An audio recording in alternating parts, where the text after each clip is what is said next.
Yeah, hi everyone. So today we are going to start our next topic, that is number systems. So in number system we are going to see different kind of topics, types of number, divisibility rule, some important formula we will see. Then we will study about factors, factorization, then factorial we will study about, then power cycle and HCF and LCM we will see.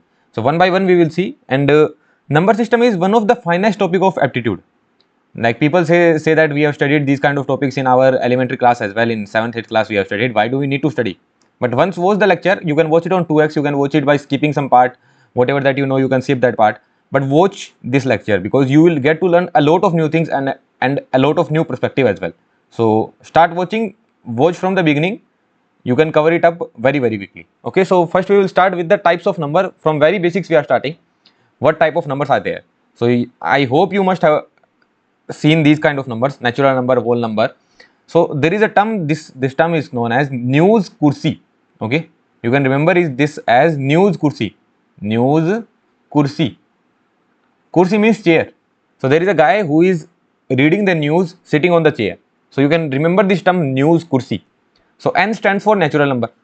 N stands for natural number. So natural number start from 1 to infinity. 1 2 3 4 5 6 7 8 11 12. These are natural number. 1 by 2 is not a natural number. Okay, not a natural number. It has to be 1 2 3 4 like that. And then whole number, it starts from 0 0 1 2 3 4 5 6 7 8 9 10. Tell me one thing, all the natural numbers are there in whole number, right? All the natural numbers are there in whole number. Say yes or no. So natural number is a subset of whole number. What do you mean by subset? Let's just say there is a set, there is a box where one is written. There is a box where 1 is written. Now there is a box where 1 and 2 both are written. So 1 is a subset of 1 and 2. That's it. 2 is a subset of 1 and 2. So this is what we know as subset. Okay, so natural number are subset of whole number. So whole number starts from 0 0 1 2 3 4 5 6 7 8. Then there comes integer. It is represented by z as well, it is represented by I as well. So in natural and whole number there was no negative number. Here all the negative number comes, minus 1 minus 2 minus 3 whole. So all the whole numbers comes under integer. So this is also a subset. Now next what we will see, rational number. What do you mean by rational number? Rational number is the number that can be represented by p ratio q, 2 by 3. This is a rational number. Here q should not be equal to 0, because if q is 0, the number will go to infinity. So q should not be equal to 0. Okay, and p and q both should be integer. So this rational number, in this rational number all the integers will also come, because let's just say 3 can also be written by p by q, 3 by 1. I can write it in the manner of p by q. So 3 by 1, this is also a rational number, right? If I write minus 7, this can also be written by minus 7 by 1. So this is also a rational number. Then there is irrational number, under root 2, under root 3, under root 4, not under root 4. Under root 4 is not a rational number. Why so? Under root 4 is not a irrational number. Under root 4 is a rational number. Why is it so? Because under root 4 can be written as 2. So it would be 2 by 1. 2 by 1 is p by q, where q is not equal to 0 and p and q both are integers. So it is a rational number. Root 5, it is not a rational number, it is irrational. Root 9 can be written as 3. So 3 by 1, this is a rational number. All these are irrational number. Root 2, minus root 3, minus root 5 or plus root 5, all these are irrational number. Then real number. In real number, all the numbers that we have studied, all these combined are real number. What is this t? T is, we shouldn't write any subset here, because both q and t, like you should not write subset, right? Because q plus t combined will be the subset of real number. All the numbers that you have studied, that will come into real number. Whatever the number you see, root 5, real number. You see 37, real number. So that is a real number. So real number is represented by R. And then there comes complex number. So what is a complex number? Complex number can be written in the form of a plus iota b. A plus iota b. So a and b both will be real number. This iota, that make the number to be complex. This make the number to be complex. And b should not be 0, because if b is 0, then iota term will be gone. Only a will be left. And you are already saying that a and b both are real. What I mean to say is that 2 plus iota 3. 3 is real, 2 is real. Now combined, Since there is iota present, this will be a complex number. Say yes or no. Understood this point? Understanding this point? Now if A is 0, what will be the number? Iota B is, let's just say 3. So 3 iota, this is also a complex number. So these are the complex number. So I hope these kind of things you already know, but just for a review, we are telling all these things. So these numbers you already know. Let's see more type. Even numbers. What are even numbers? That ends with 0, 2, 4, 6, 8. Either 0 or 2 or 4 or 6 or 8. These are the even numbers, right? Or the numbers which are divisible by 2, those are even numbers. Otherwise that will be odd.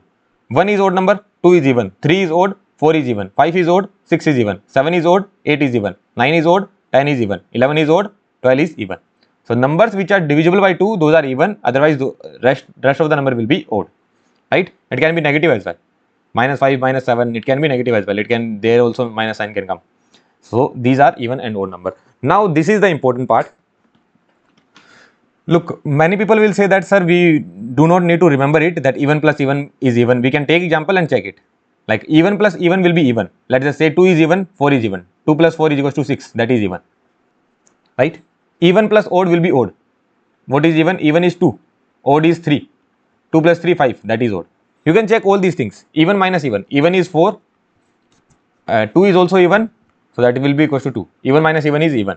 You can check all these things, but I have highlighted a few things. What do you see? Do you see a trend here? Look only this part. Look at this part only. Do you see a trend here? Whenever there is same, answer is even. Whenever there is different, answer is odd. So what you can remember? Look, I highly request to remember this thing. In case of addition, same will give even. That's it. Or you can remember only one thing, that in case of addition, there is some certain rule. In case of addition, there is some certain rule. What is that rule? You don't know. In case of addition, there is a certain rule. You don't know that. But you can develop that rule in the examination hall itself. In the examination hall itself, you can develop that rule. What you will do? You remember that in case of addition, there is a certain rule. What that rule would be? That if same coming, even plus even, what it will give? 4 plus 2, even only. Odd plus odd, what it will give? 3 plus 5, it will give even again. So in case of addition, if there is same, answer will be even. In case of addition or subtraction, subtraction, same will give even. Okay. And in case of multiplication, you just need to remember one thing, that is this one. Even if you don't remember, that is fine. Even if you don't remember this, that is fine. But don't skip this one. In case of multiplication, odd into odd is odd. Why I am asking you to remember this? Some questions will come, some concepts will come, there I will use it directly. Eventually you are going to remember it, that I can guarantee you, because we will solve a few questions that will make you remember it. But here only I am trying to tell why you should remember it. Okay. So odd into odd will be odd. That's it. To get the odd, in case of multiplication, to get an odd number, you should have 2 odd numbers. That's it. This is something that you certainly need to remember. Otherwise, even into even will be even. Even into odd will be odd. Sorry, even into odd will be even. Odd into even will be even. But odd into odd will be odd. So only one thing is that odd into odd is equals to odd. Otherwise, every number will be even. You can check this. 3 into 5 will be 15. Odd, right? 2 into 4, 8, even. 2 into odd is 3. 2 into 3, 6, even. Odd is 5 into even is 4. 5 into 4, 20, even. How will you get odd? For getting odd, what you need to do? For getting odd, what you need to do? Odd into odd will give you odd. That's it. Odd into odd will give you odd. So this is what you need to remember. This is my request to you, that at least remember this one. In case of addition and subtraction, there is also a certain rule, that is same will give you even. That's it. Same will give you even. Let's solve some question. Slowly you will realize why I asked you to remember all these things. So what they are saying, A and B are odd numbers, then which of the following is even? What you can do? Generally 99% of the people, what they will do, they will take an example, both are odd, so A is 3 and B is 5, and then they will check all the options. This is also a good method, you can check it. Certainly you can check, but by this if you check, So 3 plus 5, 8 plus 1, 9. This is not even. 3 plus 5, 8. This is even. So this is the correct answer.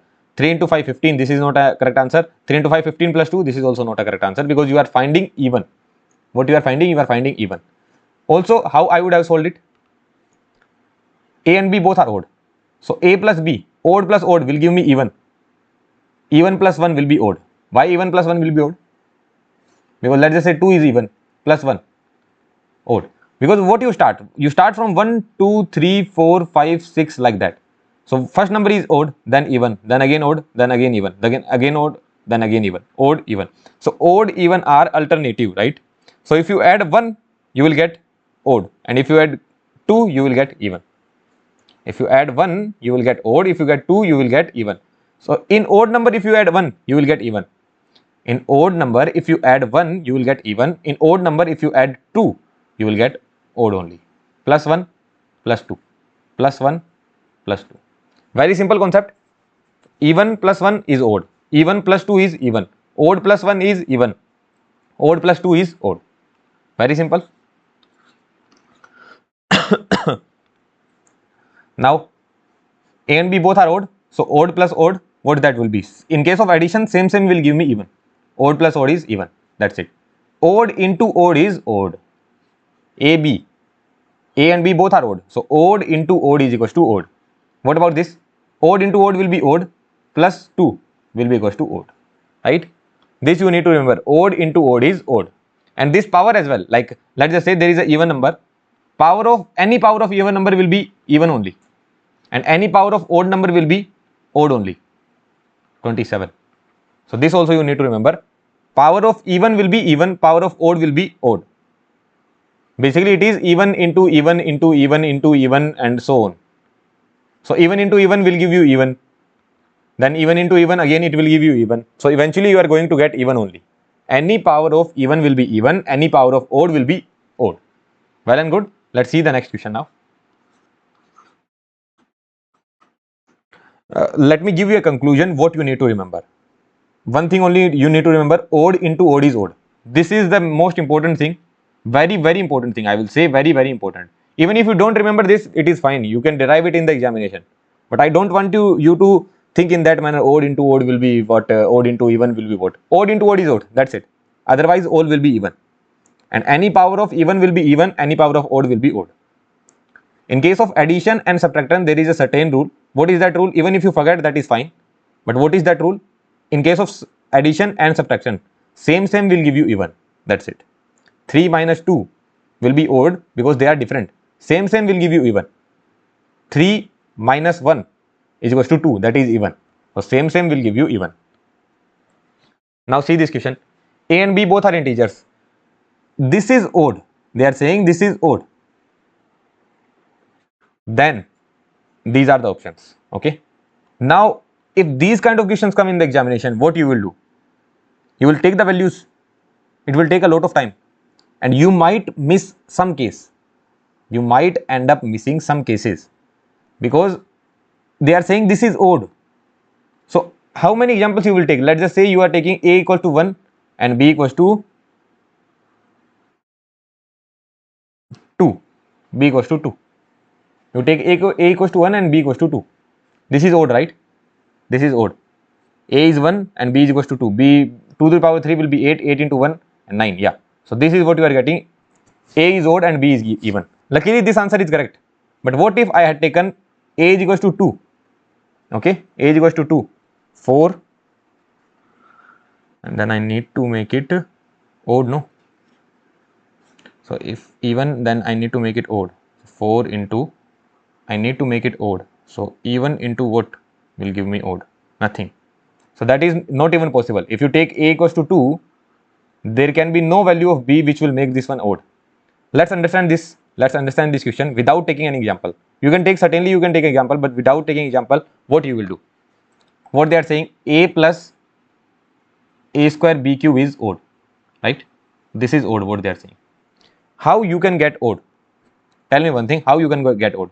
Same will give you even. So what are the cases? There are two cases. If A is odd, then A square B cube should be even. This is the first case. And what could be the second case? If B is even, sorry, if A is even, then A square B cube should be odd. Do you agree to this point or not? Same will give me even, but I need that to be odd. So if A is odd, this should be even. If A is even, this should be odd. Let's check this condition. If A is even, then what about this A square? A square will also be even. Now I will multiply something with even, that would give me odd. Is that possible? Because I told you one thing, I can go get odd in only one case, that is odd into odd is equals to odd. Here I am already having even. Can I get odd anyhow? No. So this case is not even possible. Did you understand this point? A plus A square B cube is equals to odd. In addition, I am getting odd, that means both has to be different. So this can be one of the case, A is equals to odd, A square B cube is even. Or this can be the case, A is even, A square B cube is odd. So if A is even, then A square will also be even. And now you need this term to be odd. But in case of multiplication, you can get odd only if odd into odd. Because odd into odd will give you odd. Now A square is already even, so how will you get odd? So this is not even possible, right? Let's come to this point. A is odd. So if A is odd, what you will get here? A is odd. So A square will also be odd, right? Now multiply it with something, you need even. Tell me one thing. If you multiply odd with even, then only you will get even, right? Because odd into odd is odd. So odd multiplied with something will give you even. So what it should be? Even. So what did you get to know? That B cube is even. If B cube is even, then B will also be even, right? Why B will be even? Because I told you, even to the power anything is even only. So if B cube is even, then certainly B is also even. So A is odd and B is even. This is the correct answer. Look, it may feel like that, sir, I should take example why I am going with this method. But this is actually a better method.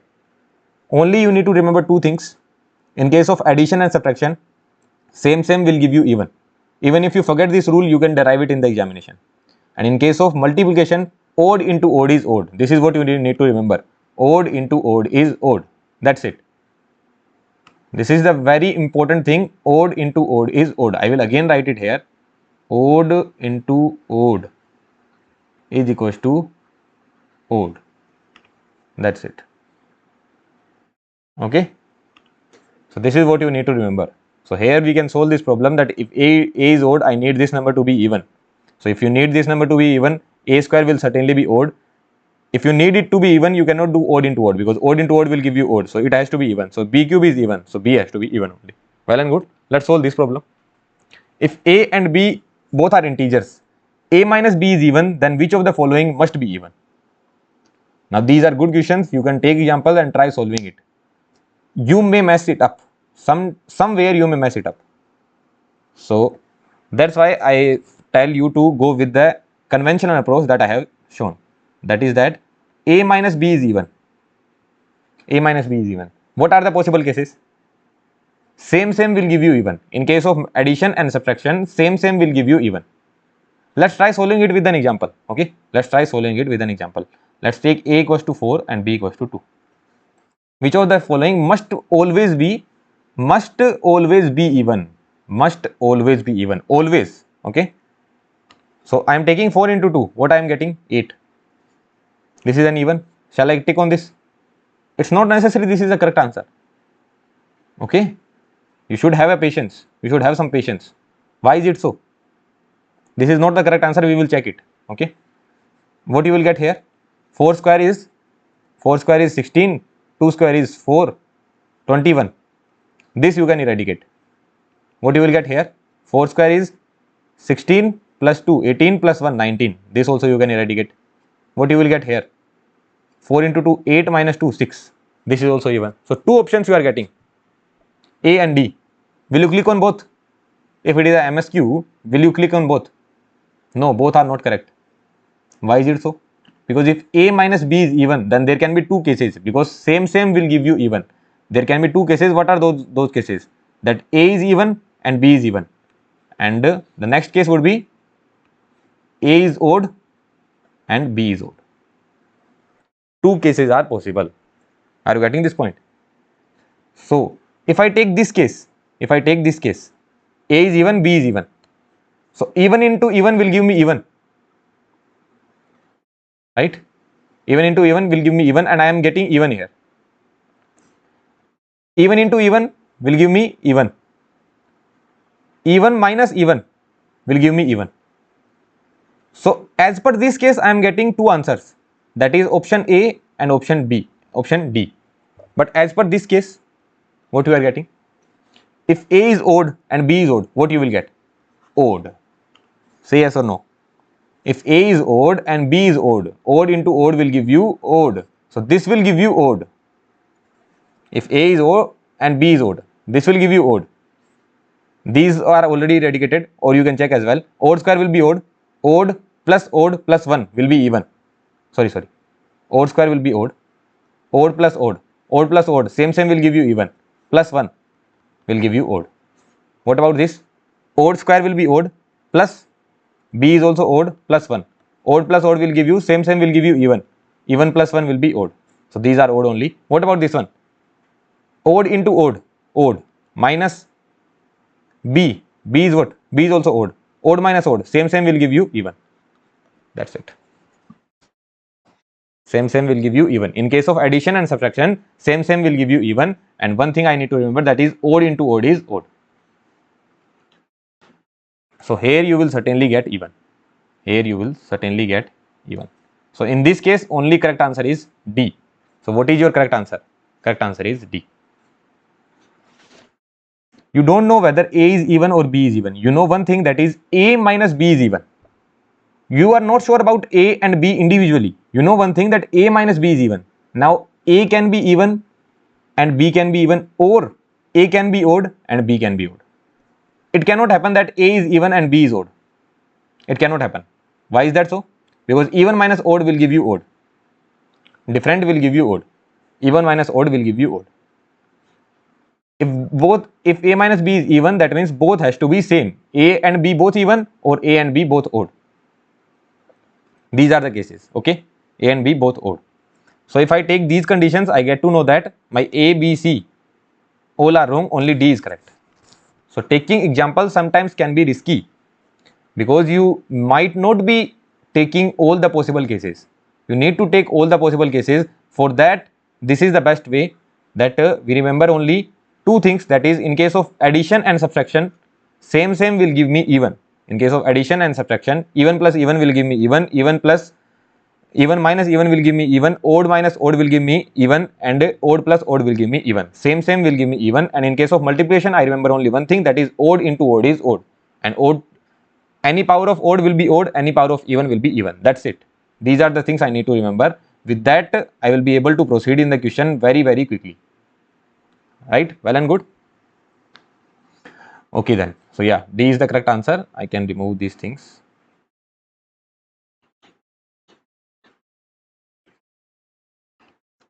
This is our even. This will always be even. Well and good. Let's move towards our next number. Odd even we have already studied. Now we are going to study about prime number. So what are prime numbers? In English, if we talk what are prime numbers, that means they do not come in any table. In the table of 2 or 3 or 5 or 7, they do not come. They do not come in any table. The number divisible by 1 and itself. 2 is divisible by 1 only and 2. The number which is divisible by 1 and itself. 3 is divisible by 1 and 3 only. 4 is divisible by 1, 2 and 4. 4 is divisible by 1 itself and another number, that is 2. So 4 is not a prime number, that is a composite number. 4 is a composite number. What about 5? 5 is divisible by 1 and itself. 5 is divisible by 1 and 5. It's not divisible by any other number. So 5 is divisible by 1 and 5. What about 6? 6 is divisible by 1 and 6 also it is divisible by 3. So 1 and 6, 1 and itself Along with that, it is divisible by one more number. So 6 is not a prime number, 6 is a composite number. What about 7? 7 is divisible by 1 and 7 only. What about 8? 8 is divisible by 1, 8 is divisible by 2, 8 is divisible by 4, 8 is divisible by 8. So 8 is divisible by 1 and 8, but also two numbers. This is 8 is a composite number. What about 9? 9 is divisible by 1, it is divisible by 3 as well, it is divisible by 9 as well. So this is also a composite number, right? Well and good. I hope you must have understood the meaning of prime number and composite number. So in composite number, what I have written? Composite number. In composite number, what I have written? That divisible by 1 itself and at least one more number. At least one more number. It can be one more number, 2, 3, 4, 5, 6, 7, 8. What about 12? 12 is divisible by 1, 12 is divisible by 2, 12 is divisible by 3, 12 is divisible by 4, 12 is divisible by 6, 12 is divisible by 12 itself. So 1 and 12, 1 and itself is there, but these numbers are also there. So 12 is also a composite number, right? So in that manner, you can proceed. Now this is a very important line, that 1 is neither prime nor composite. 1 is a special number. We do not count 1 in prime or composite. This is a very important point. You will, now I am saying, after 1 hour, you will mess up a question. Okay, when we will be studying factors, in that portion, one question will be coming and you will mess it up just because of this point. You will miss this point. Okay, I am telling you, and you will mess it up there. Okay, when you mess it up, I will tell you that there I told that you are going to mess it up, and you messed it up. Okay, so yeah, just remember this thing, that 1 is neither prime nor composite.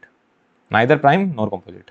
Let's move towards our next point, that is, there is a test that will help us to determine whether the given number is prime or not. Let's just say if I am asking 11 is a prime or not, you can tell it directly. Okay, 11 is not divisible by any number, it is divisible by 1 and 11 only.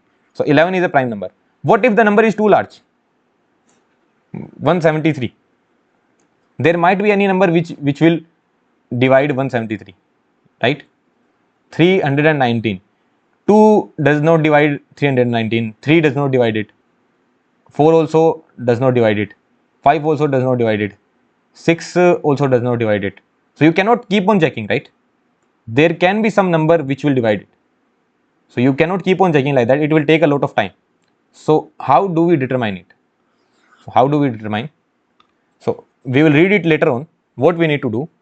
You need to think of a number whose square is less than 137. Sorry, greater than 137. Sorry. You need to think of a number whose square is just greater than 137. Just greater than 137. What is the square of 11? That is 121. What is the square of 12? That is 144. It is just greater than 137, right? Square of 12. You need to think of an integer, right?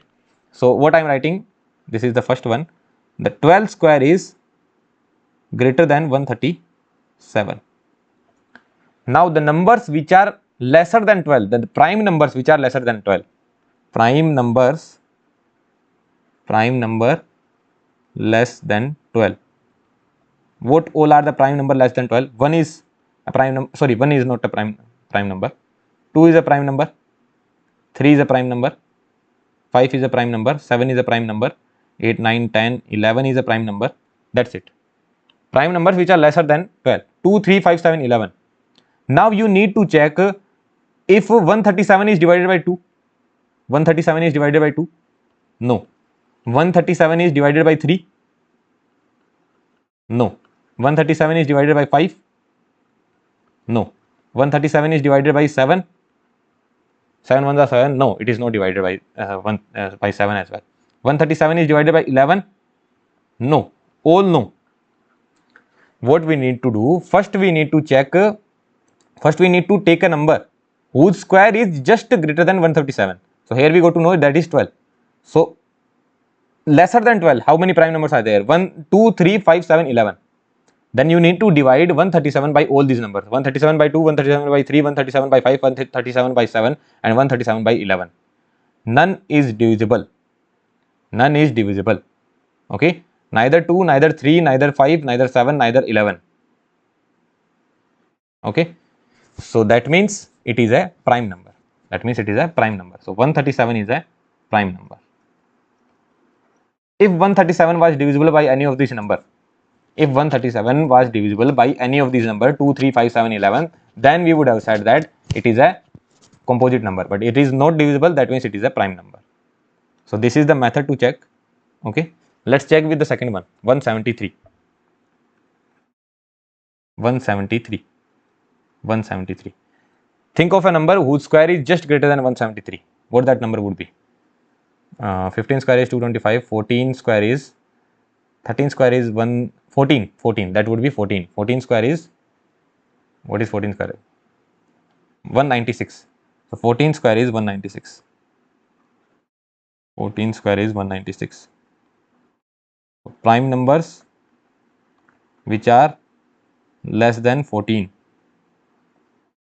What are those prime numbers? That is 2, 3, 5, 7, 11 and 13. So 173 is divisible by 2? No. 173 is divisible by 3? No. 173 is divisible by 5? No. 173 is divisible by 7? No. 173 is divisible by 11? Absolutely no. You can check. 7 to the 14, 3. No, it is not divisible. It is also not divisible. 173 is divisible by 13, 13 1 is 13 and 4. This is also not divisible. No. That means it is a prime number. What is this? This is a prime number. Well and good. Let's take the third example. 319. 319. So what that number would be? 16 square, 17. 17 square is 289. 18 square, I guess 18 square. 18 square is 364 as far as I remember. No, it's not 364. 18 square.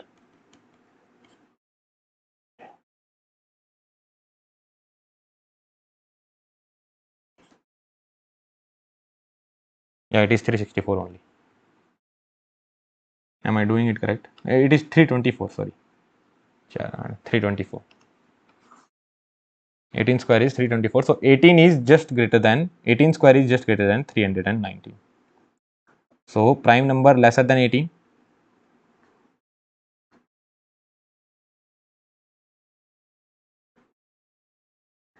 That would be 2, 3, 5, 7, 11, 13. 14 is a prime number? No. 15 is a prime number? No, because that is divisible by 3 and 5. 14 is divisible by 2 and 7. 16 is a prime number? No. 17 is a prime number, right? 17 is a prime number. Okay, now let's check. 319, is it divisible by 2? No. 319, is it divisible by 3? No. 319, is it divisible by 5? No. 319, is it divisible by 7? No. 319, 7 4 are 28. 28 and 3. No, it is not divisible. Is it divisible by 11? 11 2 are 22. Okay, yeah, it is divisible by 11. 319 is divisible by 11. What does that mean? It means that here the answer is yes. That means it is what? This is not a prime number, it is a composite number. So till this point you need to check that 319 is divisible by 11. So that means it is a composite number. Isn't it a waste of time? Yeah, certainly it is a waste of time. Why? I just realized it. Why it is a waste of time? Because eventually you need to start from the beginning only, no? 2, 3, 5, 7, 11. What we are missing here, we are not to calculate, we don't need to calculate for 4. We don't need to calculate for 6. We don't need to calculate for 8, for 9. These numbers we are missing, and that is the good point. Like that is something that is helping us to reduce our time, reduce our calculation time. Otherwise we had to take for 2 as well, 3 as well, 4 as well, 5 as well, 6 as well, 7 as well. But we developed a method that is find a number 18 square that is greater than 319, get the numbers lesser than that which are prime 2, 3, 5, 7, 11, 13, 17 and divide that particular number 319 with these numbers only 2, 3, 5, 7, 11. If there is any number which is dividing, if there is any number which is dividing the given particular number, let us say that is 319. So if there is any number which is dividing 319, that means certainly that is a composite number, otherwise that would be prime. So just we are reducing our calculation, nothing else. Our calculation is reduced. This is just a method which you can remember, but it will be rarely asked. Rarely asked. I just thought of delivering this because there can be bigger number as well where you might not know if it is a prime or not. This kind of method you can use in the examination. So 437 you can check, it will be a composite number. 437 will be a composite number. You can check it on your own. Okay, it will be a composite number. Which number you will take? 21 square. 21, right? 21 square you will take, which is 441. So prime numbers which are lesser than 21. So apart from 17, 19 will also come. 19 will also come, right? 19 will also come. And which number will divide it? You can check that. I guess 13 we will divide it. 447. 13 will also not divide it. 17. 9. 17 is on. 19 may divide it. You can check, or I will check. Which number will divide it? Yeah, it is divisible by 19. So it will be a composite number. And what about the last one? Last one is 811. So it will be a prime number only. Okay, you can check, it will be a prime number only. Well and good. So in that manner you can proceed. But that is very rarely asked. That is not that much important topic. Okay, so we are not going to spend much time on that. Just a method I wanted to tell that I have told here. Let's move to our next type of number, that is co-prime number. So what are co-prime numbers? So if I am saying co-prime numbers, I will tell numbers. Co-prime numbers cannot be single. You cannot say 2 is a co-prime number. There is no sense of this. 3 is co-prime number. There is no sense of this. You can say 2 and 3 are co-prime numbers. So if I am talking about co-prime, that means I am talking about two numbers. One single number doesn't make any sense in case of co-prime numbers. So how 2 and 3 are co-prime numbers? In English, if I say, what do you mean by co-prime numbers? That means that doesn't cancel each other. That's it. The two numbers whose HCF is 1. What do you mean by HCF? We are certainly going to study about LCM and LCM in a very detailed manner. LCM and HCF in a very detailed manner. But here I am telling you, what do you mean by HCF? HCF means the largest number which will divide the given numbers. Let's just say I am taking 4 and 8. What will be HCF of 4? 2 will divide 4 and 8 both, right? 2 will divide 4 and 8 both. But this is not the largest number which will divide both 4 and 8. 4 will divide both 4 and 8, right? 4 will divide both 4 and 8. 4 will divide 4 as well, 4 will divide 8 as well. So 4 is the HCF of 4 and 8. Right? What about 2 and 3? Largest number which will divide both 2 and 3. Largest number which will divide both 2 and 3. 1 will divide 2, 1 will divide 3. 2 will divide 2, but 2 will not divide 3. So which is the largest number which will divide both 2 and 3? That is 1. So HCF of 2 and 3 is 1. Okay. Or you can say the number which doesn't cancel each other. If I write 2 by 3, are they going to cancel each other? No. If I write 4 by 8, 4 will be cancelled by 1 and 8 will be cancelled by 2. I mean both are cancelled by 4 only. 4 1 ja 4, 4 2 ja 8. The numbers which does not cancel each other, that's it. 10 and 6. What will be HCF of 10 and 6? The largest number which divides both 10 and 6. What is that? 2. 1 will divide 10, 1 will divide 6. But 2 will also divide 10 and 2 will also divide 6. So 2 is the HCF of 10 and 6. 3 is the HCF of 10 and 6. 3 will divide 6, but 3 will not divide 10. 4 will divide 6? No. 4 will not also divide 6 and 4 will not divide 10 as well. What about 5? 5 will divide 10. 5 will divide 10, but 5 will not divide 6. Right? So HCF is 2. So 10 and 6 are also not co-prime number. Why is that so? If you write 10 by 6, it will be cancelled by 2. 2 5 are 10, 2 3 are 6. So it is being cancelled. Now 5 by 3. 5 and 3 both are co-prime numbers. Why is that so? 5 and 3 are co-prime numbers because they do not cancel further. 5 and 3 cannot cancel further because HCF will be 1. Their HCF will be 1. You don't need to think in the direction of HCF. If you are thinking about co-prime numbers, the only thing you need to think is, that is Both should not cancel each other. That's it. 2 and 3. 2 and 3. 2 and 3. Both are co-prime because they do not cancel each other. 4 and 3. 4 by 3. Do they cancel each other? No. Co-prime. 11 and 7. Do they cancel each other? 11 by 7. Is there any number which will cancel both of them? No. Co-prime. 5 and 2. Do they cancel each other? No. How will you cancel them? 5 and 2. How will you cancel them further? You cannot cancel. Co-prime.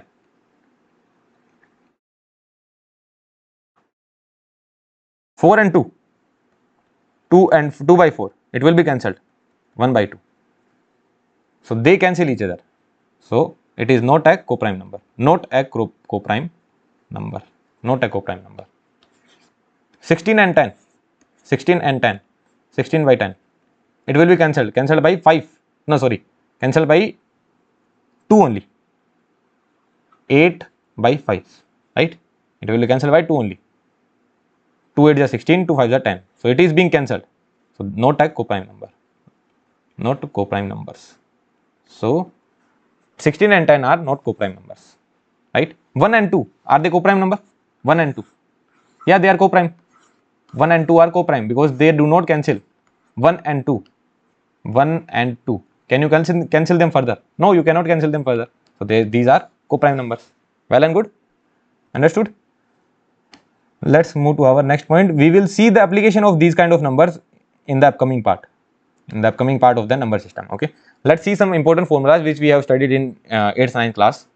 8th 9th standard only. A plus b whole square. What that would be? A square plus b square plus 2ab. A minus b whole square. That would be a square plus b square minus 2ab. Right. A square minus b square. It would be a plus b into a minus b. You can derive them if you want to do it. Otherwise, you already know the derivation. I hope you already know the derivation. A square plus b square. What you can write it?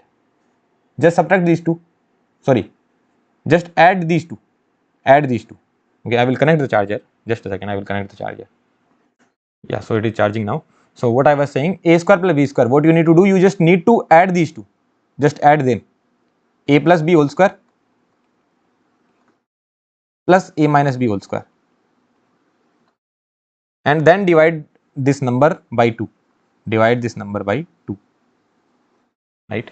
If you add them, what you will get? A square plus b square plus 2ab plus a square plus b square minus 2ab. So what you will get? 2 into a square plus b square. Just divide it by 2. 2 and 2 will get cancelled. A square plus b square. That's it.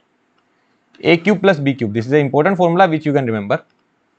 So it would be a cube plus b cube plus 3a square b plus 3ab square. If you remember this one, you can write down this one very quickly. How will you write it? Just replace b with minus b. A cube, replace b with minus b. If you replace b with minus b, it will be minus b square. Plus, if you replace this b with minus b, it will be minus 3a square b. If you replace this b with minus b, it will be 3ab square only. Right? In case of square, minus b whole square would be equals to b square only. Minus b whole cube would be equals to minus b cube. So in case of cube, minus will come, otherwise it will be square only, right? So a cube minus b cube minus 3a square b plus 3ab square. You don't need to mug it up, only you need to mug up this one. A cube plus b cube plus 3a square b plus 3ab square. No minus will come because you are expanding it. You are expanding it, so how minus will come? What about this one? A cube plus b cube. Cube and cube goes away. A plus b into a square plus b square minus ab. One minus sign will come. And here minus cube goes away. So a minus b into a square plus b square plus ab. Look, you are in this expression, you are expanding it. How will you derive it? A plus b whole cube. So you will expand it. A plus b into a plus b into a plus b. So if there is plus everywhere, how can negative come here? There is no chance that negative can come here. If there is plus everywhere, you are expanding it. In this formula, a cube plus b cube. Now you will say, sir, here also plus is there, but how this negative came? Actually, you are going from here to here, not from here to here. If I say expand this one, a cube plus b cube, expand it. How will you expand it? No chance. You cannot proceed. If I say 2 cube plus 3 cube, what you can do further for this? Nothing, right? 2 cube plus 3 cube. If you don't remember this formula, I'm saying you don't remember this formula, and I am saying expand this. How will you do it? You cannot do. But if I am saying a plus b into a square plus b square minus ab, now solve this one. If you solve this one, eventually you are going to get a cube plus b cube. So eventually you came from here to here, not from here to here. But we need to remember the formula both of the side. So a cube plus b cube is equals to a plus b into a square plus b square minus ab. That's why the negative sign came. Here the negative sign can come, but here you are expanding on your own. So if all are positive, certainly the final answer will be positive only, right? And then you can just replace with b with minus b. That's it. Here also you can do the same thing. You can replace b with minus b. But what I usually remember is that in case of a cube plus b cube, in case of a cube minus b cube, one negative sign will be coming in the final expression. In the final expression, one negative sign will be coming. Only one negative sign will be there. So in this case, if I remove this cube and cube sign, so a plus b into a square plus b square, here negative sign will come. And in this case, if I remove this sign, already one negative is coming, a minus b. If I remove this cube and cube, a और cube cube को उड़ा दो, फिर क्या बचेगा? a minus b into a square plus b square plus ab. a minus b बचेगा ना, cube cube को उड़ा देंगे तो 3 power. So a minus b into a square plus b square plus ab, only this positive sign will be there. So one negative sign will come. This is how I remember it. Just a method to remember the formula. I am telling you just the method to remember a formula. Okay. So this is how I remember it. So these are the formulas which you can remember because they will be highly used in your engineering as well, in mathematics as well, in aptitude as well. So you can certainly remember these formulas. Okay, we are studying right from the basics, so that's why we have seen these formulas. Now this formula a plus b plus c whole square. So generally people who have studied nicely in schools, they remember this formula. Those who have studied good, those who have secured good rank in their standard classes in 8th class, 9th class, they remember these formulas, but they can forget these one. A plus b plus c whole square. What that would be? A square plus b square plus c square plus 2ab plus 2bc plus 2c. A square plus b square plus c square plus 2ab plus 2bc plus 2c. Well and good. What about a cube plus b cube plus c cube minus 3abc? That would be a plus b plus c into a square plus b square minus ab minus bc minus c. So these two you have to remember. Will you remember it? A plus b plus c whole square. You are expanding it, no negative sign will be coming. There is no chance of negative sign. So a square plus b square plus c square plus 2ab plus 2bc plus 2ca. What about a cube plus b cube plus c cube minus 3abc? Negative sign can come. Why negative sign can come? Because you are going from here to here, not from here to here. If I give you this number and tell you to expand it, you will say, sir, there is no chance to expand it. How we are going to expand? What kind of multiplication addition we will do? This is the final result. But here you can do multiplication and addition and you will get this one. But you have to remember both ways. So a cube plus b cube plus c cube minus 3abc would be equals to a plus b plus c into a square plus b square plus c square minus ab minus bc minus c. Now we will see one interesting thing about this formula, that is a plus b plus c. I will multiply this part with 2 and divide this part with 2. Multiply and divide. I will multiply this part with 2, so I have to divide by 2 as well. So 2a square plus 2b square plus 2c square minus 2ab minus 2bc minus 2ca, right? So 1 by 2 into a plus b plus c. What I am going to do in inside? I am going to write a square minus 2ab plus b square. A square minus 2ab plus b square, right? I have another b square. So b square minus 2bc plus c square. I have another c square. So c square minus 2ca plus a square. I am having another a square. Do you agree to this expansion? A square plus a square 2a square, b square plus b square 2b square, c square plus c square 2c square, 2ab 2bc 2c. Well and good. So 1 by 2 into a plus b plus c. A square minus 2ab minus b square, what that would be? A minus b whole square. Then plus sign would come, plus b square minus 2bc minus c square, what that would be? B minus c whole square. Plus c square minus 2ca minus a square, what that would be? C minus a whole square. This is also one of the important formulas. So these two are the results. If you remember this one, you will remember this one on your own. Okay. Now from From these two formulas, what did you get to know? If a plus b plus c is equals to 0, if a plus b plus c is equals to 0, then if a plus b plus c is equals to 0, this term will be equals to 0 only, right? If a plus b plus c is equals to 0, then this complete term will be equals to 0. Then what you can write? A cube plus b cube plus c cube is equals to 3abc. A cube plus b cube plus c cube is equals to 3abc, because this will be 0. So a cube plus b cube plus c cube is equals to 3abc. And secondly, if a by a is equals to b is equals to c, if a is equals to b is equals to c, some constant value, if a is equals to b is equals to c, if all are equal, then what will happen? This term will go to 0, this term will go to 0, and this term will also go to 0. So the complete term will go to 0. 0 plus 0 plus 0 will be 0, into 0 will be 0. So again you will get a cube plus b cube plus c cube is equals to 3abc. So a cube plus b cube plus c cube is equals to 3abc. Then there can be two cases. Either a plus b plus c is equals to 0, or a is equals to b is equals to c is equals to k. All are equal.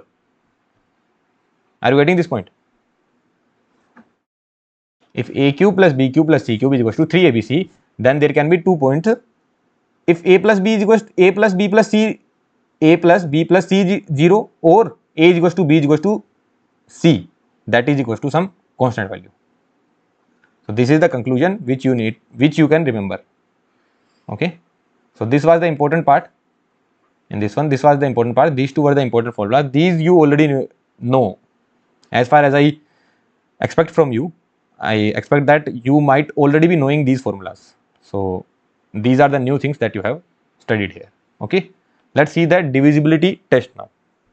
So now what we are going to see, what do you mean by divisibility test? Divisibility test means a particular number is divisible by 2 or 3 or 4 or 5 or 6 or 7 or 8. Is it divisible by that particular number or not? Let's just say 36. Is it divisible by 2? Yeah, it is divisible. So how will you test it? So first start with the divisibility test of 2. Usually we studied the test of 2, 3, 4 in that manner, but we are going to change the manner now. We are going to study for 2, 4, 8. Then we are going to see for 3, 9, and in that manner we will proceed. Okay. So first let's study for 2, 4 and 8. So what you need to do, in case of 2, you will get some number. Let's just say this is the number I am getting. You will just see the last number, if it is divisible by 2 or not. 4 is divisible by 2. Yeah, it is divisible by 2. That means the number is divisible by 2. 3, 7, 2, 5, 3, 1. See the last number. 1 is divisible by 2 or not? No, it is not divisible by 2. So the complete number will also not be divisible by 2. That's it. Unit digit is divisible by 2. This is the unit digit. If it is divisible by 2, then the number will be divisible by 2. Otherwise, it will not be. What about 4? What is 4? 4 is equals to 2 square, right? 4 is equals to 2 square. And what is 2? 2 is equals to 2 to the power 1, right? 2 is equals to 2 to the power 1. 4 is equals to 2 to the power 2. So last two digits should be divisible by 4. Let's just say 732. So you need to see last two digits. Is it divisible by 4? Yeah, it is divisible by 4. 4 8 ja 32. So that means this number will be divisible by 4. What about this number, which is 987 343? Let's see the last two digits. Is it divisible by 4? 43 is divisible by 4? No, it is not divisible. What do I mean by divisible? That means your remainder should be 0. If a particular number is divisible by particular number, that means the remainder is 0. If I am saying 32 is divisible by 4, that means remainder is 0. If I am saying 33 is not divisible by 4, that means it will give a remainder of not equals to 0. It will give a remainder of 1. Understood? So you need to see last two numbers here. So 4 is not 43 is not divisible by 4. So this number will also not be divisible by 4. So all these numbers are divisible by 4 because last two numbers are divisible by 4. What about 8? What is 8? 8 is 2 to the power 3. 8 is 2 to the power 3. So how will you check 2 to the power 3? So you need to check last three digits. 352.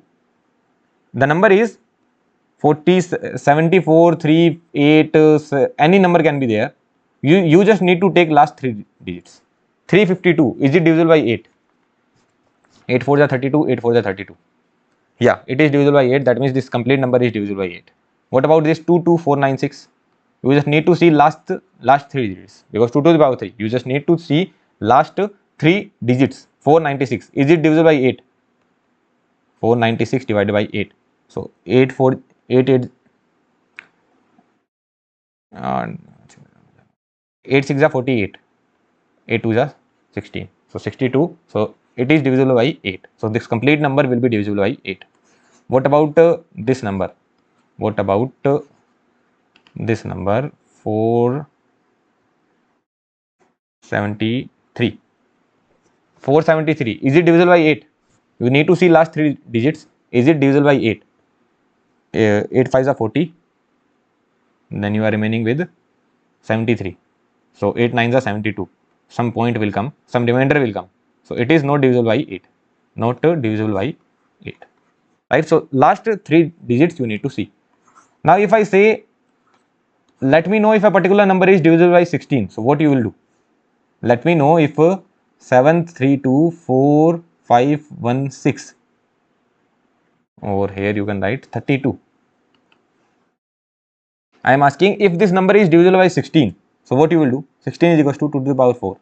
So you need to check last four digits. 3216.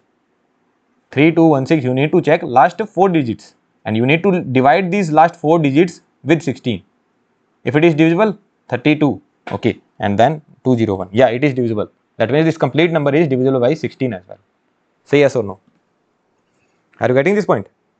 Understood? So how will you check for 16? 2 to the power 4. That means last four digits should be divisible by 16. What about 32? They will not ask it, but just I am telling. Last five digits should be divisible by 32. So this is the way of checking. So 2, 4, 8. The concept is same, right? Let's check for 3. 3 and 9, exactly the same rule. Sum of digits should be divisible by 3. The number is 297. The number is 297. Sum of digits, that means 2 plus 9 plus 7. What that will be? 18. 18 is divisible by 3. Yeah, it is divisible. That means the number is divisible. What about this? 3, 3, 5, 4, 7, 2, 9. So 3 plus 5 plus 4 plus 7 plus 2 plus 9. So 18 plus 9 plus 3. So 30. 30. 30 is divisible by 3. Yeah, it is divisible. That means this number is divisible. Let's take more examples. Let's take 2, 3, 4. This number, is it divisible by 3? Is it divisible by 3? So 2 plus 3 plus 4 plus 2. 11. Is it divisible by 3? No. So that means this number is also not divisible by 3. So you have to do the sum of the digits and then divide it by 3. If the sum that you are getting, that is divisible, that means the complete number is divisible, otherwise it is not. What about this 9? What about the rule of 9? The rule of 9 says the same thing. Again do the sum, it should be divisible by 9. It should be divisible by 9. The sum of the digits should be divisible by 9. So let's check this one. 9 plus 5 plus 4 plus 7 plus 2 plus 9. So 9 9 18, 18 9 27, 27 and 9 36. So 36, is it divisible by 9? Yeah, it is divisible. That means this is divisible. This particular number is divisible by 9. What about 297?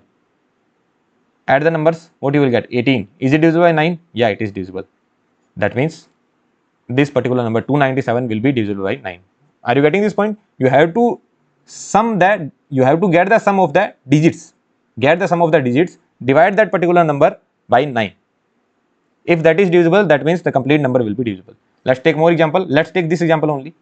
2 plus 3 plus 2, 2 plus 3 plus 4 plus 2. What you will get? 11. 11 by 9. Is it divisible? No. So that means this complete number is also not divisible by 9. Well and good. Let's see the question in front of you. That is the given number. That given number 2, 3x 7, 4, 3, 7 is divisible by both 3 and 9. So what will be the minimum value of x? This is what they are asking. Very easy question. If it is divisible by both 3 and 9, that means 2 plus 3 plus x plus 7 plus 4 plus 3 plus 7. It should be divisible by both 3 and 9. Both 3 and 9. Addition of the digits should be divisible by both 3 and 9. So what you will get here? 7 plus 3, 10. 7 plus 4, 11. 21. 21 plus 5, 26. 26 plus x should be divisible by both 3 and 9. So what will be the minimum value of x? 1, right? X should be 1, because if x is 1, that means 27. 27 is divisible by 3 as well, 27 is divisible by 9 as well. So x is equals to 1. What other values can be possible answer? X can be 4. Is it the possible answer? Let's check. 26 plus 4, that would be 30. 30 is divisible by 3, but 30 is not divisible by 9. And here they are saying by both. It is written both. It should be divisible by both 3 and 9. So x equals to 4 cannot be an answer. What would be the next answer? Next answer would be x equals to 10. But you cannot put x equals to 10, because why you cannot put, like in the question it should be given that it is a 7-digit number only. Because if I put x equals to 10, it will become an 8-digit number. So in the question it will be given, although in the question they are asking the minimum value, so minimum value will be equals to x equals to 1. I am telling the next possible value. What will be the next possible value? That would be x equals to 10 only, because if x is equals to 10, then the addition would become 36, right? And then 36 is divided by 3, 36 is divided by 9 as well. So the next possible value can be 10, right? What will be the next one? That would be 19. What would be the next? 19 plus 9, that would be 26. So in that manner it will go. 19 plus 9 is, 28, not 26, 28. That would be better. So currently the answer is x equals to 1. So let's check another one. By 5. What is the rule of divisibility by 5? So the number should end with either 5 or 0. The number should end either 5 or 0. The number should end with either 5 or 0. I know this might seem a little bit boring to you. The interesting thing will come in terms of questions, and when we study the next chapter, that is factorization and the concept of factor. So in that interesting things will come. This is quite boring because this you have already studied in 6th, 7th class, in basic elementary classes, 3rd, 4th class as well you have studied these things. So very basic things are there. So this might be a bit boring, but interesting things will come. Hold on to the video. A lot of interesting things are on your way. So divisibility by 5. So the number should end with either 0 or 5. 55 ending with 5, divisible. 45 ending with 5, divisible. 3, 7, 5, 4, 3 ending with 5, divisible. Ending with 0, 3, 7, 0, divisible. Ending with 0, ending with 0, ending with 5, ending with 5, ending with 5. All will be divisible by 5, right? 333 ending with 3 will not be divisible by 5. Well and good. What about 10? The number should end with 0. The number should end with 0. That's it. The number should end with 0. The number should end with 0. 2 zeros can be there, or just it should end with 0. Right? What will be the divisibility rule of 100? What will be the divisibility rule of 100? So it is 10 square. So number should end with 2 zeros, right? Let's just say I am writing a number 500. If I divide with 100, 2 and 2 0 are getting cancelled. Then only it is divisible, no? Otherwise it will not be divisible. Let's just say if I change this number to this. So 1 and 1 0 is getting cancelled. Now this particular number is not divisible by 10. So it will not be divisible by 100. You just need to cancel the 0. Right? If you divide this by 10, the zeros are getting cancelled. Zeros will get cancelled. So for 100, you need 2 0 in the end. For 1000, you will need 3 0 in the end. Very basic thing. Now what can be other way of looking at it? 10. You need to break it into two co-prime numbers. What you can write 10? 10 you can write as 5 into 2. Both are co-primes, no? Both are co-prime. So what I can say, a given number will be divisible by 10 if it is divisible by both 5 and 2. A given number is there, that is 10, a given number n is there. They are asking whether the given number is divisible by 10 or not. So what I will do, I can break 10 into two co-prime numbers. This is very important, very important. Co-prime numbers. Both number has to be co-prime. Okay. So 10 can be broken into 5 into 2. Both are co-prime. 2 and 5 are co-prime. So now I can say that a given number will be divisible by 10 if the given number is divisible by both 5 and 2. So if the given number is divisible by both 5 and 2. So from here what you will get to know, if a particular number is divisible by 5, that means it should end with divisible by 5. That means it should end with 5 or 0. And if it is divisible by 2, it should end with 2, 4, 6, 8 or 0. What are the common thing in both of them? Let's just say a number is divisible by both 5 and 2. That means something has to be common, that is 0. The common is 0, common part is 0. If the number is ending with 0, it will be divisible by 5 as well, it will be divisible by 2 as well. So the common part is only 0. That means what is the divisibility rule of 10? That is that the number should end with 0. Are you getting this point? We just derived it here. Why I picked this point? I could have only said that the number should end with 0. That's it. I could have stopped this topic here. But why did I pick this point? You will realize it later on. Okay, just now you are going to realize it. So what did I do? 10 can be written in the form of multiplication of two co-prime numbers. Very important co-prime numbers. Those are 5 into 2. So the number will be divisible by 10 if and only if the number is divisible by both 5 and 2. Both 5 and 2. Well and good. Now let's move on to our next part, that is the number is 6. 6, you can write 6 in terms of two co-prime numbers, that are 3 and 2. Say yes or no? 3 and 2. You can write 6 in terms of two co-prime numbers, that are 3 and 2. So what does that mean? A given number n will be divisible by 6 if and only if it is divisible by both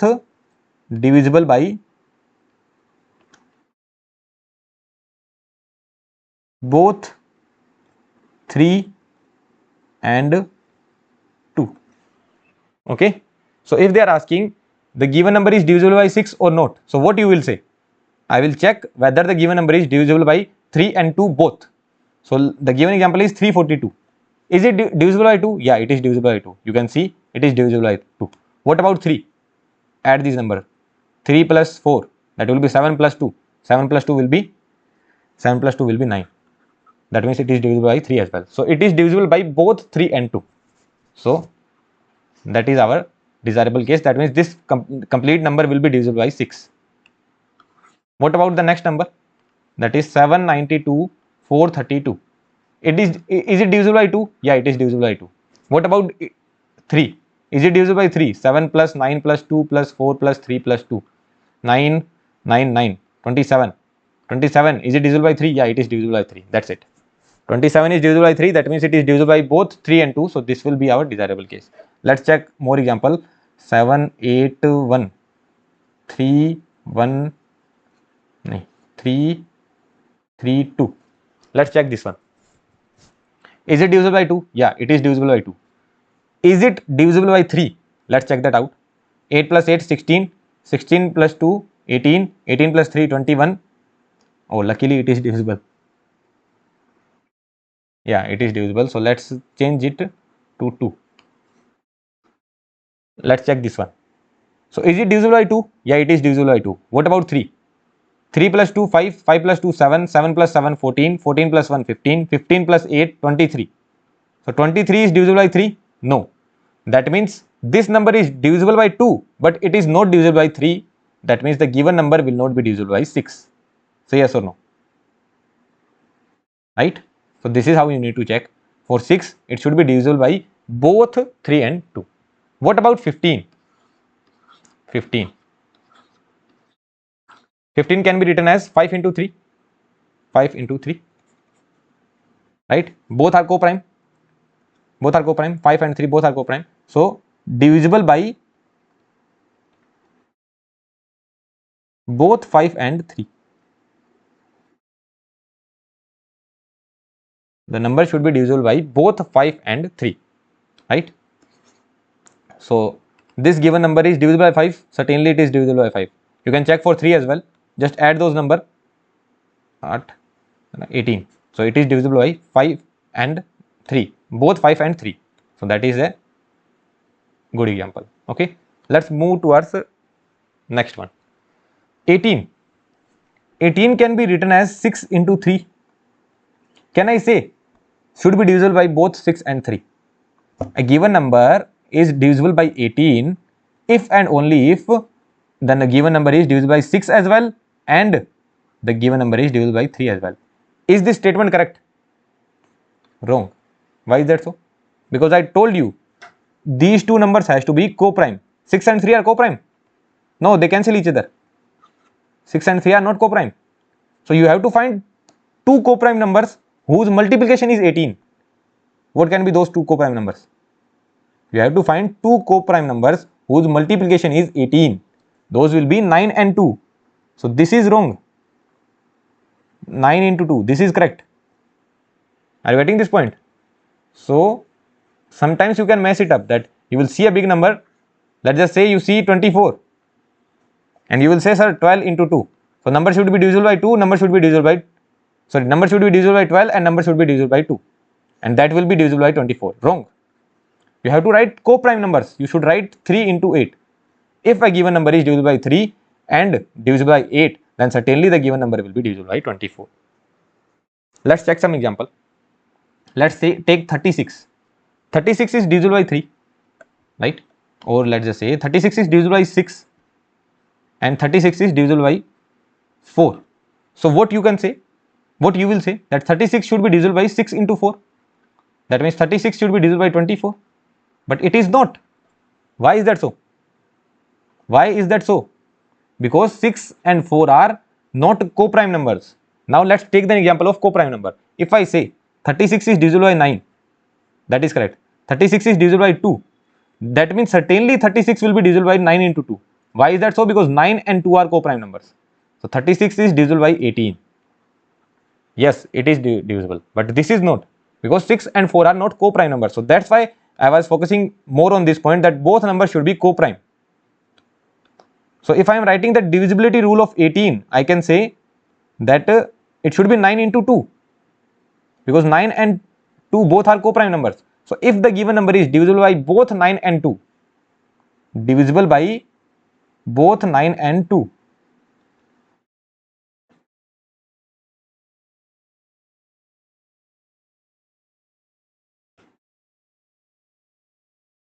if the given number is divisible by both 9 and 2, then only, if it is divisible by both 9 and 2, then only the given number will be divisible by 18. Okay, not 6 and 3. So both number has to be co-prime. Let's take one more example. 9, 2 we have taken. Let's take an example of 9 and 3. 9 and 3. 36. Yeah. 36 is divisible by 9. Right? And 36 is divisible by 3 as well. It will give you 4, it will give you 12. So both are divisible, right? But 36 is not divisible by 9 into 3. 36 is not divisible by 27. Right? Why it is not divisible? Because both are not co-prime numbers. If I write co-prime numbers, what all co-prime number I can write 2 and 3. 36 is divisible by 2. 36 is divisible by 3 as well. Then 36 will be divisible by 2 and 3. That means 36 will certainly be divisible by 6. So the multiplication should be co-prime. Right? Now let's see this question. That a given number is divisible by 80. A given number is divisible by 80. Okay, a given number is divisible by 80 if it is divisible by 40 and 2. Is that correct? No. Look, you can write 80 equals to 40 into 2. but both are not co-prime. In this case, not co-prime. They have to be co-prime. Both are not co-prime. So this is the case that both are not co-prime. If both are not co-prime, this is not a correct option. What about other one? 80 is equals to 20 into 4. Both are co-prime? No. 20 by 4. Both cancel each other. 5. 40 by 2. Both can cancel each other. 20. These are also not co-prime. What about 16 and 5? 16 into 5. 16 5s are 80. 16 into 5.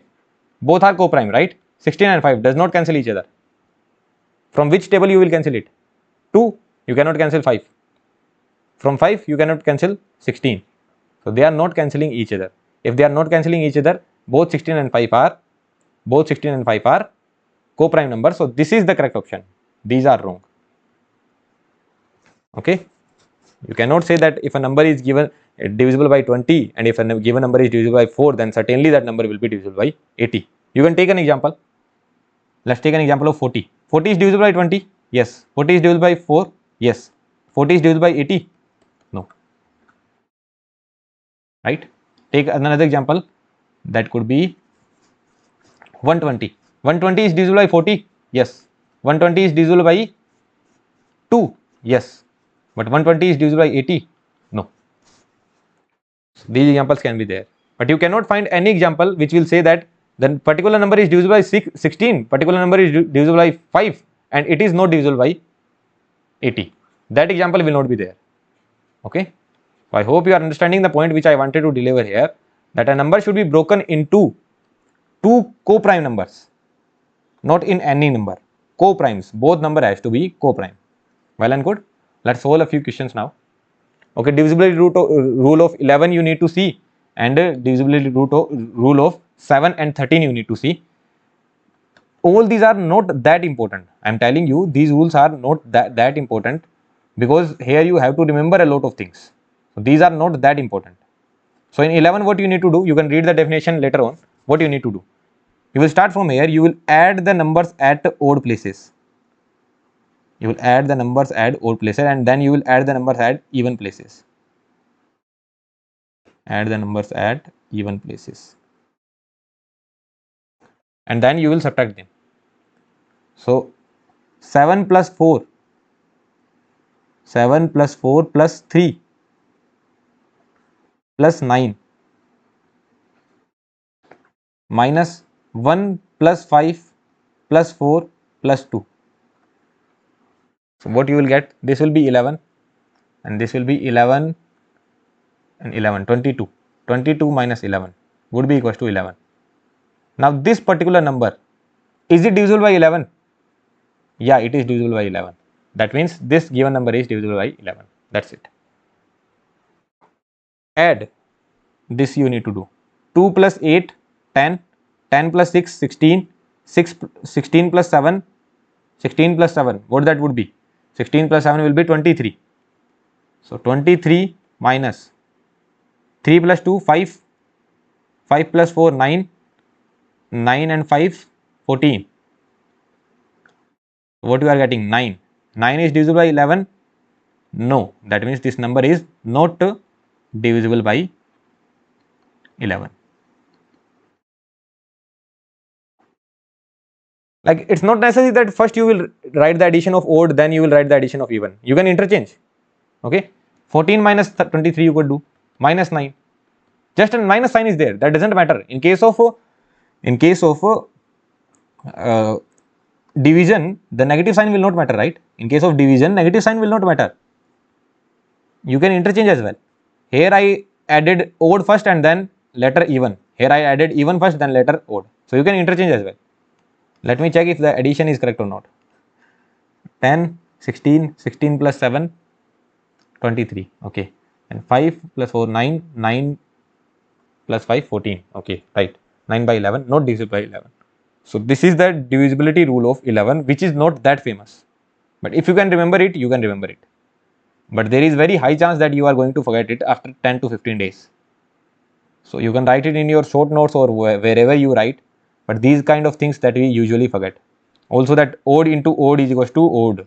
I am again telling you, and same will give you even. Same will give you even. So these things you can write in your rough notebook, or in your notes, that these things I have to remember. Okay, a very good question can come from even odd. People usually ignore it, that it is very simple, but these kind of questions can come, right? What about divisibility rule of 7 and 13? And another important thing that we studied was, let's just say some number is given, let's just say 18 is given, so we have to break it into the co-prime numbers, not into any numbers. So you have to break it into co-prime numbers, then only you can say the rule of divisibility. Okay, divisibility rule of 7 and 13. So what you are going to do, you can read it later on, you can read the definition later on, you will be having the notes with you. What the rule says, the rule says that you will divide the number in group of 3, beginning from left. You will divide the number in group of 3. So what will be that group? 792, and the other group will be 537, and the last one would be 4. Now you will add the numbers, which are at odd places, and then subtract it from the which are at odd or even places, then subtract it from the next place. What do I mean to say is that, let's just say I have divided in this manner. So you will add both these and will subtract them. That's it. So I will add 792 plus 4 and will subtract 537 from it. That's it. And whatever the number I get, I will check whether it is divisible by 7 and 13. This is the method. Now you have to remember it. I cannot do anything. This is the method. So there is no way of explaining this method. There is no way of understanding this method. This is just a method that you have to remember. Even I did not remember it.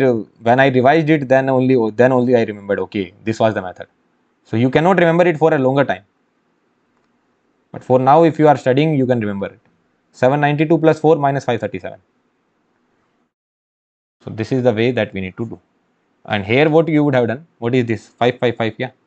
This is 555. So what you would have done, 323 plus 432 minus 732 plus 555.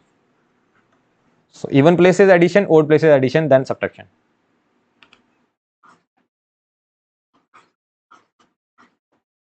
Okay, so 796 minus 537. 796 minus 537. I will bring the calculator.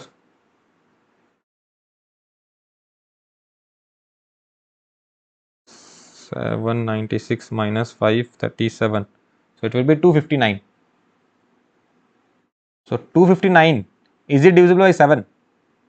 259, is it divisible by 7?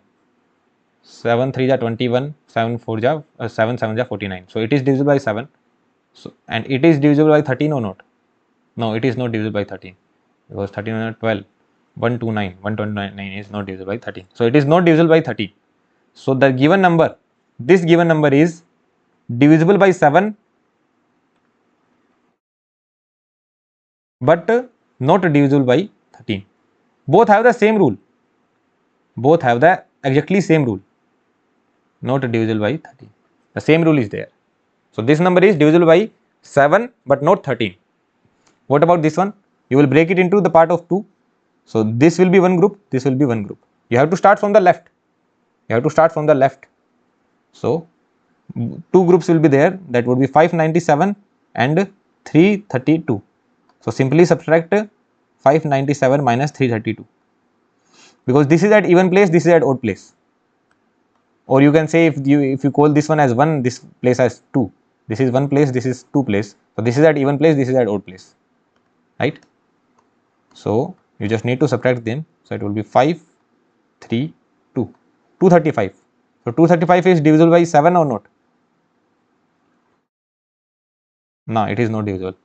7 3 ja 21, 2. No, it is not divisible. And 235 is divisible by 13 or not? 13 1 ja 13, 10.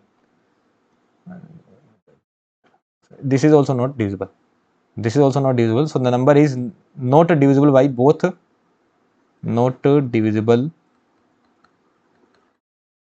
by both 13 and 7. What about this one? You will break again 3 and 3. 597, 488. So 597 minus 488. What it will give you? 597 minus 488. 597 minus 497 would give me 100, and it is 488. So it will give me 109, I guess. Right? 9 more. Yeah, it will give me 109. So is it divisible by 7? No, 109 is not divisible by 7. And 109 is divisible by 13. Yeah, I should have taken one example which is divisible by both. 13.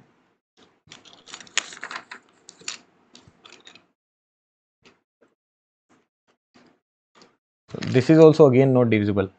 Actually, I should have taken again not divisible by both 13 and 17.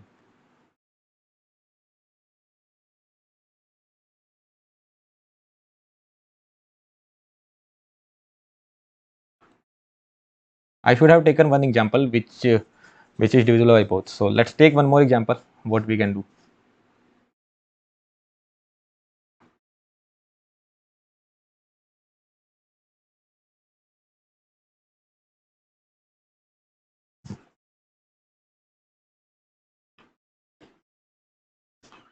That example can be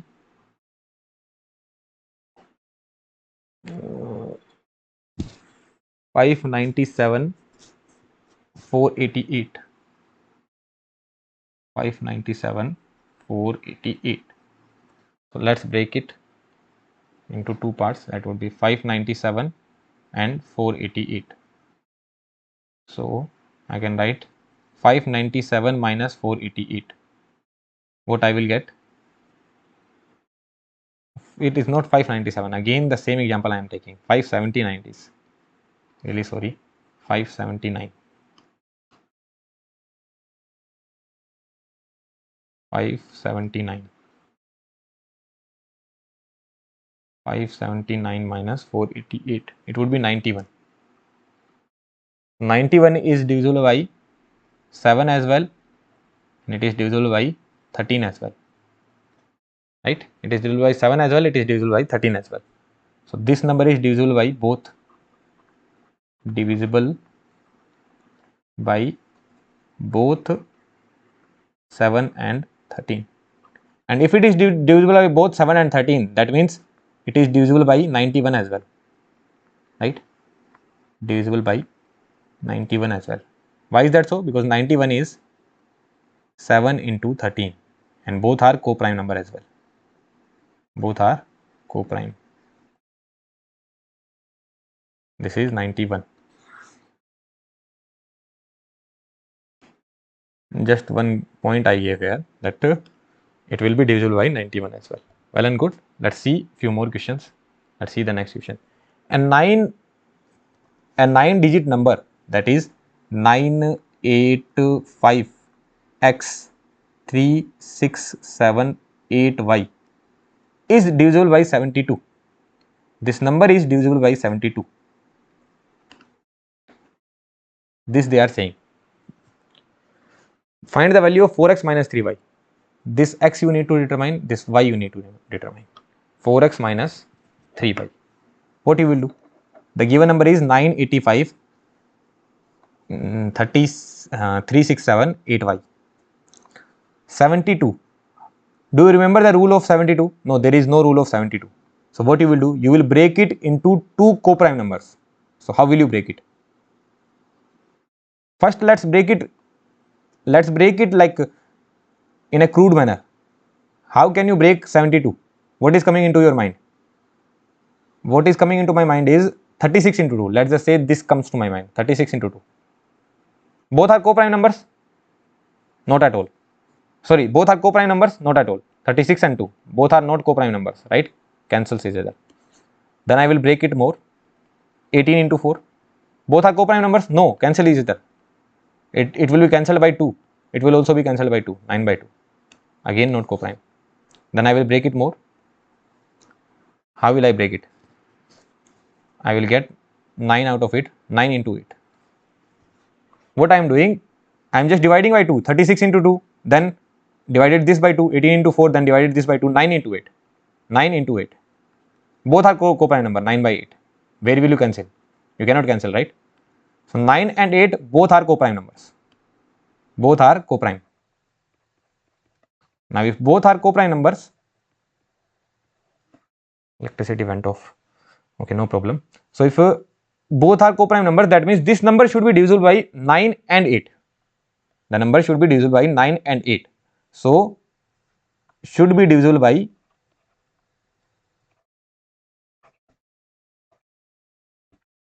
divisible by 9 and 8. So if the number is divisible by 8, what I am testing? By 8. By 8. So if the number is divisible by 8, that means these three 7, 8, y should be divisible by 8, right? Last 3 digits should be divisible by 8 because 8 is 2 to the power 3. So last 3 digits should be divisible by 8, right? So 8 nines are 72. 8 nines are 72. 6 is remaining, 6y. So what should be the value of y? So that it is divisible by 8. Y should be equals to 4.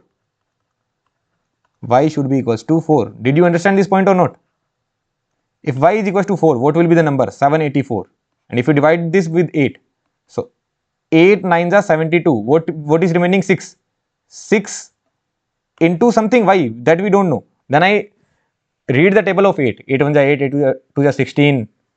16, then what will come? 24, 32, 40, 48, then 56, and then 64. Okay.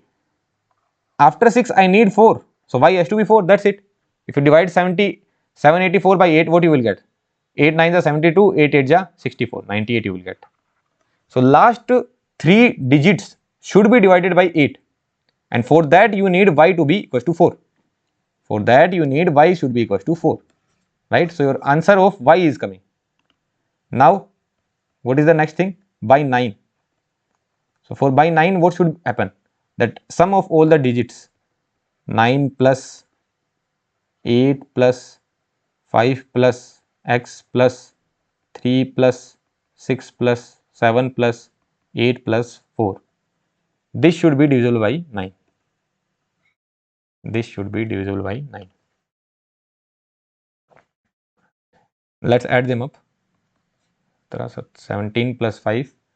17 plus 5 will be 22. 22 plus 3, 25. 25 plus 6 will be 31. 31 plus 7 will be 38. 38 plus 12 will be 50. So 50 plus x should be divisible by 9. What should be the value of x? No, chicken open. Yeah, 9 6 are 54. So x should be equals to 4. You tell the table of 9. 9 1 is 9, 9 2 is 18. Then 18, then what will come? 27, then 36 will come, then 45 will come, and then 54 will come. Actually, I am from Hindi medium, so I tell the table in Hindi. 9 ekam 9, 9 duni 18, 9 tiya 27, 9 chauke 36. This is the way I do the calculation in my mind. So I cannot do that as a educator when I am teaching in English. So that's why I am doing the calculation in my mind only. So 9 6 are 54. So you need x to be equals to 4. So this was the approach of solving the problem. So x should be 4 and y should be 4. So what will be the value of 4x minus 3y? 16 minus 12. That is equals to 4. So answer will be 4. Answer is 4. Are you getting this point? What did we do? 72 we need to break it into 2 co-prime numbers. We cannot do 36 into 2. We cannot do 18 into 4. We can do only 9 into 8. So number should be divisible by 8. Number should be divisible by 9. So for 8, last 3 digits should be divisible by 8. So 7, 8, y should be divisible by 8. For that you need y to be 4. If your y is 4, 8 9s are 72, 6, 8 8s are 64. If y is 4, then it is all good. Let's do it for 9. So add the numbers and the addition of numbers should be divisible by 9. So 50 plus x should be divisible by 9. So x should be equals to 4. Because 9, if x is 4, then 54 is divisible by 9. 9 6 are 54, right? 9 6 are 54. So you need x to be 4 and y to be 4. So 16 minus 12 would be equal to 4. So this is your correct answer. Well and good. Let's move towards the next question. How many natural numbers less than 1000 are divisible by 5 or 7 but not 35? What do you understand by that? The number should be divisible by 5 or 7 but not 35. Which number will be divisible by 35? Which number will be divisible by 35? 35 can be written as 5 into 7. Both are co-primes. Both are co-prime. That means what do they mean to ask? What do they want to ask? They want to ask is that find the numbers which are divisible by 5 or 7 but not 5 and 7. What you need to find? What is the target? You need to find divisible by 5 or 7 but not 5 and 7. Say yes or no. The number should be divisible by 5 or 7 but not 5 and 7. They are saying it should be divisible by 5 or 7 but not 35. Which number will be divisible by 35? Which number will be divisible by 35? The number which is divisible by 5 as well and 7 as well. Which number will be divisible by 35? That is divisible by 5 as well and 7 as well. But you don't want 35 to be there. That means you don't want the number to be divisible by 5 and 7. Say yes or no. Are you understanding this point or not? So they are asking how many natural number less than thousands are there? Less than 1000. How many natural number are there? So let's start for 5 by 5. So if you start by 5, first number will be 5. Right? Natural number. 0 cannot come. 0 will not come. Natural number they are saying. They are saying natural number. So 0 will not come. So first we will start with 5. Then 10 will come. Then 15. 20. In that manner it will go up to. It will go up to what? 995. Less than 1000. And what about 7? 7, 14, 21, 28, 35, 42, 49. And it will go up to what? You can divide 1000 by 7. So 7, 7 1 ja 7, 3, 7 4 ja 28, 2. So 7 2 ja 14. So 994 should be the last number. What did I do? I need to find the largest 3-digit number which is divisible by 7. This is what I need to find. Largest 3-digit number which is divisible by 7. How can I do that? I can pick 997, 999. 3-digit number I need to find because lesser than 1000 they are saying. I divide it by 7. So 7 1 ja 7. What is remaining? 2 is remaining. So 7 4 ja 28. What is remaining? 1 is remaining. 1 and other number is 9. So what do I know?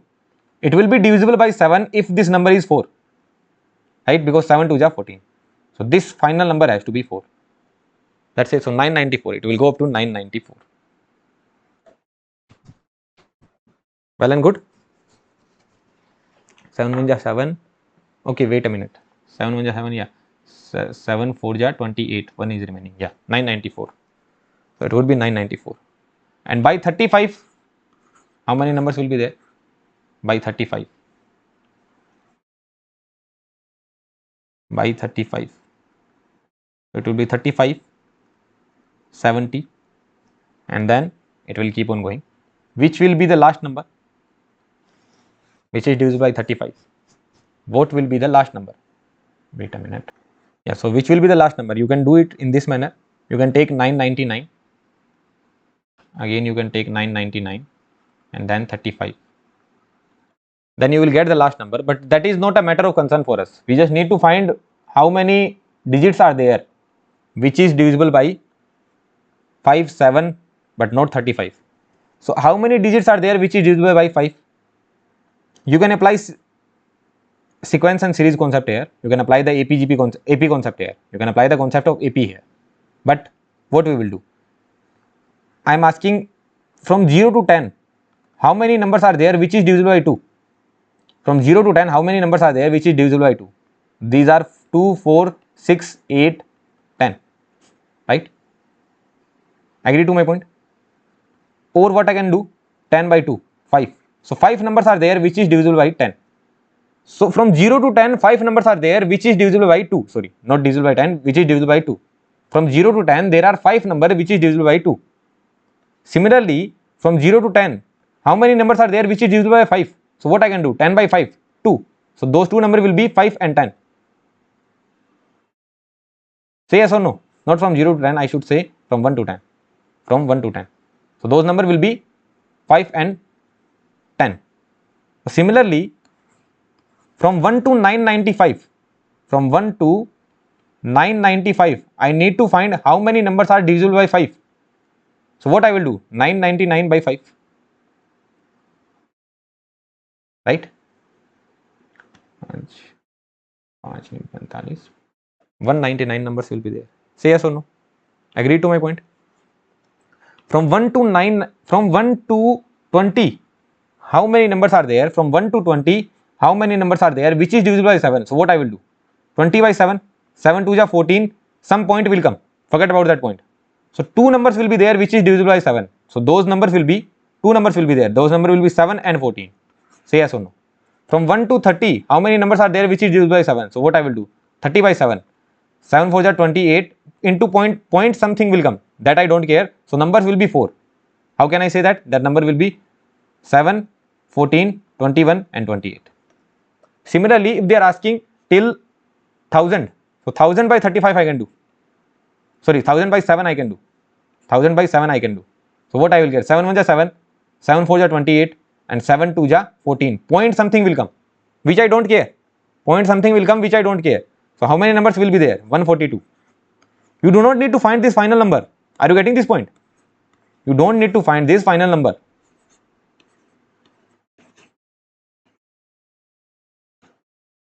This final number you don't need to find.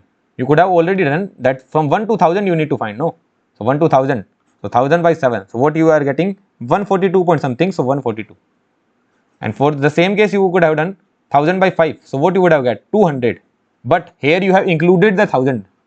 You cannot include 1000 here. You cannot include 1000 less than 1000 there, I say saying. So 1 you have to subtract. So it will be 199. So this will be 199. This will be 142. What about 35? So in the calculator, what you will do? You will be having the calculator in your examination. What you will do?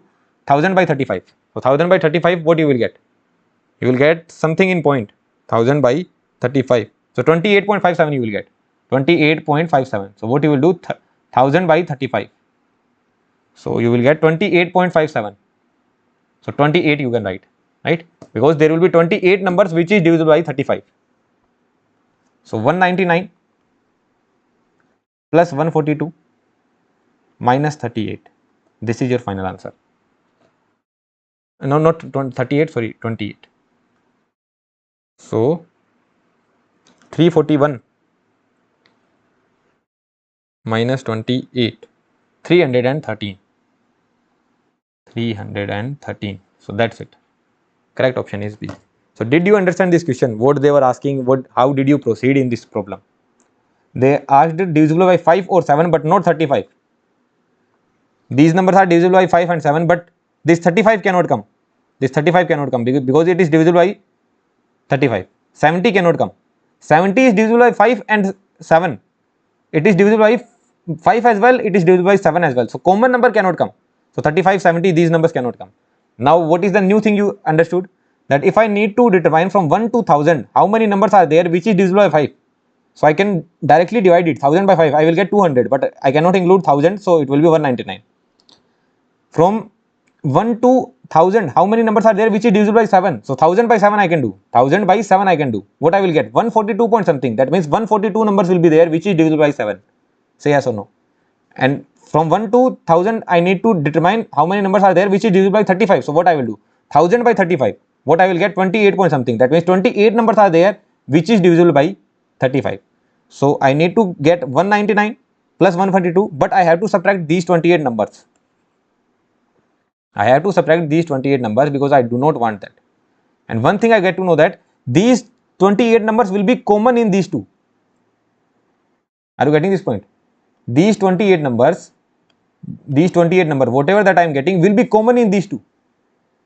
That's why I am subtracting. let's make a Venn diagram. So there will be some numbers which is divisible by 5, there will be some number which is divisible by 7, and there will be some number which is divisible by both, and you do not want that. In the whole sample space you have 1000 numbers, from 1 to 1000 there are 1000 numbers. There are 199 numbers here in this complete one. In this complete one there are 199 numbers. There are 142 numbers in the complete one. How many common numbers are there? These are the common numbers, that are 28, and you do not want that. You do not want the numbers which are common, so you simply subtract those. That's it. Getting this point? So this is what I have done. So this was a very good question. These are kind of questions can be asked in the examination. Let's move towards the next question. 5p9 minus 7q2 plus 9r6 is equals to 823. What is the maximum value of q? Try solving it on your own. This is not a question. I will give you one hint. This question is not based on the concept of divisibility. A simple mathematics concept is there. A simple brain should be used here.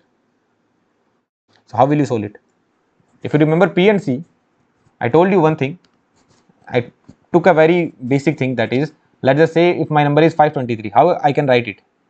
5 into 100 plus 2 into 10 plus 3 into 1. Say yes or no. If my number is 23754, how I can write it?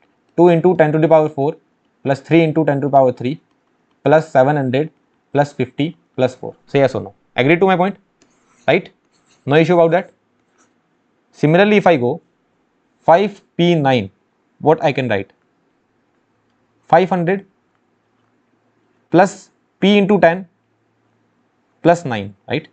What about 7q2? What I can write? 700 plus q into 10,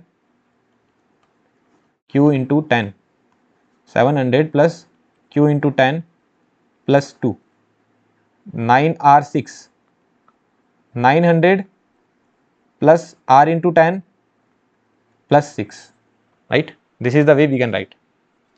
Let's check the equation. So what I am going to write? What is this? This is 509 plus 10p. What is this? This is 702 plus 10q. And what is this? 906 plus 10r. So 509 plus 10p minus 700q minus 10q plus 906 minus 10r is equals to 823. Sorry, plus. It is plus. It is plus. Right. So what you are going to get? 509 plus 906. 509 plus 906 minus 702. 713 minus 823. 110. 10 into p minus q plus r is equals to 110. So p minus q plus r is equals to 11. So you need to find the maximum value of q. So q will be 11, sorry, p plus r minus 11. P plus r minus 11. So what do you think? What will be the maximum value of q? To get the maximum value of q, maximum of q will be maximum of p plus r minus 11. What will be the maximum value of p plus r? 18, right? 18. P can take any value from 0 to 9. Q can take any value from 0 to 9. So P will be 18. P will be 9 and, sorry, not Q. Yeah, Q can take any value from 0 to 9, and also R can take any value from 0 to 9. So you will put Q equals to P equals to 9 and R equals to 9 minus 1. 18 minus 11, that would be 7. So value will be 7. So this was the question. Did you understand this? Maximum value of Q you need to find, no? So maximum value of P, that could be 9. Maximum value of R, that could be 9. So 18 minus 11, that is 7. That's it. Right? Let's solve the next question. If n is an integer, then the sum of all possible values of n such that 16n square plus 7n plus 6 by n is an integer. What is the value that this is an integer? This should be an integer. This should be an integer. What is this? This is 16n plus 7 plus 6 by n. Now you know one thing, that n is an integer. N is an integer. N is an integer. Right? So 16 into n, what that will be? 2 is an integer. If I multiply this with 16, what I will get? 32. It will be an integer only, no? If n is an integer and you are multiplying that with an integer, integer into integer will give you integer only. 3 into 2 will give you integer. 5 into 2 will give you an integer only. Integer into integer will give you integer only, right? So 16 into n will give you integer only. So this is already an integer. Integer. 7 is an integer only. Integer should be added with integer only to get integer. Are you getting this point? Sum of all the possible values of n such that is an integer. Sum of all the possible values of n such that it is an integer. I missed the point that n should be positive here. Take n to be positive. Here only I can write n is a positive integer, because the question will not make any sense. If I don't write n is a positive integer, the question will not make any sense. N is a positive integer. N is a positive integer. Okay. Yeah. So this is an integer, this is an integer. Both are integer. 2 plus 3, both are integer. What I should add to get an integer only? I need this to be an integer. If I add some point number 2.5, what I will get? 5 plus 2.5, it will be 7.5. It is not an integer. I need to add an integer only. You need this to be integer. This has to be integer. Has to be integer. Are you getting this point? This has to be integer. So integer plus integer plus integer will give me integer. You need this complete to be integer. So integer plus integer plus integer will give me integer. I know this is an integer, I know this is an integer, I need this to be an integer now. So 6 by n has to be integer. Now try putting the values. 6 by 1, 6 by 2 you can put, 6 by 3 you can put, 6 by 4 you can put, 6 by 5 you can put, 6 by 6 you can put, 6 by 7 you can put, n value I am putting, 6 by 8 you can put, and so on you can put like that. Is it an integer? Yeah, it is an integer. I am saying belongs to I. Is it an integer? Yeah, 6 by 2 will be 3, belongs to I. It is an integer? Yeah, it is an integer. 6 by 3 belongs to I. Is it an integer? 6 by 4, it will be 1.5, not an integer. So this case will not come. 6 by 5, 1.2, right? This case will also not come. 6 by 6, this is 1. 6 by 6 is 1. So this will come. Belongs to integer. 6 by 7, this case will not come. 6 by 8, further cases will not come because that value will be less than 1 only. 0 point something, 0 point something. 6 by 12 will be 0.5.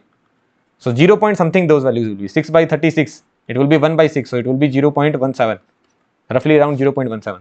So all these values will not be integer. So for integer, n can be 1, 2, 3 and 6. So n can be 1, 2, 3 and 6, right? And why did I modify this question? Why did I modify this question? Why did I write positive integer here? Because if I have only written integer, that means n could have been -1 as well, right? It could have been -2 as well, it could have been -3 as well, it could have been -6 as well. And what I am asking, the sum of all possible values of n. So sum of all possible values of n, 1 plus 2 plus 3 plus 6. So 6 plus 6, 12. So answer is 12. Otherwise the sum would have been 0. So in the test series I will frame a question where I will show the same question, and the option D I will put none of the above. In the test series we can frame a question where in the option D I can put none of the above. Some people will say 1, 2, 3, 6. So they will mark it 12. But there I will miss this point, that it is a positive integer. I will miss this point. That n is a positive integer, I will miss that point. So n can take negative values as well. If n is not a positive integer, it can take -1, -2, -3, -6 as well. So if it is taking negative values, that means the addition will be 0. But you cannot take negative values, right? You have to take positive value, because here I have modified the question, n is an positive integer. So 1, 2, 3, 6, these are the possible values. So answer should be 12. Are you getting this point? Understood? So you needed this to be integer. If you needed this to be integer, the 16 into n is an integer, 7 is an integer, you need last one to be an integer. So 6 by n should be an integer. So n you can put 1, you can put 2, you can put 3, you cannot put 4, you cannot put 5, you can put 6. After that, all values will be lesser than 1, so you cannot put those values as well. So 1, 2, 3 and 6, only 4 possible values are there. Addition of 1 plus 2 plus 3 plus 6 is 12. Negative values can also come, but n you should take positive integer only. So answer would be 12. That's it. So this is the basic concept that we have covered. So basic things we have covered. What are those basic things that we have covered? So 3 points, these 3 points we have covered, right? Now in the next lecture, although I will put this as a marathon on YouTube, so now we are going to see the concept of factors, which is very interesting, and you will get to learn a lot of new things. If you have already studied it, still you need to watch it, because I will give you the approach of solving the problems of factors. We are not going to mug up any formula. Zero formula we are going to mug up in the concept of factor. Zero formula, literally zero formula. We will solve all the questions by the concept, and in the examination you will solve it quicker than remembering the formula. This is also my guarantee. So let's see the concept of factors now. Okay then? Yeah. So let's study the concept of factors now. So there are two terms, factorization and factor. We will study about both of the terms, factorization and factor. One term is factorization and other term is factor. So what do you mean by factorization? You have to represent the number in the multiplication of prime numbers. So if I am saying do the factorization of 12, what you will do?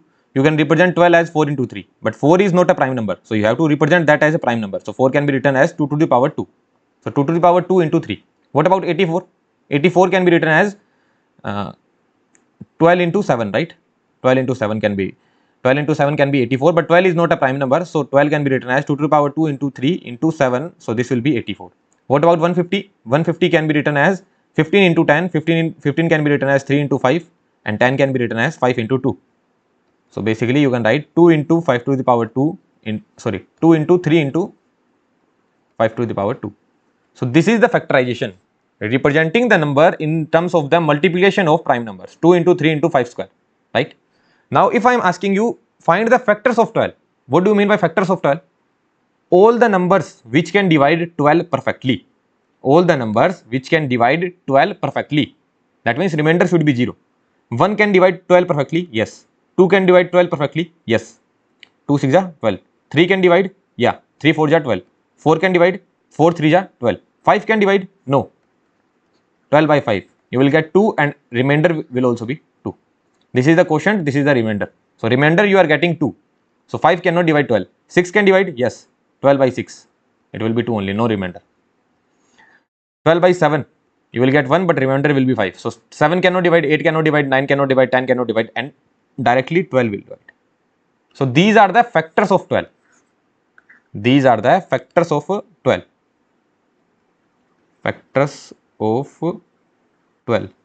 So if I am asking you what all are the factors of 12, then you will say 1, 2, 3, 4, 6 and 12. So how many factors are there? Total number of factors. Total number of factors. So total number of factors are 6. Total number of factors are 6. So for 12, total number of factors are 6, right?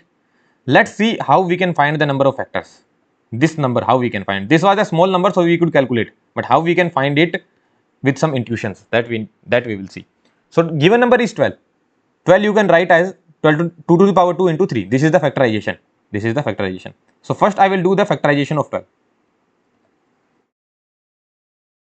Now I need to find the factors.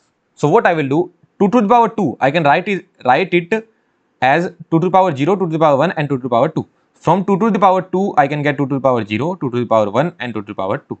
And from 3, I can get 3 to the power 0 and 3 to the power 1. If there was 3 square, I could have got 3 to the power 0, 3 to the power 1 and 3 to the power 2. Was this till the end? You will understand it, what I am going to do. If I had 5 to the power 4, I could have got 5 to the power 0, 5 to the power 1, 5 to the power 2 and 5 to the power 4. This I could have got if I had 5 to the power 4 as well. But this is what I am having, 2 to the power 2 and 3 to the power 1. So from there I could get 2 to the power 0, 2 to the power 1, 2 to the power 2 and 3 to the power 0 and 3 to the power 1. What I need to do now, I will pick one number from here and one number from here and will multiply both. 2 to the power 0, I am picking one number from here into 3 to the power 0. 2 to the power 0 multiplied with 3 to the power 0. Another from 2 to the power 0, one number from here and another number from here. One number from here, 2 to the power 1 into 3 to the power 0. 2 to the power 1 into 3 to the power 0. One number from here, another from here. 2 to the power 1 into 3 to the power 1. Then 2 to the power 2 into 3 to the power 0. Then 2 to the power 2 into 3 to the power 1. What you will get? 2 to the power 0, 1 into 1, 1. 1 into 3, 3. 2 into 3, 2 into 1, 2. 2 into 3, 6. 4 into 1, 4. And this is 12. So these are the factors of 12. Factors of 12. So what did you do here? What did you do here? If you pick one number from here and one number from here and will multiply both, then you will get one factor. If I pick one number from here, let's just say I am picking 2 to the power 1 and one number from here, 3 to the power 1. So I am getting one factor. 6 is one of the factor of 12. I am taking one number from here, 2 to the power 0 and another number from here, 3 to the power 1. So I am getting 3, which is one of the factor of 12. Now if you need to find total number of factors, what you will do? Here you have 3 chances and here you have 2 chances. 3 into 2. These are the number of factors. Number of factors. Did you understand this point or not? PNC, concept of PNC I am using. Simple concept of counting. I need to pick one number from here and one number from here. So 3 into 2 is equals to 6. These are the number of factors. Number of factors. Number of factors. Let's just say I was given one number which I don't know which number is that. Let's just say this is the number. 2 to the power 2 into 3, 2 to the power 2 or 2 to the power 3 into 3 square. I don't know which number is that. You can calculate it. 8 into 9. It would be 72. But we are not caring about the number. Now they are asking how many total number of factors will be there for this given number n. How many total number of factors will be there for this given number n. So what you will do? From 2 to the power 3 you can get 2 to the power 0, 1, 2 and 3. 3 to the power 0, 1 and 2.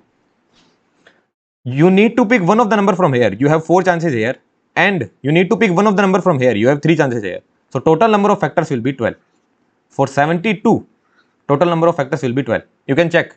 Let's try writing the factors. 1 will be one of the factor, 2, 3 will perfectly divide, 4 will perfectly divide, 5 will not divide, 6 will divide, 7 will not divide, 8 will divide, 9 will divide, 10 will not divide, 11 will not divide, 12 will not 12 will divide, 13 will not divide, 14 will not divide, 15 will not divide, 16 will not divide, 17, 18, 19, 20, 21, 22, 23, 24.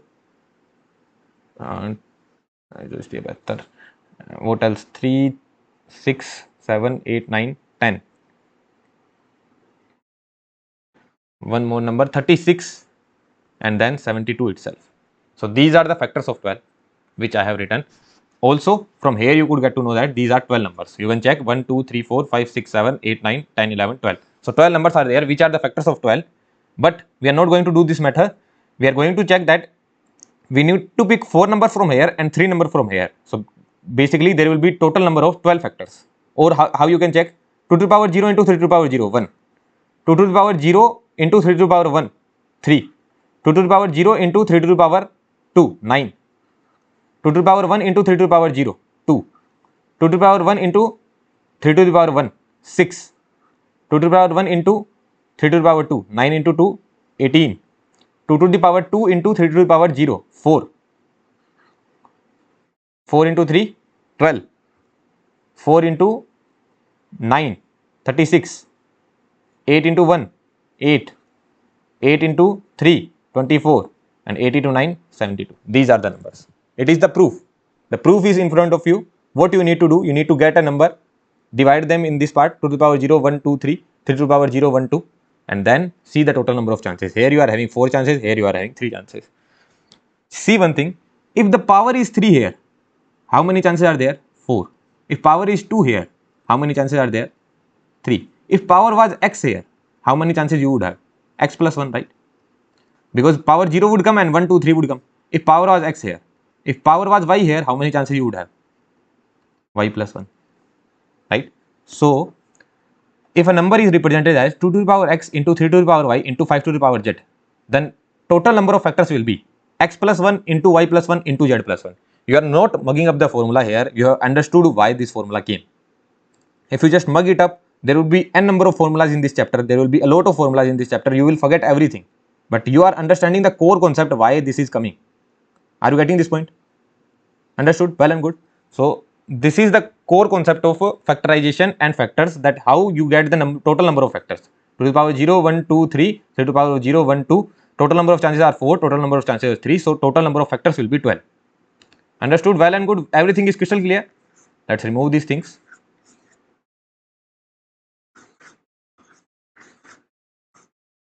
So, we have generated a formula that is x plus 1 into y plus 1 and so on.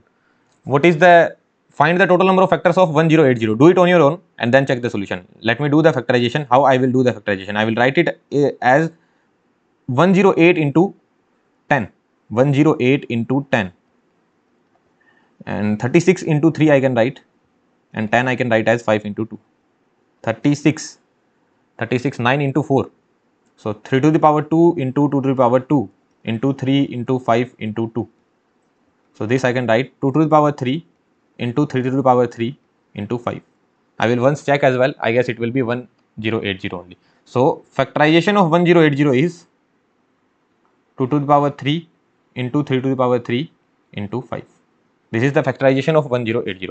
Total number of factors. What will be the total number of factors? Total number of factors.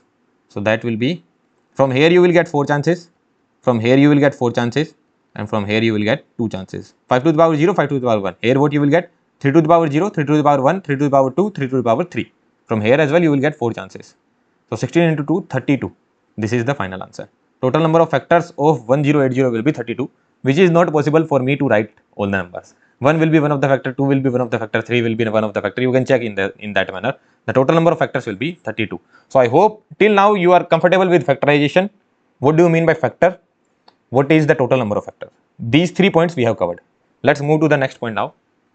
The next point is find the number of odd factors. What do you mean by that? The factors which are odd. The factors which are odd. So which factors are odd? These are the factors of 12 which you already know. These are the factors of 12 which you already know. Which of the number is odd? 1 is odd, right? 3 is odd. 4 is odd? No. 6 is odd? No. 12 is odd? No. So total number of odd factors are 2, which are 1 and 3. And total number of even factors? 1, 2, 3, 4. Total number of even factors are 4, which are 2, 4, 6 and 12. Now, how will you get that if the number is large? Here 12 is very small number and you could just calculate it. You could calculate it in your hands only. But if the number is very large, how will you calculate? One thing I know, that I can get total number of factors like this, right? I can get total number of factors like this. Like this will be one of my factor, this will be one of my factor, this will be one of my factor, this will be one of my factor, this will be one of my factor, and this will be one of my factor. So in that manner I can get the factors, right? I need the number to be odd. Odd. I need the number to be odd. Tell me one thing, in the factorization of any number, what will come? 2 to the power x will come, 3 to the power y will come, 5 to the power z will come, 7 to the power l will come, 8 to the power m, not 8, 8 will not come because 8 is not a prime number. You have to write the prime number. 9 is not a prime number, 11 is a prime number. So 11 to the power m will come. This will go. Is there any even number? Only even number is this, right? Only even number is this. Is there any even number in this one? No. Even number cannot be there. Let's just say I am thinking that 242 will come here. in this factorization, in the factorization of n, some 2 to the power 242 to the power k will come. This is what I am thinking. But 242 will never be a prime number. You have to represent the number in terms of the multiplication of prime number. But 242 will never be a prime number. Why is that so? Because this is an even number. And if that is an even number, it will be divided by 2. Right? If it is divided by 2, if this is not a prime number, this will be a composite number, then it cannot come here. Right? It can never come here. It can never come in this one. So only even number is this 2. So 2 is the only even number which is prime. Do you get this point? 2 is the only even number which is prime. I am writing down a note. What is that note? This is a very, very important note. 2 is the only even number which is prime and can appear in factorization because only prime numbers can appear in factorization, and 2 is the only even number which is prime. Now tell me one thing, you need odd factor, right? Odd factor, you need odd factor. How you can get an odd number? I told you one thing, you have to remember one thing. In case of even and odd number, what is that thing? That odd into odd will give me odd. Odd into odd will give me odd. Right? To get an odd number, all the numbers should be odd. So what you are going to do, you will pick one number from here and one number from here, and you are multiplying those, and you are getting one of the factors, right? One number from here, multiply both of them and you will get one of the factors. You need that number to be odd. 3 will always be odd, right? 3 is an odd number. You get 3 to the power 3. So 3 to the power 0, 3 to the power 1, 3 to the power 2, 3 to the power 3. All will be always be odd. This will always be odd. Everything that is coming, that will always be odd. Let's just say you have 7 to the power 2. So 7, you will get 7 to the power 0, 7 to the power 1 and 7 to the power 2. All will always be odd. Because odd to the power n is always odd. So all these numbers are odd, right? 5 to the power 1. Let's just say 5 to the power 1 was coming, or 7 to the power 1 was coming. So all these are odd. So here you are having two chances. Say yes or no. 3 to the power 0 and 3 to the power 1. And now you multiply odd number with an odd number only. Odd number should be multiplied with the odd number only. From here, which one is the odd number? Tell me. Only 2 to the power 0 is the odd number. Because 2 itself is even. 2 to the power 1 will be even. 2 to the power 2 will be even. 2 to the power 3 will be, 2 to the power 3, 2 is 4. 2 to the power 3 is 8, that will be even. So even to the power anything will be even only. So from the side of 2, from the row of 2, you can only get 2 to the power 0, which is one number. So from here you can get only one number. So total number of factors will be 1 into 2. That will be 2 odd factors. Say yes or no. 2 odd factors. Did you understand this point or not? We will take one more example. Let's take one more example. Let's just say a number given is 2 to the power 2 into 2 to the power 3 into 3 to the power 2. Let's just say this number is given. You can break it in this manner. 3 to the power 0, 3 to the power 1, 3 to the power 2. You need the number to be odd. You need a odd factor. So for getting odd, you have to do odd into odd is equals to odd. From here you will always get a odd number. So here there are 3 chances. From here, how many chances are there to get a odd number? Let's just say this is 5 as well. Here you will only get odd number from 2 to the power 0. So there is only one chance. And what about this one? 5 to the power 0 and 5 to the power 1. So there are 2 chances. So total number of odd factors will be 1 into 3 into 2. So total number of odd factors will be 6. Say yes or no. Are you agreeing to this point or not? Did you understand this point? So how will you calculate the total number of odd factors? If you mug up the formula, it will never be easy for you. You will forget the formulas. We will write down the formula. There is no issue. We will certainly write down the formula. But if you just mug it up, you will forget it. So how are you getting odd factors? Did you understand this? The concept I wanted to deliver. So odd into odd will be odd. So you need to get an odd number, then you need to multiply that odd number with another odd number. So from here you will get only one odd number, from here you will get two odd numbers. So number of odd factors will be 2. Now if you need even factors, then you can subtract total number of factors, total factors minus odd factor, you will get even. Or what you can do, how you can get an even number, how you can get an even number, even into even will be even into odd will be even, right? Even into even will be even into odd will be even. 3 is even number, sorry, 3 is odd number. Let's just say 5 is also coming, 5 is also odd number. So odd and odd, these numbers will be always odd. Now you need even number, so you need this one to be even, say yes or no. 3 into 5 into 7 into 11 into 13 into 17 into 19 into all the multiplication will be always even, say yes or no. That odd, because odd into odd. So all these are odd number and multiplication of all these odd number will be odd only. So from here to infinity, everything will be odd. You need that complete number to be even. What does that mean? You want this number to be even, right? So from here, how many chances you will have? You cannot have 2 to the power 0. Why you cannot have 2 to the power 0? Because 2 to the power 0 is an odd number. From this row, you need to pick even numbers. And what are those? This is an even number, this is also an even number. If 2 to the power 3, that will be also even. 2 to the power 4, that will also be even. 2 to the power 5, that will also be even. So you just need to miss this 2 to the power 0. You need to miss this 2 to the power 0. And from here you can pick anything, right? From here you can pick anything. Why you can pick anything? From here, because these numbers will be odd. Odd into even will give you even only. So here you are having 2 chances, and again here also you are having 2 chances. So total number of factors will be 4. Even factors will be 4. Are you getting this point? So what you need even factor. Even factors. If you need even factors, then you have to do even into odd. Because even into even, this condition cannot come. These numbers will be odd only. So even into even, this condition cannot come. So even into odd condition will come. And even into odd will be even only. So here in this row you are having 2 chances, and in this row as well you are having 2 chances, which is 4. So 4 are even factors. And 4 plus 2, total number of factors are 6, which you can see. Total number of factors are 6. So are you able to understand the core concept of these things? I hope you are understanding now. Let's remove the undesired part.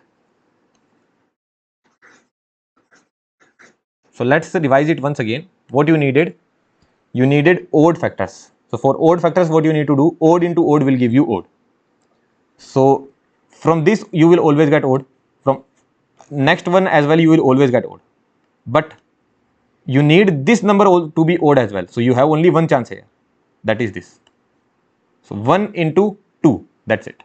For even number, what you can do? You can get the total number of factors minus odd factors. This you can do, or what you can do?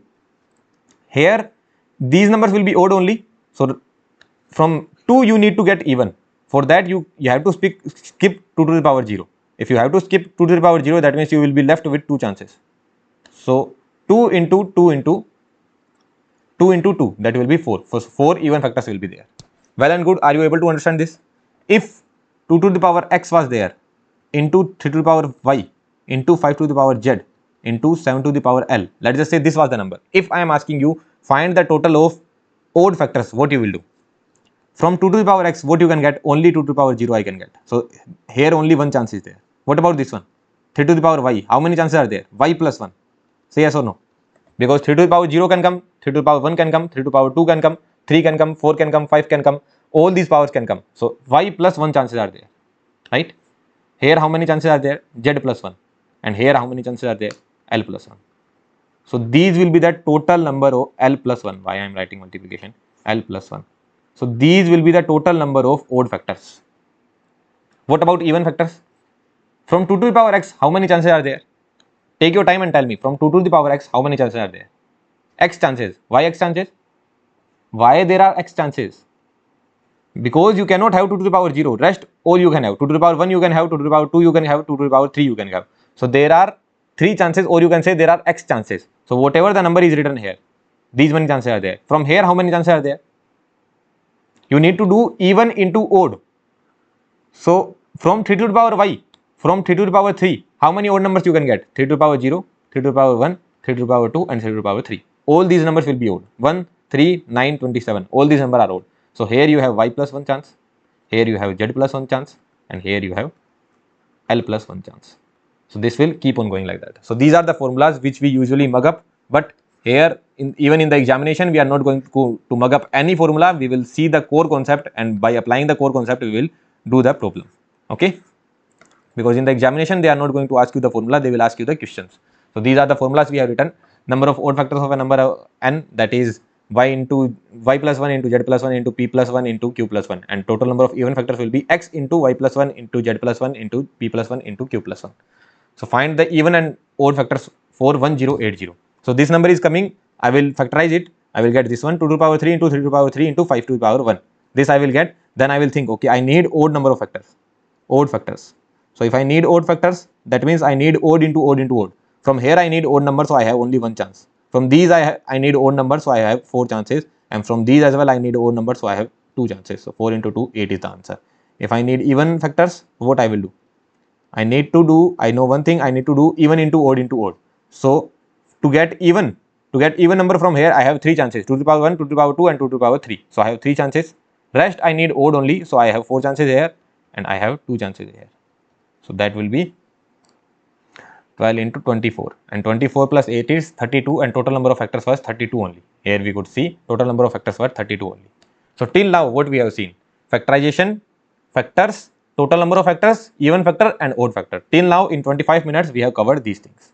Well and good. Just revise it once again and let's move to our next topic. Here we are going to see total number of prime factors, or the word I have written here is distinct prime factor.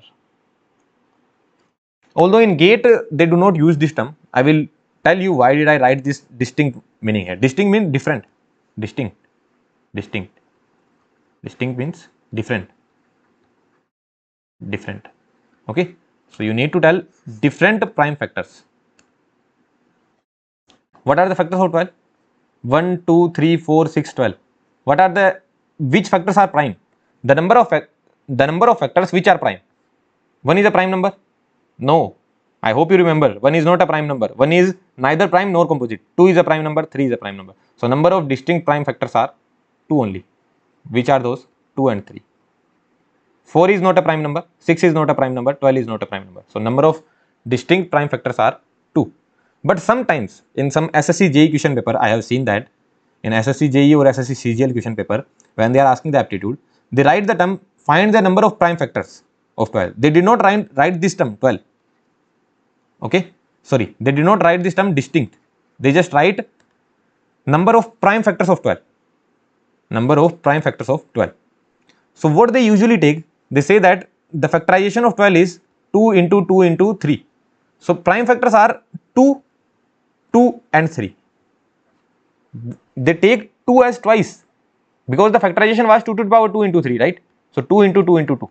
So they say that there are 3 prime factors of 12. There are 3 prime factors of 12 which are 2, 2 and 3. So it may happen sometimes in the examination that what can happen in the examination, that they are asking you the total number of prime factors, but in the option you are not even getting 2. That means they are asking this thing. Okay, so how will you get the total number of prime factors? How will you get the total number of prime factors? Just add these powers, na? Just add this power, 2 plus 1, 3. Basically 2 to the power 2 into 3 is written. So you can say 2 into 2 into 3. So one of the prime factor is this, one of the prime factor is this, one of the prime factor is this. So answer should be 3. That's it. If ideally what should be the answer? For me, answer should be this 2 only, because you are taking 2 as twice. You are taking 2 as twice just because the power is 2. So in some question paper it has happened, okay, that they forgot to write the term distinct. They did not write the term distinct and then they took the answer to be 3 because they took 2 twice. So number of prime factors are 3, number of distinct prime factors are 2 and 3. Most probably if the question is coming in GATE, they will write this term distinct. They will certainly write this term distinct. And even if they don't write, they will not set up this option. They will set up some other option, they will not set up this option. Let's just say they have written find the total number of prime factors in 12 and they have set the option as 2, 4, 6 and 8. So where you will click? On 2 you will click, right? On 2 you will click, right? On 2 you will click because 3 is not even in the option. And how do you get a total number of prime factor? Let's just say a number is given as, have I written that? No. Let's just say a number is given as n is equals to 2 to the power x into 3 to the power y into 5 to the power z into 7 to the power l. 7 to the power l I am writing, or p I am writing? P I am writing. So 7 to the power p into 9 to the power q and so on, right? So number of prime factors, that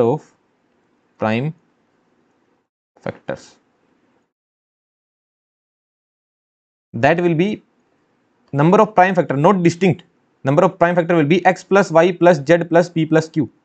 Say yes or no, and so on. Because 2, let's just say 2 to the power 2 into 3 to the power 2 into 5 to the power 1 into 7 to the power 1 is coming. So 2 is coming twice, plus 3 is coming twice, plus 1 is coming once, plus 7 is coming once. So total number of prime factors will be 6.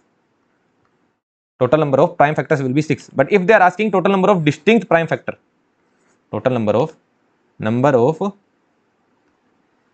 distinct prime factor,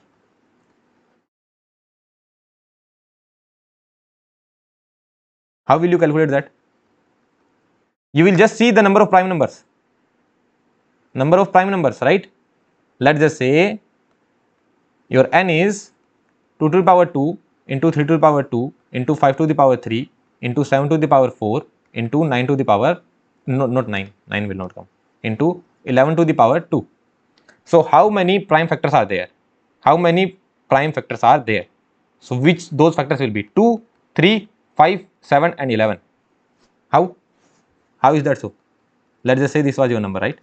This was your number.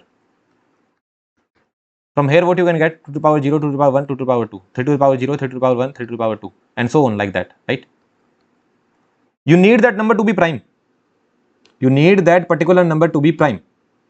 What do you understand by that? That it should not be divided by any other number than 1 and itself.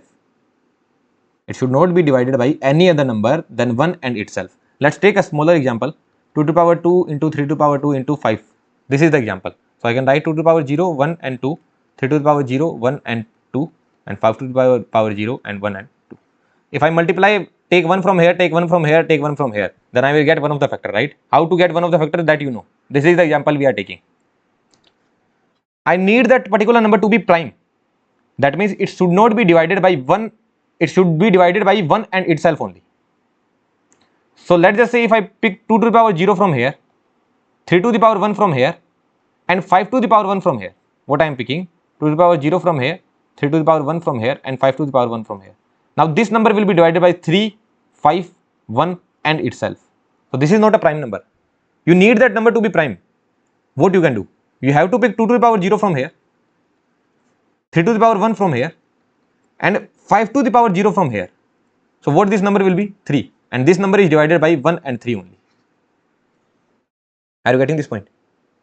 This number is divided by 1 and 3 only, that means it is a prime number.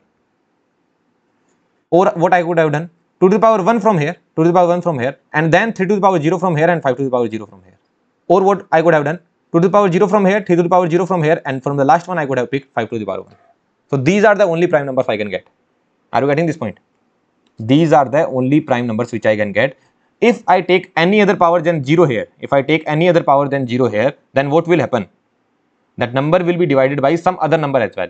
Let's just say I pick 2 to the power 1, 3 to the power 0 and 5 to the power 1.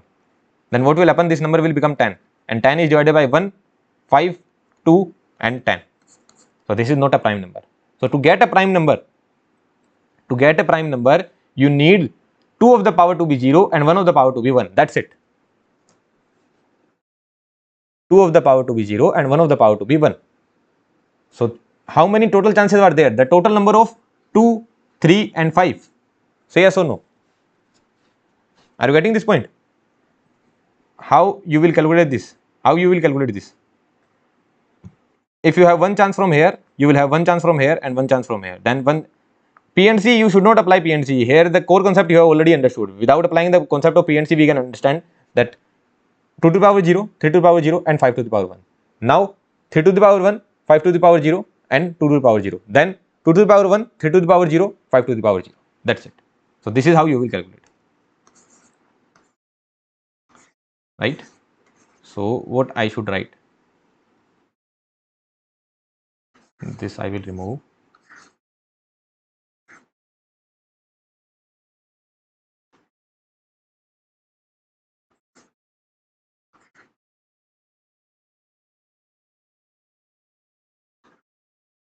Number of distinct prime factor, that will be equals to number of prime number in factorization. Number of prime numbers in factorization. Right? Well and good. Let's move towards the question. Find the number of prime factors in 1080. So this is our factorization, 2 to the power 3 into 3 to the power 3 into 5. So what all are the distinct prime factor? Distinct prime factor. Distinct prime factor. Those factors will be in the number, they will be 3 and that will be 2, 3 and 5. Distinct prime factors are 3, but is that the possible option? Not in options. Not in options. What does that mean? They are asking total number of prime factors. Prime factors. That means they are asking prime factors which will be 3 plus 3, 3 plus 3 plus 1.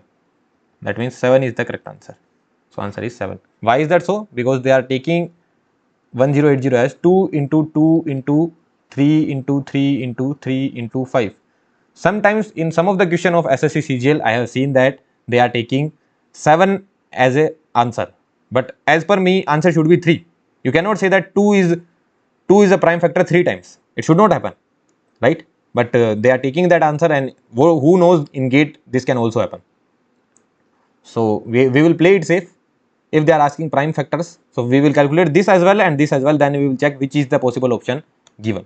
Okay, so 2 into 2 into 3 into 3 into 5, that means you will get 2 3 times, 3 3 times and 5 1 times. So 3 plus 3 plus 1, so 7 is the answer that is given. Okay, so I hope you must have understood the concept of prime factors, how those factors are prime. That prime factor will be, from here you can pick 2 to the power 1, from other one you will pick this, then you will pick 2 to the power 0, 3 to the power 1 and then this, then you will pick 2 to the power 0, 3 to the power 0 and 5 to the power 1, then this. So these are the total number of prime factors, which are 7, sorry not 7, which are 3 numbers, 1, 2 and 3 number. And what are they? 2, 3 and 5, right? So this was a very simple concept. Now we have covered the concept of prime factors as well, right? Now in this question, what was the total? In this question, if they had asked, this I did not ask, find that total number of composite factor. Total number of composite factor. If this was asked, find the total number of composite factors, what will be the answer? You know what are the total number of factors? This was 32, right? Total number of factors in 1080 was 32. Total factors was 32. If I subtract total factor minus prime factors, minus distinct prime factors actually, minus distinct prime factor,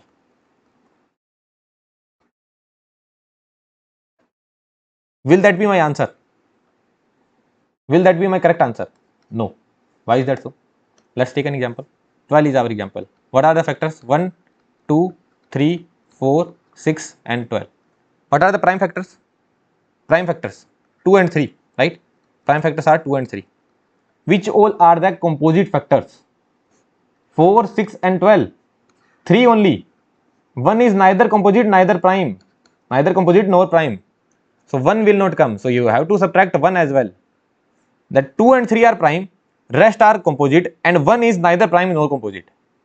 Are you getting this point? So total number of factors was how much? 32. Minus prime factors were 3. Actually 2, 3, 5. These were the prime factors, right? 2, 3 and 5. These were the prime factors. Minus 3 and minus 1. Answer would be 28. Sometimes you can mess it up. Sometimes it may happen that people will mess it up. And when I was teaching you the concept of what? Concept of composite and prime number, I told you will mess up in concept of factorization. You will mess up something in the concept of factor, and this is what I mean when I said you will mess it up. And here you messed up. I know a lot of students have messed up. If you have messed up, you need to like the video now. Okay, don't forget to like the video. It requires a lot of effort. So I'm hopeful that you guys will at least like the video, right? So total number of factors were 32. Prime factors was distinct prime factors 2, 3 and 5. Distinct prime factors were 3 and 1 was neither prime nor composite, so it will be 28. So total number of composite factors were 28. Well and good. Okay, then let's move towards our next question. Not next question. Now we are going to see how many perfect square numbers are there. How many numbers which are perfect square. But before that, you need to know what is a perfect square. What is a perfect square number? What do you mean by perfect square number? You must have studied it in your elementary classes. Perfect square is, it should be the square of an integer. Let's just say 4. 4 is the square of an integer, 2 square. What about 3? 3 is the square of any number? No. 3 is the square of root 3. But root 3 is not an integer. The number will be perfect square. 4 is a perfect square number. 2 is not a perfect square number because 2 is the square of root 2, which is not an integer. So number should be square of an integer. An integer that is square of an integer. That is perfect square. 36. Let's talk about 36. 36 is the square of 6. What about 72? 72 is 72 square of anything. 72 is the square of root 72, but you can write 72 as 2 to the power 3 into 3 to the power 2. Right? So this you can write as 6 square into 2. So this is not a perfect square. Not a perfect square. So yes or no? Not a perfect square, right? This is not a perfect square number. What about 9? 9 is 3 square, perfect square it is.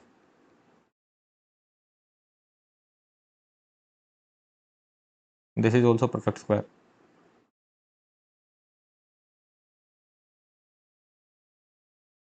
So this I will remove.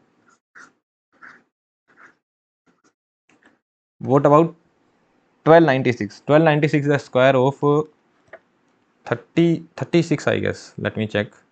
It is a square of 36 as far as I remember.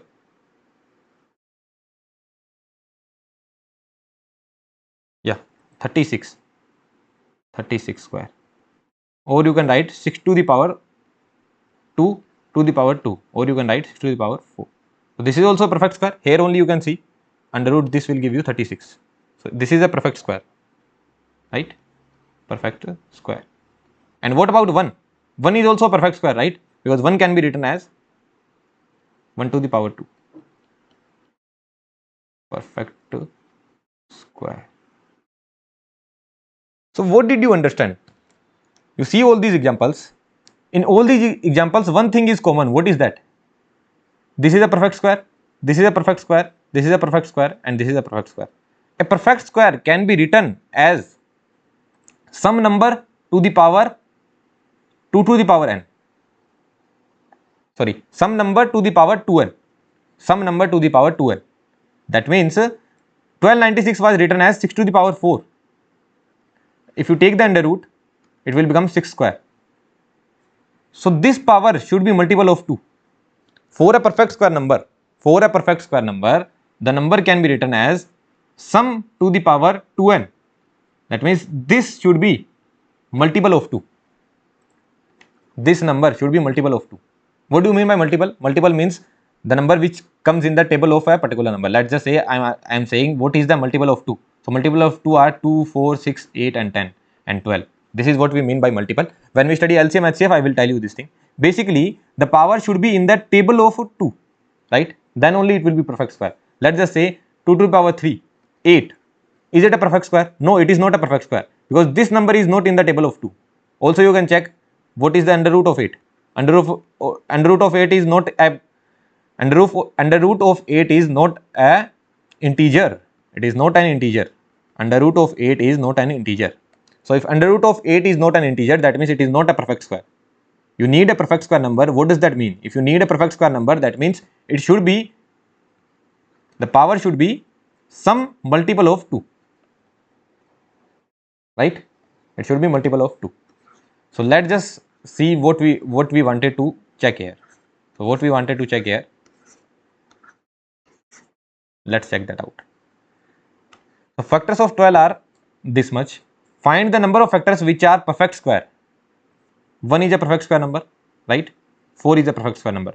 2 is a perfect square? No. 3 is a perfect square? No. 6 is a perfect square? No. 12 is a perfect square? No. So only 2 numbers are there which are perfect square, which is 1 and 4.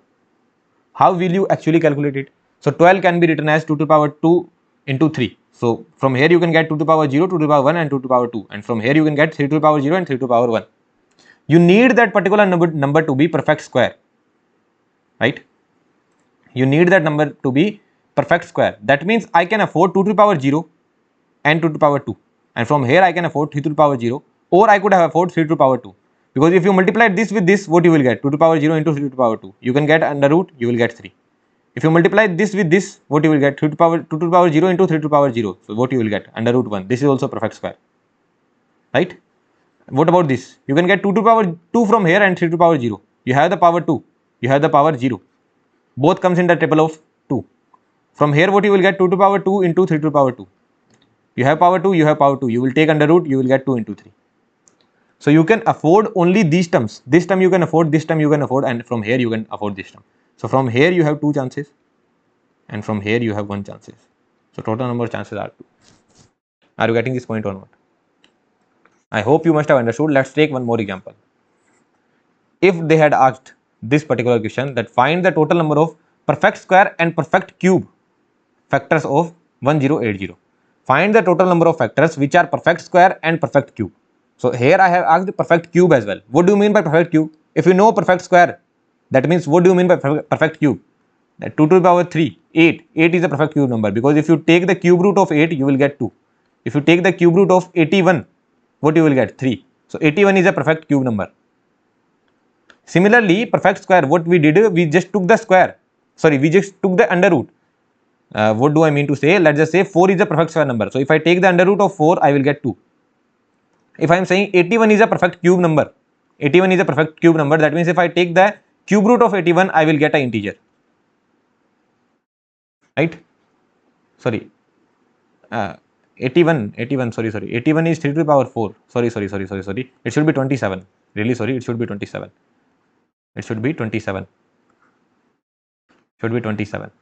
right? 81 is a perfect square number.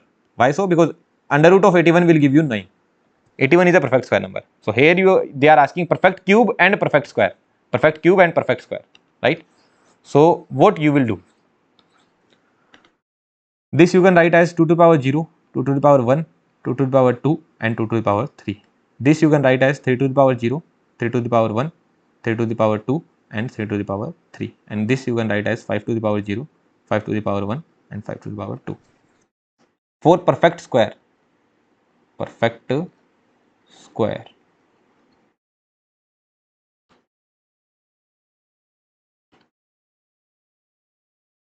perfect square, for perfect square you can only afford taking, from here you can take 2 to the power 0, from here you can, or 2 to the power 2.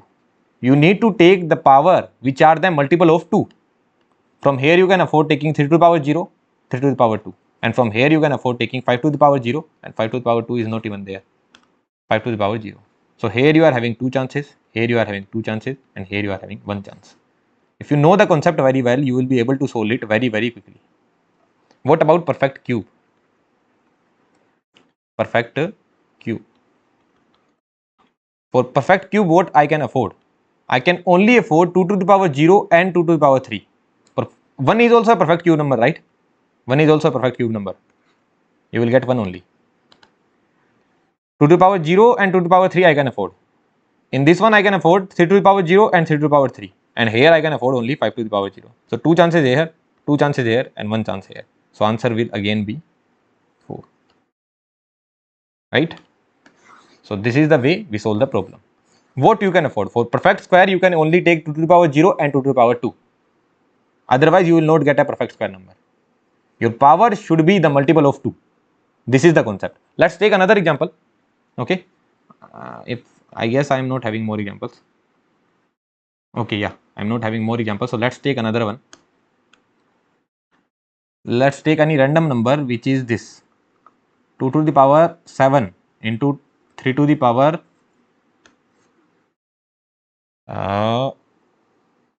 8 into 5 to the power 4 into 7 to the power 3. That's it. This is the number. You have to find what you need to find. Perfect square. Perfect square. Total number of perfect square factors. So, for perfect square, what you can afford? 2 to the power 0 you can take, 2 to the power 2 you can take, 2 to the power 4 you can take, and 2 to the power 6 you can also take. It should be in the number of, it should be in the table of 2. From here, what you can take? 3 to the power 0, 3 to the power 2, 3 to the power 4 you can take, 3 to the power 6 you can take, 3 to the power 8 also you can take. What about this one? 5 to the power 0 you can afford, 5 to the power 2 you can afford, 5 to the power 4 you can afford. From here, you can afford these two.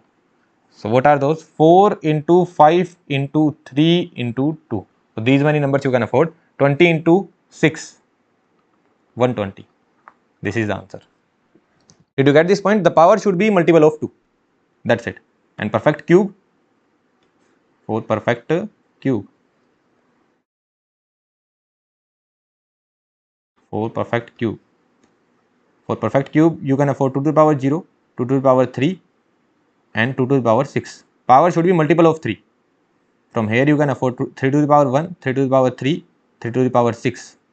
From here, you can take 5 to the power 0 and 5 to the power 3 only, right? And from here, you can take 7 to the power 0 and 7 to the power 3 only, right? So, 3 from here, 3 from here, and 3 from here, and 2 from here. So, it would be 54. So, 54 are total number of factors which are perfect cube, and 120 are the total number of factors which are perfect square. Well and good. Let's move to our next point, that is, this is the question. The question is given in front of you. The question is, how many numbers are there which is less than 12 and are co-prime with 12? This question is not based on concept of factor. It doesn't seem like that. This question is based on the concept of factor. Does it seem like that? No, it doesn't seem like that this question is concept of factor. There is nowhere where I am telling you that find the number of factors, find the number of even factors or odd factors. Nothing I am asking. I am just asking a simple question. How many numbers are there which is less than 12 and are co-prime with 12? So, how many numbers less than 12? Less than 12. Less than 12. How many positive number I should have written? How many positive integer I should have written actually? Because there are infinity numbers less than 12. So, I should have written how many positive integers. How many positive integers are there? Positive integers. Better than that, I should write how many natural numbers are there. How many natural numbers? That would be good. How many natural numbers? Natural numbers are there which is less than 12 and are co-prime with 12. Yeah, this would be good. So, less than 12. How many natural numbers are there which are less than 12? 1, 2, 3, 4, 5, 6, 7, 8, 9, 10 and 11. These are the numbers which are less than 12. Which all are co-prime with 12? 1 and 12. Are they co-prime? Yes. 1 and 12 are co-prime. They are co-prime. Why? Because 12 by 1 will not be cancelled. It will be 12 by 1 only. The number which does not cancel each other are co-prime with each other. 2 and 12. 2 and 12. Are they co-prime? No. 12 by 2 will get cancelled. 6 by 1. Not co-prime. Right? Not co-prime. 3 and 12. Not co-prime. 3 and 12. 12 and 3 will cancel each other. 4. Not co-prime. What about 4 and 12? Will cancel each other. Not co-prime. What about 5 and 12? Yeah, they are co-prime. Why they are co-prime? Why they are co-prime? Because 5 and 12 will not cancel by any number, right? So forget about that. So in that manner, co-prime with 12, co-prime with 12. Which all number are there which are co-prime with 12? 1, 2 is not, 3 is not, 4 is not, 5 is there, 6 will cancel, 7, 8 will also cancel, 12 by 8. So it will be cancelled. How it will cancel? 6 by 4 or 3 by 2. So it will cancel by the table of 4. 4 3 is 12 or 4 2 is 8. So it will also cancel. So 8 is also not there. 9 is also not there. 12 9. It will be cancelled by 3. 3 4 is 12. 3 3 is 9. So this is also not there. What about 10? 10 will also get cancelled. 12 and 10. This will also get cancelled. 6 by 5. So this is also not there. 11. So these are the 4 numbers. 4 numbers. So these are the 4 numbers which are co-prime with 12. Right? So this is what I wanted to ask. But how we will solve it if the number is large? Let's just say they are asking the number 2400. So how we will solve it? So let's check that out. No. So I have to add a page. So let's write down 12 as 2 to the power 2 into 3. Okay. Listen to the concept very with great concentration, because this will not be that easy to understand. Okay. So what we need to find? We need to find numbers which are lesser than 12 and are co-prime with 12. This is what we need to find, right? Tell me one thing. 2 is not co-prime with 12, right? 2 is not co-prime with 12 because I certainly know that 2 will certainly divide 12. This I know. And 3 will also divide 12. This also I know. That 3 and 12 will get cancelled. Now tell me one thing. Whatever that is coming in the table of 2, whatever that is coming in the table of 2, that will also cancel 12. Do you agree to my point? I said one line. Whatever that is coming in the table of 2, that will also cancel 12. Do you agree to this point? 4 will certainly cancel 12, right? 6 will certainly cancel 12. 8 will certainly cancel 12. 10 will certainly cancel 12. And 12 will certainly cancel 12. You need to find number lesser than that, right? So these are coming in the table of 2, which will cancel 12. 3 will certainly cancel 12, that I know, right? Because that is coming in the factor of 3. So 3 will certainly cancel 12. Whatever that is coming in the table of 3, that will also certainly cancel 12. 6 will certainly cancel 12. 9 will certainly cancel 12.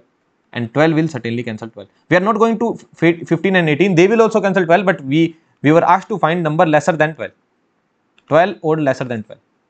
So 12 will certainly cancel 12, 9 will certainly cancel 12, 6 will certainly cancel 12, and 3 will certainly cancel 12. Whatever that is coming in the table of 2 and table of 3. Right? These numbers will not be co-prime with 12, but we need to find the numbers which are co-prime with 12. So if I ask you the question, tell me the numbers, how many numbers are there which are not co-prime with 12 and they also come in the table of 2? What you will say? Listen to my question again. Tell me the number which are not co-prime with 12 and also comes in the table of 2. What you will say? How many numbers are there? 12 into 1 by 2. Say yes or no. 6 numbers are there.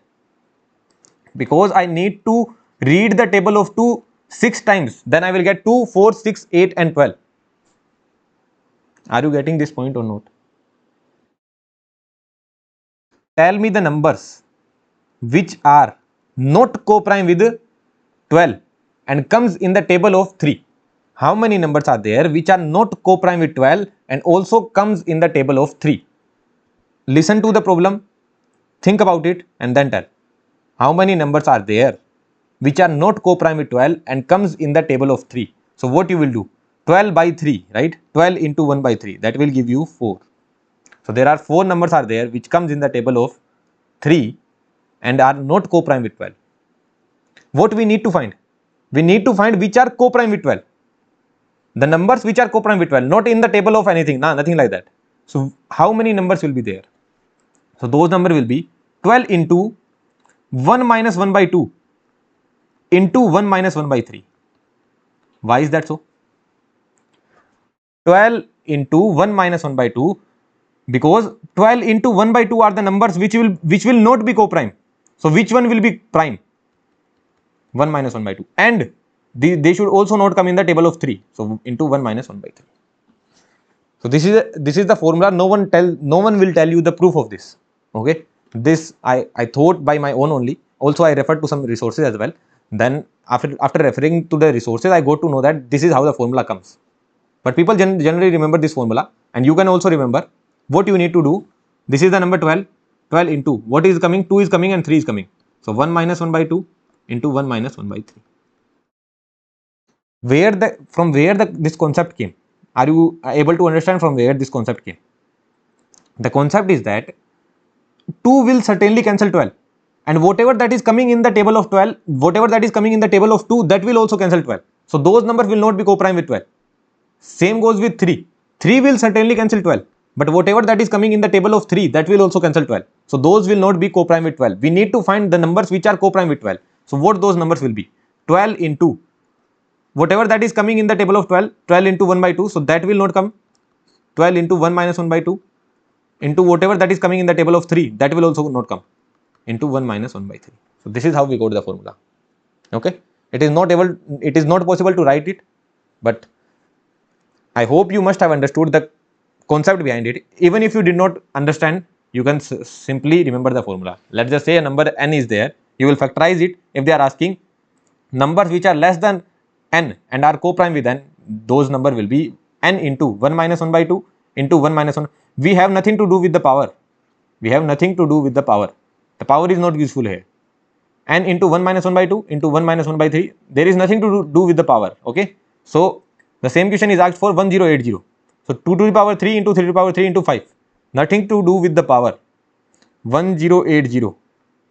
Whatever that is coming in the table of 2, that will not be co-prime. Whatever that is coming in the table of 3, that will also not be co-prime. And whatever that is coming in the table of 5, that will also not be co-prime.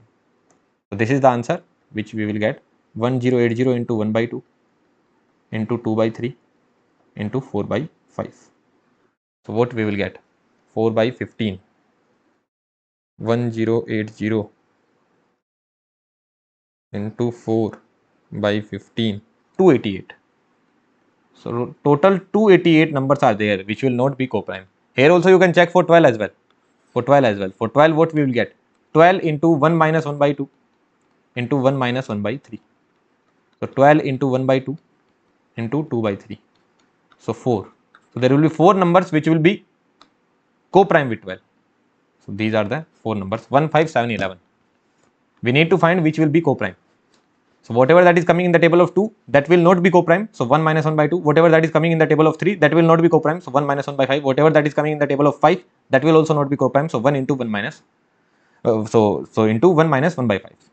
So this is the concept. I hope you must have understood. Even if you did not understand, you can simply remember the formula as well. Well and good. Okay, let's move to the next concept. We will delete this page.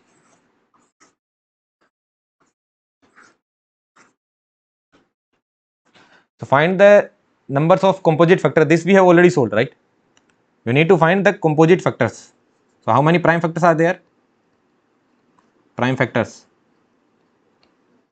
Distinct prime factors. Distinct prime factors. So how many distinct prime factors are there? 3. Composite factor will be what? Total factors was? Total factors. How many total factors are there? Total factors are 4 into 4 into 4 chances and 2 chances. 32. So composite factor will be what? This we have already solved actually. The same example we have already solved. 32 minus 3 minus 1, because 1 will also not come. So 28 is the correct answer. Find the number of factors of 48 which are multiple of 4. Okay. Solve it on your own. What do you mean by multiple of 4? Multiple of 4. That means that should come in the table of 4. Find the number of factors which are multiple of 4. That should come in the table of 4. That's it. So I can tell the answer from here only. What those factors will be? 4 will be that factor, 8 will be that factor, 12 will be that factor, 16 will be that factor, 20 will be that factor. 20 will not be factor of 48, right? 24 will be that factor. That's it. So what is the answer? Answer is 5. 5 factors. So there are total 5 factors which are multiple of 4. But how will you solve it actually? How will you solve it? 48. You need the multiple of 4. That means that particular number should be divided by 4. if I am saying 96 is a multiple of 4, that means 96 will be divided by 4. If I am saying 33 is the multiple of 4 or not, no, 33 is not a multiple of 4 because this cannot be divided by 4. So I need a number which should be divided by 4. That means number can be written as 4 into something. Number can be written as 4 into something. So 48 can be written as 4 into 12. Right? Did I do anything wrong here? Multiple of 4. Wait a second. Yeah, so 48 will also be that factor, no? Because 48 is also a multiple of 4 and 48 is also a factor of 48. Basically, you need to find the intersection of factors of 48 and multiple of 4. There are a lot of factors of 48. Which of those are multiple of 4? This is what you need to find. So what you can do, you can break 42 as 4 into 12, right? 4 into 12, and 12 can be written as 2 to the power 2 into 3. Now whatever the factors are there for this number, all will be factors of 4. Are you getting this point or not? What are the factors of this number? These are 1, 2, 3, 4, 6 and 12. And if I multiply them, if I multiply all these numbers with 4, then all will be factor of 4, no? Say yes or no? 4 into 1, this will be factor of 4. 4 into 2, factor of 4. 4 into 3, factor of 4. 4 into 4, factor of 4. 4 into 6, factor of 4. 4 into 12, factor of 4. From 48, I need to get a number which is a multiple of 4. Till 48, which will be the multiple of 4. But also that number should be factor of 48 as well. So first I will do the factorization of 48. How will I do the factorization of 48? This is how I can do the factorization of 48. Actually, this is how I can do the factorization of 48. But I need only those factors which are multiple of 4. So let's just say this is how I have done the factorization of 48. Now I need only those factors which are multiple of 4. So 4 has to be there. 4 has to be certainly there. 4 has to be certainly there. So from here I have only 1 chances. These all are in multiplication. From here I have only 1 chances. From here I have 3 chances. I need a 4. I need a 4 separately. From here I have 3 chances. And from here I have 2 chances. That's it. The answer is 6. This is the answer. Let's solve another problem which will clear your concept more. So from 1080, you need the multiple of 9. So certainly you need 9. 9 you certainly need because you need the multiple of 9. Whatever the multiple of 9 is there, that will be written as 9 into x. Let's just say I am saying 27 is the multiple of 9. That can be written as 9 into 3. So 9 has to be there. So 9 you will take it out. 9 into, it will be 108, right? Yeah. No. 9 1 ja 9. 9 1 ja 9. 9 2 ja 18. 120. 120 into 9. Yeah. So 120, factorization of 120, what I can write? 4 into 3 into 10, that will be 5 into 2. So 2 to the power 3. So this will be 2 to the power 3. Basically, this will be the factorization of 120. Let's check. At 140, yeah, 120. Okay. So from here I have 1 chances. From here I will have 4 chances. From here I will have 2 chances. And from here also I will have 2 chances. So how many are there? 16. 16 factors are there, which are multiple of 9. Did you understand this point? Everything is P and C. That's why I told P and C in the very beginning. That's why I said focus on P and C again and again. This all is P and C. If the question is coming, they will say that the question is from P and C. The number system is not mentioned in your syllabus. But this concept can be from P and C as well. 1080 can be written as 9 into 120. Should be multiple of 4, that means 9 should come. So 120 can be written as 2 to the power 3 into 5. So 9 should come. So 9 we have 1 chance only. From 2 to the power 3 you have 4 chance. From 3 you have 2 chance. From 5 you have 2 chance. So take an example. 9 into 2 to the power 0 into 3 to the power 0 into 5 to the power 0. 9 into 2 to the power 2 into 3 to the power 1 into 5 to the power 1. So these many examples are there. So basically there will be total number of 16 factors which will be multiple of 9. Well and good. Let's move towards our next question. Find the product of all factors of 12. Find the product of all factors of 12. So what all are the factors of 12? These are the factors of 12. You need to find the product of each of them. So what I need to do? 1 into 2 into 3 into 4 into 6 into 12. 1 into 12 I can write 12. 6 into this and this multiplied with this. This and this are multiplied. And this I can multiply. So 12 into 12 into 12. What will be my answer? 12 to the power 3. Same goes for this one. You have to multiply. 1 into 36 into 2 into 18. Multiplication is there. All will be multiplied. So 2 into 18 multiplied. 3 into 4 into 6 into 9 into 12. All will be multiplied. So this will be also 36 into 36 into only 6, or I can write root 36. So what I can write? 36 to the power 4.5. Power 1, 2, 3, 4 and this is 0.5. 36 to the power 4.5. So what you get to know? Let us say the number was n. The number was n. Let's just say the number was n. This was the number of. Divide power x by 2. What is x here? Total number of factors. How many factors are there? 3, 6 and 9. 9 factors are there. So n to the power x by 2. The number to the power total number of factors which were 9 divided by 2. That's it. Here the number was 12. Total number of factors. How many total number of factors are there? 6 divided by 2. So 12 to the power 3. That's it. So this is how the formula came. It was very easy to understand, right? So you got to know that for a given number, product of all possible factors are n to the power k by 2, right? For this one as well, total number of factors. What will be total number of factors? You don't need to mug it up because you will eventually remember it. If you forget, you can just do the, you can take the example of 12, then you can do it. 1, 2, 3, 4, 6 and 12. So 12 into 12 into 12, 12 to the power 3. That means total number of factors, total number of factors, that is k divided by 2. That's it. So how many total number of factors are there? 4 into 4 into 2. 32. So what that will be? What will be the product? Product will be 1080. 32 to the power 2. That means this will be the answer, 1080 to the power 16. You cannot calculate it because that will be a very large value, right? This will be given in the option. Okay, 1080 to the power total number of factors divided by 2. That's it. Find the sum of all factors of 12. This is what they are asking. You have to find the sum of all factors of 12. Let's write down the all factors of 12. 2 to the power 0 into 3 to the power 0. 2 to the power 0 into 3 to the power 1. We have to sum them as well now. So let's take the sum as well.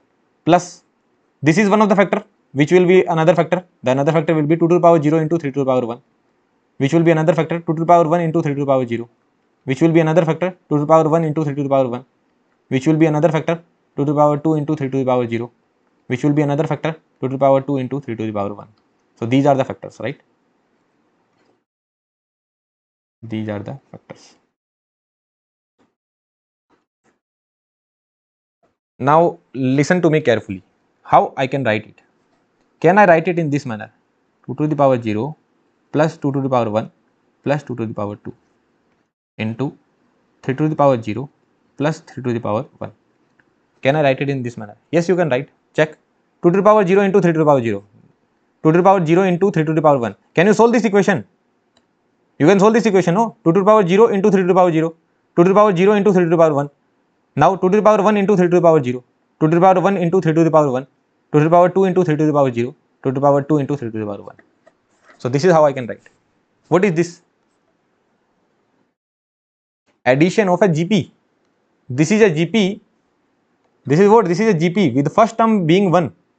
So what is the addition of a GP? Addition of a GP. What is that? N, you are starting from 0 to N, you can go.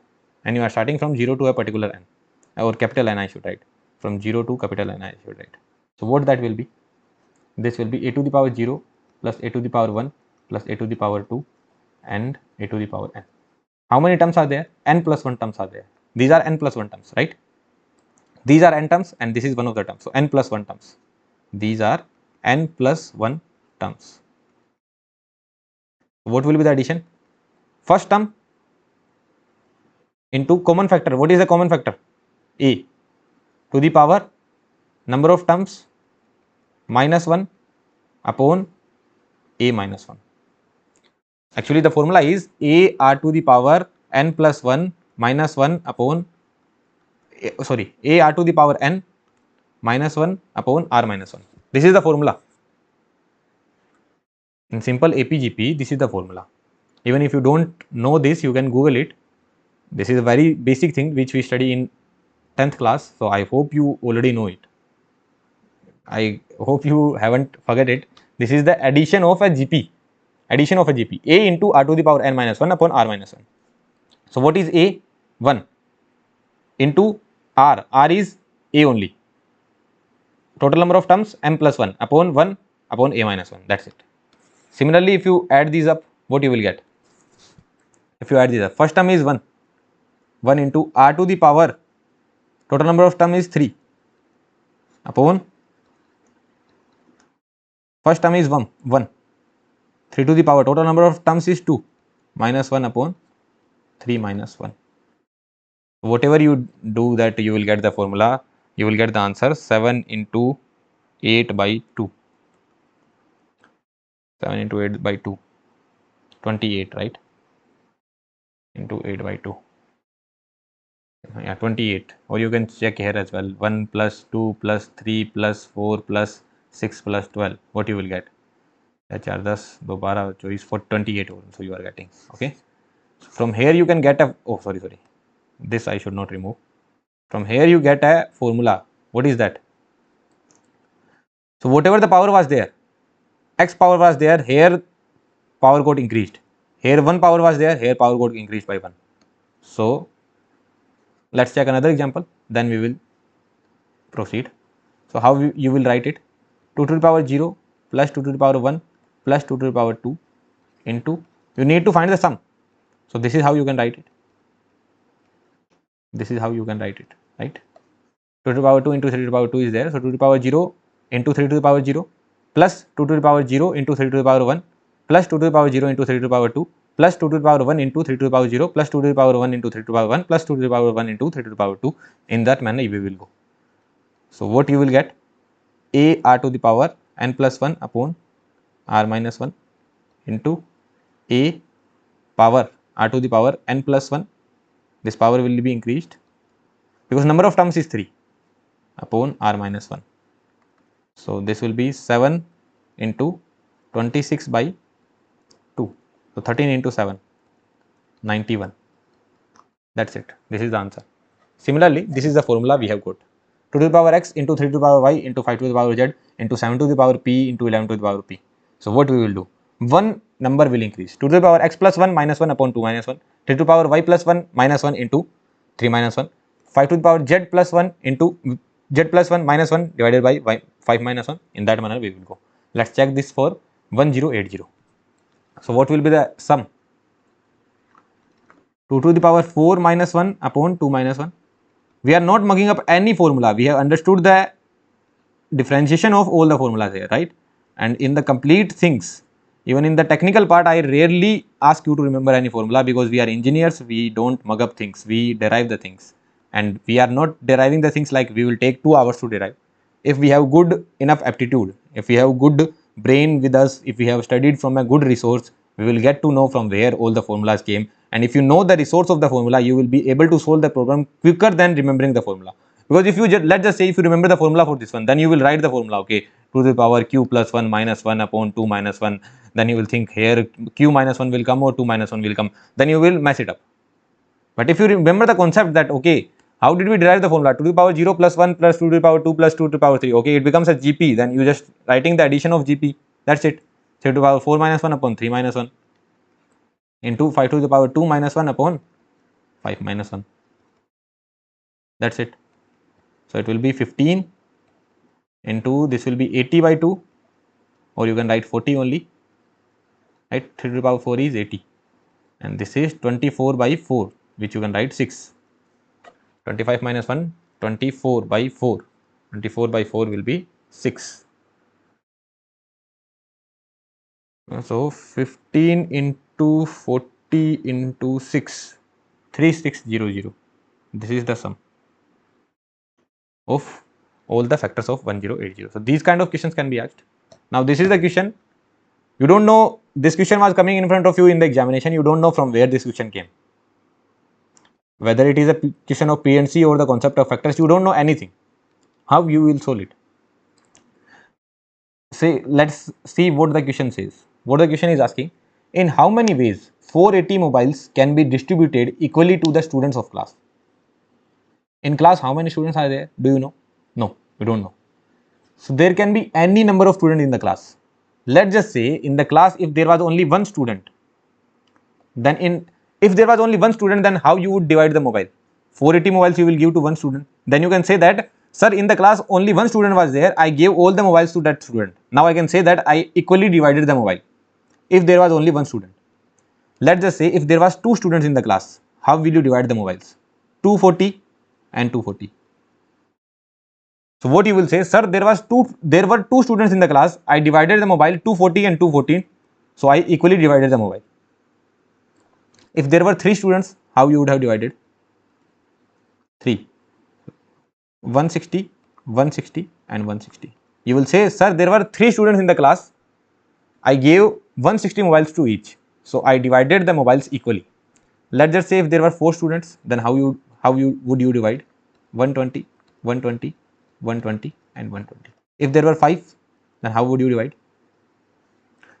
5 9 ja 45, 96, 96, 96, 96, 96. What you will say, sir, there were 5 students, I divided in this manner. If there were 6,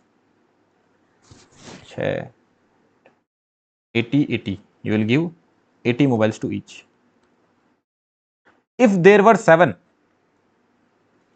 let's just say I am saying in the class there are 7 students, you have to divide the mobiles equally and you have 48 mobiles. Is that possible?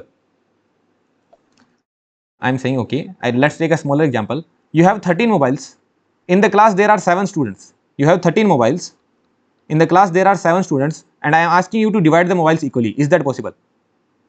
13 mobiles between 7 students. No, it's not possible. You need at least 14 mobiles, right? That means the number of mobiles should be divisible by 7. Let's just say I have X mobile and in the class there are 19 people and I need to divide those mobiles equally in these 19 people. What does that mean? That this number should be divisible by 19. If I have 19 mobile, I can give 1 to each. If I have 38 mobile, I can give 2 to each. If I have this 19 into 3, what is 19 into 3? 57. Okay, yeah. So if I have 57 mobile, I can give 3 to each. So this particular number, the number of students in the class should be divisible by 140. Are you getting this point or not? The number of students in the class should be divisible by this number of mobiles. So 7 is not a possible case. 7 is not possible because 480 mobiles cannot be distributed in 7 students. So in the class you cannot have 7 students, right? In the class you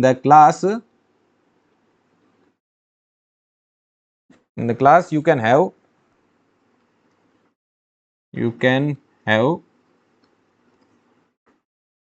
only those number of students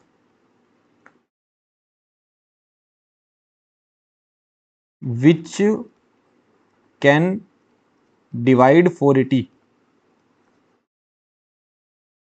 So what they are actually asking, they are asking what all numbers can divide 480. What all numbers can divide 480? What does that mean? They are asking number of factors of 480.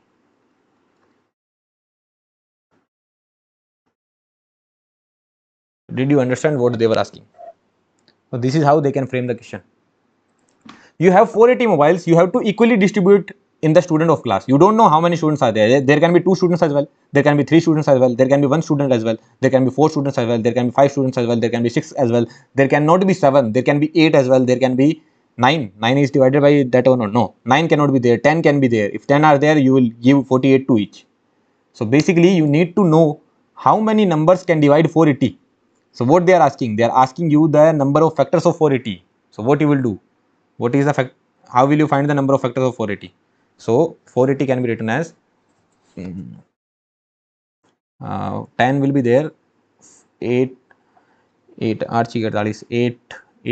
okay, so 2 to the power 4 into 3, right, into 5 into 2.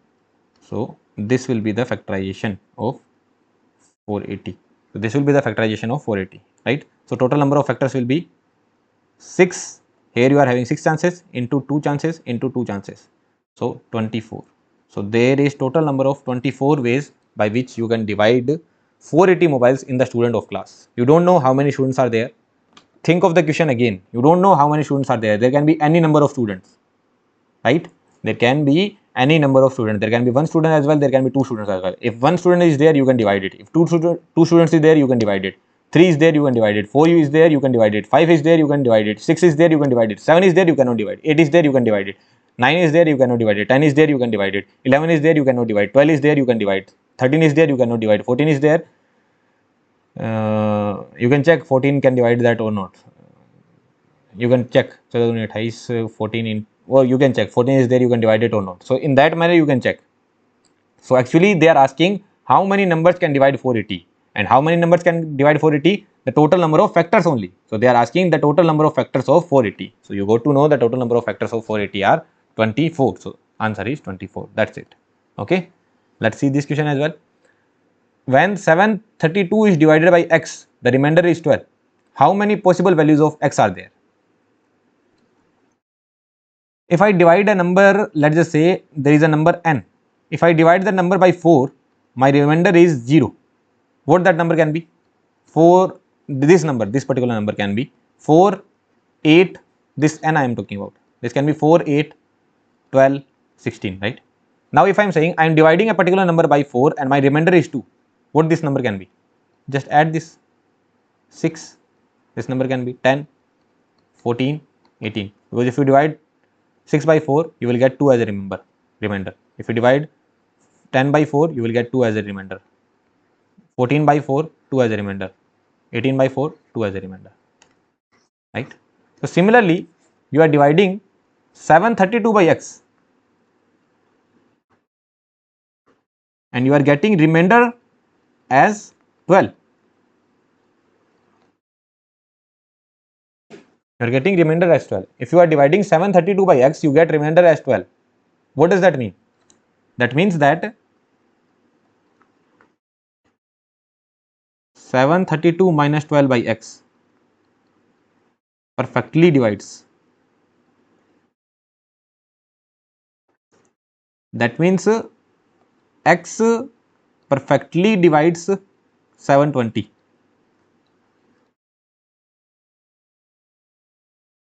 Did you understand this point or not? This kind of concept will be highly used in LCM and HCF. When we study LCM and HCF, these kind of questions we will highly solve. So this is pure intuition. This is pure your brain. You are using your brain only here. That 720 is divided by x. Perfectly divided. 720 is perfectly divided by x. Right? So x perfectly divides 720. If x divides 732, you get a remainder of 12. If that means x will perfectly divide 720. Are you able to understand this point or not? This is very easy, right? Very easy, right? So x perfectly divides 722. So you need to find how many numbers can divide 720, right? How many numbers can divide 720? That will be equals to possible values of x, possible numbers of x, possible number of x. You just need to know how many numbers can divide 720. For that, what you will do? Factorization. 18 4 ja 72. 18 4 ja 72. So 18 is 9 into 2. 9 into 2. 4 ja 72. 10, 8 and 9. Better, yeah. So this will be 2 to the power 4 into 3 to the power 2 into 5. So total number of factors will be 5 into 3 into 2. So 30. That's it. So there are 30 values which can divide 732 and will give you remainder as 12. Are you getting this point or not? We started with the 732 divided by x will give you a remainder of 12. That means x will perfectly divide 720. What you need to find? You need to find all the possible values of x. That means what all values can divide 720. So how many values are there which can divide 720? That means you are asking the number of factors of 720. And what are the number of factors of 720? Those are 5 into 3 into 2. That's it. Right? 8, 9, yeah. Sorry. Yeah, 8, 9, yeah.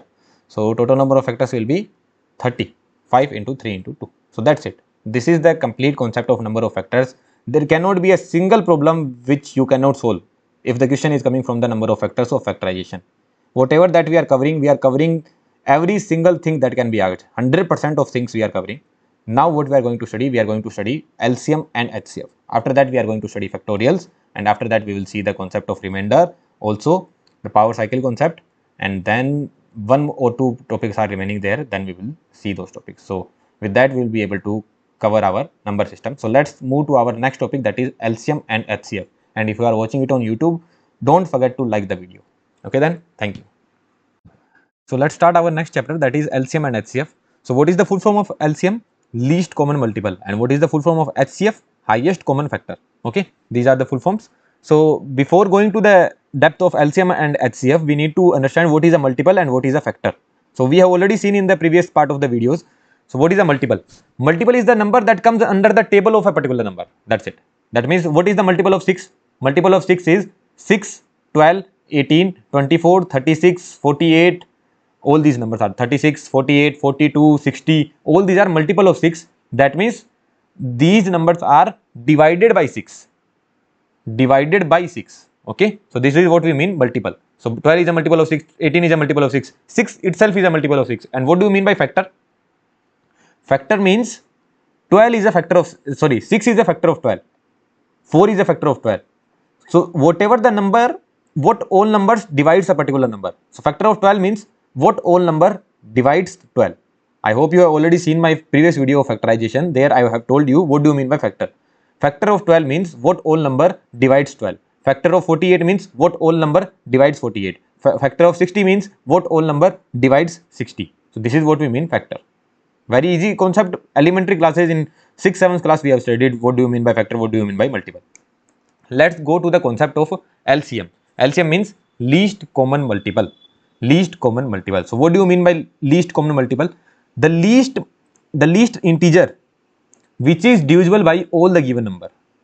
You have to find the least integer which is divisible by all the given numbers. So if I am saying I need to find the LCM of 4 and 8, that means I need to find the least integer which is divisible by both 4 and 8. So what is that integer? 8 only, right? 8 is divisible by 4 as well, 8 as well. What about LCM of 4 and 6? Least integer which is divisible by both 4 and 6. 6 is divisible by 6 but it is not divisible by 4. Then 12 is divisible by 6 and 12 is divisible by 4. So this is the least integer which is divisible by both 4 and 6. So answer would be 12. Right? Even 24 is divisible by 4. 24 is also divisible by 6. But this is not the least number. We are interested in the least number. There will be a lot of number which is divisible by both 4 and 6.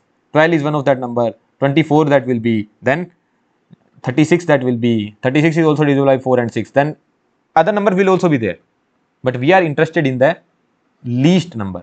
The least number that is divisible by both 4 and 6. What about the LCM of 2, 4 and 8?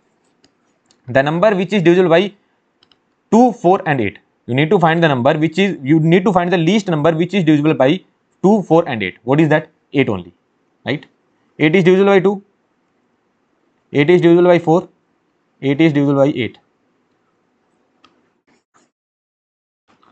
The least number which is divisible by 2, 4 and 6. The least number which is divisible by 2, 4 and 6. 6 is divisible by 6. 6 is divisible by 2. 6 is divisible by 4. No. 12 is divisible by Now let's go to the other number, which could be 12. 12 is divisible by 2, yes. 12 is divisible by 4, yes. 12 is divisible by 6, yes. So the number would be 12. How do I determine that? How do I do that quickly? So what do? I pick the largest number and then I tell the table of the largest number, and I stop where the number is divisible by all the given number. What do I mean by that? Let's just say I need to determine the LCM of 2, 4 and 6. So what I will do, I will pick the largest number, which is 6. I will tell the table of 6. 6 1 is 6, 6 2 is 12, 6 3 is 18, and I will stop where the number is, where this particular number or this particular number is divisible by all the given numbers. 6 1 is 6. 6 is divisible by 6, right? But 6 is not divisible by 4, 6 is not divisible by 2. The next number I will take 12. Why am I doing so? Because I need to determine the number which is divisible by all the given number. So the first number which is divisible by 6 is 6. The second number which is divisible by 6 is 12 only. There cannot be any other number which is divisible by 6. 6 will be the first one, then next would be 12 only. So the LCM cannot be lesser than 12. That's for sure, right? Because 6 is not divisible by all the given number. So the next number I have to go to 12 only. So 12 is divisible by 6, 12 is divisible by 4 as well, and 12 is divisible by 12 as well. 12 is divisible by 2 as well. So 12 is the answer. What about this 8, 10 and 12? 8, 10 and 12. 8, 10 and 12. You have to find the LCM of 8, 10 and 12. So I will tell the table of 12. 12, 24, 36. So 12 is divisible by 12 and 8. 12 is not divisible by 8. So this cannot be the answer. 24 is divisible by 12 and 8, but not 10. So for divisibility of 10, you at least need a 0. For divisibility of 10, you at least need a 0 in the end, right? So your first assumption can be 60. 60 is divisible by 10. 60 is divisible by 12 as well, because 12 4 is 48, 12 5 is 60. So 60 is divisible by 12 as well. What about 8? 60 is divisible by 8? No, it is not divisible by 8. So 60 is not your answer, right? You have to go ahead, right?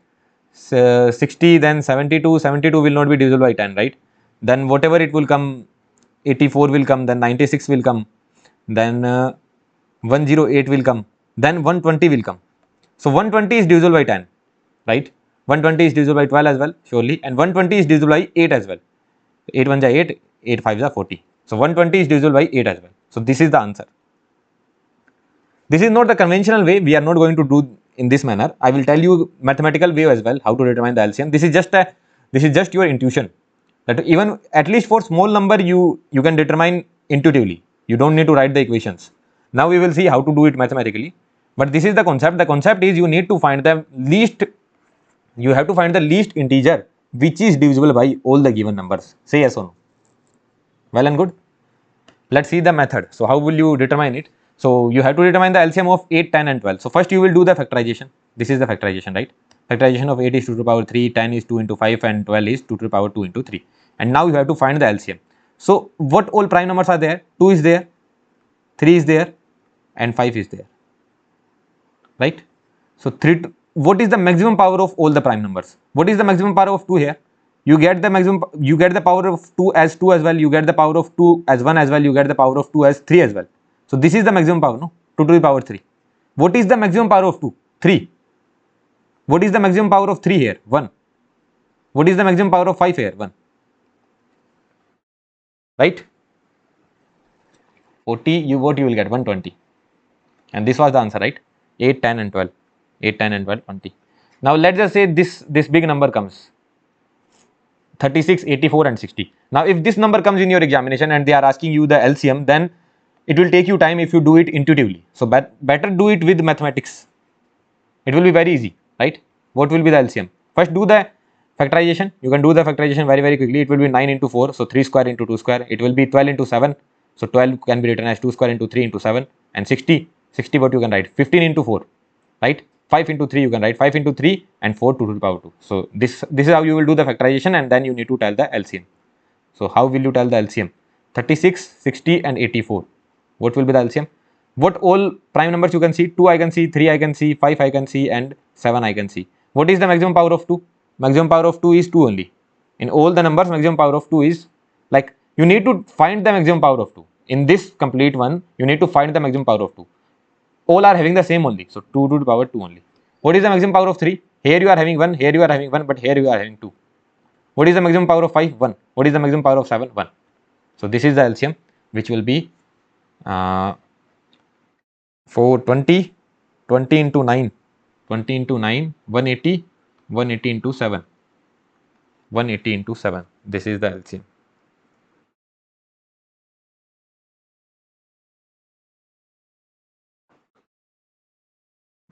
बारह सौ साठ 1260. So this is the answer. Okay, 1260. This is the LCM, which is very tough to do intuitively. So better we should go with the mathematical method. So this is the method by which you can calculate LCM. Very simple. Basic elementary classes things are there, but there might be the possibility that you might have forgot it. Even if I had been the aspirant, I would have also forgot all these things. So this is necessary to teach. That's why I am teaching it. But once you study it, you will get to remember everything that you have already studied in small classes. Let's study about the highest common factor. What do you mean by highest common factor? So highest common factor is that number which will divide all the given numbers. Highest common factor is that number which will divide all the given numbers. So HCF of 4 and 8 will be what? Highest number, highest, which will divide all the given numbers. That means 4 and 8. You need to find that particular number which will divide both 4 and 8. So what is that? 4. Even 2 will divide both of them. 2 will also divide both of them. 2 will divide 4 as well, 2 will divide 8 as well. But you have to find the largest number, highest number. So what will be HCF of 4 and 8? 4, right? You have to determine the highest number. What will be HCF of 4 and 6? You have to determine the highest number which will divide both 4 and 6. What that would be? 4? No, 4 cannot divide 6. So what that would be? 2. 2 will divide 4 as well, 2 will divide 6 as well. What about 4, 8 and 12? What will be the highest number which will divide 4, 8 and 12?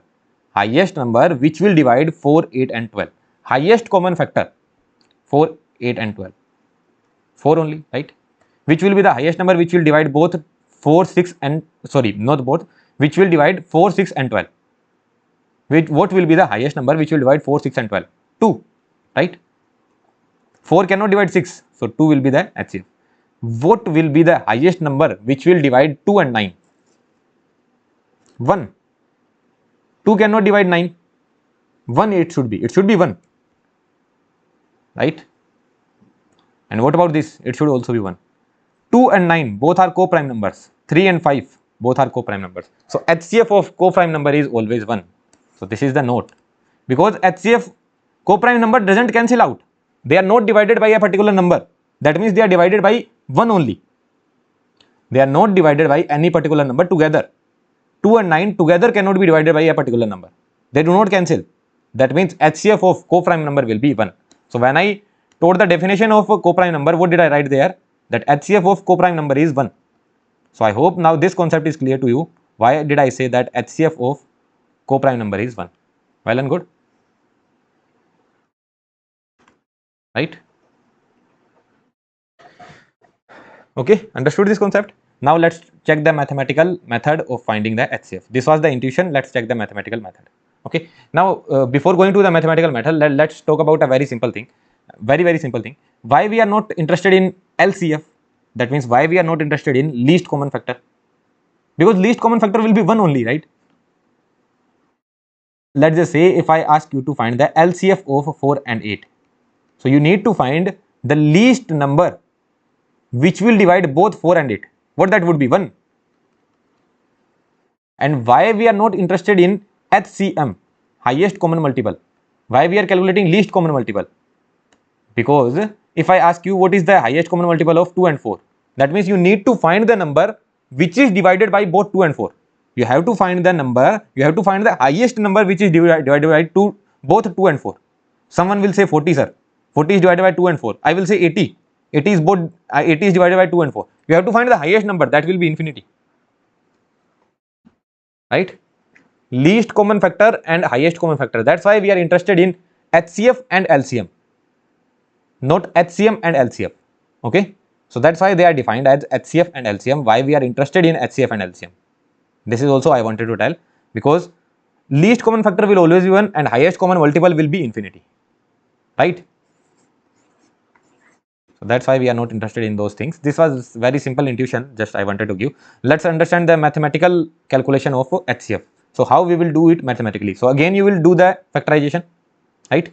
You will do the factorization. Then you will see which factor is common. 2, 2, 2. Only prime number which is common is 2. Now you have to pick the minimum power. What is the minimum power? 1. 1 is the minimum power. That's your answer. So your HCF of 4, 6 and 12 is 2. Now check which is common. 2 is common. 2, 2, 2 coming in all 3. 3 is also common. 3, 3, 3. You have to take the minimum power. Minimum power of 2 is 1. Minimum power of 3 is 1. This is your answer. 6 is the HCF. Okay, you can see that 6 is the largest number which will divide all 12, 18 and 14. So this is the HCF. We can take more examples. Let's take the example of 3 and 5. What will be the HCF of 3 and 5? Do you know it? Yeah, I know it. How do I know it? Both are co-prime numbers. Both are co-prime numbers, so their HCF will be 1. Or we can do by this as well. 3 into 1. 5 will be written as 5 into 1. Or let's take 3 and 4. Let's take 3 and 4. Let's take 3 and 4. 3 and 4. So 4 will be written as 2 square. 4 will be written as 2 square. So what will be HCF of 3 and 4? What is common? Nothing is common. Here 2 is there, here 3 is there. Nothing is common. So HCF will be 1. If nothing is common, that means let's just say 2 is common but power 0 is common. What I can do is that I can write 3 into 1 into 2 to the power 0, right? Because 1 can be written as any power 0. So what is common? 2 is common. 2 is common. What is common? 2 is common. 2 is common. And what is the minimum power of 2? That is 0. So HCF will be 1. Or whenever you see there is nothing common, that means HCF will be 1 at that time. Or you can say 2 is common but 2 to the power 0 is the minimum, so HCF will be 1. Well and good. Let's see another method, that is division method. In case of HCF, that is helpful because let's just assume you went on doing the factorization of these numbers. Can you do the factorization of this number very easily? No, it is not that easy to do the factorization of these numbers, right? This will be difficult.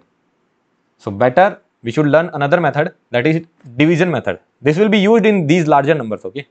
So what we do in this one? In elementary classes you must have studied it, but you must have forgot it as well. Even I had forgot it, okay? So no issue, but let's understand this because who knows, in the examination they ask this question. So you will pick the larger number, okay? That will be your dividend. If you don't know, this one is known as dividend.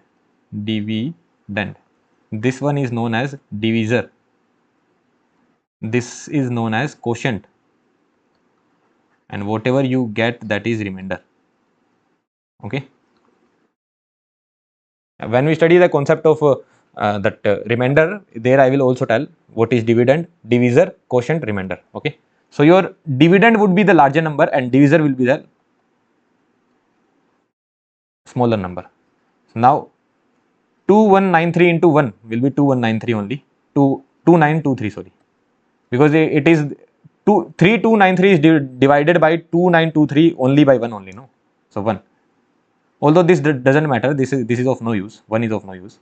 Now you will subtract it. 6 you will get, 1 you will get, and 3 you will get. So 316. Now what you will write?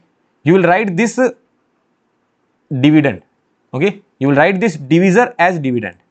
This one will come here. Okay. So I will put an arrow that this one will come here. Till what point you will do it? Until you get your remainder to be 0. Your target is to make the remainder to be 0. So now how many times it will go? How many times it will go? 9 times. I guess 9 times. 316 into 9. 2844. Yeah. 9 times it will go. 2844. 2844 minus 2923. It will be 79. 79. Now divide, this number will come. 316. How many times it will go? 316 in 79 into 4, I guess. Yeah, 79 into 4. So 316. So you got your remainder to be 0. So this is your answer. Okay, this is your HCF. HCF is equals to 79. So for the divisor, which divisor gives you 0 remainder? That is your HCF. So 79 gives you 0 remainder, so your HCF is 79. Did you understand this? Very, very easy. First, you pick the larger number, then you divide that number by the smaller number. What is the remainder? You get 316. Now that divisor will become your dividend. Divisor will become your dividend. And I guess spelling is this. Divisor spelling is this. I don't know the spelling of divisor. Okay. Yeah. So your divisor will become dividend. So 2923 will be divided by 316. What you will get? 79 as a remainder. Now again your divisor will become dividend. Okay. And now you are getting 0 as a remainder. So your HCF is 79. That's it. Well and good. Let's check another example for by this method as well. Now there are 3 numbers. So in any kind of 3 numbers, what you can do is that first you can calculate the HCF of 8 and 12. Then whatever the number you get, then take the HCF of the other one. Did you understand this point? Let's just say I need to calculate the HCF of 8 and 12. So what I can do, I can calculate the HCF of 8 and 12. Then what I will get? HCF of 8 and 12 is 4 actually. Okay. Then I can take the HCF of 4 and 16. So whatever I get, let's just say I get 4. So HCF of, first you calculate the HCF of 8 and 12.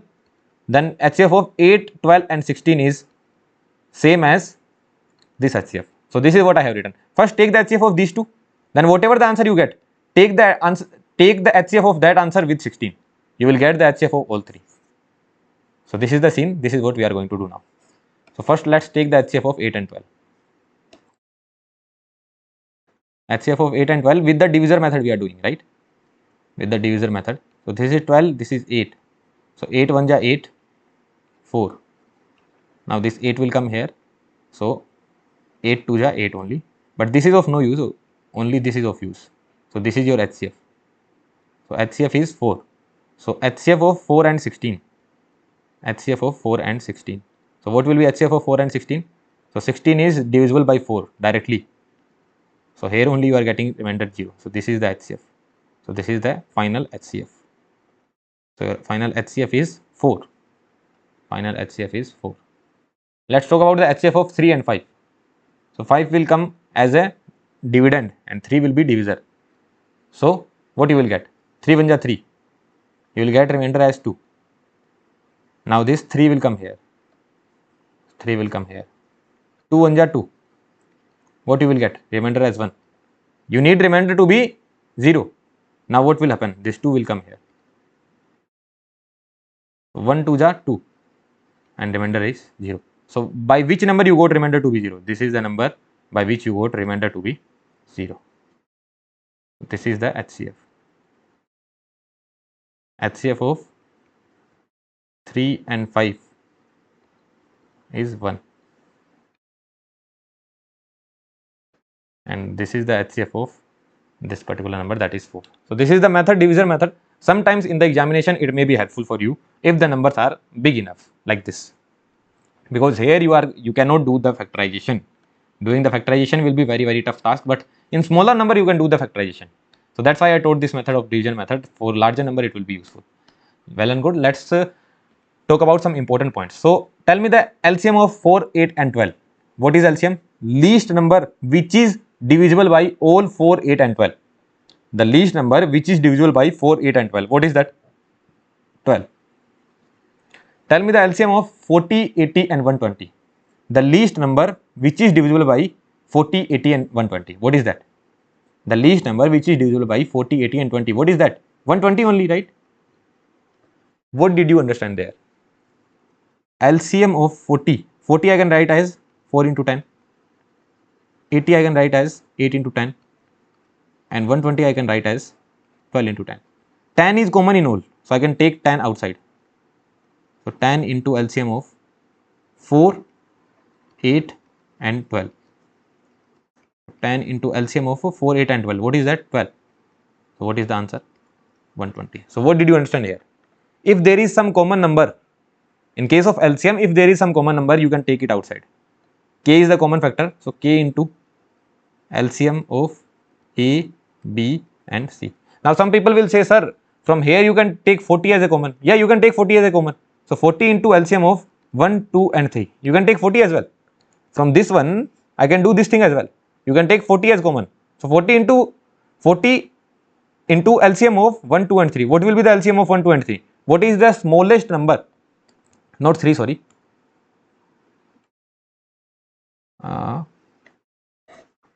41 ja 40. Wait a second. Okay, I'm really sorry here. It would be 24. Really sorry, because 12 is not divided by 8. Really sorry. Just I got messed up here. I should not have done this mistake. I'm really sorry for that. It should be 24, right? Because 8 is not divisible by, sorry, 8 cannot divide 12. So it would be 24. So this answer would be 240. The least number which is divisible by all 4, 8 and 12. So 40 is the, sorry, 24 is the least number which is divisible by 4, 8 and 12, right? So here you will get 420, sorry, 240, and here also you will get 240. So this will be 24, this will be 240. Okay. So 40 into LCM of 1, 2, 3. What is the least number which is divisible by 2 and 3? 6. 40 into 6, 240 you are getting. Just you can take any common outside. This is the concept. You can take any common number outside, right? So this is the concept that LCM of k into A, k into B and k into C will be k into LCM of ABC. Same goes for HCF. Same goes for HCF. Okay. Same goes for HCF, but here let's calculate the LCM of these numbers. You need to find the LCM of 1.2, 0.24 and 6. The numbers are in point, right? I did not tell you any method to find the LCM in the point number. What you will do? I need to eradicate the point. After point there are two numbers, after point there is one number, after point there is 0 number. So what I will do? I can multiply this with 100. Right? So point will be gone. This will be 120 and this will be 600. I just need to eradicate the decimal, that point, that I need to eradicate. This decimal I need to eradicate. So what I will do? I will multiply this with 100. So I have to divide with 100 as well, right? So 100 into LCM of 1.2 into 0.24 and 6. Sorry, 1.2 and 0.24 and 6. So this 100 will go inside. So LCM of 100 will go inside. So it will be 120, 24 and 600 divided by 100.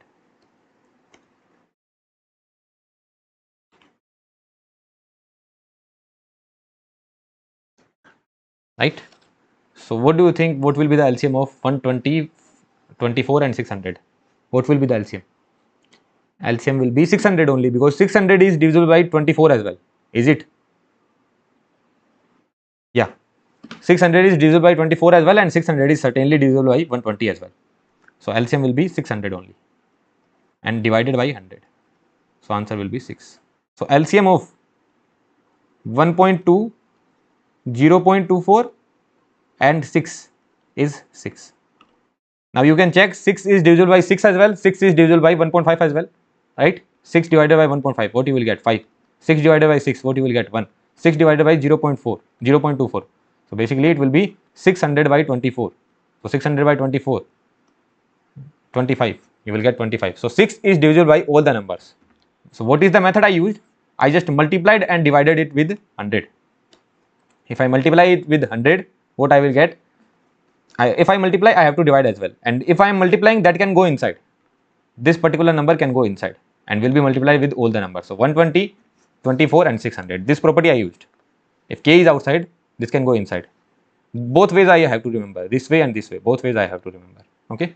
So I will make a arrow like this. Both way you have to remember. Same goes for HCF. What is the HCF of 4, 6 and 12? The highest number which will divide 4, 6 and 12. The highest number which will divide 4, 6 and 12. What is that? 2. Highest number which will divide which will divide 40, 60 and 120. Highest number which will divide 40, 60 and 120. What that would be? 20. So HCF of 40, 60, 20.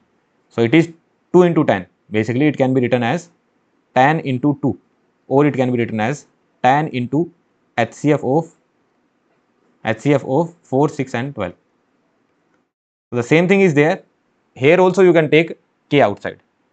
So k into HCF of A, B and C. And here also you can take k outside, k into LCM of A, B and C. Very easy concept. If it is multiplied with k, all numbers will be multiplied with k. and if it is having a common k, then it can come outside. Well and good. Let's go to this question. You have to find the HCF of 1.2, 0.24 and 6. Same question is there, just this time you need to find the HCF. So HCF of 1.2, 0.24 and 6. You need to eradicate the point, you need to eradicate the decimal. So what you will do, multiply, divide with 100. 100 into HCF of 1.2, 0.24 and 6 divided by 100.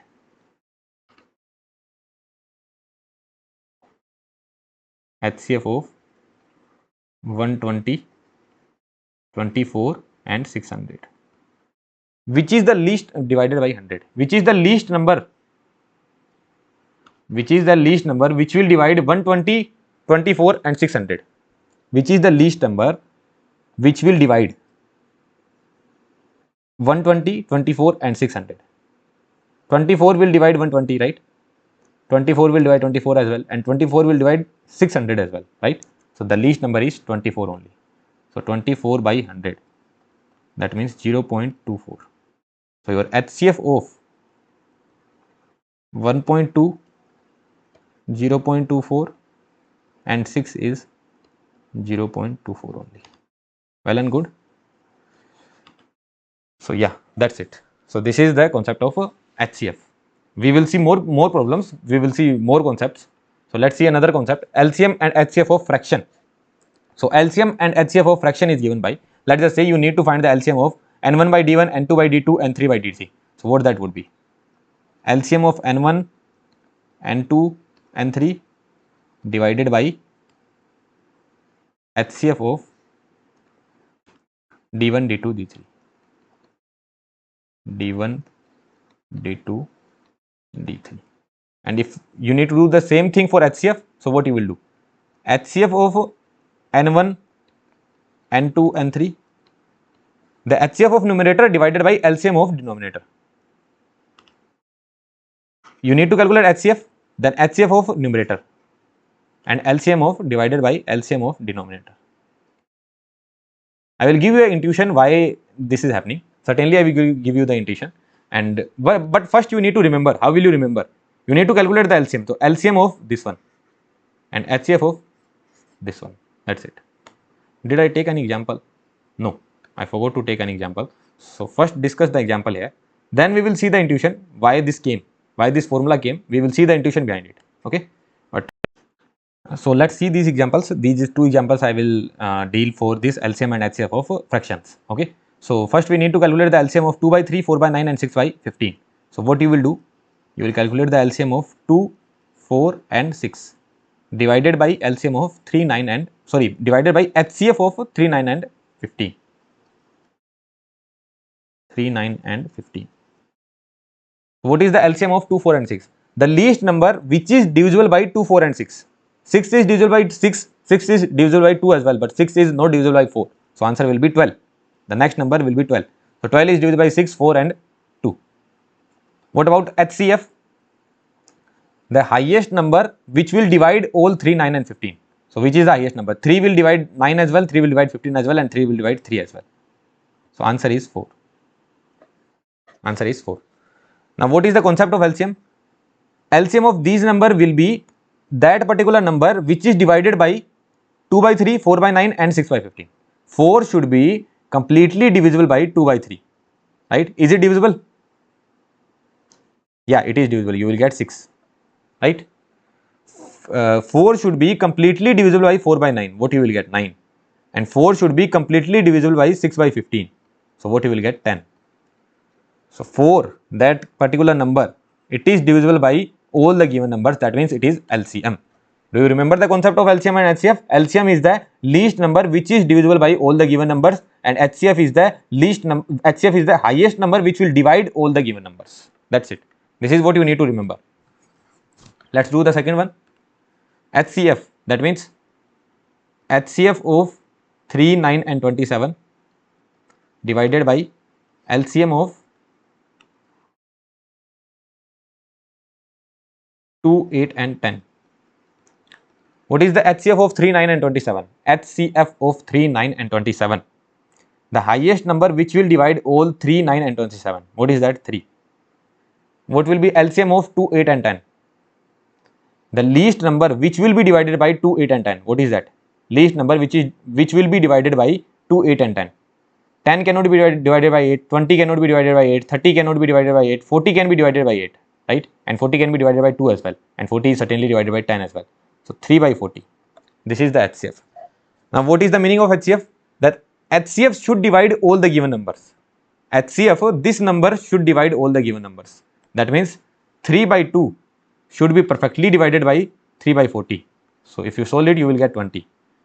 3 and now 9 by 8 should be perfectly divided by 3 by 40. So how will you divide it? 9 by 8 into, if this goes upward, this will be reciprocated, right? So what you will get? 15. So by that you can check this number will divide all the given numbers, right? So that's it. Now let's check the intuition. Let's check the intuition behind it. So we are just proving it's not a mathematical proof, it's just an intuition proof that why LCM of n1 by d1, n2 by d2 and n3 by d3 is equals to LCM of n1, n2, n3 divided by HCF of d1, d2, d3. Why is that so? Why is that so? That we are proving. So let's take LCM of n1 by d1, n2 by d2 and n3 by d3 is equals to n by d. This is what we are assuming, that LCM of these three numbers is equals to n by d. So what does that mean? That n by d should be perfectly divided by n1 by d1, n2 by d2 and n3 by d3. That means n by d should be divided by n1 by d1. Why I have written d2 here? N by d should be perfectly divided by n1 by d1, right? It should give you an integer. Or I can write n by d into d1 by n1, just reciprocal. This number should give you an integer. Similarly, n by d into d2 by n2, this number should give you an integer, and n by d into this d3 by n3, this number should give you an integer. Well and good. Now tell me one thing, if this gives you an integer, then what do you understand by that?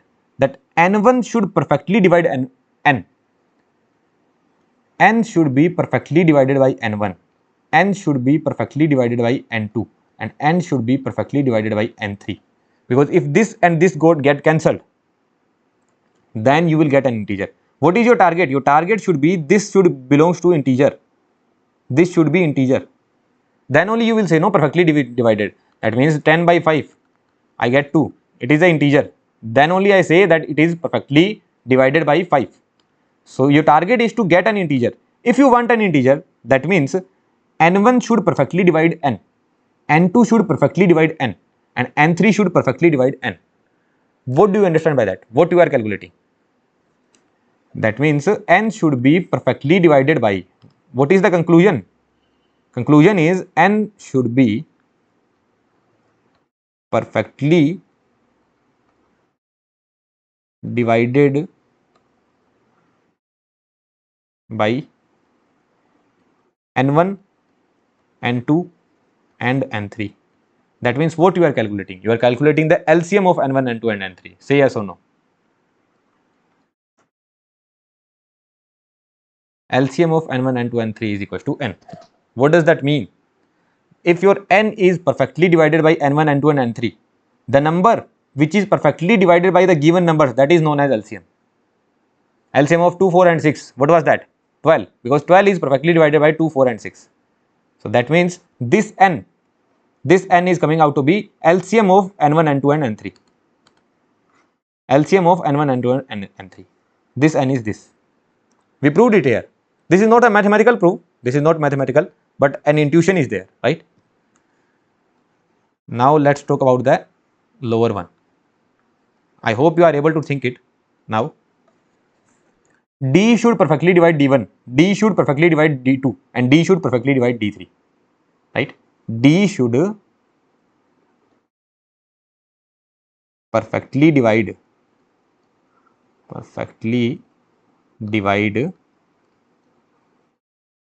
D1, D2 and D3, right? What does that mean? A number is perfectly dividing three particular numbers, HCF of 4, 6 and 12. What was that? 2, because 2 was perfectly dividing 4, perfectly dividing 6 and perfectly dividing 12. So what does that mean? You are calculating the HCF of D1, D2 and D3. HCF of D1, D2 and D3. That is equals to D only. So D should divide D1, D2 and D3. So HCF of D1, D2, D3 is D. So this D is the HCF of D1, D2, D3. So this was the intuition I wanted to give you, because it helps you to increase your brain, right? Aptitude is your brain only. Aptitude is your IQ only. I want your IQ to be increased. My job is not just to teach you the concept. When I taught network analysis, when I taught analog electronics, and when I am teaching this aptitude as well, nowhere you will ever find that my target is only to solve the problem. I want you to increase your brain. No matter you mess up your examination, doesn't matter. It doesn't matter if you mess up your examination. Your IQ should have increased. If you are investing your time in studying, that means your IQ should increase. That's it. This is my target, and that's why we are proving these things, so that you at least your IQ increases. It's not that you are mugging up the things. Okay, so for each and everything we are checking at least the intuition proof, not the mathematical proof, but at least the intuition we are developing, right? Okay, then let's move on to the next concept. That is very simple thing. That is the HCF into LCM of two numbers is equals to the product of two numbers. Product of two numbers is equals to product of LCM and HCF. You can prove it by taking any example, anything. You can certainly prove it. Let's check that out. A is equals to 3 and B is equals to 6, which can be written as 3 into 2. What will be LCM of 3 and 6? We have done the factorization. What whole number you can see? What whole prime number you can see? 3 and 2. What is the maximum power of 3? 1. What is the maximum power of 2? 1. So this is the LCM. What about HCF? HCF of 3 and 6. What is the common number you can see? 3. What is the minimum power of the number? 1 only. So this is the HCF. So LCM into HCF. What is that? 3 into 6. LCM into HCF. LCM into HCF. What is that? 3 into 6. 3 into 6. And that is equals to the multiplication of number only. What will be A? A can be written as 3 into 1. And what will be B? B can be written as 7 into 1. What will be the LCM? LCM of 3 and 7. LCM of 3 and 7. What will be LCM of 3 and 7? What whole number you can see? 3 you can see and 7 you can see. What is the maximum power of 7? 1. What is the maximum power of 3? 1. So LCM will be 21. What about HCF? HCF of 3 and 7. What is the common number you can see? Only 1. So HCF of 3 and 7 is 1, because they are co-prime numbers. So LCM into HCF is 21 only, and the multiplication of these two numbers is 21. So this is proven that multiplication of two numbers is equals to the multiplication of their LCM and HCF. So LCM of AB into HCF of AB is equals to A into B. Well and good. Let's move towards a very interesting concept of on HCF. It is a very interesting concept. So let's move slowly. We will certainly get to the conclusion of the concept. We need to see the conclusion. Tell me the HCF of 4 and 6. What is that? 2. Right? HCF of 3 and 4, 1. HCF of 4 and 12, 4. HCF of 9 and 18, 9. Right? Okay. 4 can be written as 2 into 2. Right? 6 can be written as 2, because HCF is 2. 2 into something. Right? Or I can say 4 is written as 2x and 6 is written as y, where x is equals to 2 and y is equals to 3. What about this one? 3 can be written as 3 into 1 and 4 can be written as 3 can be written as 1 into 3. 3 can be written as 1 into 3 and 4 can be written as 1 into 5, 1 into 4. Or what I can write? 3 can be written as 1 into x and 4 can be written as 1 into y, where x is 3. You will understand why I am doing so, okay? Don't get irritated, sir, what you are doing, this is very easy, but you will certainly understand what I am doing here. 4 can be written as 4 into 1 and 12 can be written as 4 into 3. I can write it as 4x and 4y, where x is 1 and y is 3. Say yes or no. This 9 can be written as 9 into 1 and 18 can be written as 9 into 2. This is my 9x and this is my 9y.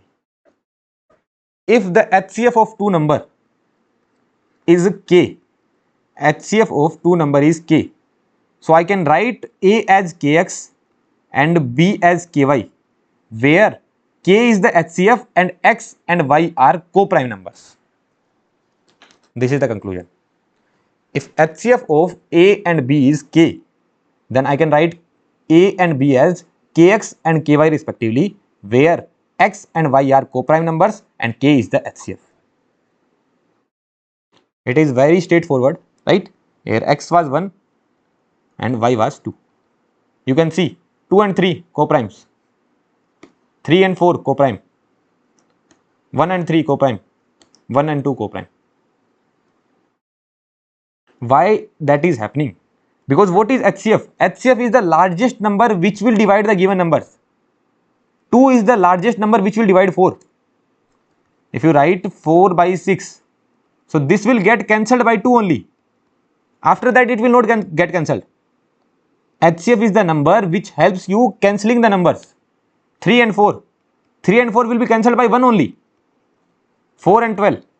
4 and 12 will be cancelled by 4. 4 and 12 can be cancelled by 2 as well. 4 and 12 can be cancelled by 2. 2 by 6 you will get. But it can be further cancelled as well. But you have to find the largest number which will cancel. So largest number is 4. 1 by 3. It cannot be cancelled further. That means this is a prime number. This is a prime number. After cancelling you get two co-prime numbers. Not prime numbers, sorry. Two co-prime numbers. After cancelling you get two co-prime numbers. Did you understand this concept or not? Is this crystal clear? Take your time and understand this. This is a very, very important concept. If I had directly taken the example, you wouldn't have understood anything. But here things are being clear.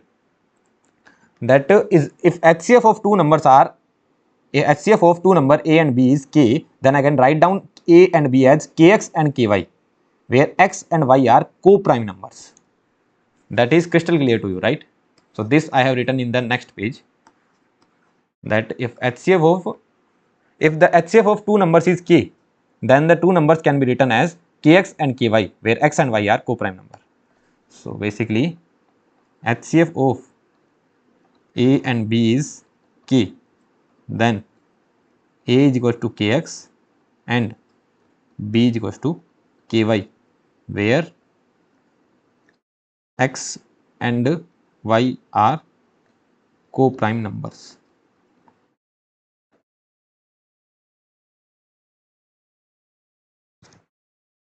X and y are co-prime numbers. Now see the next note. It is based on this point only. Okay, you will do it on your own. The ratio of two number is given, that is A ratio B. Let us say the ratio given is 2:3. So what those two numbers will be? 2x and 3x. Do you agree to my point? Because x and x will get cancelled, right? Those two numbers will be 2x and 3x, where x and x gets cancelled and you get this ratio 2:3. You get this ratio 2:3. So if the ratio of two numbers is A and B, A ratio B, and A and B will be co-prime numbers only, because the further they are not getting cancelled. Let's just say I write the ratio of 15:30. This is also a ratio. This is also a ratio, but this can be further broken into 1:2. So these two are co-prime numbers. 1 and 2 are co-prime numbers. So I have given the simplest ratio. Simplest ratio, what do I mean by that? The 30:45. This is not the simplest ratio. The simplest ratio is 2:3. This cannot be broken further, right? So if two numbers are written in the ratio of A ratio B, where A and B are co-prime numbers, then the numbers can be written as AX and BX, where X is the HCF of A and B. Are you getting this point or not? How did this come? Pause the video and think on your own. I will explain it, but think on your own why X is the HCF. Because what did I say? Let's just say my two numbers are 15 and 30. My two numbers are 15 and 30. Right? What will be the ratio? 1/2. I can write it as 1 into 15 and 2 into 15. Say yes or no. Right? 15 is the HCF. Right? 15 is the HCF. That is getting cancelled. Now someone will say that, sir, if your ratio is 1/2, you can write 1 into 30 divided by 2 into 30 as well. You can write this as well. Yeah, I can write this, then HCF will become 30. HCF will not be 15 here. HCF will be 30 here. HCF will become 30 because 30 is the number which will divide both of them. If two numbers, let's just say 45 and 30 are written, that means there is the number which will divide both of them. The number is 15. So 15 into 3 and 15 into 2. So 3 and 2, these are co-primes. This will be the ratio and 15 is the HCF. So the largest number which is dividing both of them, that is the HCF, and that is getting cancelled. 15 part is getting cancelled. So if the ratio of two numbers is given A by B, then the numbers will be AX and BX, where X is the HCF. Did you understand this point or not? Take your time and understand it on your own. Take examples as well. Do whatever you want to do, but it should be clear to you. Okay, these kind of questions can come in your examination. In placements, these will come. Okay, in n number of placement series, I have seen these kind of questions. Okay, in PwC and even in TI, a lot of companies are there who asks question on HCF and LCM, and many people mess it up because they don't even know what is the actual meaning of HCF, what is the actual meaning of LCM. So here we are understanding. What did you understand? That HCF of two number is given, that is K.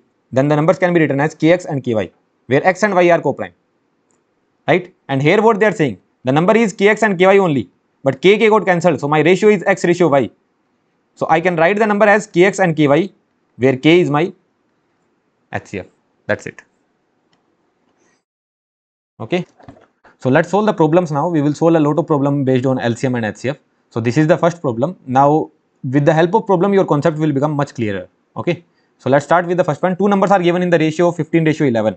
What will be those numbers if HCF is also given? So two numbers are in the ratio of 15 and 11. So what will be those numbers?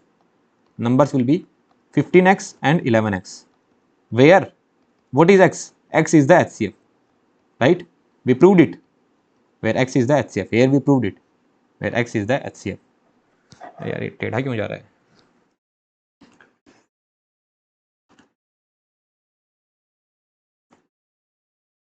Where x is the HCF. So HCF is 13. So 15 into 13 and 11 into 13. So this is the HCF. So these are the numbers, sorry. Numbers are these. So you can check here 15 into 13 and 13 and 11 into 13 and 11 into 13. Right? What is the ratio? 15 ratio 11. Ratio is 15 ratio 11. What is the HCF? The largest number which can divide both this number and this number. What is the largest number? That is 13. Now some people will say that, sir, the number can be 15 into 13 into 2 and 11 into 13 into 2. Because here if I calculate the ratio, again I am getting ratio to be 15 by 11. But here the HCF got changed. What is the HCF for this number? These two numbers. That is 26. Because this number can be divided by 26 and this number can also be divided by 26. So HCF got changed, but we need HCF to be 13. So this 2 cannot come. So this you can remember eventually, that if two numbers are given in the ratio of A ratio B, then the numbers will be AX and BX, where X is the HCF. That's it. This is what you need to remember. Okay. Let's solve the next question. The sum of two numbers are 2 and 6. Their HCF is this one. The numbers are, okay. Sum of two numbers is the numbers are, sum of two numbers is 2 and 6. So what those numbers will be? Numbers. If you are given HCF, then what those numbers will be? 27x and 27y. These will be the numbers where x and y are co-prime. Right? Those numbers will be 27x and 27y, where x and y are co-prime.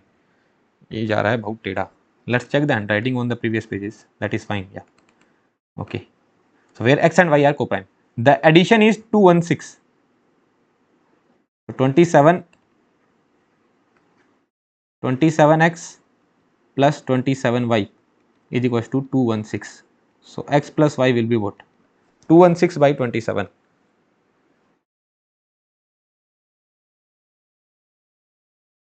8. So x plus y will be 8.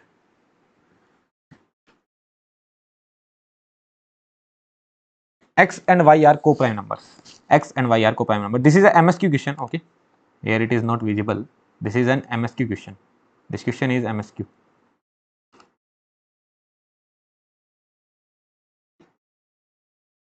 This question is MSQ. X plus y is 8, right? And both have to be co-prime. So x can be 1. Let's write down the values of x and y. X can be 1 and y can be 7. Both are co-prime. Accepted. 2 and 6. Both are co-primes? No. 2 and 6 are not co-prime. They cancel each other. Then 3 and 4. Yes, accepted. 4 and 4. Are they co-prime? No. Not accepted. Then 4 and 3, it will be same only, right? If you take 4 and 3 or 3 and 4, you just need to find the numbers. One will be larger, the other one will be smaller. So 4 and 3, those cases will be same only. So one value will be 1 and one value will be 7, or one value will be 3, other value will be 4. So there are two possible answers, right? So numbers can be 27 into 1 and 27 into 7, or the numbers can be 27 into 3 and 27 into 4. 27, 189, this is the possible case, and 81, this is the possible case. So these two are the possible cases. You cannot take 2, 6, you cannot take 4, 4. Did you understand this problem? HCF is 27. That means number can be 27x and 27y, where x and y are co-prime. So 27x plus 27y is equals to 216. So x plus y is 8. So x can be 1, 7, 2, 6, 3, 4, 4, 4. But 4, 4 and 2, 6 are not acceptable, because why it is not acceptable? Because the numbers are not co-prime. You need co-prime numbers. You need 1, 7 and 3, 4, because both of them are co-prime numbers, right?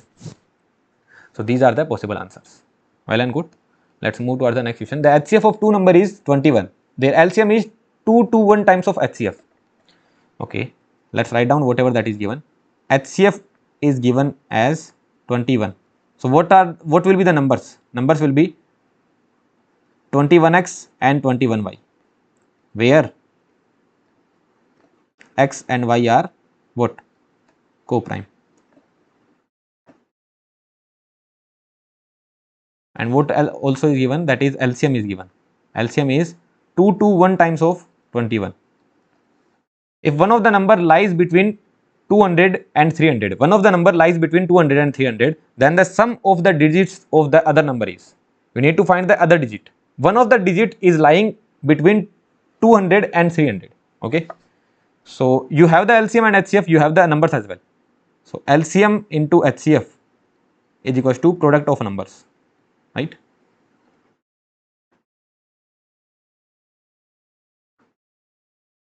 These questions are not simple. I know you have to use your brain in each and every question. I am not repeating any problem, so just try to solve it on your own. If you are not able to solve, no need to be demotivated, because this will not be solved by many of the students, right? 21x into 21y. So x into y you are getting is 2 to 1. This is the value. X into y you are getting is 2 to 1. Your numbers are, this is your number. I should not put that in box. This is your number. These are our numbers. Numbers are 21x and 21y. You need to find the value of x and y. Now x into y is coming out to be 2 to 1. X into y is coming out to be 2 to 1. Now what they are saying, and what are your numbers? Numbers are 21x and 21y. Now let's just say, let's assume 21x lies between 200 and 300. So they are saying that one of the number lies between 200 and 300. So we are assuming 21x is lying between 200 and 300. So what is the possible value of x? What is the possible value of x? If I put x equals to 10, then 2 and 10.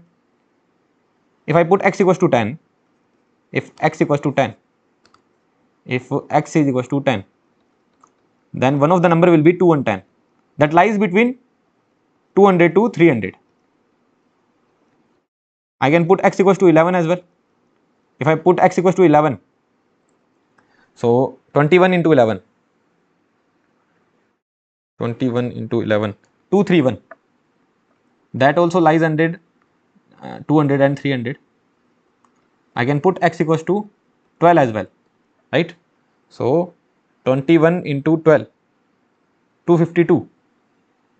That also lies between 200 and 300. If I put x equals to 13, if I put x equals to 14. But tell me one thing, if you put x equals to 10, this equation is also there. No, this equation is also there. Then what will be y? Y will be 22.1. Nah, x and y are integer which are co-prime, not possible case. What will be y here? Y will be 2 to 1 by 11. 2 to 1 by 11, what you will get? 2 to 1 by 11, you will get something, but something in point, 20.9 something you get, 20.09. This is also not possible. Why is that not possible? You need x and y to be co-prime. If you put x equals to 12, what you will get? X equals to 12. So 2 to 1 by 12, 18.4 something like you get, 18.42. This is also wrong. If you put x equals to 13, 2 to 1 by 13, you will get y equals to 17. Y equals to 17. And 13 and 17 are co-prime. And if I put x equals to 13, what will be my one of the number? 21 into 13, 273. My number will be 273, which lies between 200 and 300. And if I put x equals to 14, so 21 into 14, this will be 294. It lies between 200 and 300. But what will be the value of y here? Because x is 14, then y will be 2 to 1 by 14, 15.78 something. This is also not acceptable. So only acceptable case is this. So if x is 13, you will get 273, which will lie under 200 and 300. So your y value has to be 17. So what will be the next number? So what are your numbers actually? Numbers are 21 into 13 and 21 into 17. What did they ask? Sum of the digits of the other number. This is the other number. So we are interested in 21 into 17. So what will be 21 into 17? 21 into 17. That would be 357. And sum of the digits will be 3 plus 5 plus 7. That would be 15. Your answer would be 15. If this question comes in your examination, there are MCQs as well, but you will not be able to do with the hit and trial method, because they are asking the addition of the digits 3 plus 5 plus 7, which is 15. So no hit and trial method would work here. So you should have a clear concept. What is that? If two numbers are given, you can write them. Two number HCF was given, so you can write them as 21x and 21y, where x and y are co-primes. HCF LCM is also given. Then you know one thing, LCM into HCF is equals to product of numbers, then x into y you got. What they are saying is that one of the number lies in 200 to 300. So you need to put the value of x. 10, 11, 12, 13, 14, these values are possible to get the number lying between 200 and 300. But for x value of 10, you get y value of 22.1, which is not acceptable. For x equals to 11 also not acceptable. 12 also not acceptable. 13 you get y equals to 17. 13 and 17 both are co-prime numbers and it is acceptable. So that's it. That's the final answer. So let's see a simple note here. So what is that note? That let's just say two co-prime numbers are x and y. So LCM of these two co-prime numbers will be multiplication of these two numbers. You can take any example. You can take LCM of 4 and 9. 4 and 9 both are co-prime number, no? So their LCM will be 4 into 9 only. That would be 36. Did you understand this point? Why that is happening? Because what are the co-prime numbers which does not cancel each other? Co-prime numbers are which does not cancel each other, right? So there will be like, it has to be the multiplication. Like 4 will come in the table of 36 and 9 will come in the table of 36 only. It has to be the multiplication only. 3 and 5 both are co-primes, 2 and 7 both are co-primes. And if, tell me one thing, if two numbers are prime, then they will certainly be co-prime. Are you agreeing to my statement? If two numbers are prime, then they certainly will be co-prime. Do you agree to my point? 5 is a prime number, 2 is a prime number. They are certainly co-prime. 7 is a prime number. 9 is not a prime number, but they are co-prime. But converse is not true. If two numbers are co-prime, that doesn't mean that numbers will be prime. But if two numbers are prime, then certainly they will be co-prime. Do you agree to these two statements? If two numbers are prime, then they will certainly be co-prime. This is true, but the converge is not true. If two numbers are co-prime, 7 and 9 are co-prime, but both of the number will not be prime. 9 is not a prime number. 9 is a composite number because it is divisible by 3. But if two numbers are prime, let's just say 7 and 3. 7 is a prime number and 3 is a prime number. Then they will certainly be co-prime because they will not be cancelled by any of the number. That means they are not divided by any of the number. So for any number of prime numbers, let's just say 7, 3, 5. If you want to calculate the LCM, what you will get? 7 into 3 into 5. Or how you can check? What will be the factorization of 7? What will be the factorization of 3? What will be the factorization of 5? What is common? 7 into 3 into 5. That's it. Are you getting this point? And if you want to prove this one, let's just take an example of 2 and 9. Okay. Factorization of 2 will be 2 into 1 and 9 will be 3 into 3 square. There cannot be any number which will be common here. This cannot happen. If that is happening, that means they are not co-prime. If I put 2 more here, that means this will become 18. So that means 2 can cancel 18. So they are not co-prime. If they are co-prime, there will not be any common factor. There will not be any common factor. And if there is no common factor, that means they are co-prime. And if they are co-prime, that means their LCM will be simply the multiplication, because their LCM will be 2 is one of the number and 3 is one of the number. Highest power is 2 here, highest power is 1 here. What we are doing? Simply 9 into 2. Are you able to grasp this point? This much of point only. Very easy. Like I am writing all the things which are possible as a point. Otherwise, I could have skipped it as well. It might seem like a big video for you. It might seem like that there are a lot of points, but everything is necessary. LCM of two prime numbers or two co-prime numbers will be the multiplication of all of them. That's it. Okay. See the next question. LCM of two prime numbers x and y is 161. LCM of two prime number x and y is 161. LCM of x and y is 161. That means x into y is 161. X into y is 161. Find the value of 3y minus x. 3y minus x you need to find. What we will do? We have to do hit and try. X and y are prime. What they are saying? X and y are prime.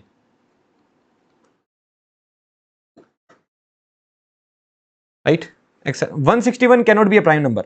Why is that so? Because 161 will be divided by x as well, 161 will be divided by y as well. So if you take value of x as 1, the value of y cannot be 161 because 161 is not a prime number. You need both of them to be prime. You need the multiplication of two prime numbers, that is equals to 161. So what is the other prime number? That is 3. So 161 by 3, 161 by 3, it will give you some point answer. So this is also not possible. What is the other prime number? That is 5. 5 is also not divisible. What is the other prime number? That is 7. 161 by 7. Yeah, you are getting 23. So basically x is 7 and y is 23. Oh, x is greater, sorry. So x is 23 and y is 7. X is 23, y is 7.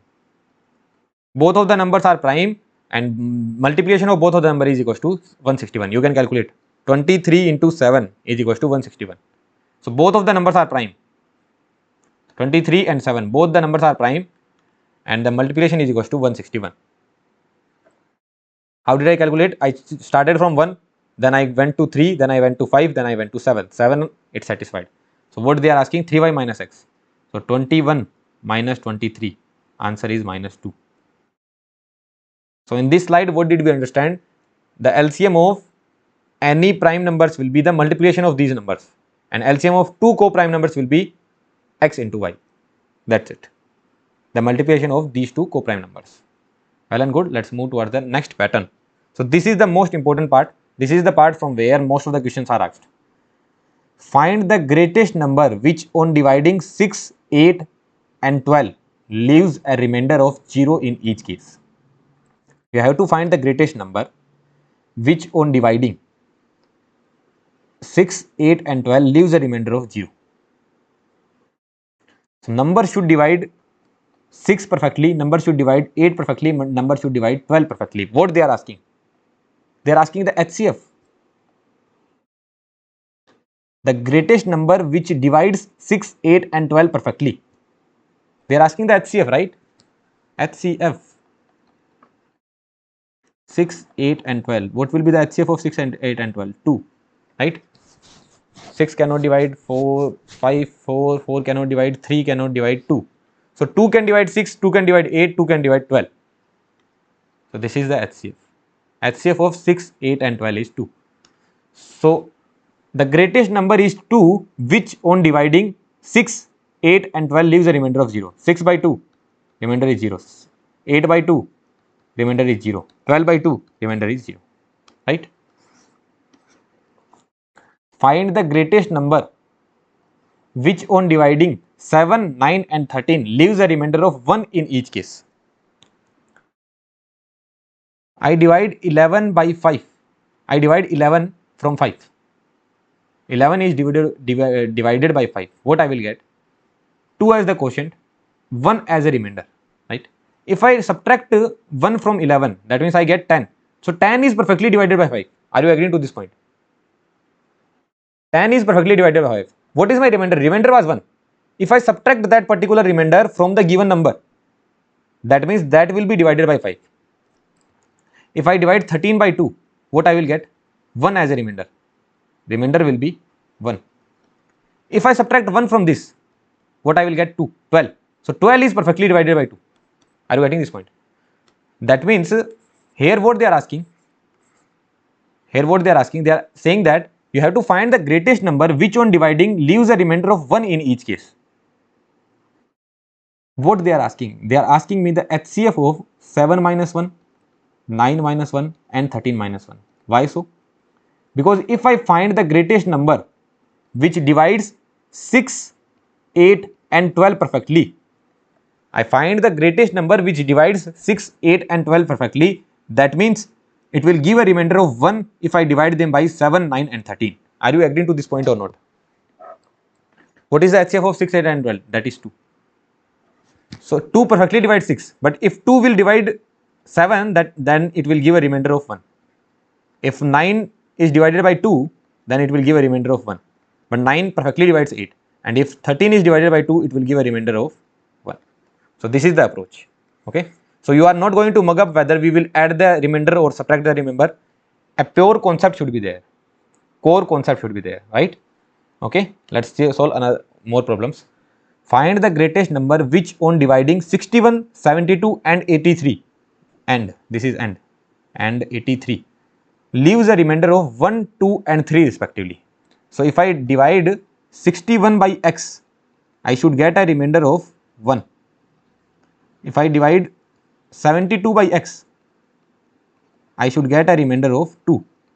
And if I divide 783 by x, I should get a remainder of 3. That means if I divide 60 by x, I will get remainder of 0. If I divide 70 by x, I will get a remainder of 0. And if I do 80 by x, I will get a remainder of 0. Because if I get remainder 3, I just subtract it from here. I will get a remainder of 0. That means they are asking you the HCF of 61 minus 1,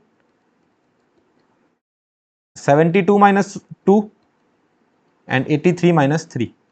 So they are asking the HCF of 60, 70 and 80. So what they are asking? Find the greatest number which will divide 60, 70 and 80 perfectly. The greatest number is 10. That's it.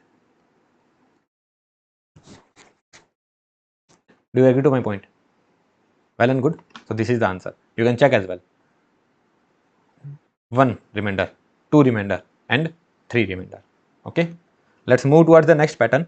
That is, you have to find the least number which on being divided by 2, 4, 8, 2, 4 and 8 leaves a remainder of 0 in each case. What they are asking? You have to find the largest number which is perfectly divided by 2, 4 and 8. What they are asking? LCM. Right? What you need to find? Read the language of the problem. Find the least number which on dividing by 2, 4 and 8 leaves a remainder of 0 in each case. So you have to find the smallest number. If you have to find the smallest number which is divided by 2, 4 and 8 and leaves a remainder of 0. Right? So you have to find the smallest number which is perfectly divided by 2, 4 and 8. And what is that? 8. So if 8 is divided by 2, you will get 0 as a remainder. 8 is divided by 4, you will get 0 as a remainder. 8 is divided by 8, you will get 0 as a remainder. Here they are asking the least number, right? Here they are asking the least number.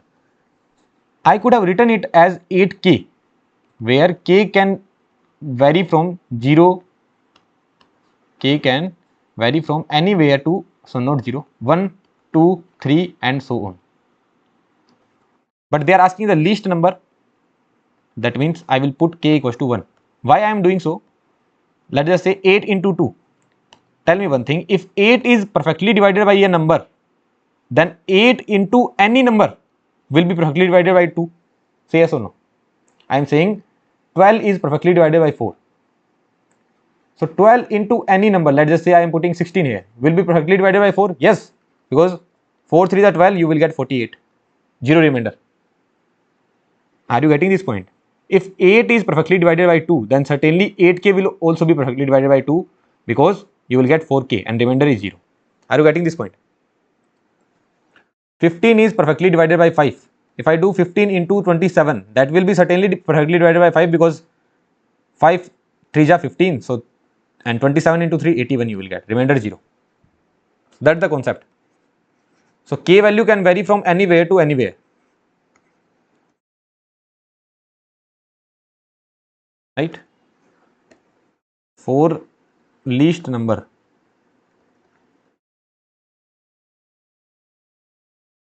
k is equals to 1.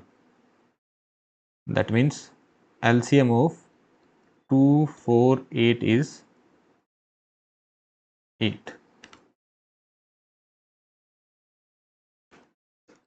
Find the least number which on dividing 2, 4, 8, 12 leaves a remainder of 3 in each case. Leaves a remainder of 3 in each case. Okay. What I will do?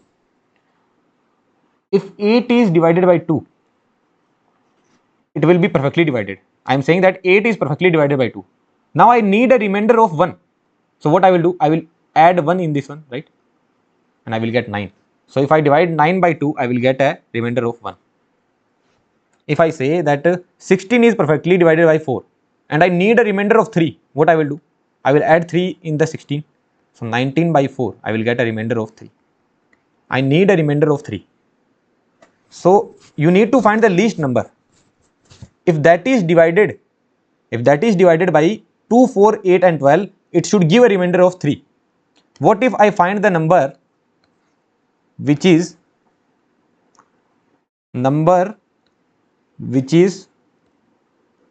perfectly divided by 2, 4, 8 and 12 plus 3. First let's check what is the number that is perfectly divided by 2, 4, 8 and 12. What is that? 12 is not that. 24. Yeah, 24. 24. So what that would be? 24 plus 3. That number will be 27. Why is that so? If you divide 24 by 24, wait a second, 3 in each case.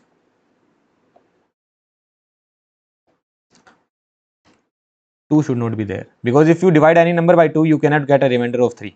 Okay, you have to remove 2. So LCM of 4, 8 and 12, that will be 12 only. So LCM of 4, 8 and 12 will be 12 only. So 12 plus 3, that will be 15. Right? Why is that so? Because if you divide 12 by 4, what you will get? 0 as a remainder.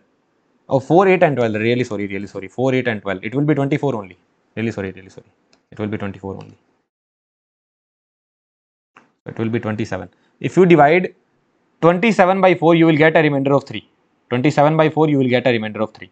If you divide 27 by 8, you will get a remainder of 3. If you divide 27 by 2, you will get a remainder of 3. So first I find out which is the number that is perfectly divided by 4, 8 and 12. That is 24. Now I need a remainder of 3. That means I will add up 3. I gave you example as well that 10 is perfectly divided by 5. But I need a remainder of 3, so I will add 3 in this one. So 13 is not perfectly divided by 5, it will give a remainder of 3. So to get a remainder, I will add up 3 here.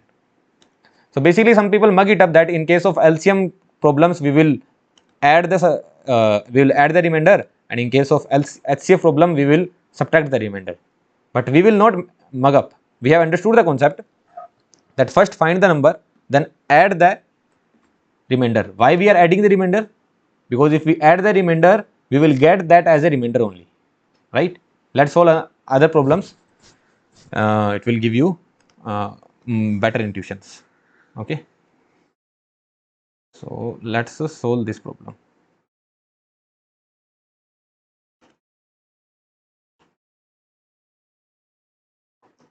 Find the largest 4-digit number which on dividing by 4, 5, 6, 7 and 8 leaves a remainder of 0 in each case.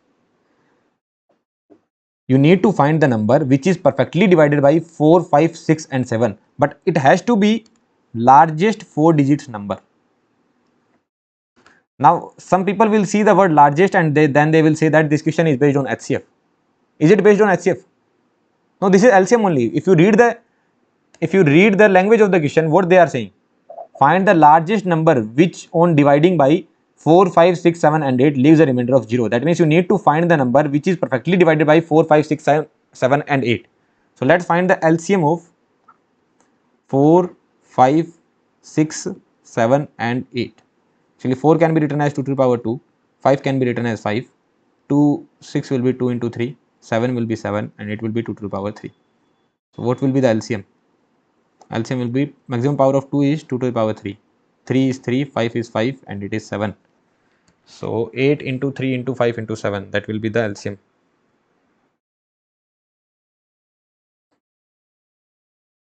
(840). LCM is 840. But you need to find largest 3-digit number. Can I write this as 840 into k? Because if you divide 840 by 8, you will get a remainder 0. And into k also you can do. Why I am doing into k? Because any number can be multiplied with 840, it will be certainly divided by 4, 5, 6, 7 and 8.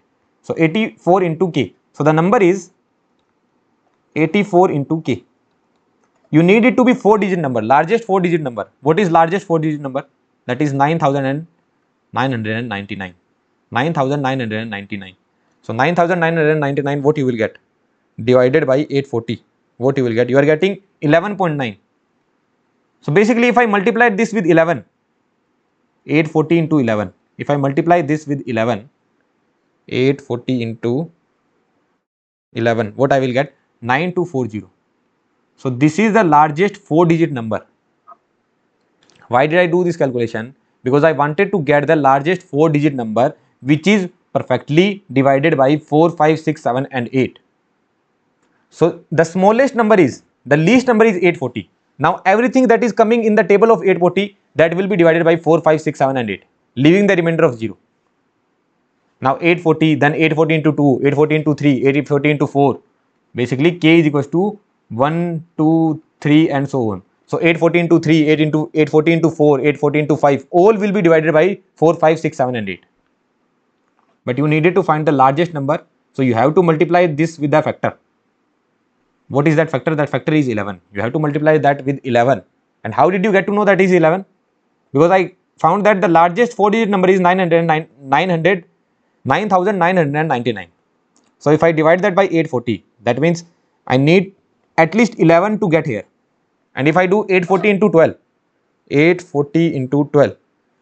So 840 into 12, 840 into 12 will be what?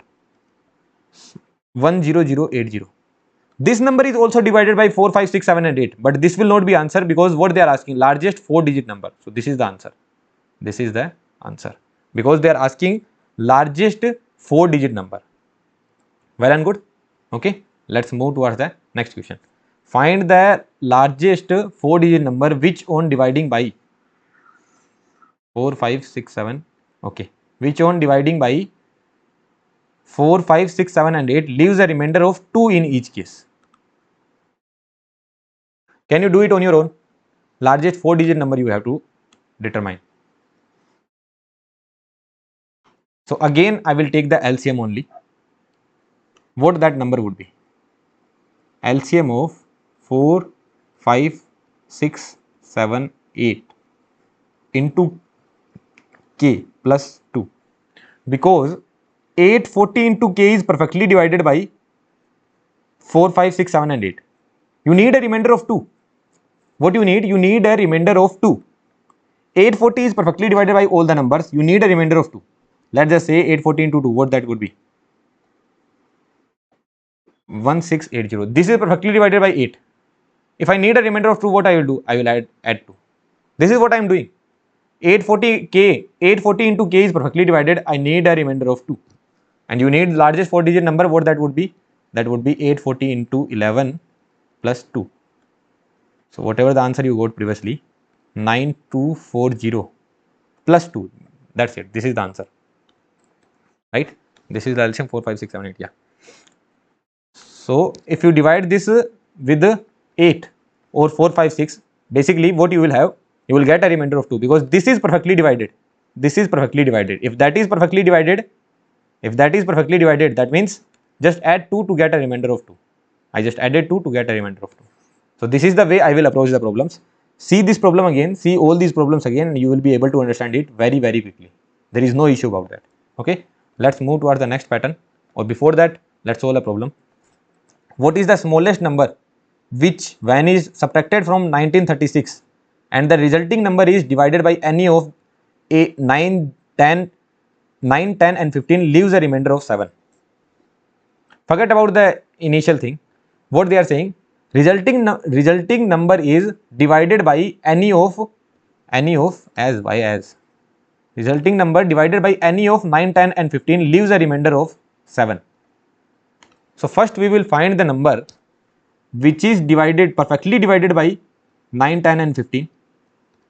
Now you need a remainder of 7, so you will add up a 7 here. So what is the LCM of 9, 10 and 15?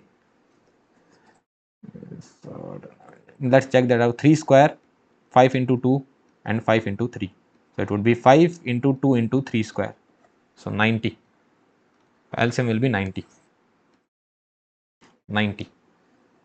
So 90 plus 7. So that number would be 97.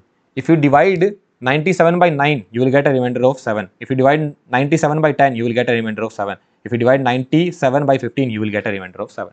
So first I will find the number which is perfectly divided, and then I will add up the remainder. But better I should write 90k plus 7, right? 90k plus 7. So any number which is multiple of 90 will be perfectly divided by 9, 10 and 15. Any number which is multiple of 90 will be perfectly divided by 9, 10 and 15. Okay, now what they are asking, what is the smallest number which, when is subtracted from 1936? So one of the number should be subtracted from 1936. So this number should be subtracted from 1936. What is the smallest number when subtracted from 1936 gives a number which is divided by 9, 10 and 15 and leaves a remainder of 7. Are you able to understand the language of the problem? There is a number which is divided from 1936. Now the resulting number, if the resulting number is divided by 9, 10 and 15, then the remainder will be 7. This is the language of the problem. Okay. So what you need to find? You need to find the n. So that n would be 1936 minus 7 minus 90k. So this will be 1929 minus 90k. You need which is the smallest number. You need this to be smallest. If you need this to be smallest, that means you need this to be largest, right? So this should be largest. This number should be largest. So what that would be? What I should multiply? Should I multiply with the 20? 90 into 20, 1080. I can multiply with 21 as well. 90 into 21. Yeah, 90 into 21 minus 90 into 20, because k value I can take anything. I need this to be smallest, so I will need this to be largest. Minus 1929. So that is 39. This is the answer. Answer is 39.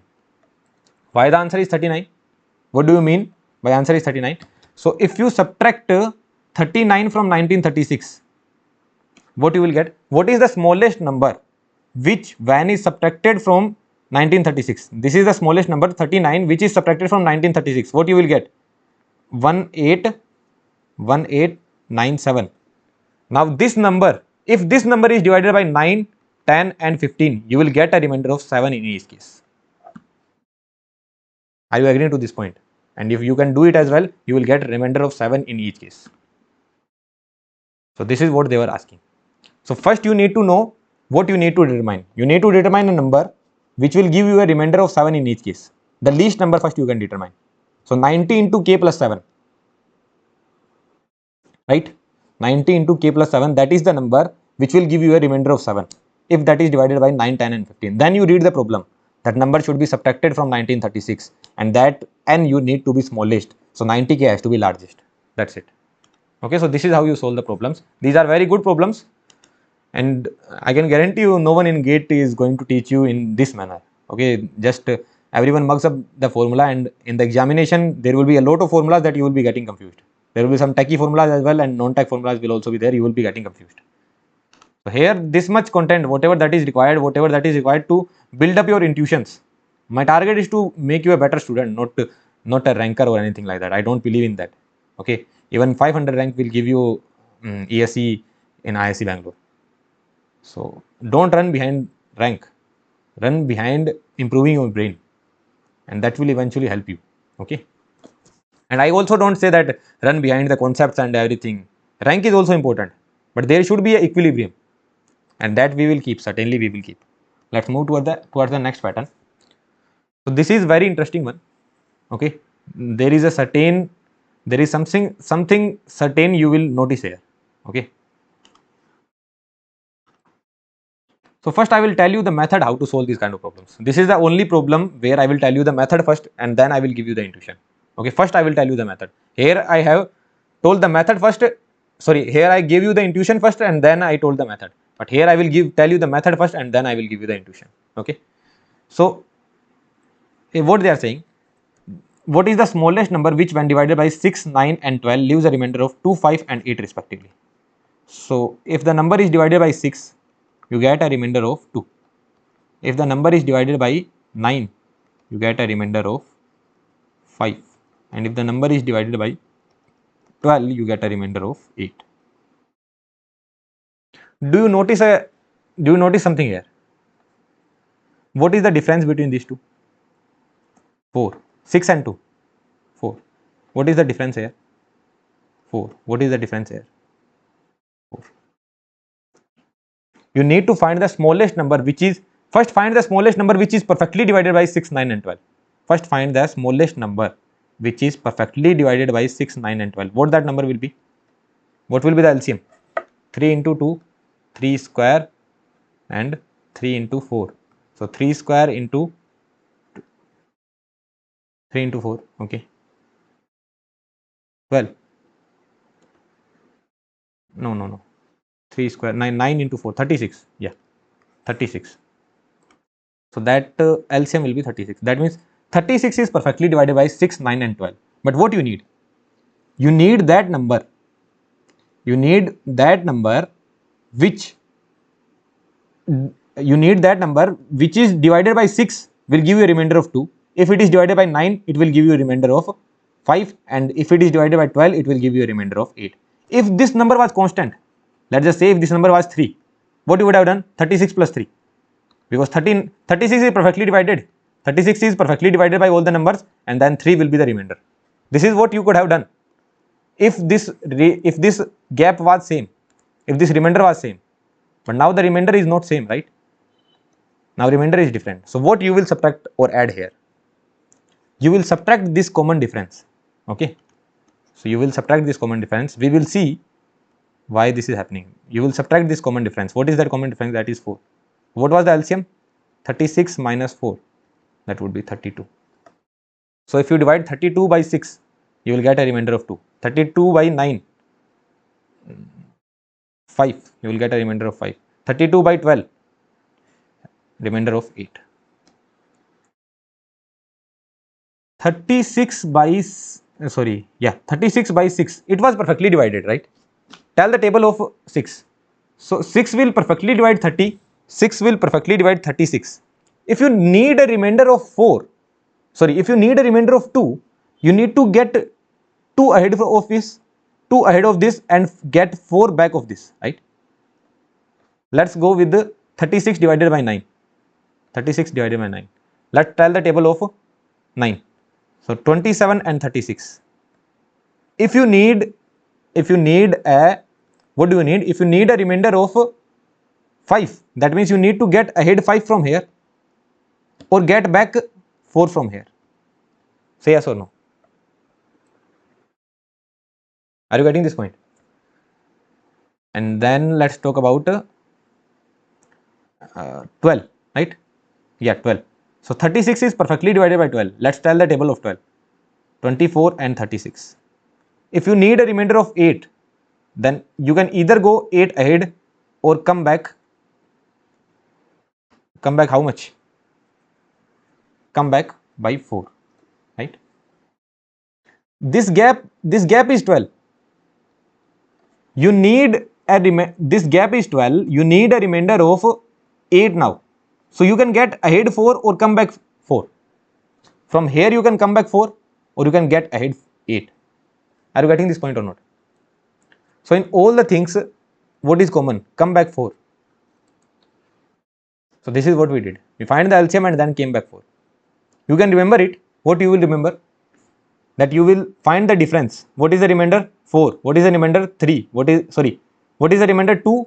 Here remainder is 5. Here remainder is 8. But what is the difference? 4. Difference is 4. Difference is 4. Difference is 4. So always the difference will be the same. And if the difference is not same, you will have to do the problem by hit and trial. So difference is always going to be the same. Let's solve another problem. Largest. Find the largest 3-digit number, which when divided by this leaves a remainder of 5, 14 and 23. So number should be divided by 18, gives a remainder of 5.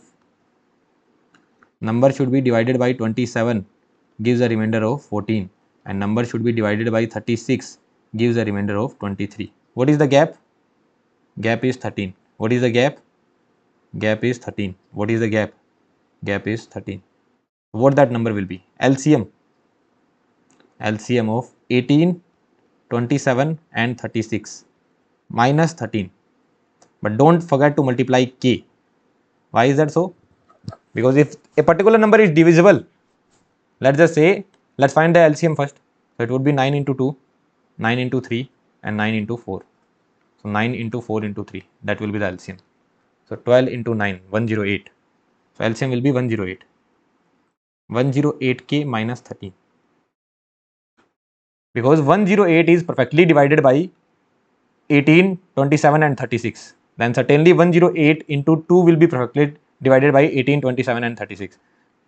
Into 3 will also be perfectly divided by 18, 27 and 36. Right? Now you need to find the largest 3-digit number. Largest 3 digits. So let's take an intuition where it should come.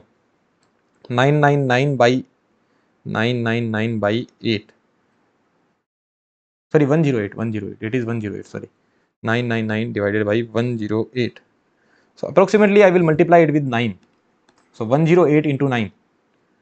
108 into 9 minus 13. Yeah. So 108 into 9 minus 13. This number would be 959. You can check as well. If you divide 959 by 18, you will get a remainder of 5. 959 by 27, you will get a remainder of 14, and 959 divided by 36, you will get a remainder of 23, because the difference is same here, and that difference we are subtracting here. Why that was happening? Because first we solved the problem, then we checked it. So here, better than giving the direct intuition, let's solve the problem first and then check if our intuition is matching or not. So here it is matching, that I need to subtract the common difference. That's it. So only pattern is this one, where I am asking you to remember something. That if the remainders are different, in case of LCM, if the remainders are, in case of HCF, if remainder is different, then it is no problem, right? In case of HCF. In case of HCF, we have solved the problems where the remainders were different. In case of HCF. Look, find the greatest number which on dividing 61, 72 and 83 leaves a remainder of 1, 2, 3. That means 1, 2, 3 is the remainder. That means you need to find the particular number which will perfectly divide 61 minus 1, 72 minus 2 and 83 minus 3. So this we have already seen in case of HCF, but in case of LCM, we will see if the remainders are different. In case of LCM, if the remainders are different, we will see something common. That is the difference. That is 13, which is common. 27 minus 14, 13.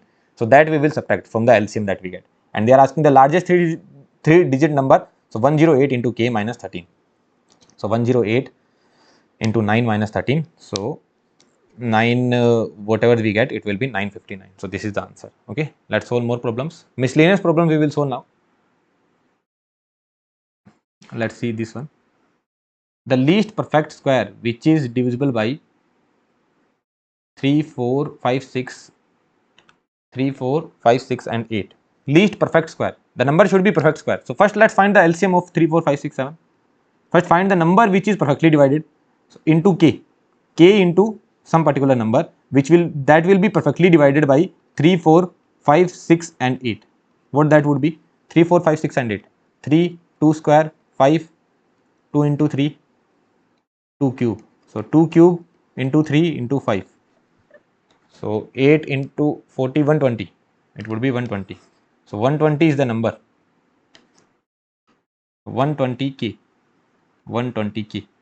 Now this is perfectly divided by these numbers, but it should be perfect square. It should be perfect square. What will be the factorization of 120? 4 into 3. So 2 to the power 3. 4 into 3 into 10. So 2 to the power 2 into 3 into 2 into 5. So this will be the factorization. Into 3 into 5. Now you need this to be perfect square. If a number is perfect square, go to the concept of factorization. I told you, if the number is perfect square, that means the power should be multiple of 2. So here you need power to be 4. So what you need to do? You need power to be 4 and here you need power to be 2. So what you will do? You will multiply 2, you will multiply 3, you will multiply 5. So this will be the number. This will be the least number which is a perfect square, which is divisible by 3, 4, 5, 6 and 8. Did you understand this point or not? You need to find the number which is perfectly divisible by 3, 4, 5, 6 and 8. That is 120. Have we done the calculation correctly? Let's check it again. 3, 2 square, 5, 3 into 2 and 2 cube. So 2 cube will come, 2 cube will come, 3 will come and 5 will come. So this is the number. This is the number. And into K, all the multiple of this particular number, all the multiple of 120 will be perfectly divisible by 3, 4, 5, 6 and 8. You need that number to be perfect square. If you need that number to be perfect square, that means whatever the prime factors are there, 2, 3 and 5, whatever the prime numbers are there, they should have a power which is a multiple of 2. So they can have power 2, they can have power 4, they can have power 6, they can have power 8.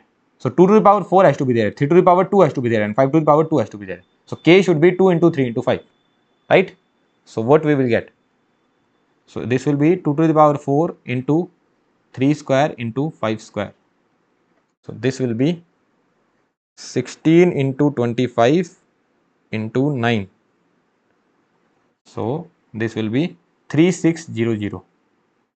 This is a perfect square which is a square of 60.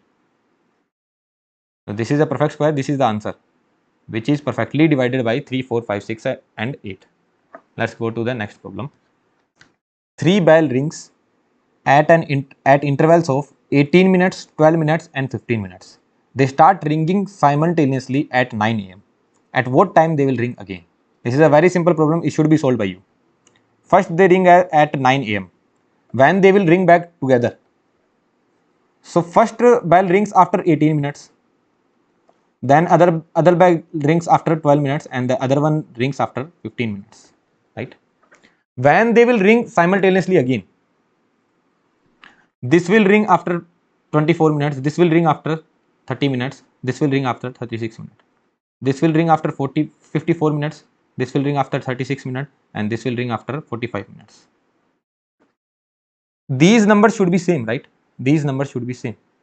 If these three numbers are same, at that time all three bells will ring together. At what time they will ring simultaneously? That means at what time they will ring together. So when these times are same and when these times will be same, you have to find the least common multiple. You have to find that particular number which is perfectly divided by 18, 12 and 15. 36 is certainly divided by 18. 36 is not divided by 12. sorry, 36 is also divided by 12, but 36 is not divided by 36 is not divided by what? 15. So you have to find that minute. After that much of time, whenever all three are inclined, that at 36 minute, this bell will also ring and this bell will also ring. But at 36 minute, this will not ring. Are you getting this point? Let's just say if this was instead of 5, this was 9 minutes. Let's just say if this was 9 minutes. Instead of 5, this was 9 minutes. So 9 minutes, after 18 minutes it would ring. After 27 it would ring. After 36 it would ring. Right? So 36 minutes it would ring.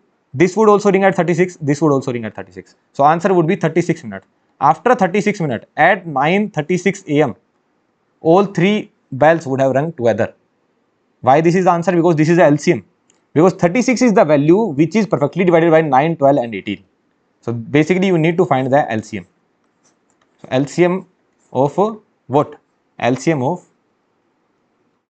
18, 12 and 15. That will be 180. Right? 15, yeah, 180. That would be 180. So 180 minute. After 180 minute, they will ring together. After 180 minute, they will ring together. Ring together. 180 minute means 3 hours. So 9 plus 3. At 12 PM, they will ring together. Are you getting this point? All three will ring together. Let's see next question. How many planks of equal size can be received from 3 wooden planks of 45 meter, 54 meter and 81 meter? Solve this problem on your own. Solve this with a cool mindset. What I am asking. How many planks of equal size can be received from 3 wooden planks of 54, 54, 45 and 81? What you need to calculate here? You have a plank of 45 meter, you have a plank of 54 meter and you have a plank of 81 meter, right? 45 meter, 54 meter and 81 meter. You will cut them. You will cut them like that. You will cut them, right? And you will receive one of the planks. You will receive these planks. 4, from here you will get 3 and from here you will get 3, right? There are 2 cuts here. So 4 plus 3 plus 3, you are receiving 10 planks. Now all the planks should be of equal size. This is what they are saying. All the planks should be of equal size. This is what they are saying. What you will calculate? If I calculate the HCF of this 45, 54 and 81, the HCF will be the highest number which will perfectly divide 45, 54 and 81. How many planks of equal size? Planks of equal size can be received. Okay, this question is somewhere wrong. How many planks of maximum equal size? Maximum equal size. Here maximum should be written. How many planks of maximum equal size? Because what I could have done, if maximum is not there, what I could have done, I would have cut the planks of 1 meter. Here, from here I would have got 45, sorry. 1 meter. After every 1 meter I am putting a cut. So 55 planks I will get of 1 meter.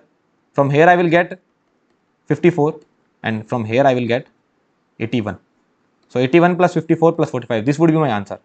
If I had done of 1 by 2, then I would have got 90 from first one, 108 from the other one, and from here I would have got 162.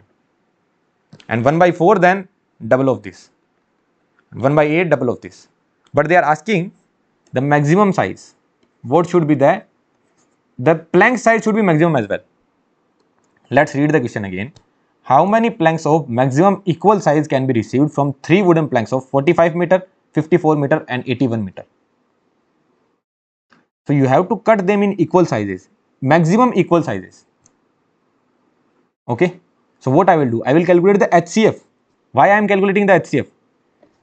Let's calculate the HCF, then it will be more clear to you. HCF. 45 meter, 54 meter and 81 meter. That would be 9, right? Because this is 9 into 5. This is 9 into 6 and this is 9 into 9. So only common is 9 only. So 9 will be the HCF. Now, if you cut this from 9 meter, 9 meter, how much planks you will get? 9 5s are 45. 5 planks you will get. All will be of 9 meter. From here, how much you will get? 6 planks you will get. All will be of 9 meter. And from here, how much you will get? 9 planks you will get. All will be of 9 meter. So total planks, how many total planks will be there? 5 plus 6 plus 9. 20 planks will be there. All will be of 9 meters. This is the answer actually. All will be of 9 meters. Did you understand this problem? You have 3 planks, 45, 54 and 81. You have to cut them in equal maximum part. You need maximum part. That means you need the cut to be maximum. So what is the maximum cut you can make? That is of 9 meter. You will calculate the HCF of 50, 45, 54 and 81. What is the HCF? That is 9. So the cut should be maximum of 9 meter.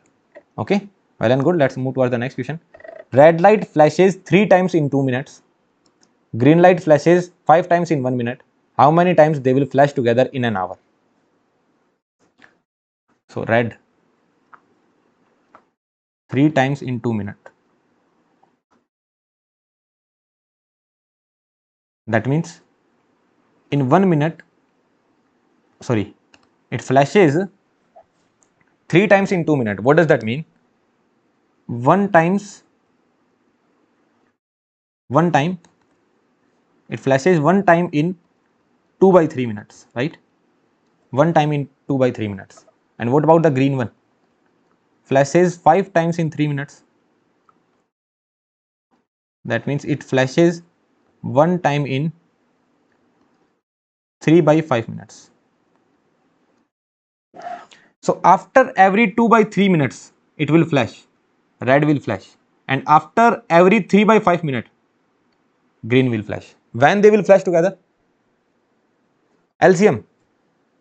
Let us say one light was flashing after 2 minutes, other light was flashing after 3 minutes. So this will flash at 4 minutes, this will flash at 6 minutes as well. This will flash at 6 minutes only. So they will flash together at 6 minutes. What is that? LCM only. So you have to find the number which is perfectly divided by 2 and 3.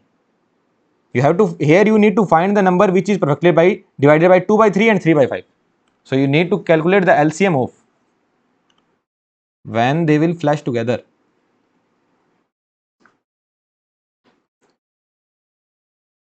Flash together. Then that means, I will tell you one thing. When they will flash together, the answer of this will be larger than 2 by 3 and 3 by 5. Are you sure about that? If one bell rings at 2 minutes and other bell rings at 3 minutes, when they will ring together, answer will be certainly larger than the largest value. This is the largest value. Answer will be certainly larger than that. If your answer is larger, that means you are calculating LCM. And if your answer is small, that means you are calculating HCF. This you can remember. If your answer that is coming, that is larger than the values you are having, that means you are going to calculate LCM. And if it is lower, you are going to calculate HCF. So LCM of 2 by 3 and 3 by 5. What that would be? LCM of 2 3 divided by HCF of 3 5. That answer would be 6. So they will flash together after every 6 minutes. So in 6 minutes, after every 6 minutes,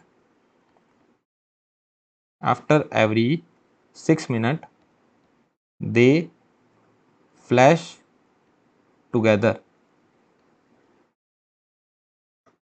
So in 60 minutes, they flash together for 10 times.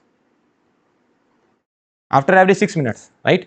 So after 12 minutes, they will flash together. After 18 minutes, they will flash together. So in 60 minutes, how many times they will flash together? They flash together for 10 times, right? They flash together for 10 times in 60 minutes.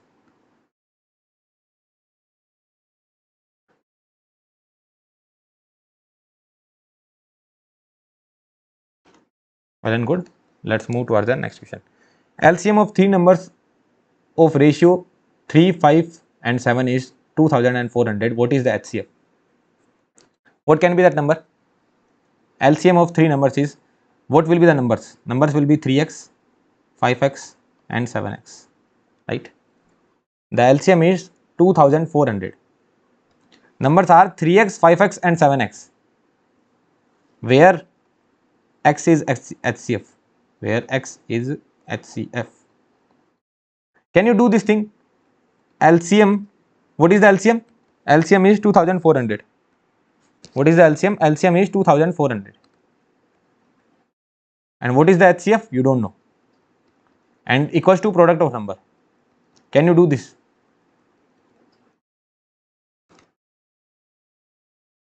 Can you do this? This is my question.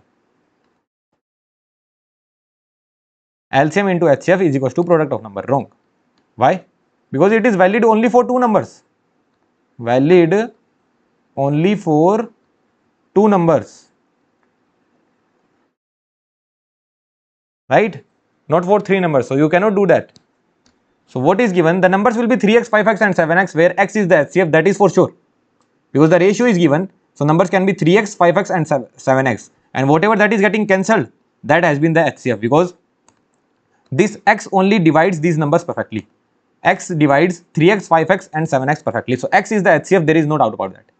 So what is given? That LCM of 3x, 5x and 7x is equals to 2400. Your target is to find the x, because x is the HCF. I can take x as common, right? X into LCM of 3, 5 and 7 is equals to 2400. All numbers are prime, so x will be 2400 divided by, all these numbers are prime, 3, 5 and 7. So into 3 into 5 into 7. What will be the LCM of 3, 5, 7? This will be 3 into 5 into 7. So now you can calculate. So 3 divided by 5 divided by 7. Wait a minute.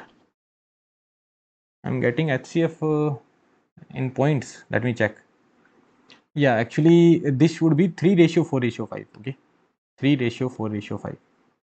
Really sorry for this. Otherwise you will get the answer in points. Okay, 3:4:5. 3:4:5. So what will be the LCM of 3, 4, 5? That will be 3 into 4 into 5 only. You can check as well. 3 into 1, 4 will be 2 into 2 and 5 will be 5 into 1.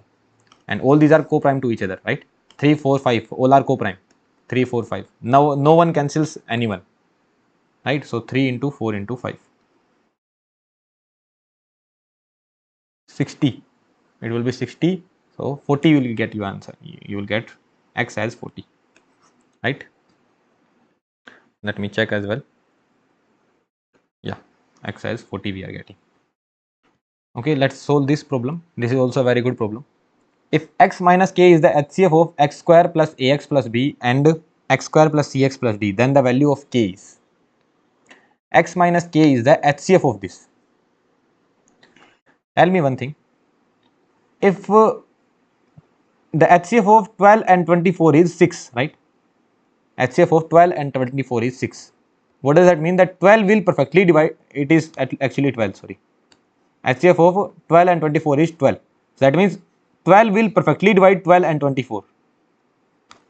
If HCF of x square plus ax plus b is x minus k, that means x square plus ax plus b divided by x minus k. It will perfectly divide, x minus k will perfectly divide x square plus ax plus b. What does that mean? That x minus k will be one of the factors of x square plus ax plus b. Into x minus k into some x minus alpha can come. There will be two roots of this equation. Two roots of this equation, that will be k and alpha. K and alpha will be the roots of this equation, right? And what about this one? X square plus cx plus d. X minus k and other root will be x minus beta. Because it is the HCF, that means x minus k will be one of the factor. X square plus 3x plus 2. So what you break? X square plus x plus 2. So x plus 1 into x plus 2. So x square plus 3x plus 2 can be broken into x plus 1 into x plus 2. Similarly, x plus 1 into x plus 2. Okay. ये हिल गया यार. So similarly, we are breaking x square plus cx plus d into x minus k into x minus beta. We are not interested in alpha and beta. We are not interested in the roots. We just know one thing, that it can be broken into x minus k into x minus beta. Why is that so? Because x minus k is one of the, x minus k is HCF. So it has to be one of the factors. So x minus k will come.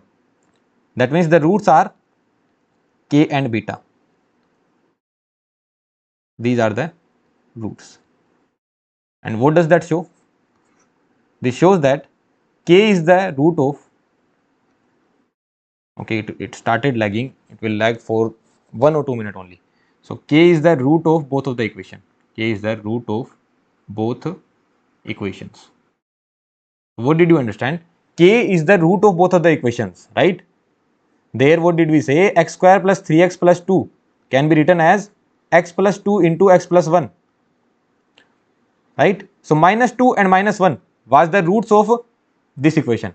So similarly, if it is broken into x minus k into x minus alpha, that means k is one of the root of both of the equation. So what you can write? That HCF of,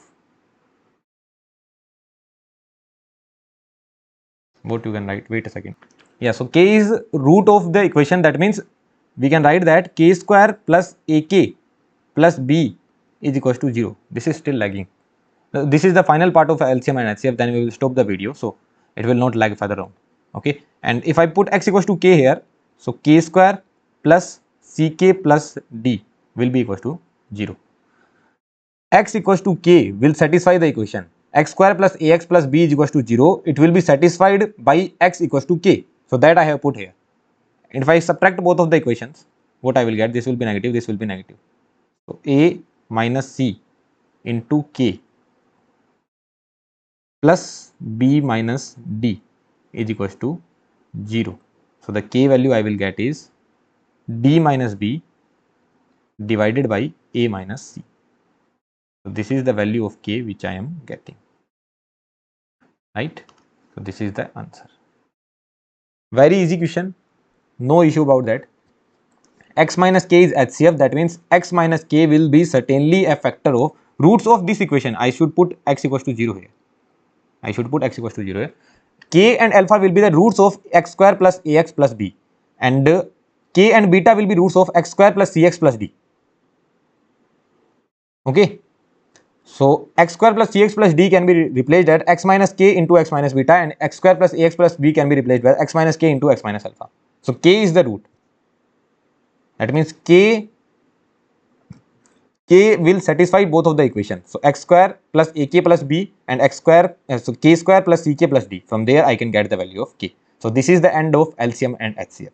Now we will study other topics. We will see the concept of factorials now, which is also a very important concept, and very important concept, and very intuitive as well. So that we will see. And now we are proceeding in our number system. We have completed 3 chapters. First one was the basics, concept of divisibility, all these things were there. Then we moved to the concept of factors, and now we have completed LCM and HCF. Every single thing that can be asked in any examination, that has been covered here. So there will be no issue at all. Okay then. Now let's meet in the next part of the video, that is the concept of factorials. Okay, thank you. So let's study the concept of factorial now. Now the basics of factorial we have already seen in the PNC video. What do you mean by factorial? What is the meaning of factorial? So how do you represent a particular factorial? Let's just say you need to calculate 6 factorials. So how will you do it? 6 into 5 into 4 into 3 into 2 into 1 till 1 you will go. Similarly for 7 factorial, 7 into 6 into 5 into 4 into 3 into 2 into 1, and 7 factorial can be written as 7 into, and this value is 6 factorial only. So 7 into 6 factorial. So similarly n factorial can be written as n into n minus 1 factorial, and 0 factorial value is 1. This we have already seen why this is 1. 0 factorial is equals to 1. The intuition behind it we have already seen in PNC video. So you know the basic meaning of factorial, right? Now let's see one thing, that is the function greatest integer function. It has nothing to do with the PNC. Okay, it has nothing to do with the factorial. It is just I'll be using it in the further part of the video. That's why we are dealing it here.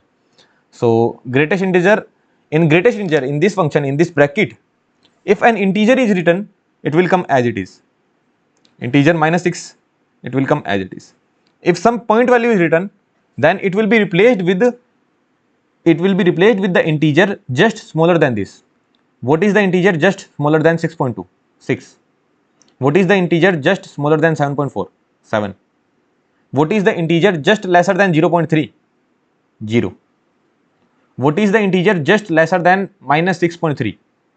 What is that? -6? No, -7. Right? Just lesser than -6.3. Here -6.3. This is -6 and this is -7. So it will be replaced by just lesser one. And what about -7.3? It will be replaced by -8. Well and good. Let's see the kind of question that is asked in the examination. You have to find the highest power of 2 in 20 factorial. So first we will understand the concept, then we will develop a formula. Okay. So you need to find highest power of 2.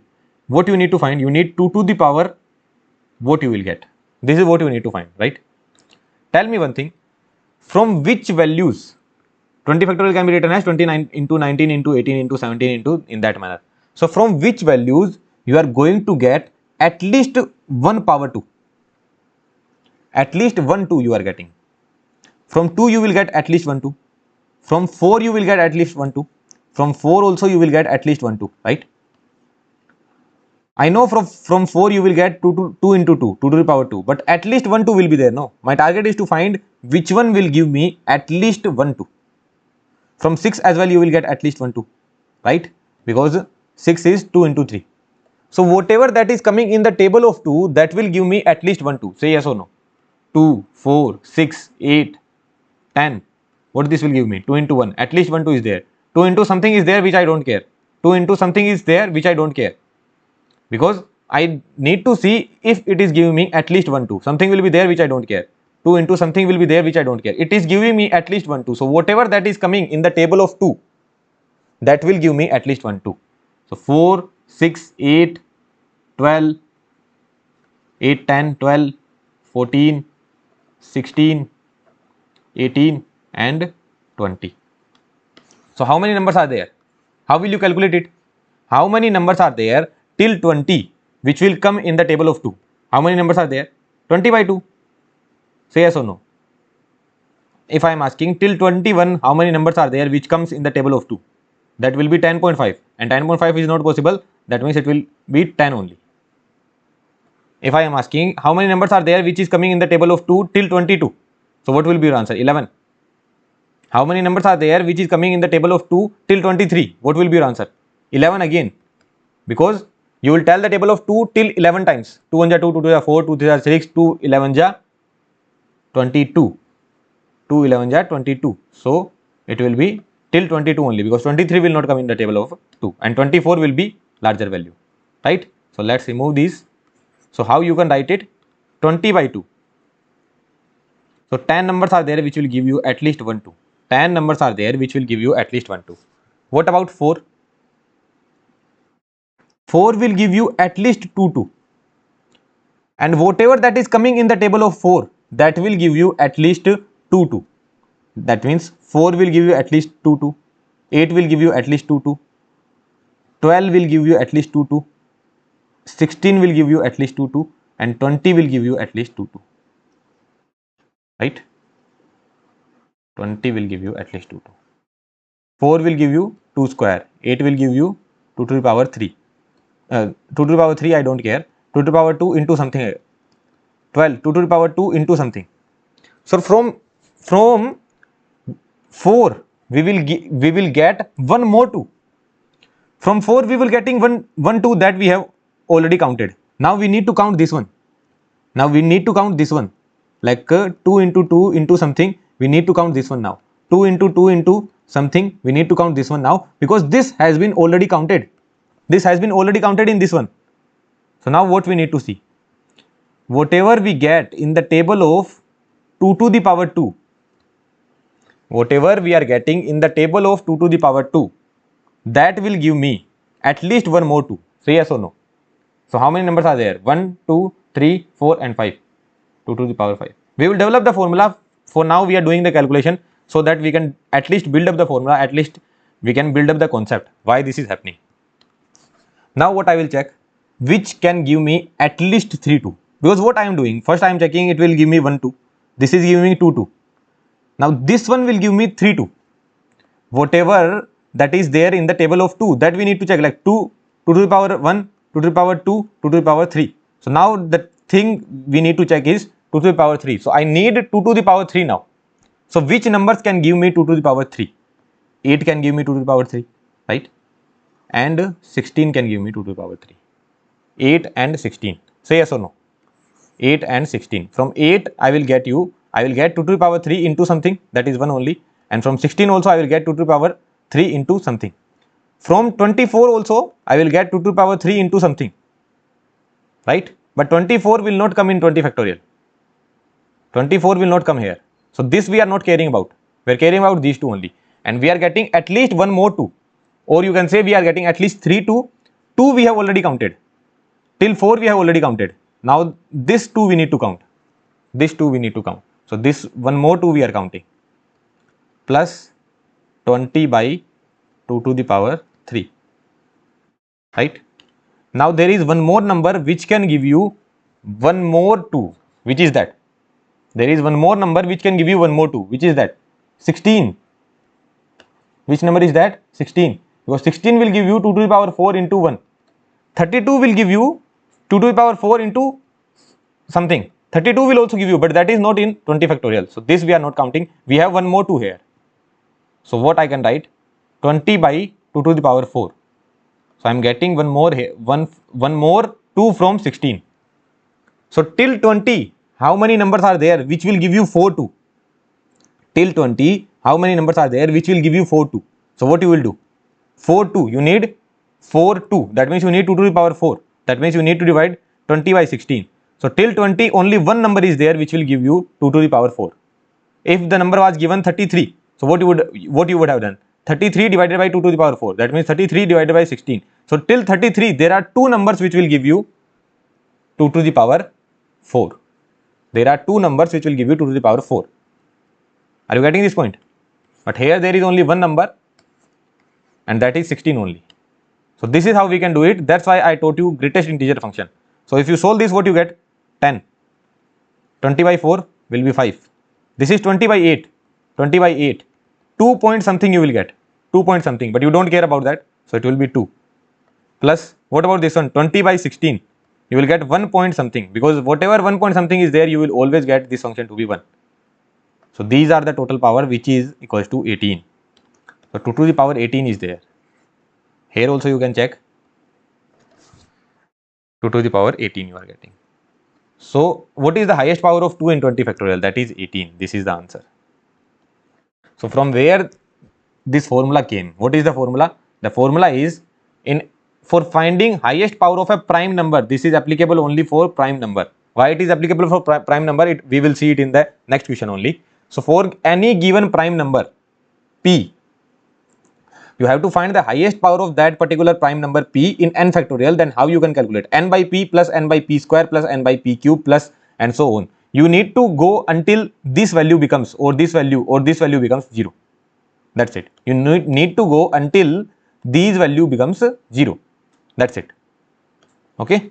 We will check. We will see more examples as well. So this was the concept. If I needed to check the power of 3, then what I would have done? I would have started from 3. I would have said that 3, 6, 9, 12, 15, 18. These values will give me at least 1, 3. This is what I would have said. Then I would have said that if I need 2, 3, then I will start from 3 square. That is equals to 9. Then 9 and 18 will give me at least 2, 3. Then what I would have said? Then I would have said that if I need 3 to the power 3, if I need 3, 3, then I will start from 27. But that is not there, so I would not start from here. So what I would have got to know that from here I will get 6, 3. From here I will get 6, 3. That means 3 to the power 6. At least this much I will get. But from 9 and 18, I will get 2 more. So 3 to the power 8. That's it. This is how I would have solved it. But now we have generalized a formula. But from where the formula came, this was the important thing which I have already solved. Right?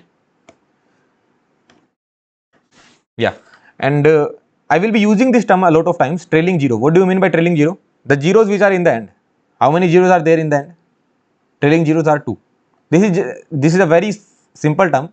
This is not a concept. This is just a term which I will be using, and sometimes in the question also it can be given that find the number of trailing zero. That means you need to find how many numbers are coming in the end. 2. How many numbers are coming in the end? 2. How many numbers are coming in the end? 2. How many numbers are coming in the end? 2. How this can be written? 504 into 10 to the power 2. How this can be written?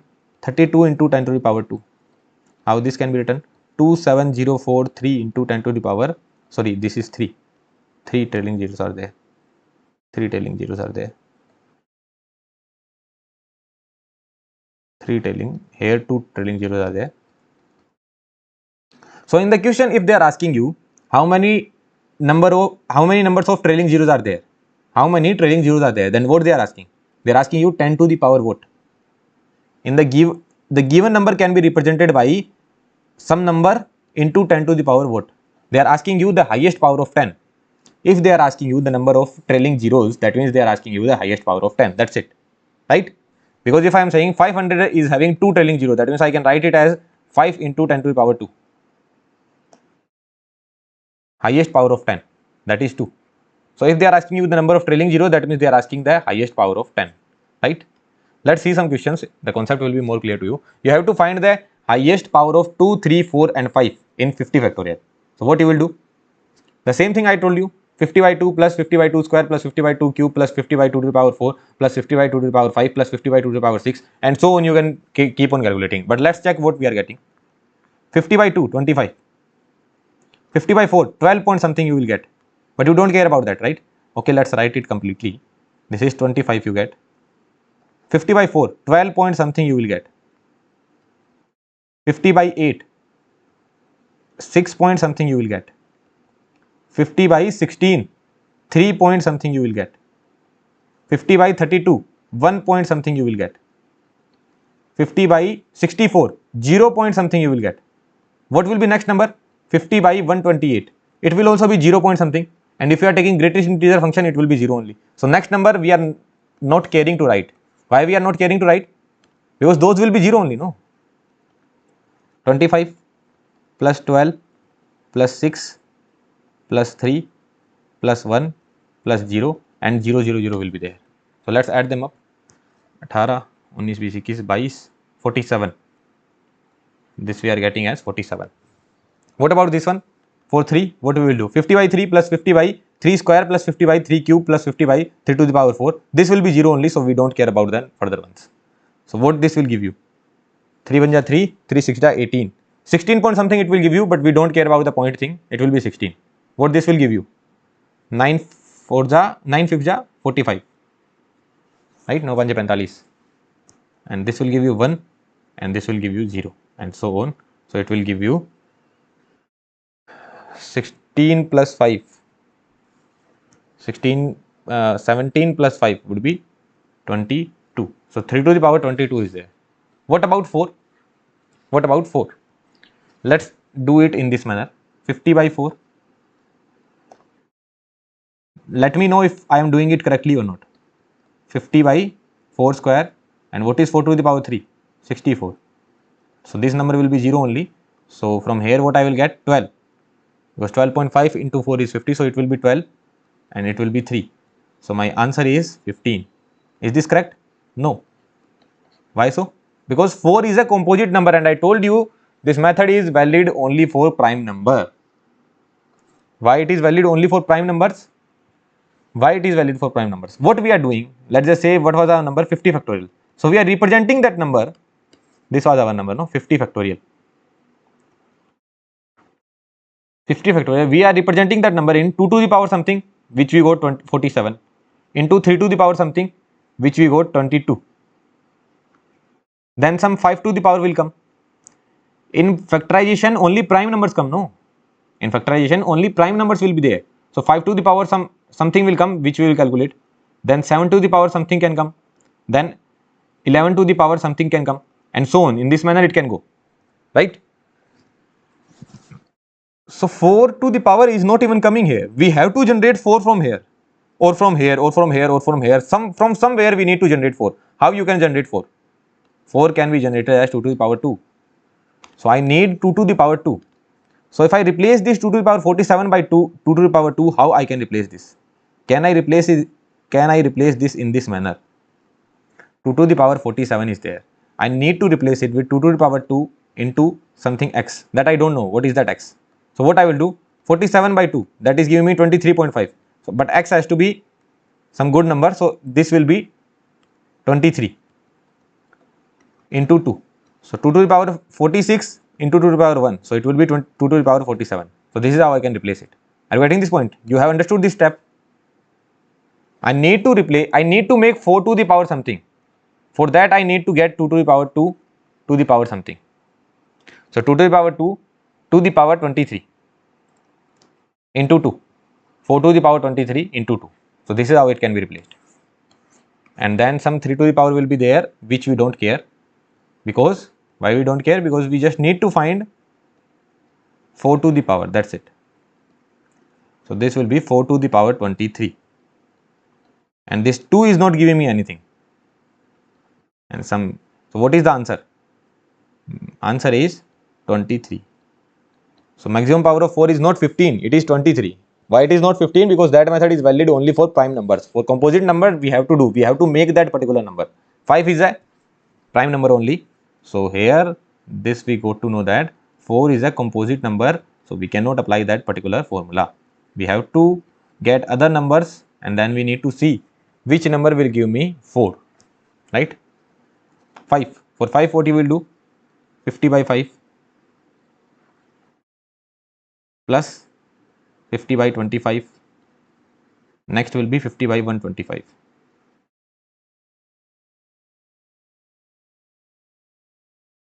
50 by 5 is 10 plus 2. Rest will give me 0. So that is 12.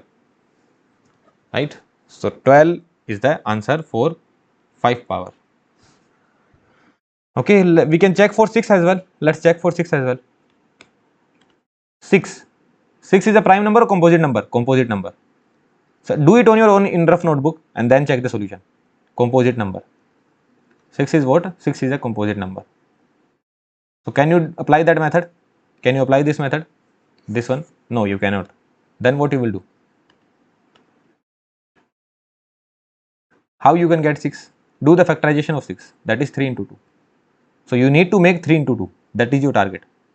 You need to make 3 into 2. That's your target. So how your 50 factorial was represented?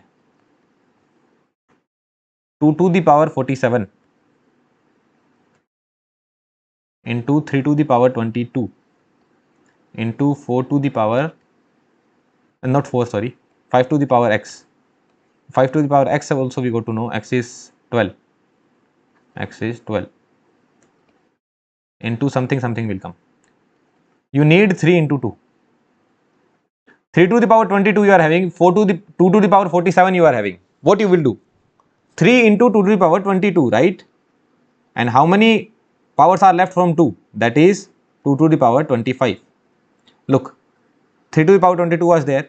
2 to the power 47 can be broken into 2 to the power 22 into 2 to the power 25. I hope you know these basic things, that x to the power a into x to the power b can be written as x to the power a plus b. This you should be knowing. If you are doing the engineering, you should be knowing all these things. Okay. X to the power a into x to the power b can be replaced with x to the power a plus b, and x to the power a to the power b can be replaced with x to the power ab. This you should be knowing at least, right? So 2 to the power 47 we broken into this part because we need to make 3 into 2. If we need to make 3 into 2, and yeah, one more thing, that if you are having x to the power a and y to the power a, then you can replace it as x into y to the power a. This also you should be knowing, right? So we need to make 3 into 2. So 3 into 2 to the power 22. This is what we need to make. So this will be 6 to the power 22 into 2 to the power 25. So what is your answer? Answer is 22.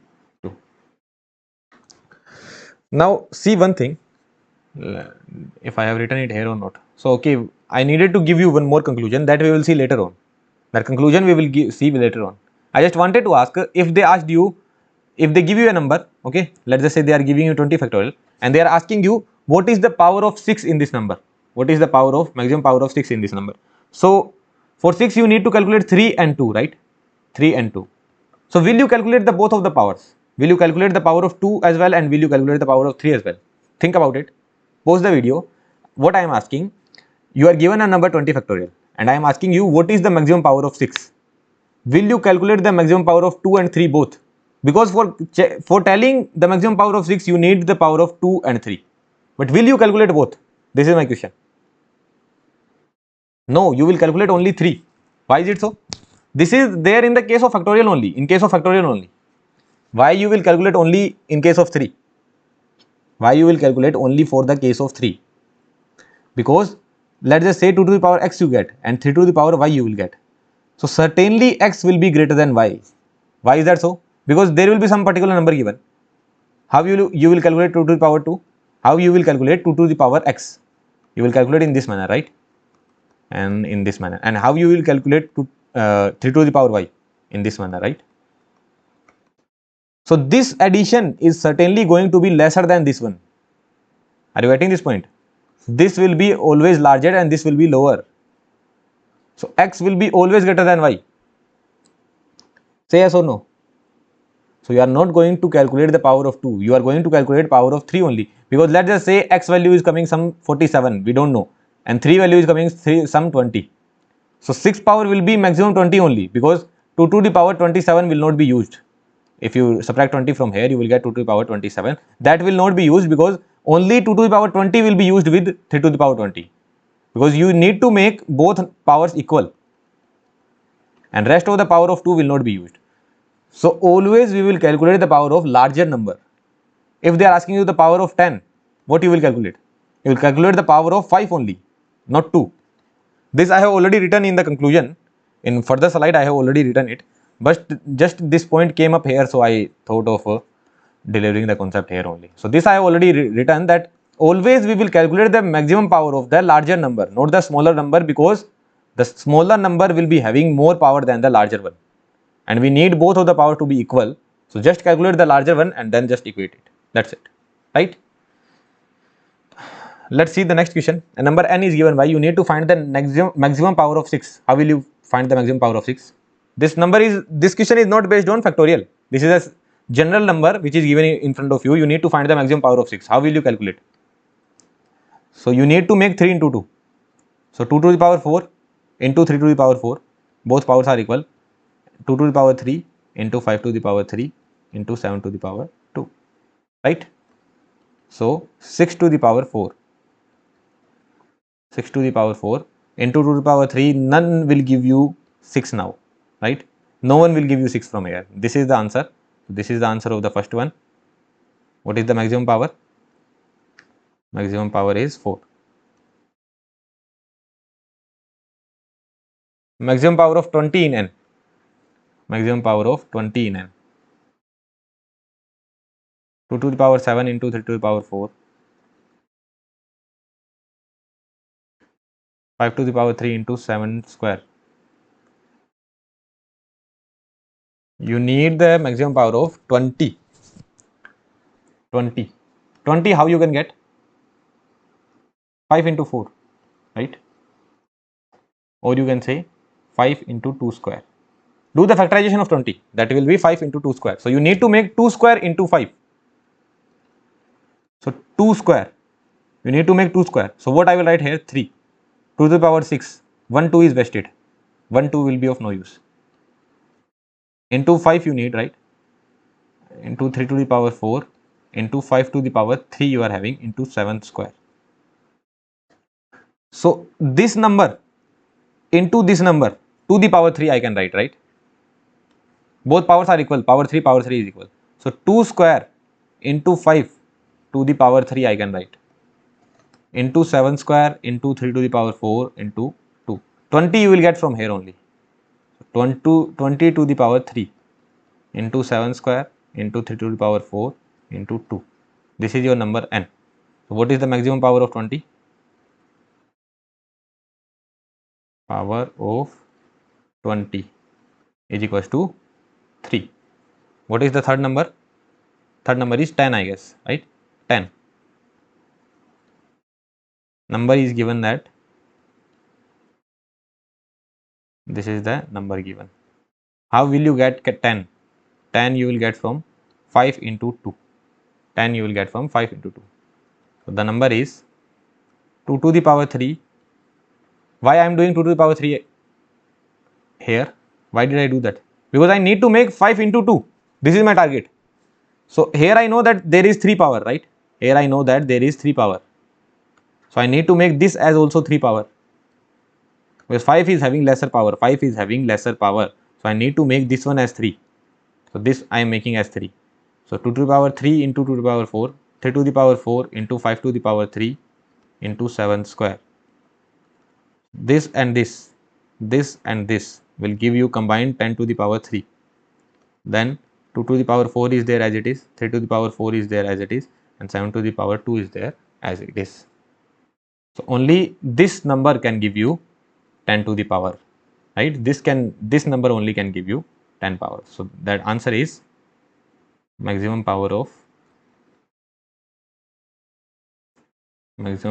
10 is equal to 3. And the fourth point is, what is the fourth point? Fourth point is find the number of trailing zeros. What is your answer? What is your answer? Find the number of trailing zeros. I told you when I was teaching you the concept of trailing zero, how many trailing zeros will be there? 3. Why is it so? Because let's just say there is example 500. So 5 into 10 to the power 2. Whatever the power of 10 is there, these are that number of trailing zeros. 304700. So what you can write? 3047 into 10 to the power 2. Whatever the power of 10 is there, those are the number of trailing zeros, right? So power of 10. If they are asking you the trailing zeros, you need to find the maximum power of 10. That's it. Understood? Okay. So we have understood this problem as well. Let's see more concepts. So this point I have already delivered. Let n factorial is 2 to the power x into 3 to the power y into 5 to the power z into 7 to the power 9, 7 to the power p. Why 9 is coming here? 9 will not come. 11 to the power q and so on. Then x will be greater than y, will be greater than z, will be greater than q. Basharte your n is greater than 3. Because if n is 3 only, so 3 factorial can be written as 3 into 2. So here x and y power are equal. And if n is 2 factorial only, then x y power is more. N should not be equal to 3. N should not be equal to 3. So here I can write n is greater than 3. If n is greater than 3, then this will certainly follow. You can check as well. 4 factorial. What you can write? 4 into 3 into 2 into 1. So this you can write 2 to the power 3 into 3. Because 2 to the power 2 you will get here, 1 from here you will get. So 3 is always greater than 1. So this you can certainly check. These ways you can certainly check that this power, 2 power will always be greater than 4, 3 power will be lesser than that, and then 5 power will be lesser than 3 power, then 7 power will be lesser than 5 power, right? The condition being that n should be greater than 3. N should be greater than 3. And if if they are asking you the number of trailing zeros, that means you need to find the power of 5 only. Why is that so? Because for trailing 0 you need the power of 10. You need the power of 10. And for getting power of 10 you need the power of 5 into 2. And for getting the power of 5 into 2 you need the power of 5 as well, you need the power of 2 as well. But the power of 2 will be larger than the power of 5. So larger does not matter. You have to equate the power equals to the lower one. Here what we did? We equated the power to the lower one. This was having 3. So we have to equate the power to the lower one. So lower one is 5. So I will just calculate the maximum power of 5 and that's it. This will be my final answer. Are you getting this point? Let's see the questions now. So this was a very simple point which we have already seen in the theory video only. Okay, very simple point. Just I wanted to write that in slides. That's it. Find the number of trailing zeros in 100 factorial. So how many trailing zeros will be there? Trailing zeros in 100 factorial will be equals to maximum power of 5. Say yes or no. So you need to find the maximum power of 5. That would be 100 by 5 plus 100 by 25 plus 100 by 125 and so on, but these values does not matter. 100 by 5, 20 plus 4 and so on. The answer will be 24. This is the answer, right? Now see the next question, solve it on your own. Okay, try solving it on your own, use your brain. What the question is saying, if the maximum power of 5 in n factorial is 40, then find the maximum power of 3 in n factorial. N you don't know. What is n? You don't know. So our first target is to find the n. Maximum power of 5 in n factorial is 40. Maximum power of 5 in n factorial is 40. You have to do hit and trial. What is given? Maximum power of 5 in n factorial is equals to 140. Many of the people will be able to find the value of n, but they will mess up. Where they will mess up, I will tell you. Sorry, not 140, it is 40. Sorry, it is 40. Maximum power of 5 in n factorial is 40. Now, what I would have been thinking that first I will go with the n equals to 200, because 200 by 5, this will give me at least 40. But after that, this will also come, 200 by 25, this will also come, right? So they will give me 8. So this cannot be the possible case, that n cannot be 200, n cannot be 200, it will be lesser than that. The value will be somewhat lesser than that. Let's start with 160. If we assume n is 160, so 160 by 5, what it will give me? 32 plus 160 by 25, what it will give me? 6, right? 25 6 are 150, so it will give me 6, and 160 by 125, this will give me 1. So how much you are getting? 39. You are getting 39. You in 160 factorial, 5 to the power 39 will be there. In 160 factorial, 5 to the power 39 will be there, but you need 5 to the power 40. So what that number will be? 165. N can be 165. This you have to do hit and trial only. Hit and trial, by hit and trial.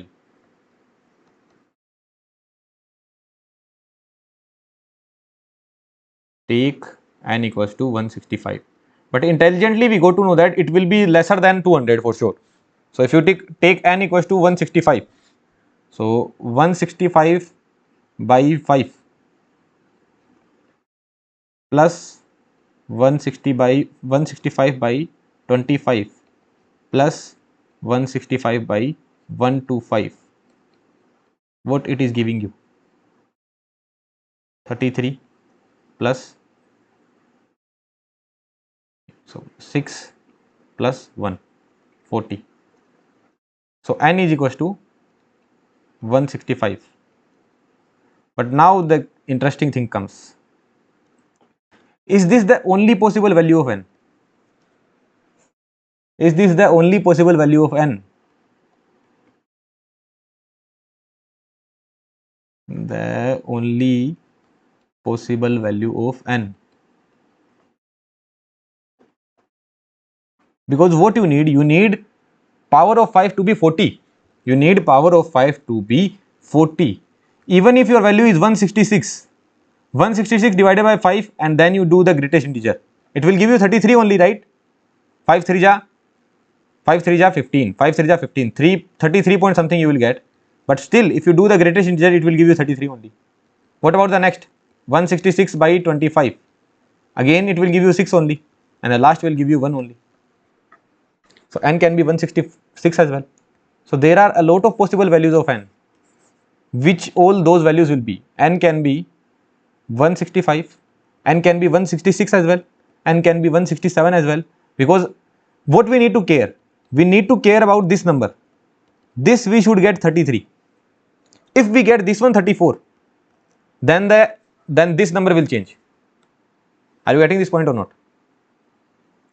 We cannot get this number as 34. Firstly, this will only change.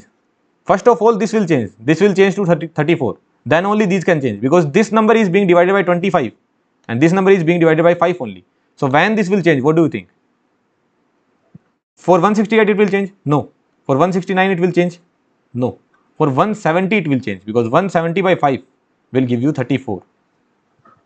So here many people would have messed up. They must have thought that there is only one possible value of n, that is 165, and here you would have messed up. There are these many possible values of n.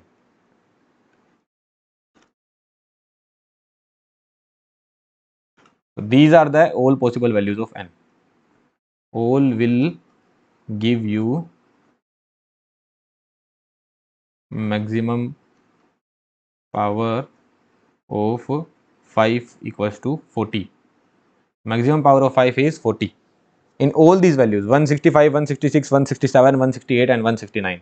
In all these values maximum power of 5 is 40. Okay. Now what was the question? Find the maximum power of 3 in n factorial. Which value I should pick to get the maximum power of 3? Look, here also you will get some power of 3. In this one also you will get power of 3. In this one also you will get power of 3. In this one also you will get power of 3. In this one also you will get power of 3. Which value of n you should pick to get maximum value of power of 3? Are you getting my question? You have n values can vary from 165 to 169. Which value of n you will take? The maximum one, right? This you will take because this will give you maximum value of power of 3. Are you getting this point? 161 will give you maximum value of power of 3 because if you divide, what you are going to do? You are going to divide, right? So if you divide, you want your numerator to be very, very high. As high numerator, as high value you will get. If I do 20 by 3, what I will get? 6. If I do 40 by 3, what I will get? More than 6, certainly more than 6, right? If I do 20 by 3, I am getting 6. If I am doing 23 by 3, what I am getting? 7. I am getting 7. So I need more power. If I need more power, that means I need to pick this number, right?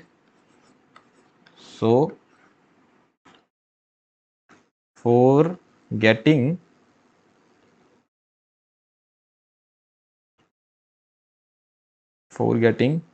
maximum value of power of 3, n should be 169.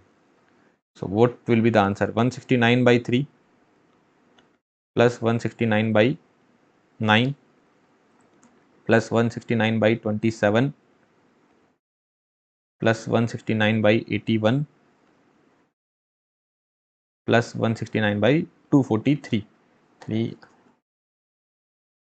243. So let's check what we get. 169 by 3. 169 by 3. It will be 56. 169 by 3 by 3. It will be 18. Again by 3. It will be 6. Again by 3. It will be 2. So 2, 18 plus 6, 24. 24 plus 2, 26. 26 plus 56 plus 56, 82. 82. So the answer is 82. This is the answer. If you had taken this value, you might have got some other answer. And as per me, you will get this answer. If you take 165. So this you need to care that how many possible values of n's are there. Those are more than 1. 165, 166, 167, 168 and 169. And then you need to check which is giving you the maximum one. Okay, let's move towards our next question. A number n is given by this. You need to find the maximum power of 3 in n. How will you do it? Maximum power of 3 in n. What is written? N is equals to 12 into 13 into 14. If you do the prime factorization, it will be very, very tough. If you start doing the prime factorization, 14 can be written as 4 into 3, then 13 into, then these things, if you start doing, then it will take you a lot of time. Then what you will do?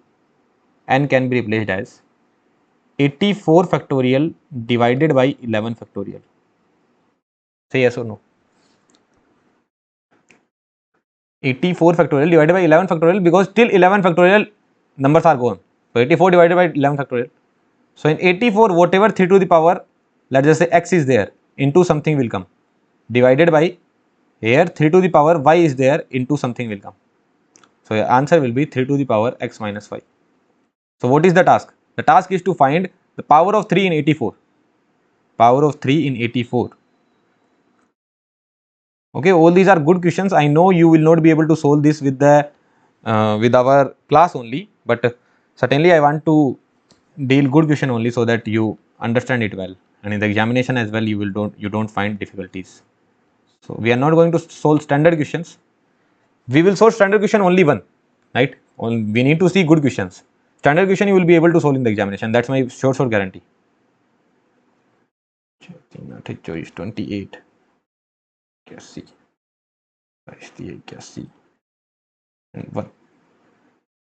So this we are getting 38 and 3, 41.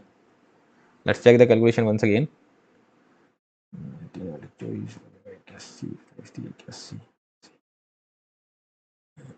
This 31, 41, 3 to the power 41 we are getting. And what about 11? So 11 by 3 plus 11 by 9. It will go till this point only. 11 by 3 plus 11 by 9. So it will be 3 plus 1. This will be 4. So what will be the answer? Answer will be 3 to the power 41 minus 4. That would give you 37.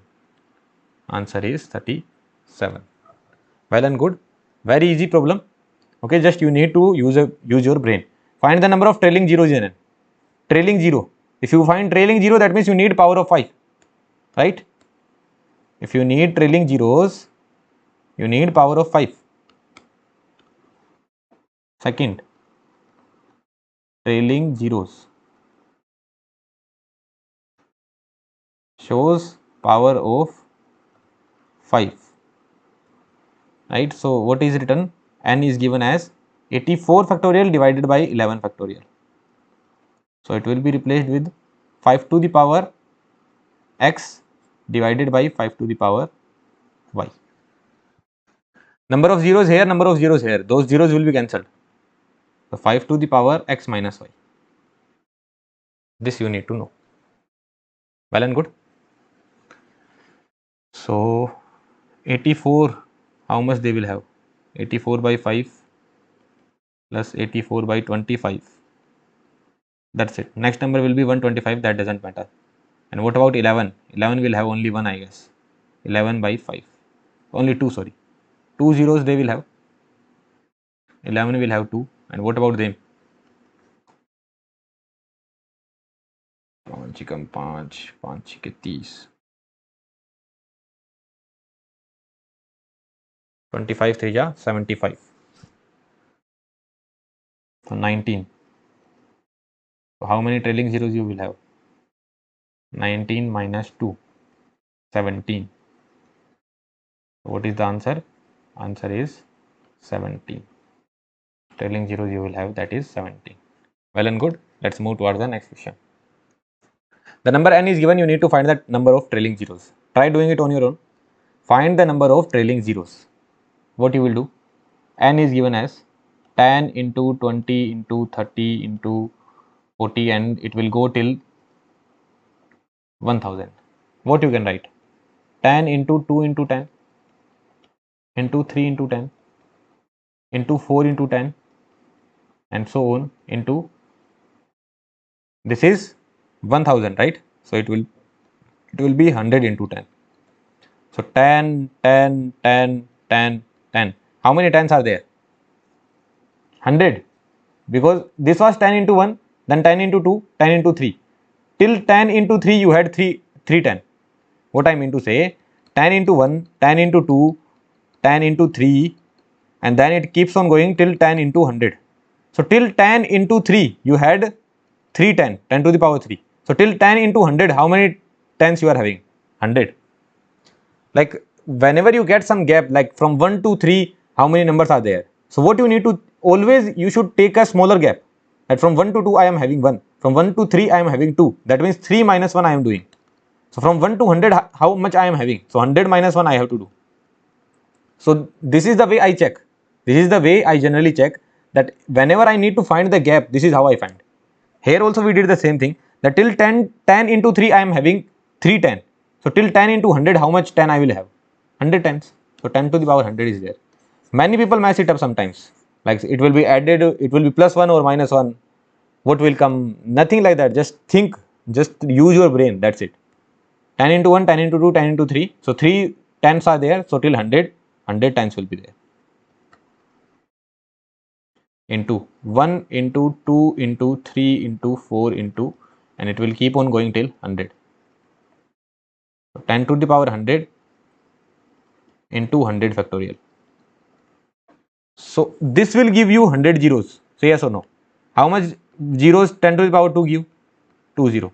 10 to the power 3 gives 3 zeros. So this will give you 100 zero. What about this? 100 factorial. What about 100 factorial? 100 factorial will have how many trailing zeros? Let's check that out. 100 by 125 we are not going to do. This will give you 20 plus 4, 24. So this will give you 24. So 10 to the power 100 into 10 to the power 24 into something will come which we don't care. So it will be 10 to the power 124 into something. So how many trailing zeros are there? 124 is the answer. Answer is 124. So trailing zeros are 124. Are you getting this point or not? So this is all about factorials. There can be some questions on remainder as well that we will solve when we study the concept of remainders. Like there can be some questions from factorial only where they will ask you what is the remainder. So that we will solve, or they can also ask what is the unit digit. So that we will solve when we study those particular topics. Like these kind of factorials and all these topics could have taught in PNC as well. But this is not related to PNC. There is no PNC here. This is number system, pure number system. Right? This question is based on factorial, but this is number system only. So that's why I taught it here. There will be some unit digit remainder problems as well, which we will be dealing in the next chapters. So now we are going to see the concept of unit digit, and power cycle also we will see. Based on that, we will see the concept of unit digit. Then we will see the concept of remainder, and with that our number system will be completed. Okay then, thank you very much. Now we are going to see the concept of unit digit. Okay, so unit digit you need to tell. So let's just say this number is there. What is the unit digit? This one. This number is there. What is the unit digit? This one. This number is there. What is the unit digit? This one. Right? This is what do we mean by unit digit, that we already know. Now I am asking a simple question. You have to calculate 33 into 16. Can you do it? 6 into 3, 18. 6 into 3, 18, 19. Then 3, 3. This is how we do the multiplication, right? 8, 2 and 5. 528 you get. What is the unit digit here? 8. What we did to get this 8? We multiplied 6 to 3. That's it. 6 into 3 we did. That's it. So unit digit of 33 into 16 is equals to the unit digit of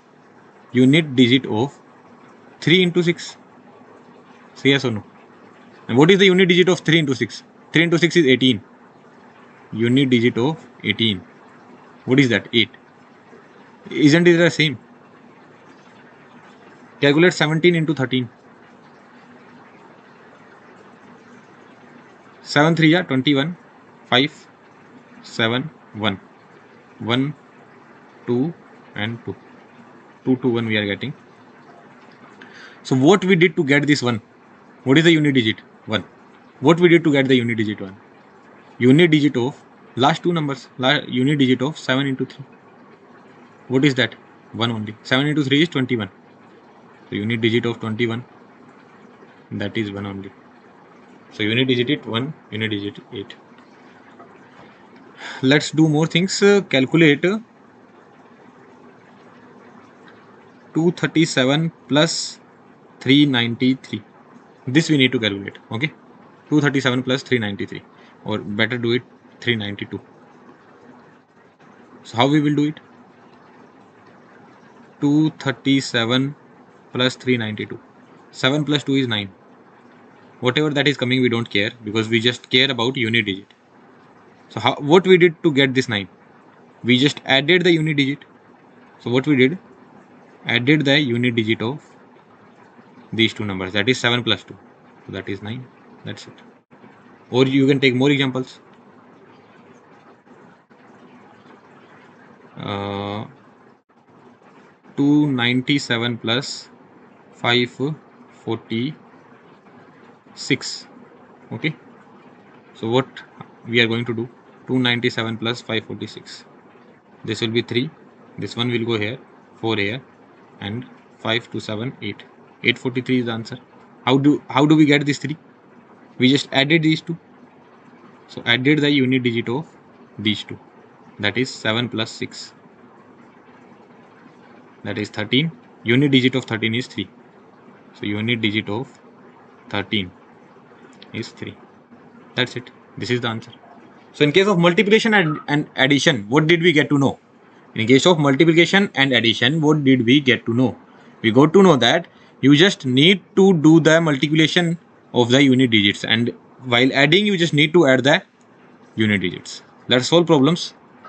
It would be it. So you have to find the unit digit of this product. So what you will do? 7 into 3 into 2 into 3 into 4 into 2. So that would be equals to unit digit of 7 into 3 into 2 into 3 into 4 into 2. I am not going to do this calculation as well. Right? Why I am not going to do this calculation? Because unit digit of 7 into 3 I can do. Into unit digit of 2 into 3 I can do. Into unit digit of 4 into 2 I can do. What I will get here? 1. Into what I will get here? 6. Into what I will get here? 8. Again I will calculate the unit digit here. What is 4? What is 8 into 6? 48. So what is the unit digit? 8. So in the examination what I will do? 7 into 3, 21. 1 I am getting. Unit digit as 1 I am getting. 7 into 3 is 21. So unit digit I am getting 1. 1 into 2 is 2. Unit digit I am getting 2. 2 into 3 is 6. Unit digit I am getting 6. 6 into 4 is 24. So unit digit I am getting 4. 4 into 2 is 8. So final answer is unit digit is 8. That's it. This is the final answer. So you just have to multiply the last numbers. That's it. How we will solve this one? 3 into 7. 7 3 is 21. Unit digit is 1. 1 into 5 is giving me 5. 5 into 2 is giving me 10. And this is 1 only. So 10. 10 means unit digit is 0. 3 into 7, 21. 1. 1 into 5, 5. 5 into 2, 10. 10 means 0. 0 into 1, 0 only. So if there is 0 coming, that will always be in the end. How do I mean to say that? If somewhere you are getting 5 into 2 into 7 into 4 into something, whatever that you are getting, this will give you some digits, but 5 into 2 will give you 10. Something will be there, and 5 into, let's just say this is some 502. We don't know what is that. This is actually 84. This is actually 84. So, but 5 into 2 will give you 10. So in the end, there will be 0 only. It will end with 0 only. In the next part, in the previous part only, we have seen the concept of trailing 0. So whenever there is 5 into 2 is coming, that will make a 0. And in the end, that 0 will come. So this also you can take care. We will solve the problems. So it will come in front of you. Now see the concept of power cycle. What do you mean by power cycle? We will see it. So 1 to the power 1 is 1 to the power 2 is 1, 1 to the power 3 is 1, 1 to the power 1 is 1, 1 to the power 4 is 1. So always 1 to the power anything. 1 to the power any number will always be 1. That we already know. What about 2 to the power 1? 2 to the power 1 is 2. 2 to the power 2 is 4. 2 to the power 3 is 8. 8 into 2 will give you 16. But we are caring about only unit digit. And 6 into 2 will give you 6. Unit digit is 6. The number is 16. But unit digit is 6. I am interested in unit digit only. So 6 into 2 will give you 32. So unit digit is 2 only. So I could have done 6 into 2, 12. Unit digit is 2 only. So you started from 2, 4, 8, 6. Again you came back to 2. So this is known as cyclicity. Okay, you don't need to remember the term. You also don't need to remember the squares as well. In the examination, we will do the square there only. Okay, we will solve the problem. Then we will see how we are using this cyclicity. So cyclicity. The cyclicity is 4. The 2, 4, 8, 6, again 2 I am getting. Then again 4 you will get. So this circle will keep on going. This circle will keep on going. This circle will keep on going. 2 to 4, 4 to 8, 8 to 6, and then 2 to 2. This circle will keep on going. Same with 3. 3 into 3, 9. 9 into 3, 27. So I am interested in 7 only. 7 into 3, 21. I am interested in 1 only. What I am doing, I am not calculating the final answers. Here final answer are written. But I am interested in unit digit only. I am interested in unit digit. So 3 into 3 will give me 9. 9 into 3 will give me 27. But what is the unit digit? 7. Now whatever the number was there, this was my number. 9 into 3 would give me some number which I don't know, but unit digit will be 7. Unit digit will be 7. Now I will multiply this number with 3 again. So what I will get? 1 here. Say yes or no. I will get 1 here. So 7 into 3 is 21. So I will get 1 here. 2 will go here. Somewhat will happen, but 1 will be there. So this is 1. And then 1 into 3 I will do. 1 into 3 again I will do. And I will reach back here. Basically I am calculating the powers. 3, 9, 27, 81 and again 243, again 249. So this way I am going. Again there is a cyclicity of 4.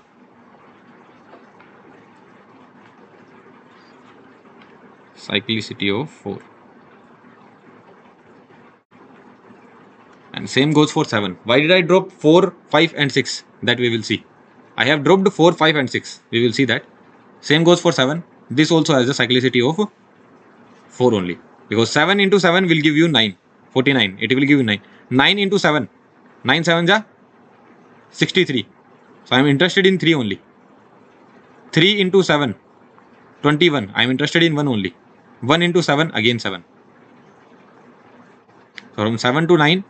From 9 to 3. From 3 to 1. What is the cyclicity? Cyclicity is 4. What about 8? 8 goes the same way. 8 into 8, 64. I am interested in 4 only. 4 into 8, 32. I am interested in 2 only. 2 into 8, 16. I am interested in 6 only. 6 into 8, 8 6 are 48. So I am interested in 8 only. It came back to 8. You don't need to mug up anything. Okay. This we can calculate in the examination hall as well. We will see the problems. There you will realize how we are going to solve the problem. Cyclicity is 4. Let's talk about 4. In 4 what is happening? 4 to the power 1 is 4. 4 to the power 2 is 16. Right? 4. Then 4 into 2 will give you, 4 into 4 will give you 6. And then 6 into 4 you will do. Again it will give you 2. Right? Again it will give you 4. What do I mean to say? First you are having 4. Then 4 square was 16. Then 4 to the power 3 you will do. That means 6 into 4 you will do. 16 into 4 you will do, but you are interested in unit digit only. So 6 into 4 will give you 4 again.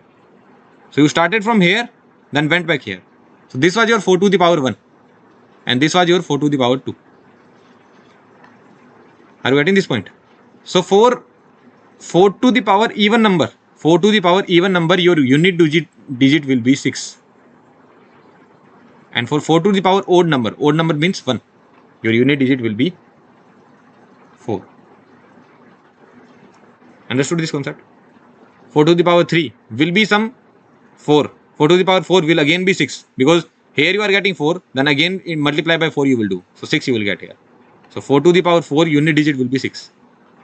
Same goes for 9. 9. And then 9 into 9 will give you 1. Because 9 into 9 will give you 81. But you are interested in 1 only. Then again 9 you will do. You will get 9. So again you will go here. So cyclicity is 2 here. So the same thing you can write for 9 as well. 9 to the power, you tell me. 9 to the power even, what you will get? 9 to the power even. That means 9 to the power 2. 81. 1 you will get. Unit digit 1. And 9 to the power odd, what you will get? 9 to the power 1 only. So that means unit digit 9.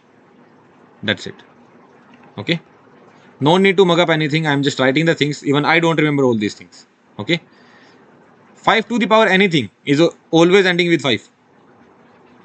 Why it is always ending with 5? Because other than 0, if you multiply any number with 5, you will get always 5. Listen to my statement again. Other than 0, if you multiply any number with 5, you will always get 5. I should write down this point. Note here I am writing down. Other than 0,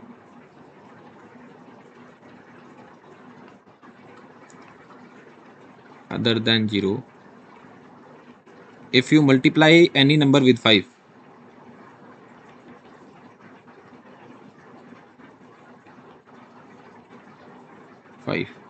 your unit digit will always be, your unit digit will always be 5. Why is that so? Your unit digit will always be 5. You can try. 5 into 1 is 5. 5 into, okay, wait a minute. 5 into 2 is 10. Sorry. 5 into 3 is 15. 5 into 4 is 20. 5 into 5 is 25. 5 into 6 is 30. So I should have written other than even numbers. Okay, this statement I went wrong.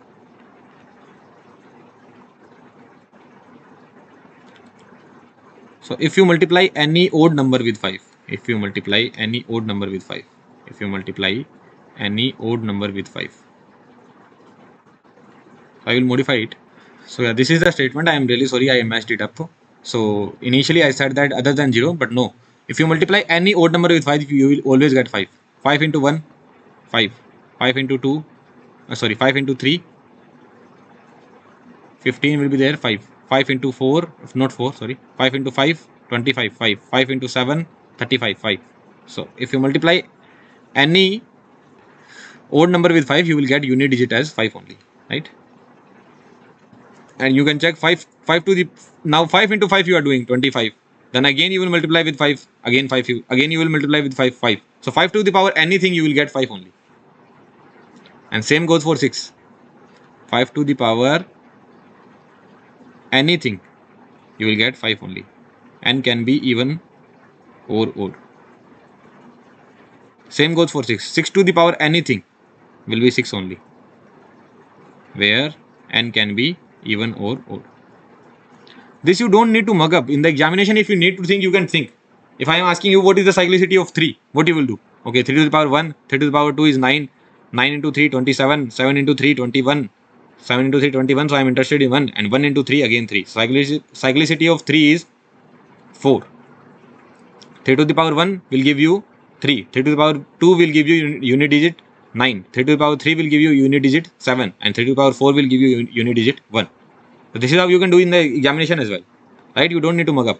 And 5 to the power anything will give you always 5. 6 to the power anything will give you always 6. What about 4? 4 to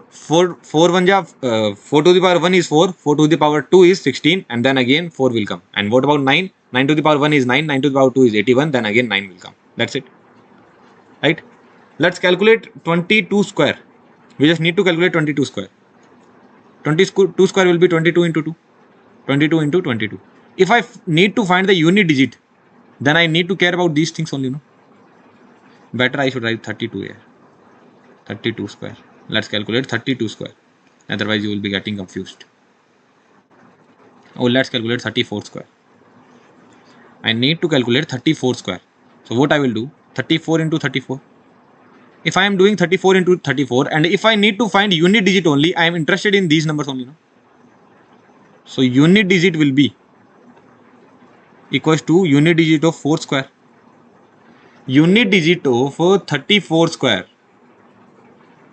will be equals to unit digit of 4 square. Are you agreeing to this point or not? And what is the unit digit of 4 square? That is 6. So unit digit of 34 square is going to be 6. That's my sure guarantee, because what I am doing, 34 into 34. So 4 into 4, 16. This 6 will come. That's it. So unit digit of 34 into 34 depends on 4 square. Same goes for this one. What I am doing here, 23 into 23 into 23 into 23. So 23 into 23 will be multiplied. So I am depending on 3 square, right? And again goes here, 23 into 23 will be multiplied. I am again depending on 3 square. And 3 square into 3 square, I am depending on 3 to the power 4. So whatever the unit digit of 3 to the power 4 is there, that will be my unit digit of 23 to the power 4. Unit digit of 20 to the power 23 to the power 4 will be equals to unit digit of 3 to the power 4, because I am depending on these numbers. That's it. If I multiply these numbers and I calculate the unit power, that's it. If I calculate the unit digit, that would be it. So what is the unit digit of 3 to the power 4? That is 1, because 3 to the power 4 is 81. So unit digit of this value is 81. Calculate UD. I should have written calculate UD, unit digit. Calculate unit digit. So what did you get to know? That if you are calculating any unit digit, you only need to care about the last number or the unit number. You need to care about the unit number. Let's solve the problems. You need to find the unit digit of this number. So what you will do? You need to care about 9 to the power 672. That's it. So 9 to the power 672. What you will think? 9 to the power 1 is 1. 81. Then again 9 will come. Right? 9 to the power 1, then 9 to the power 2 is 81, then again you will multiply with 9, then again 9 will come. So what you will get to know, that 9 to the power odd is equals to 9 and 9 to the power even is equals to 1. Because this is 9 square. 9 square is 81. That means 9 to the power even is 1. What is this number? Even. So answer will be 1. That's it. Understood? What this will be equals to? This will be equals to 2 to the power 351. Last unit digit you need to care. 2 to the power 351. So what you will do? You will see the cyclicity of 2. 2 into 2, 4. 4 into 2, 8. 8 into 2, 16. 6 into 2, again it will go here. Right? So if I do 2 to the power 4,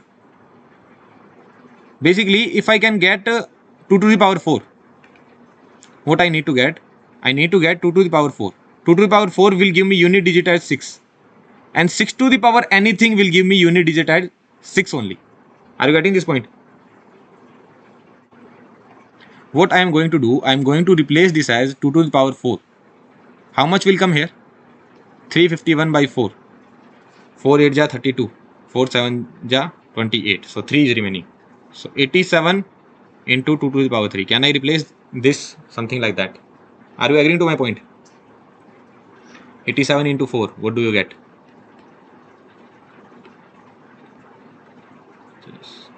Wait a second. 87 into 4.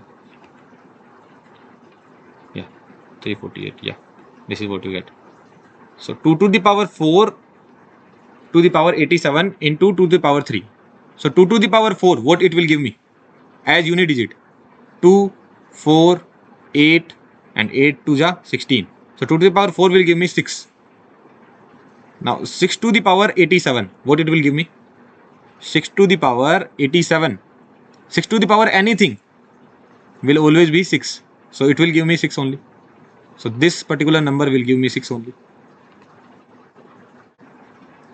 Now 6 into 2 to the power 8, 2 to the power 3. 2 to the power 3 will give me 8. So what is the unit digit? 8 into 6 into 8, 48. Answer will be 8 only. Luckily, what is the thing? That always it will never depend on this number. If you are able to get rid of the cyclicity, you are not able to understand this point. What do I mean to say? That this number will always be 6 only, right? Because 2 to the power 4 will always give you 6, and 6 to the power anything will give you 6 only. So this number will be 6 only. This number will be 6 only. And from power of 2, what you can get? You can get 2, you can get 4, you can get 8. And if you are getting 6 only, then it doesn't even matter. So 6 into 2 is giving you 2. 6 into 4, that is 24, it will give you 4. And 6 into 8 will give you 8. So 6 into any these numbers is giving you the same numbers only. But you don't need to remember it. In the examination, you can do this much of calculation. But this is just a trick that if you can eradicate this one, then forget about this.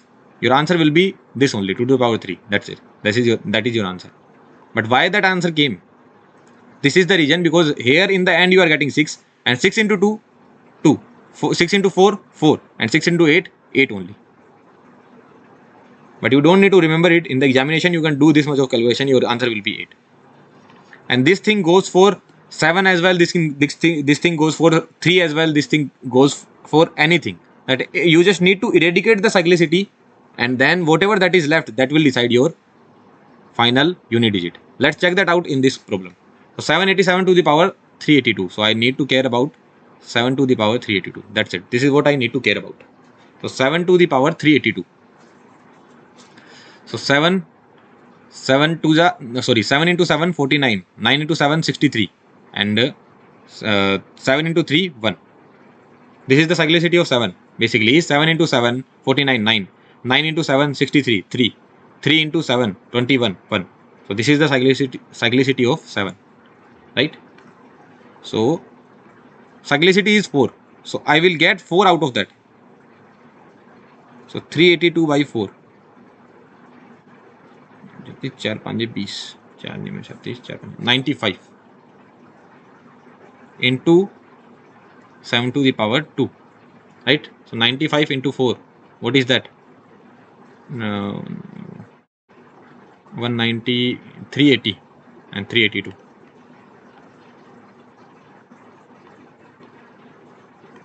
7 to the power 4 is 1. 1 to the power 95 is 1. 1 into 7 to the power 2 will give you 9. So answer is 9. So it again depended on this only, because anything multiplied with 1 will give you the same number only, because 1 into 3, 3. 1 into 9, 9. 1 into 7, 7. So again it depended on this value only. So if you are able to get rid of the cyclicity, just think about this number. Forget about this number. But this much of calculation you should do in the examination to be sure about your answer. So better, if I had been the aspirant, I would do this calculation here. I wouldn't be doing it blindly, because there will be enough time in the examination. Okay, let's solve more problems. So here what you need to care about: 4 to the power 1793, 5 to the power 537, and 1 to the power 235. 4, see the cyclicity of 4. 4, 16, again 4. 4 into 4, 16, 6. 6 into 4, 24. So you need to care about 4 only. You went from here and came back. So 4 to the power even will give you 6, and 4 to the power odd, that means 4 to the power 1 will give you 4. 4 to the power odd will give you 4. This is power odd. So 4 to the power odd will give you 4. So we are remembering nothing, simply nothing. In the examination only we are going to do this step, and then we can write down. 5 to the power anything will give me 5, and 1 to the power anything will give me 1. 5 into 4, 20. So what will be the unit digit? 0. 5 into 4, 20, unit digit will be 0. That's it. Let's do this one. 7 to the power 95. Do for 7. 7. 7 7 is 49. 9 into 7, 63 into 7, 1. And then came back. So cyclicity is 4. So my target is to get rid of 4. So what I can do here? 23. Right? Yeah. Into 7 to the power 3. 23 into 4. 92. Yeah. That's it. Minus. What about 3? Cyclicity of 3 is also 4 only. 3, 9, 27, and then 27, then 1. So again I need to get rid of this cyclicity. 3 to the power 4. So 58 by 4. 4 1 ja 4, 4 4 ja 14. Into 3 to the power 2. I hope you are comfortable with these steps now, because this we have seen a lot of times now. So I'm not doing the complete calculation again and again. So eventually you can ignore this part now. But let's do the calculation. 7 to the power, this will give you 1. 1 to the power 23, 1 only. 1 into 7 to the power 3. 7 to the power 3. This will give you 3. 3 minus. Here you will get 1 only. And 3 to the power 4 is 1. 1 to the power 14 is 1 to the power 14 is 1 only. So this you don't need to care. Now 3 to the power 2 is 9. This is your 9. 3 to the power 2 is 9. What is your answer? What should be the answer? 3 minus 9, minus 6. Unit digit will be minus 6. No, it will not be minus 6. Why so? Because this number will be somewhat these numbers and then 3. And this number will be somewhat these numbers and then 9. And you have to subtract them. What you will do? You will borrow 1 from here, no? So 13 minus 9. So answer will be, let's just say, answer of this one is coming as 33723. And answer of this one is coming as 4319. So what you will do? You will borrow 1 from here, because 3 cannot be subtracted from 9. So you will borrow 1 from here. So 13 minus 9, 4 will be your unit digit. The same thing we will do here. 4 will be our unit digit. You will borrow 1 from here. 1 borrowed. Okay. You will borrow 1 from here. So answer will be 4. So this I am keeping here. This also I am keeping here. 1 you will borrow. Answer will be 4. Are you getting this point? So this is the concept of cyclicity. This is the concept of unit digit. We will solve more problems, but this is the only concept. The concept was very simple, that it will depend on the final digit. Just you need to see the final one, and you should know the cyclicity, how it will follow. And we are remembering simply nothing here, just the pure concept. Let's solve this problem. Find the unit digit. You just need to find the unit digit only. So it will depend on 3 to the power 24 into 8 to the power 57 plus 4 to the power 13 into 7 to the power 68 plus unit digit here is 4 and here it is 8, which we can directly see. From 4 and 8, what you will get? Unit digit as 2. But let's not care about that. First, let's find this one. So 3, 9, 27 and 1. This is a multiple of 4 only, so here I will get 1 only. Because this I can write as 3 to the power 4 to the power 6. What about 8? 8, 64, 8 4 is 32, 8 2 is 16 and then again 8. So this is 8 to the power 57. So I need to write 8 to the power 4. How much will come? 14 into 8. Right? So this is what we are getting from here. Let's solve this one only. So 3 to the power 4 into 3 to the power 4 to the power 6. 1 to the power 6 will give me 1 only. Although I don't need to care about this, but still I will care. 6 to the power 8 to the power 4 will give me 6. 8 to the power 4 will give me 6. 6 to the power anything will give me 6 only. And 6 into 8 will give me 48. That means 8 only. So I need to care about the final one only. So 1 into 8. Did you understand this point or not? What did I tell you? When you are able to reduce the cyclicity, when you are get rid of the cyclicity, you can forget this. But even if you don't forget, then what you can see? That 8 to the power 4 will give you 6. 6 to the power 14 will give you 6 only. And 6 into this number 8 will give you 8 only. Are you getting this point or not? Right? So 6 into 8 is giving you 8 only. So 1 into 8. Let's go to 4. 4 to the power odd is 4. And 4 to the power even is 6. Right? 4 square is 16. So 4 to the power even is 16. This is odd, so this will be 4. What about 7? 7, 49, 63, 7 into 3, 21, then again goes back. So into 7 to the power 4, 4 1 ja 4, 4 7 ja 28. Okay, here I should have solved it, sorry. This will be 4 only because 4 to the power odd is 4. And what about this one? 7 to the power 4 into 17.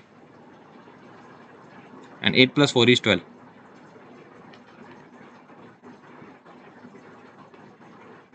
Yeah. Now, where is 7? 7 I have removed. 7. I will again write 7, 9, 3, 7. Yeah. Okay. So 7 to the power 4, that is 1. 1 to the power 17 will give you 1 only. So this will give you 1 only.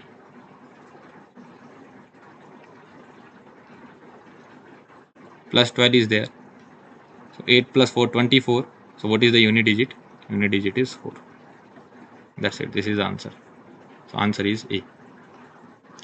It will not take much of time in the examination. Here I am explaining, that's why it is taking time. In the examination, you will write it very, very quickly. You will see 3, 8, 4, 7. You will write down the cyclicity very, very quickly. Then you will see 3 to the power 24. Okay. This is a multiple of 4, so quickly it will be 1 only. 8 to the power 57. Okay, 8 to the power 57. I can break in the multiple of 4. I don't need to care about the cyclicity part. I just need to see this number. 8. 8 I will get. Then 4 to the power 13. Power is odd. That means I will get 4. And 7 to the power 4 to the power 17. Then 7 to the power 4, again I don't need to care about the cyclicity part. 7 to the power 4 will give me 1, 1 to the power 17 is 1 only. So 1 here I write, and then 8 plus 4 is giving me 12. So 2 and 2 will be 4. So 4 is the answer. Here also you could have directly reduced that. This will give me 2, and 8 plus 4, this will also give me 2. So 2 plus 2, 4. This is also you could have told. Let's see next questions. So this is a good question. I guess this is the last one. Okay, this is the last one. Okay, one more is there. Okay, fine. 3 questions are there. So let's check that out. This is a very good question. Find the unit digit of multiplication of all the prime numbers greater than 2 and lesser than 100. So what is your number? Multiplication of all the prime numbers greater than 2. Which prime number is greater than 2? 3. Into 5. Into 7. Into 9 will come? No, prime. 11. Into 13. Into 17. Into 19 and so on.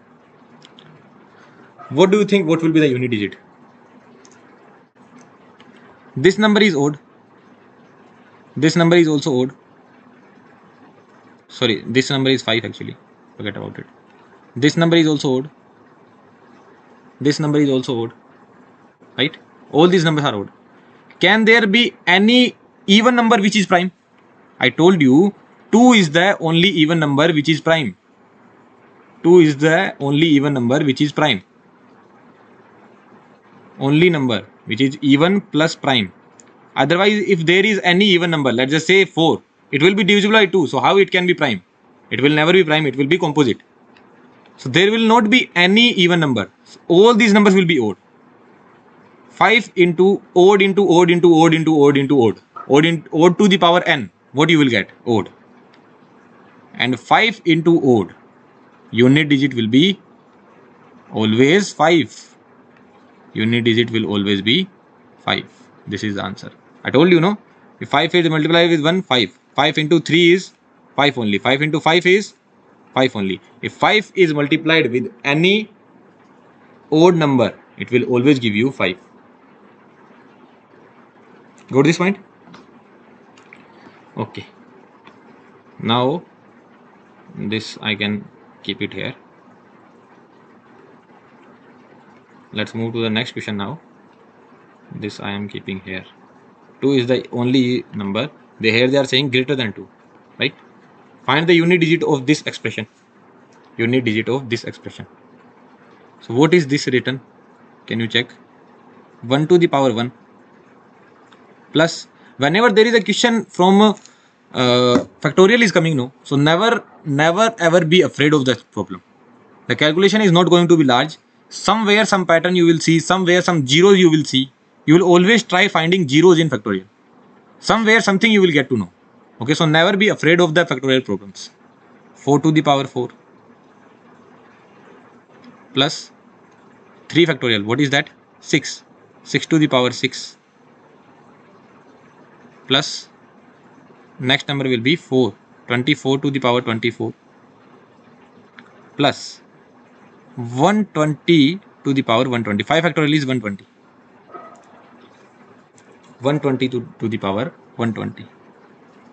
And so on it will go. Right? Next will be 720. 7 to 20 to the power 720. Tell me one thing. In all these numbers, there will be 0, right? In the end, there will be 0 because next number is 720. Next number will be 720 into 7. There will be 1 0 for sure. 720 into 8. Sorry, 720 into 7 into 8. 7 into 8. Certainly this 0 will be there. In all the next numbers, there will be certainly 0. Are you agreeing to this point or not? And 0 to the power anything will give you 0 only. 0 square will give you 0. 0 cube will give you 0. So all these will give you unit digit as 0. Are you agreeing to this point or not? All these will give you unit digit as 0. Unit digit there will be 0. 120 to the power 120. 120, there is 1 0. I will care about the last number only. So 0 to the power 120. 0. And in all the numbers, there will be one 0 at least. Why is that so? Because 120 into 6, this is what is happening. In the next number, what is happening? 120 into 6 into 7. In the next number, into 8, into 9. In the next number, into 10. So at least 1 0 will be there. No one can stop it. Also, you can check as well. Next number is, let's just say 6 factorial. So in 6 factorial, how many zeros will be there? Just now we have studied it. 6 by 5 plus 6 by 25. So this will be 1 plus 0. 1 0 will be there. So at least 1 0 will be coming in all the numbers. In all the next number, at least 1 0 will be coming. So they will be giving you unit digit as 0. Why so? Let's just say some number is this. 5040. 0 is there. Then we are adding up this number 32470. 0 is there. So 000 add up will give you 0 only. Right? So at least one of the 0 you are getting. So from here unit digit will be 0. What about this? What will be the unit digit of this one? 1. What will be the unit digit of this one? 4 to the power 4. 4 to the power even will give you 6. Right? 4 4 ja 16. 4 into 4 is 16. So 4 to the power even will give you 6. What about this one? 6 to the power anything will give you 6. 4 to the power even. 4 to the power 24 will give you again 6. Getting this point? Somewhere something is wrong. Okay, this is 2 factorial is 2, no? 2 to the power 2. So this will give you 4, sorry. This will give you 4. 6 to the power anything will give you 6. 4 to the power 24. 4 to the power even will give you 6. What this will be? 17. 17 plus 0. This will be 6 दूनी 12, 4 16, 17 plus 0. So unit digit will be 7. Did you understand this problem or not? Till this point everything should be clear. That every one from here at least 1 0 you will be getting. So unit digit has to be 0. So unit digit has to be 0 here. Then you are adding up these numbers. From 1 you will get unit digit as 1. From 2 to the power 2 you will get unit digit as 4. From 6 to the power 6 you will get unit digit as 6. And from 4 to the power 24 you will get unit digit as 6 only. Then you will add up these numbers. 6, 6, 12, 12 plus 4, 16 plus 17. So unit digit you will get as 7. That's it. This is the answer. Understood? Let's move towards the next problem now. Find the unit digit of this particular number. You have to find the unit digit of this number. So what is the number given? 4 plus 9 square plus 4 cube plus 9 to the power 4 plus 4 to the power 5 plus 9 to the power 6 and so on. 4 to the power 99 plus 9 to the power 100. What I can see here? I can write as 4 plus 4 to the power 3 plus 4 to the power 5 plus 4 to the power 7 until 99. How many numbers are these? Can anyone tell? From 1 to 99. 1, 3, 5, 7, 99. 50 numbers. If you don't understand, you can apply the concept of sequence and series. Last number is 99. L equals to A plus n minus D. A plus n minus D. D is 2. So n is coming out to be 50. So these are 50 numbers, right? And similarly, more 50 numbers will be there, which will be 9 square plus 9 to the power 4 plus 9 to the power 6, 9 to the power 100. More 50 numbers will be there. Okay. 4 to the power even, sorry, 4 to the power odd, 4 to the power odd, 4 to the power odd, 4 to the power odd. All are odd. 4 to the power odd will give you what? 4 to the power odd will give you what? Tell me. 4 only. So 4 plus 4 plus 4 and so on. How many times? 50 times. 9 to the power 1. 9 to the power 1 is 9. 9 to the power 2 is 81. And then again 9. Sorry, what I am doing. 9 to the power 1 is 9. 9 into 9 you will get 81. Then again you will go back. So 9 to the power odd is equals to 9 and 9 to the power even is equals to 1. So 1 into 50. 1 plus 1 plus 1 and so on. How many times? 50 times.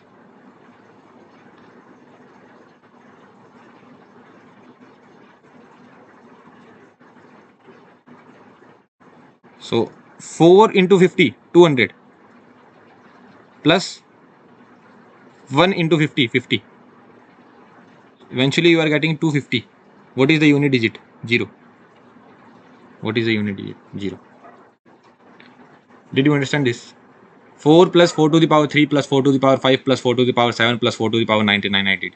Then 9 square plus 9 to the power 4 plus 9 to the power 6 I did there. Okay. 4 to the power odd will give me 4 only. 4 plus 4, 50 times I am adding. So 4 plus 4 plus 4, it will be added like 50 times. So what will be the unit digit you will be getting? 4 into 50, 0. And this will be added, 1, 1, 1 will be added like 50 times. So what will be the unit digit? 0. And 0 plus 0, 0. That's it. Unit digit of this one is 0 and this one is also 0. So 0 plus 0, 0. Answer is 0. So this was everything about unit digit. So everything is crystal clear about unit digit here. Okay. Our next and final chapter will be concept of remainder. I hope I haven't left any questions. Okay. Yeah. Now we are going to study the concept of remainder. In the same manner, we are going to study the concept of remainder as well. And with that, you will be able to solve every single question of number system. You will be able to solve even cat level problems as well and even SSC CGL level problems as well. And this is, I'm not bragging it, that is certainty if you have followed this complete number system playlist. Okay then, yeah, thank you very much. So let's meet in the concept of remainder concept. So now we will study about the concept of remainder. So what do you mean by remainder? Let's just say a number 35 is divided by 4.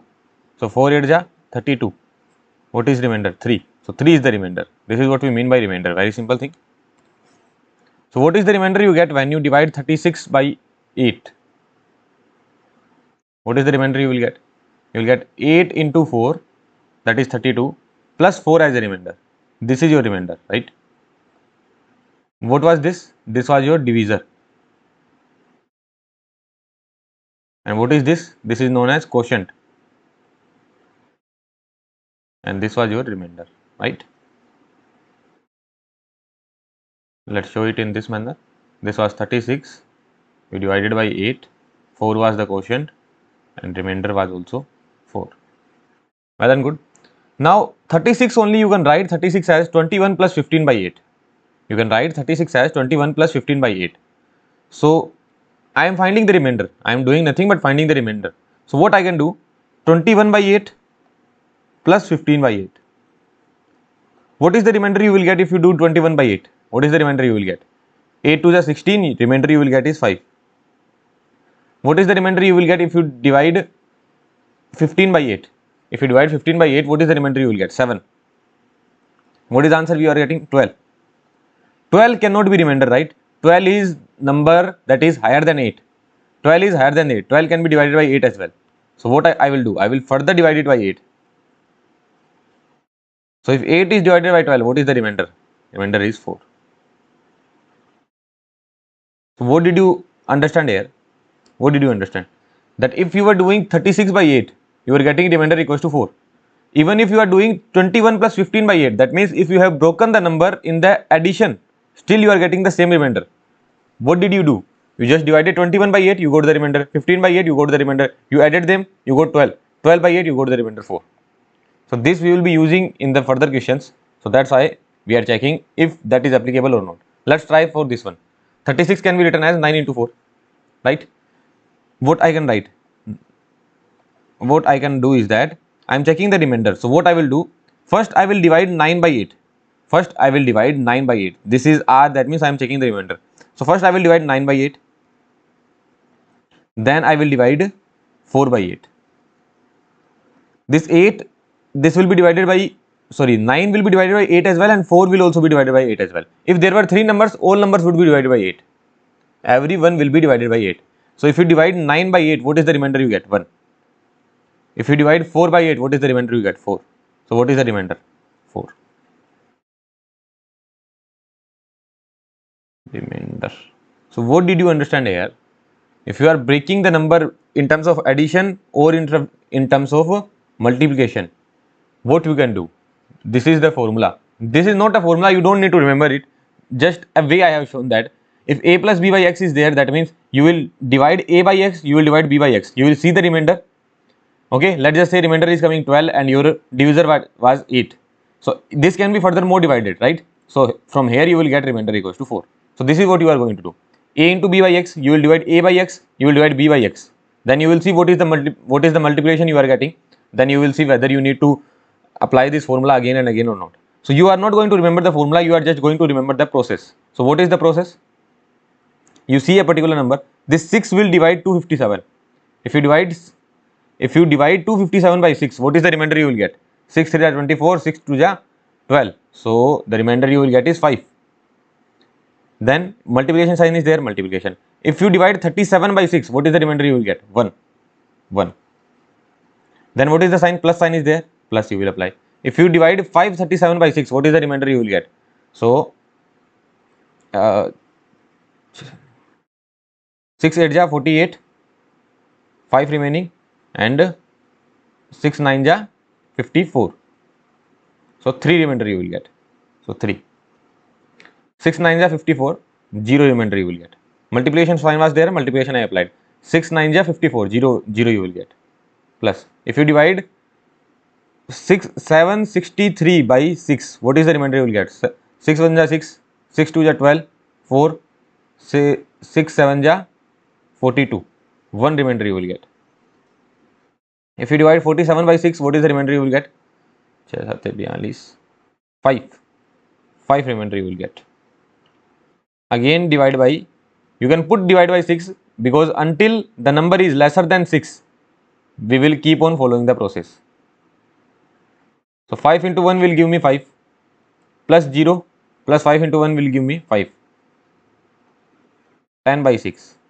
If you divide 10 by 6, what is the remainder you will get? You will get remainder as 4. So what is your final answer? Remainder as 4.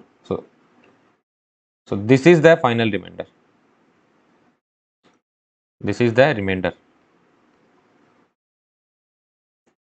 Are you understanding what we are doing? Divide 6 by 257, write down the remainder. Divide 6 by 37, write down the remainder. Divide 537 by 6, write down the remainder. Divide 54 by 6, write down the remainder. Divide 763 by 6, write down the remainder. Divide 47 by 6, write down the remainder. Add them up, again divide by 6. 10 by 6, what is the remainder you are getting? 4. That's it, that's the answer. Okay. Now let's see the concept of negative remainder. What do you mean by negative remainder? Okay. So you need to tell me remainder when 35 is divided by 4. So what you will do? 35 is divided by 4. You know 4 8 is 32. Remainder is 3. You can write this as 35 is equals to 4 into 8 plus 3. Right? So remainder is 3. Or what I could have done? 35 is divided by 4, right? 4 9 ja 36, right? 4 9 ja is 36. And remainder I am getting is minus 1. I know this remainder is wrong. This remainder is wrong because remainder cannot be negative. Remainder will be 3 only. But let's check an interesting thing here. How I will write 35? 35 I will write as 4 into 9 minus 1. Right? So if I am saying my remainder is minus 1, that is wrong. But from minus 1, how I can reach to 3? This is my target. Look, somehow I did the calculation. I got my remainder to be minus 1. So what is my actual remainder? So here you were saying the table of 4, you said the table of 4 till 8 times. 4 8 ja 32. This was correct. But here you said the table of 4 one more time. That's why you are getting negative remainder, no?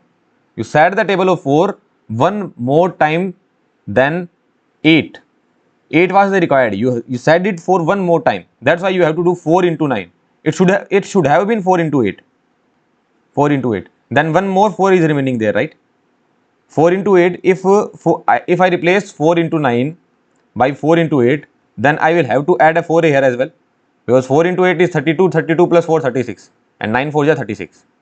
Or you can say that I wrote 9 as 8 plus 1. So what you can do? 4 into 8 plus 4 into 1. So this is 4. So 4 into 8 plus 4. This is how I can write this number. And minus 1. Minus 1. So what you are getting? 4 into 8 plus 3. So your remainder is 3 only. This is your remainder. So whenever you are getting a negative remainder, just add that negative remainder to its divisor. Positive remainder will be equals to negative remainder plus its divisor. You will get its positive remainder. That's it. Understood this concept? Because here you are saying the table one extra time and that should not happen. So one extra time means you are adding. What do you mean by table? 4. 4 plus 4. 4 plus 4 plus 4. 4 plus 4 plus 4 plus 4. Let's just say I needed to say the table till this time only, but I have set the table till this time. That means you have added 1 4 extra, and in the remainder that 1 4 extra is not coming. So in the remainder you have to add that 4. That's it. Okay, so you have to add the divisor in the negative remainder. Just remember this. Now you are thinking, sir, this is a needless concept. Why you are using it? I will tell you the real reason why I am using it. Okay, it will help you a lot in further questions. So don't ignore this concept. This is the concept of negative remainder, that whenever you are getting negative remainder, that means you have to add the divisor. That's it. This is the final conclusion. You have to add the divisor. This is what you need to remember. A very, very important point, because a lot of problems will be solved by this negative remainder concept. Let's solve this problem. You need to find the remainder of 46 into 51 divided by 7. Let's see the method 1. So 46 is divided by 7, right? 46 divided by 7. What is the remainder you will get? We will apply the remainder theorem here. If you divide 46 by 7, what is the remainder you will get? 6 7 ja 42, 4. If you divide 57 by 7, sorry, 51 by 7, 51 by 7. So what is the remainder you will get? 2. 8 by 7. So here what will be the remainder? Remainder will be 1. If you divide 8 by 7, remainder will be 1. Right? Did you understand this concept? This is the same concept that we are using. Two numbers are multiply. So 47 will be divided by 7. What is the remainder? 4. 51 will be divided by 7. What is the remainder? 2. 4 into 2. There is a multiplication sign. So 8 is divided by 7. What is the remainder? 1. That's it. Remainder is 1 here. So this is the method 1. In method 2, what I would have done? Look. 7 7 ja is 49. 7 7 ja 49. 7 6 ja 42. 7 7 ja 49. If you divide 46 by 7, can I say my remainder is minus 3?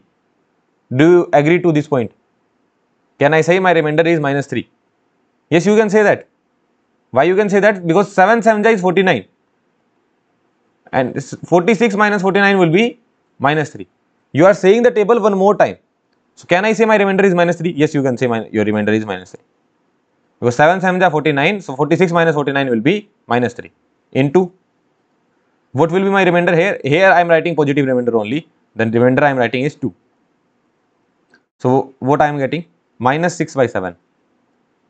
So you are dividing a particular number by 7 and you are getting a remainder of minus 6. Because this is a remainder only, no? Are you getting this point? 6 by 7. Forget about this. If you do 6 by 7, what is the remainder? You will get 6 only. And then there is a negative sign. So what is your remainder? Remainder is minus 6. First, forget about this negative sign. If you do 6 by 7, what is the remainder? That is 6. So remainder will be minus 6. This minus sign will be taken as it is. So remainder is minus 6. Or what you can do? You can just add up the, but minus 6 is not the correct answer. You will have to add up the divisor. What was the divisor? Divisor was 7. So you will have to add up the divisor and answer you will get is 1. That's it. So here I have used the concept of negative remainder. Here you may feel like that, sir, why you are using it?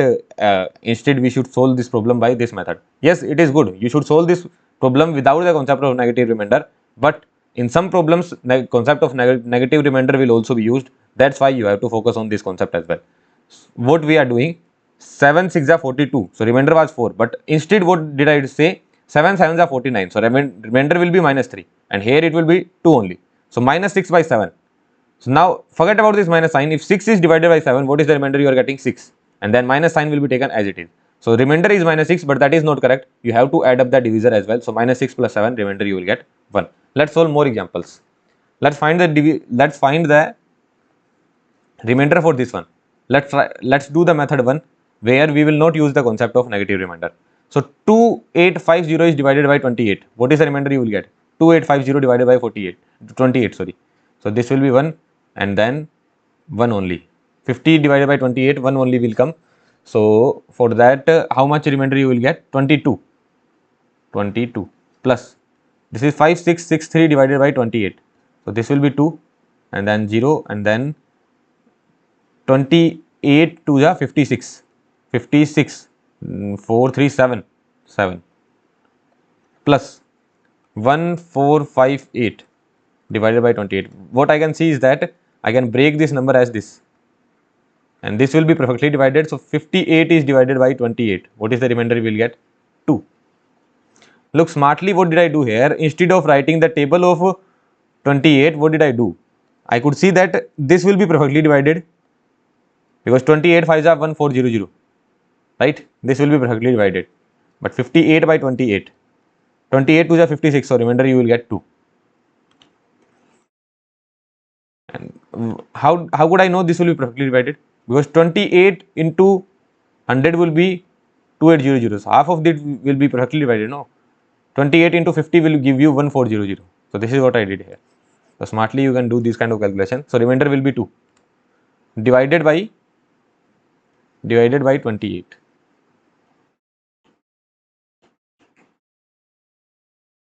So 31 divided by 28.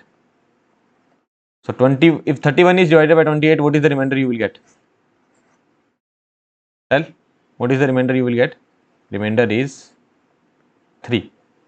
So this is the answer, but let's do the method 2. This is 2850 divided by 28. One thing I know that 2800 will be perfectly divided. I need to think of this. Forget about this one. I need to think of 50 by 28. So 28 to the 56. 28 to the 56. That I know.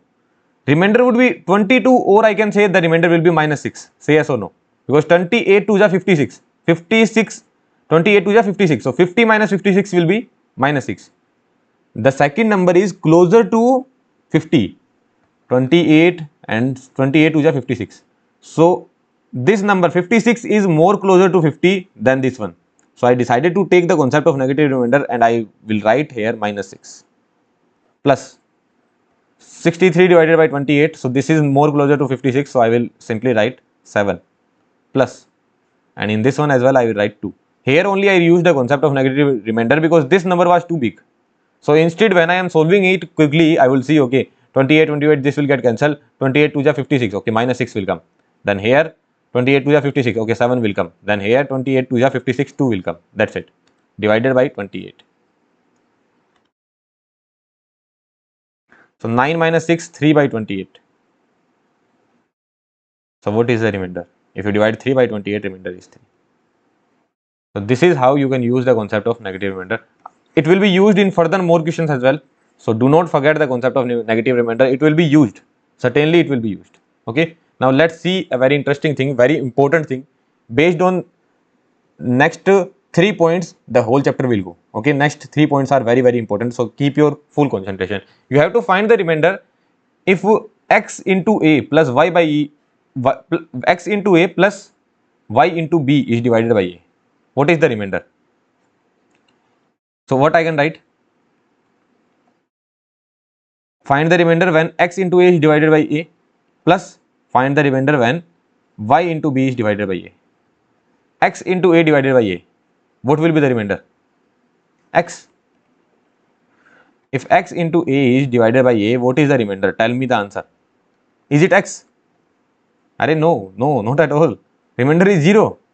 Let's just take 5. X value I am taking anything. 5 into 4 divided by 4. What is the remainder? 4 is the remainder. No. 20 by 5. Remainder is 0. X into a is multiple of a. X into a is multiple of a. This is the multiple. So if it is divided, your remainder will be 0. Say yes or no. Remainder is 0. For this one, remainder is 0 because this is the multiple. You are not doing the division. Here you are not writing down the answer that this is x, sir. No. You have to find the remainder. Remainder, x into a is the multiple of a. I have seen a lot of people writing, okay, x into a, the result will be x. Remainder will be x. Remainder is not x, sir. Remainder is 0. Because x into a will be perfectly divided by a. So remainder will be 0 here. Plus, what will be the remainder of this? You don't know what is y, you don't know what is b. So you can simply write remainder for this will be remainder of yb by a. So what did you get to know? What did you get to know? If something like if something like this is coming up in front of you, then what you will do? X is divided by x plus a. X into a is divided by a. Then you will get remainder 0. So you need to focus on only this part. That's it. You need to focus only on this part. If something like this is coming up, you would get to know that x into a will be perfectly divided by a. So you just need to focus on this part. Well and good. Let's move towards this point. Remainder of x into a plus y into b whole square divided by a. Now this particular number we have shown as a whole square. Basically, whole square of this is being divided by a. This is what we are doing. So there can be multiple method of solving it, or what you can do, you can just open it, x square plus a square plus 2xayb, 2 into xa into yb plus y square by b square divided by a, divided by a. Now tell me one thing, if x square into a square is divided by a, what is the remainder you will get? If x square into a square is divided by a, what is the remainder you will get? What is the remainder? X square into a? No, no, no, remainder is 0 because this is perfectly divided by a, because this is the quotient we will get. This is the quotient. A is the divisor, this is the dividend, this is the quotient we will get, remainder will be 0. Remainder will be 0 because x square into a square will be perfectly divided by a. So remainder will be 0. Plus, what about this one? 2 into xa into yb divided by a. It will also be perfectly divided because this and this is getting cancelled. So what will be your quotient? Quotient will be 2xyb. This is your dividend, this was your divisor, your quotient will be 2xyb. So this is also perfectly divided because a is coming here. A is coming here. This will also be perfectly divided. And for this you don't know what will be the answer, so you can write r into y square b square by e. Understood this concept? Right? So what did you get to know here as well? That if some number is written in this manner, you would know that you would forget about this square. You will get this a inside. You would know that this will be perfectly divided, so I would not care about this part. I will only care about this part. So you can remove this part. What you will say? My remainder will be y square by b square divided by a. This is what I need to find. That's it. Let's generalize it more. Let's see for the power of 3. Let's see for the power of 3. So we are not going to open it up. What we are going to do? We can write this in a manner that x into a plus y into b whole square into xa plus yb divided by a. Can we do it in this manner? Agree to my point? Right? So what will be the solution of this?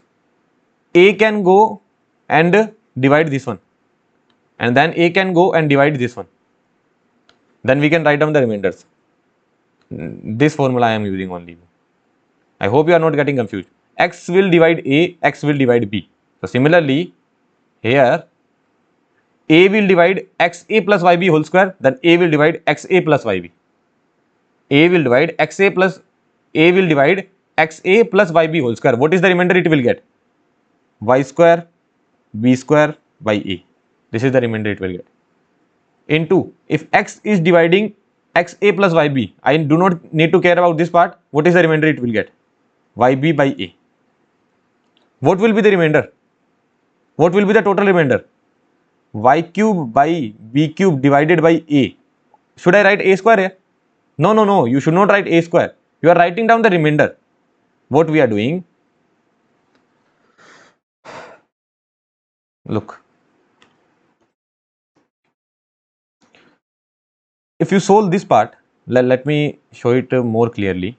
Otherwise, people will get confused. Can I break down this part something like this? I am finding the remainder of this one. So first a will divide xa plus yb. A will divide xa plus yb whole square. This is divided by a. Then a will divide this part as well. Xa plus yb divided by a. So if a divides xa plus yb, from here to here you go to this step, no? I just use this one. X will divide a, x will divide b. That's it. So whatever the remainder you are getting, if this number will divide a and this number will divide a. So here if you divide this one, you would get to know that I will go directly inside and a will perfectly divide this one. So I don't need to care about this one. I just need to care about this one. So what is the answer I will get? Y square by b square divided by a into, if you go towards this one, you will say that a will perfectly divide xa. A will perfectly divide xa, so I just need to care about this part. So what is the remainder I will get? Yb by a. And if I need to write it in terms of remainder, that means I can write it in this manner. Say yes or no? Because try opening it. If you try opening it, just try opening it. What I can write? Y square b square by a into y into b into yb by a. Basically, y cube into b cube is written as y square b square into yb by a, right? So here first a will divide y square by b square, y square into b square, and then a will divide yb by a. Are you understanding the point here? The proof is not important. We are just seeing what is happening actually. So no matter whatever the power is there, what you need to do, you can ignore the power for once. You will say that okay, if this number is multiple of a, then I do not need to care about this number. If this number is multiple of a, then I will not care about this number. I will simply go here and I will see what is the remainder I will get if I divide yb by a, and there is cube there. So what is the remainder I will get? Yb, if I divide yb cube by a. That's it. This will be my answer. This will be my final answer. Okay, so it can be written as remainder of yb cube by a. The proof is not important. We will generalize it now, and then we will solve the problem. The concept will be much clear to you. So xa plus yb to the power n divided by a. So what will be the remainder? You just need to care about this part because this is the multiple of a. This is the multiple of a. Xa is the multiple of a. So you just need to care about this part. So yb to the power n divided by a. So this is the final conclusion. Let's see a lot of questions. You will not have to remember anything. When you solve the problems, it will be more clear to you. Remainder of 7 square by 8, we know what we will get. Because 7 square is 49, 49 divided by 8, what is the remainder? Remainder will be 1. But let's solve it in some other manner, okay. My target will be to make a multiple of 8 in the numerator. In the numerator, if I make the multiple of 8, that will be my target, because if I make the multiple of 8, I will not have to think about that. So what I will do, I can replace 7 as 8 minus 1 whole square divided by 8. Now, what is the scene? 8 is a multiple of 8. So I do not need to think about it. What I need to think about? Only minus 1. I just need to think about minus 1 only. So what I will do? What will be the remainder if I divide minus 1 whole square, because there is power 2. So if I divide minus 1 whole square divided by 8. So what will be the remainder if I divide 1 by 8? What will be the remainder? 1. That's it. 36 square is 36. 36 is divided by 8. We will know remainder will be 4. But let's solve it in some other manner. What you need to make? You need to make the multiple of 8 on the upper side. Multiple of 8 on the upper side. So what I will do? I will better write this as 36 by 8. Then what I will do? I will make a multiple of 8. How I can make a multiple of 8? 8 into 4 plus 4. 8 into 4 plus 4. Now this is a multiple of 8. I don't need to think about it. This is a multiple of 8, so I don't need to think about it. I will only focus on this one. And there are no powers as well. Forget about the power as well. So remainder of 4 by 8. So if you divide 4 by 8, what is the remainder you will get? 4. That's it. This is the answer. So this is how we can solve it. Right? Let's solve more problems. These were just the example problems. Let's say this question is coming. So in the examination, how you will do? What is my target? I need to make a multiple of 7 on the numerator. Multiple of 7. This is my target. So how I can break 36? How I can break 36 to make multiple of 7 here? 35 plus 1, right? 35 plus 1. Simple, very simple. Divided by 7. So what I will say that 35 is a multiple of 7, because 7 5s are 35. So I do not need to care about 35. I just will care about 1. And what is the power of 1? That is 13. So remainder 1 to the power 13 by 7. So if 1 to the power 13 is divided by 7, what is the remainder you will get? 1. That's it. What about this one? What do I need to make? On upper side, I need to make something multiple of 8. From 3, what you can get? From 3, I can get 9. I know one thing, from 3 I can get 9, and from 9 I can easily get 8. So my target would be to make 9 here. Somehow if I get 9. Because from 3 I can get 9 and 9 is near to 8. So what I can do, I can replace this number as somewhat like this. Say yes or no. Do you agree? 3 to the square into 150. 3 to the square to power 150. Basically this is 3 to the power 300 only, because 3 to the square is 9. 3 to the square is 9. So what I can do, remainder 9 to the power 150 divided by 8. What is 9? 9 is 8 plus 1 divided by 8 plus 1 divided by 8. Right? I know one thing, that 8 is a multiple of 8, so I do not need to care about this. So I will just care about 1, and what is the power? 150. So remainder 1 to the power 150 will be 1 only, divided by 8. You can write 150 as well here. So 1 is divided by 8, what you will get? 1 only. So remainder is 1. Let's solve this one. What you will think here? You need to make something near to 7. Something near to 7. From 2 what you can get? From 2 what you can get? From 2 you can get 8. Right? From 2 you can get 8. So how you can write 2 to the power 23? How you will write 2 to the power 23? 2 to the power 3 to the power 7 into 2 to the power 2. Say yes or no? Because my target was to make something near to 7, and that is 8. So from 2 to the power something I can get 8. That is 2 to the power 3. So 2 to the power 3 into 7, that will be 21 plus 2. That's it, 23. This I have already taught in previous videos how to write it. 2 to the power 23 divided by 3, because 2 to the power 3 I have taken here. So 23 divided by 3, it will go by 7 point something. So I will write 7 here, then whatever that is remaining is 2. So that I will write here.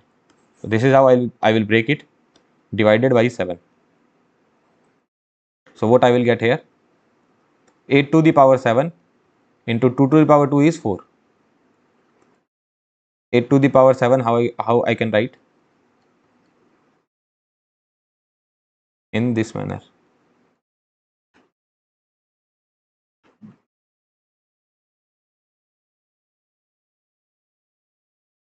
Right? So this part is 7 plus 1 to the power 7 divided by 7. One thing I know, if I am solving this one, look how I can solve this one.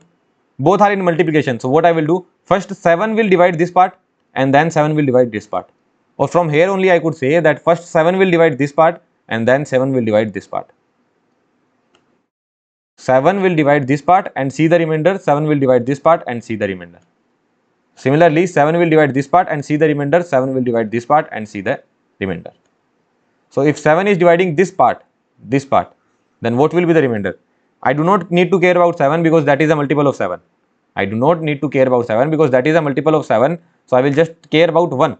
1 to the power 7 is divided by 7. What is the remainder? You will get 1 into remainder. I can put 1 you will get, okay, into 4 is divided by 7. What is the remainder? You will get 4. So this is the answer. Answer is 4. What did you do? From here, first my target was to make something multiple of 7. From 2 to the power something I can get 8. So if I can get 8, I will write down that as 7 plus 1. So this is what I thought. Then when I thought it, I break down like that. So I got 8 to the power 7 into 4. 8 I can write as 7 plus 1. So from there I could get to know that 7 plus 1 will give me remainder 1. Into 4 by 7 will give me remainder 4. So answer will be 4. Let's move towards the next one. Now this is the thing. 35 divided by 35 to the power 37 divided by 9. From 35 can you get 9 somewhere? Yes, I can get. Because 36 minus 1. What I can do? 36 minus 1. Remainder when 36 minus 1. Because 36 is a multiple of 9. 36 minus 1 to the power 37 divided by 9. So I do not need to care about this 37 part. Why? Because 36 is a multiple of 9. So I will just care about the minus 1 part.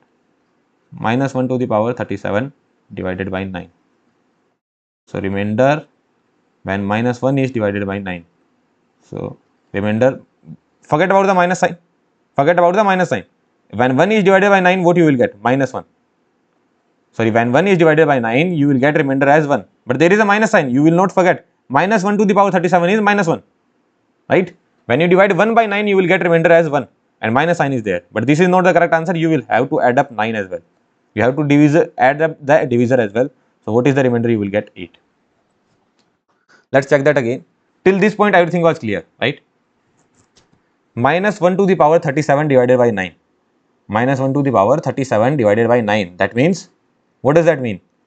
That means minus 1 to the power 37 divided by 9, that will be minus 1 only, because power is odd. So minus 1 divided by 9. If you divide 1 by 9, what is the remainder? You will get 1. Minus sign will be taken as it is. So minus 1 is your remainder, but that is not the correct answer. You will have to add up the divisor as well, which is 9. So minus 1 plus 9, that is 8. This is your correct answer. Let's think about this problem. You have to make something from 7 that is near to the multiple of 400. Can you make something from 7 power that is near to 400? Let's check.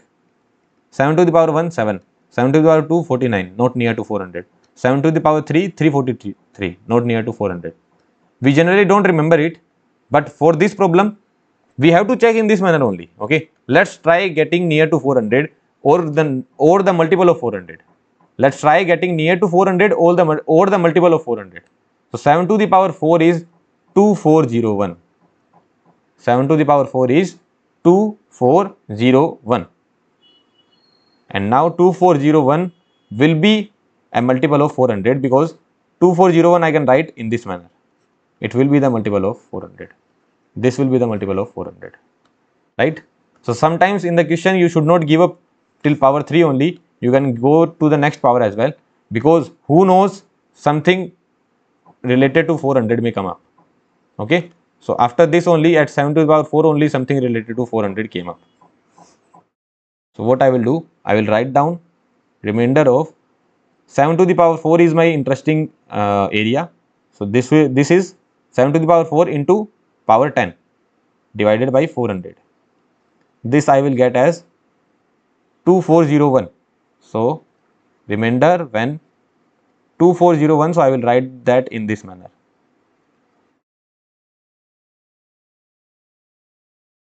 Right, now 400 is perfectly 2400 is perfectly divided by 400. So I do not need to care about this, because 2400 is a multiple of 400. I will just care about 1. So r into 1 to the power 10 will be 1 only. So if 1 is divided by 400, what is the remainder? 1 only. 1 is divided by 400, remainder is 1. What about this one? Next, you have to make something near to 33 from 2 to the power. Something near to 33.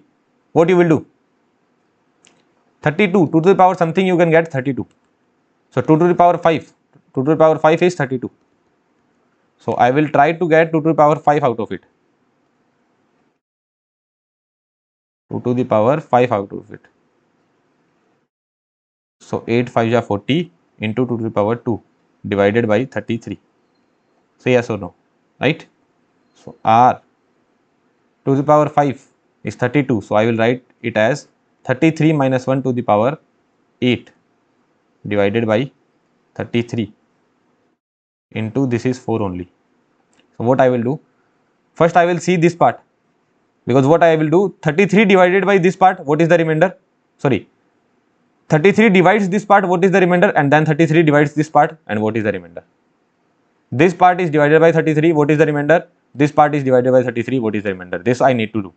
So if this part is divided by 33, what is the remainder? I do not need to care about 33, right? I will just care about minus 1. Minus 1 to the power 8, what that would be? 1 only. Minus 1 to the power 8 will be 1 only. So if 1 is divided by 33, what is the remainder you will get? 1 only. If 1 is divided by 33, you will get remainder as 1 only. Into if 4 is divided by 33, you will get remainder 4 only. Right? So answer will be 4. 1 into 4, that is equals to 4. 1 into 4, that is equals to 4. That's it. If minus 1 is, if 33 minus 1 is divided to the power 8 is divided by 33. So I do not need to care about this part. I just need to care about minus 1 to the power 8. So 1 minus 1 to the power 8, that means 1 is divided by 33 or remainder is 1. 4 is divided by 33 or remainder is 4. 1 into 4, remainder is 4. Let's think about this one. So in the examination, what will I think? From 4, it is very tough to get something near to 33. From 4 it will be very tough, because 4 to the power 1 is 4, then it is 16, then it is 64. It's still not near to 33. What you can do, you can write 66 as 62 minus 2. Sorry, 66 minus 2. Now this will be near to 33. But still here minus 2 will come. So we will solve this by both of the methods. In the examination, what I will think, I can convert this 4 into 2 to the power something. I will convert this 4 into 2 to the power something. So let's solve this problem on the next page with the multiple methods. So different people can think different approaches in the examination. So what would be my first approach? If I convert this in 2 to the power something, then I can get 32 from 2 to the power. So that will be good enough solution. So let's check that out. Let's check both of the solution of this particular problem.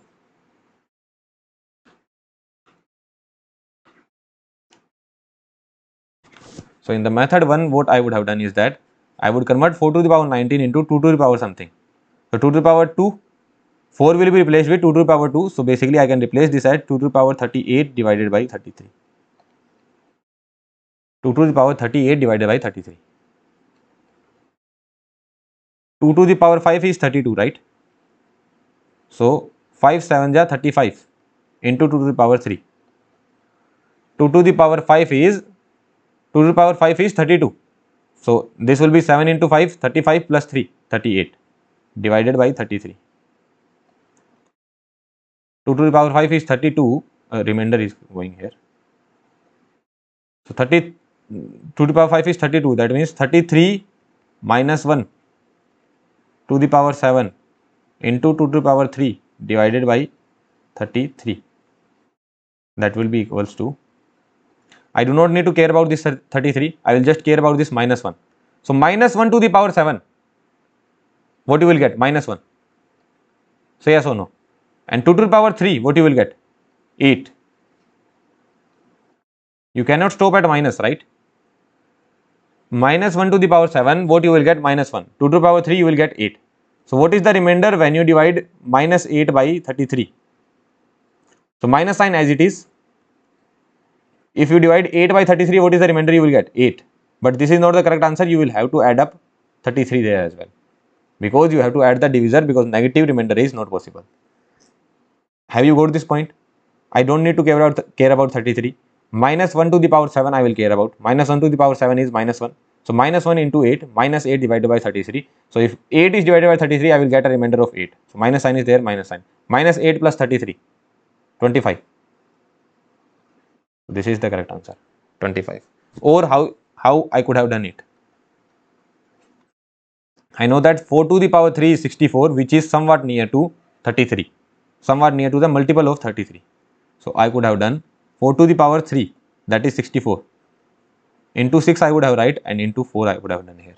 So 6 into 3, 18, 18 plus 1, 19. So 19 divided by 33. This will take me more time to solve the problem, but answer will certainly come. So 64 it will make. So what I will do, 66 minus 2, right? 66 minus 2 to the power 6 into 4 divided by 33. 66 minus 2. Now I do not need to care about 66, because 66 is the multiple of 33. I just need to care about minus 2 to the power 6. What is minus 2 to the power 6? That is 64 only. Because minus 2 to the power 6. That will be 64 only, because minus 1 to the power 6 will be plus only. So this will be 64. This you can do. Minus 2 into minus 2 into minus 2 6 times. So this will be plus 64 only. So minus 2 to the power 6 will be 64. 64. So from here 64 you will get, and from here you will get 4 only. So if 64 is divided by 33, if 64 is divided by 33, what is the remainder you will get? Minus 2. Say yes or no. If 64 is divided by 33, what is the remainder you will get? 33 to the 66. And 64 minus 66, you will get remainder as minus 2. And 4 is divided by 3. 4 is divided by 33, what is the remainder you will get? 4. So what you are getting? Minus 8 by 33. That means if 8 is divided by 33, you will get a remainder of 8 only. If 8 is divided by 33, you will get a remainder of 8 only. But minus sign is there, you have to put minus sign. Plus 33 is there. So 25 will come. So this was the method 2. But in the examination, I would have gone with this approach because here I could see that directly I can convert that into 2 to the power something, and that will be near to 33. Or this can also click in the examination. I don't know what will click in the examination at that time, but I will be able to solve the problem, that I am pretty sure, right? Well and good. Till now, everything is crystal clear. This is the complete chapter only. Let's see. Okay, before going to the next concept, let's solve these problems as well. How will you solve this one? 32 to the power 32 to the power 32. And below there is 7. 32, very interesting number. You can convert everything into the power of 2. That's it. 32 to the power 32 to the power 32. What you can write? 32 to the power 32. Okay. Yeah. 32 to the power 32 to the power 32. These can be multiplied, no? 32 into 32. So these will be multiplied. Array x to the power a to the power b is equals to xab. So this is what we are doing, right? X to the power a to the power b.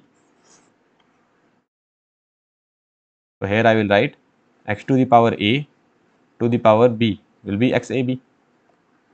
This is we are doing 32 into 32, that will be 1024. 32 into 32 will be 1024 divided by 7. 32, from 32 it is very tough to get something near to 7 or multiple of 7. From 32 can you get some multiple of 7? It will be very tough. So better convert it into 2. So 2 to the power 5, 2 to the power 5 to the power 1024 divided by 7.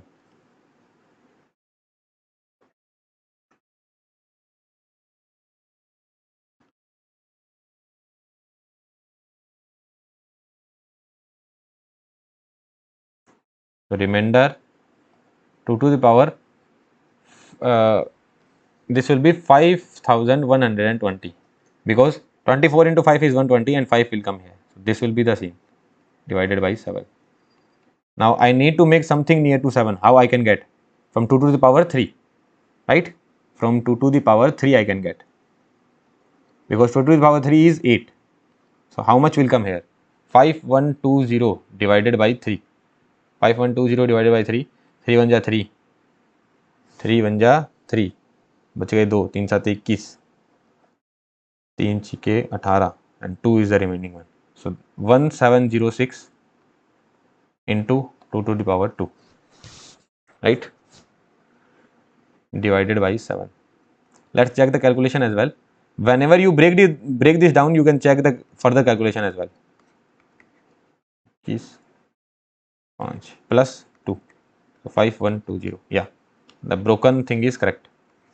Whenever you break down, I always prefer checking again, once checking again. So this will be 8 minus 1 to the power 1706.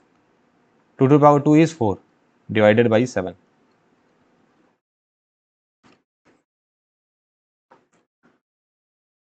So minus 1 to the power 1706, minus 1 to the power 1706, what that would be? 1 only. Minus 1 to the power 1706 minus 1 to the power even, that would be 1 only. So divided by 4 by 7. So 4 is divided by 7, what is the remainder you will get? 4. This is the answer. So it seems like a very tough question, but it was very easy, right? Nothing tough was there. Okay, now do this one. Think on your own. Look, all the questions have something different. Okay, all the questions have something different. So there might be the scene that you are not able to solve a single problem, but after watching this video, you will be able to solve other problems that is coming into your examination. Because here we are solving all the different problems. So don't be demotivated if you are not able to solve a single problem in the lecture. But if you are not able to solve a single problem in the PYQs, then it should be a problem for you. But here, if you are not able to solve, no need to worry. From 41, I need to get something near to, from 3 to the power 456, I need to get something near to 41 or the multiple of 41. What I can get? 82. And I can get 81 from 3 to the power something. Are you getting this point? How did I thought it? From 3 to the power something, I can get 81. What is that? 3 to the power 4 is 81, right? And this will be replaced with 1 1 4 divided by 41.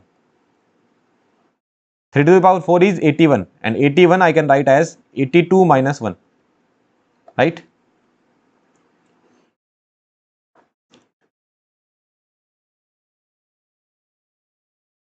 So 82 minus 1 I can write to the power 114 divided by 41. I do not need to care about this 82 part, I just need to care about this minus 1 part. So minus 1 to the power 114 will be 1 only. So remainder will be 1. That's it. This is the final answer. This is the way we solved it. Let's check one more interesting point. It is very interesting. Okay, you will find it very interesting. Till now, whatever the questions we have solved, have I cancelled anything? Let's just say I was dividing 73 by 7. I did not cancel anything here. You can see all the problems. I did not cancel anything. I did not cancel numerator with denominator by any factor. Did I cancel? No. In all the problems, I never cancelled. Why I never cancelled? Let's check that out. If 59 is if 150 is divided by 99, what is the remainder you will get? This is 99. If 150 is divided by 99, what is the remainder you will get? 51. Say yes or no. Now 150 by 99, it can be cancelled by 3, right? If 150 is divided by 3, what you will get? 50. If 99 is divided by 3, what you will get? 33. You can cancel it, right? It will be cancelled by 3. 3 5s are 50. Sorry, 3 5s are 15. So 50. And 3 3s are 9. So 50 by 33. This is the number. And if you divide 50 by 33, what is the remainder you got? 17. Are you getting this point? What really happened is that if remainder of a by b was p, but you divided all the number a by x and b by x, your remainder would become p by x. Or if you had multiplied x into a, x into b, your remainder will become x into p. Why is that happening? 150 can be written as 99 into 1 plus 51, right? So how 50 will be written? 50 will be written as 33 into 1 plus 17. From here, if I need to get 150, from 50 if I need to get 150, what I will do? Multiply by 3, right? So 50 into 3, 150. 33 into 3, 99. 17 into 3, 51. Say yes or no. So even your remainder is getting multiplied. And if you are coming from here to here, then what you will do? You have to divide by 3. So whatever you are doing with the numbers, the same thing is happening with remainder as well. So just remember it. If you are cancelling it with something, you have to divide that remainder also by 3. Okay? You will remember it. In most of the part, we will try not to cut, not to cancel. In most of the questions, we will try not to cancel. Here we solved all the problems without cancelling. We did not cancel anything. But let's see the next problem. There we will have to cancel. You have to find the remainder when 5 to the power 500 is divided by 500. How you will do it? From 5 to the power anything, it will be very tough to get a multiple of 500, right? Because 5 to the power 1 is 5, then 25, then 125, then 625, and then you multiply, it will be, I guess, 3125, right? 625 into 5, yeah, 3125. So getting multiple of 500, it is very tough. If you say this I will replace, so this you have to replace 500 plus 125 to the power 500 divided by 500. So again it will be a larger calculation, because next you will have to do this part. Will be a large calculation, right? So you cannot do it. So what you are going to do? You have to cancel some terms. Look how I will cancel it. How 500 can be cancelled? 5 to the power 1, 5 to the power 2 was 125, 5 to the power 3 was, sorry, 5 to the power 2 was 25, 5 to the power 3 was 125. 125 divided by 500, what you will get? 4. So the number will become smaller here, right? Getting this point? So what I am going to do, 5 to the power 3 I am taking outside into 5 to the power 197. In larger number, you have to think in this manner. But now you will say, sir, this was also large, 400. This 400 was also large. Why did not you think in this manner? Because here it was not even getting cancelled. From 7 into 7 to the any power, can 400 get cancelled? No, 7 is a prime number. It will not get cancelled. So here it was not even getting cancelled. But in this case, it is getting cancelled, and here we got to know that 7 to the power 4 will do something for us. But here nothing is working. So we have to cancel. And how did we thought that 125 can cancel 500 very nicely? Although 5 can also cancel 500, but 5 by 500, it will be 1 by 100 only. Then 25 can also cancel, but we went with 125. So what is that? This is equals to 125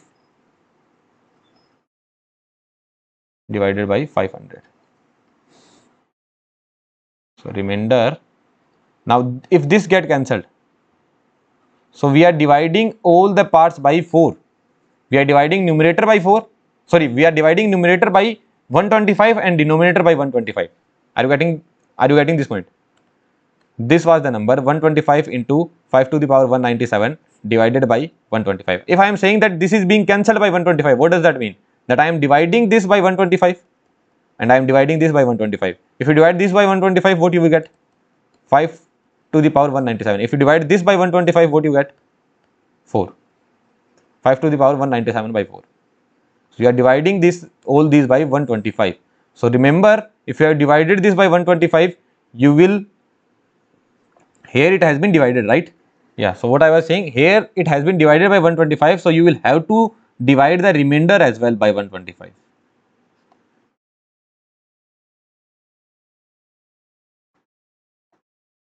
Say yes or no. Remainder also is divided by 125.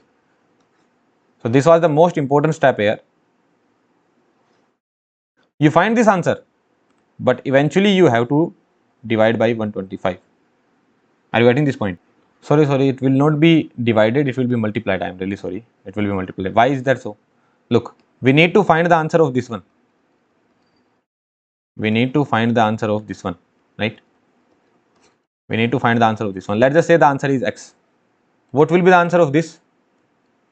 If it is divided by 125, the answer of this will be x by 125, right?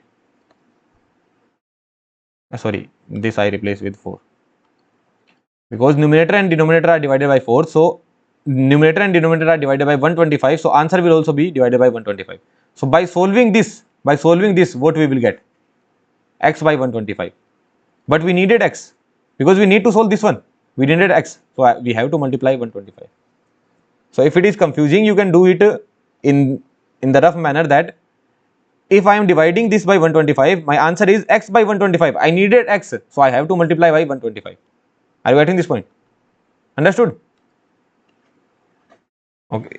Did you understand? I also messed up here. What did I mess up? That I divided by 125 here. Okay, but that should not be happening. It should be multiplied by 125, because what we are doing? We are dividing this and this by 125. So our answer is now x by 125, but we needed x. So we have to multiply into 125. Go to know from here, right? 125, answer is x by 125.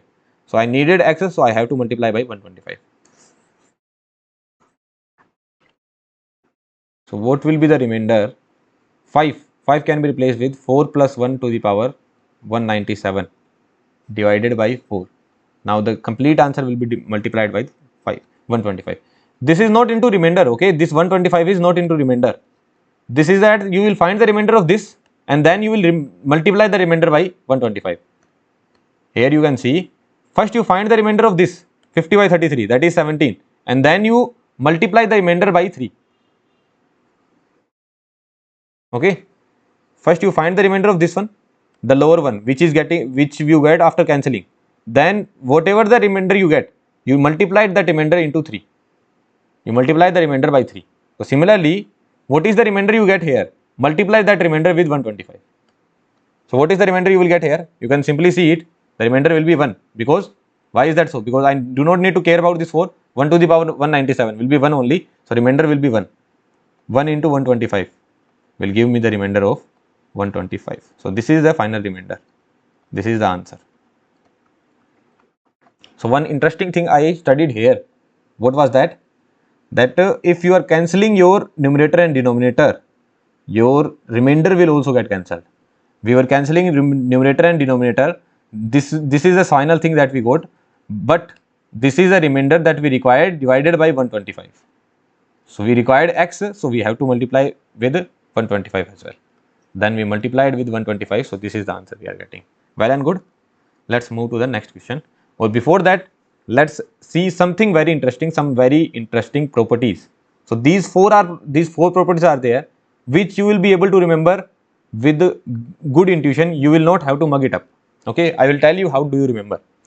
If a to the power n minus b to the power n is divided by a minus b, then it will be perfectly divisible for any values of n.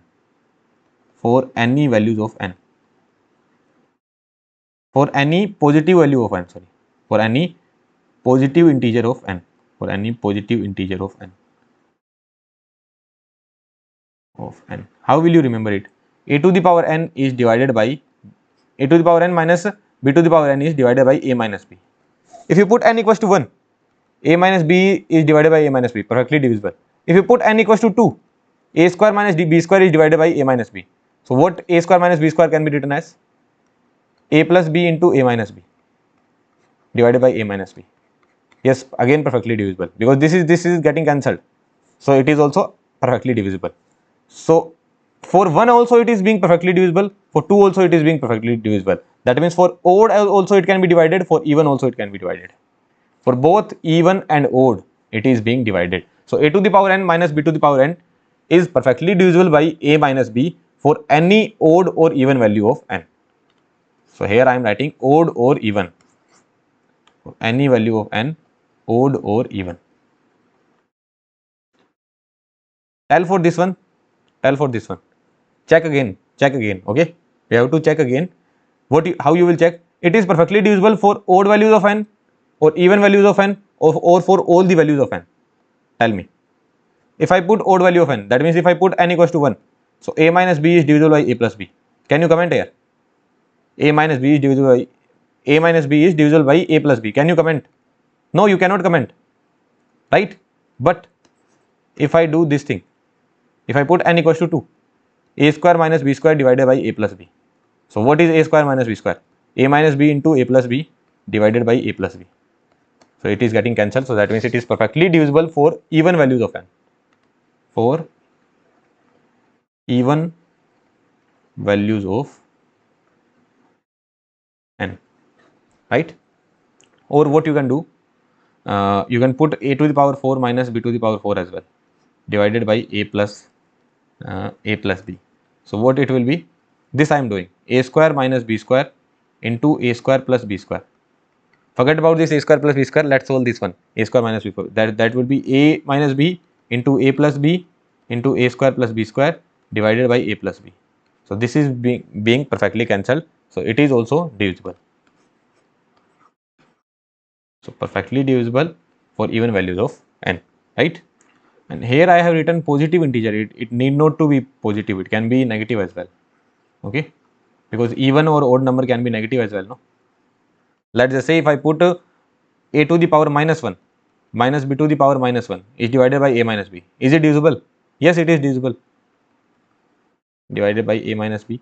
So what will become? B minus a divided by ab upon b minus upon a minus b upon a minus b. So this and this is getting cancelled. 1 by ab you are getting, but remainder is 0. So this is perfectly divisible. So for any value of, for any integer of n it will work, whether it is odd or even. What about this one? What about this one? If you put n equals to odd, n equals to 1, what you will get? A plus b is divisible by a plus b. Yes, divisible. For odd values of n it is divisible. For odd values of n. For odd values of, and for even if you check, n equals to 2, a square plus b square divided by a plus b. Can you comment anything here? Is there any expansion of this? Is there any expansion of this? You cannot comment anything here whether it will be divisible or not, right? A square plus b square is divisible by a plus b. No division, nothing you can do. So it is divisible only for odd values of n. Odd values of n. You can check for 3 as well. A cube plus b cube is divisible by a plus b. So a cube plus b cube, how it can be broken? A plus b into a square plus b square minus ab divided by a plus b. This formulas we have already seen in the beginning of the lecture, right? So a plus b and a plus b is getting cancelled. So a square plus b square minus ab. Beginning of the lecture means beginning of the number system. Okay, so a plus b and a plus b is getting cancelled. So this is what you are getting. That means remainder is 0. So this is perfectly divisible. For odd values of n, it is perfectly divisible. What about this one? What about this one? If you put odd value, that means if you put 1, so a plus b divided by a minus b. Can you comment anything? What is the remainder? Can you comment? This will remain here only. You cannot comment. And if you put 2, a square plus b square divided by a minus b. Can you comment anything here? Again, you cannot comment, right? So here you will say that no comments. So you will not have to mug it up. In the examination, what kind of questions will come? That and also remember the power is same. Power to power n. Power is same. So what kind of questions will come? 23 to the power 21 minus 17 to the power 21 divided by 6. Is it perfectly divisible by? Is it perfectly divisible? Is this number perfectly divisible? This can come in the examination. Is this number perfectly divisible? What you can do, you can find the remainder. One thing you can do is that find the remainder. Or what you can do? You can directly apply these concepts.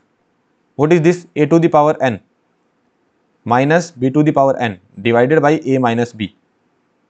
It is always divisible for any integer of n. A to the power n minus b to the power n divided by a minus b. 23 minus 17 is 6.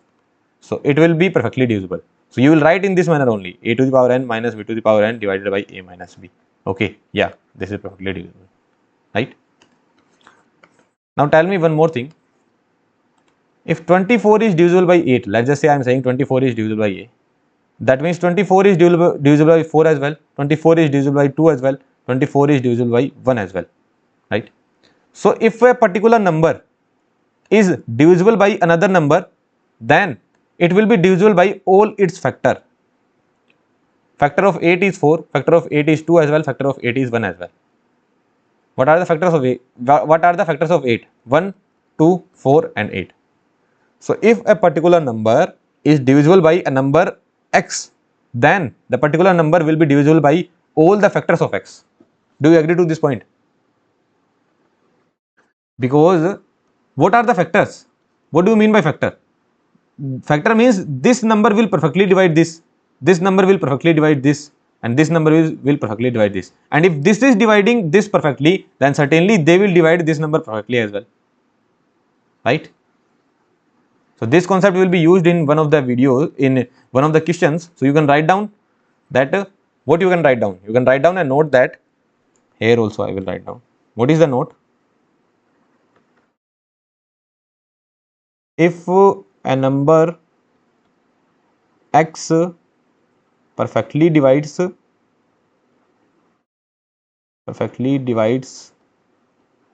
a number n, then n will be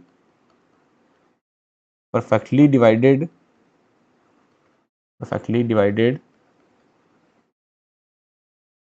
by all the factors of n, by all the factors of x, because x is perfectly dividing n.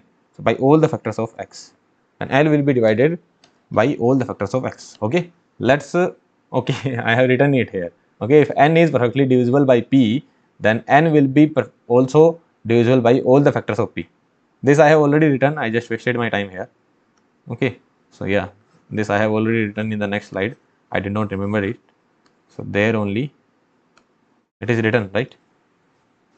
So you can take the example as well, that 24 is divisible by 8, then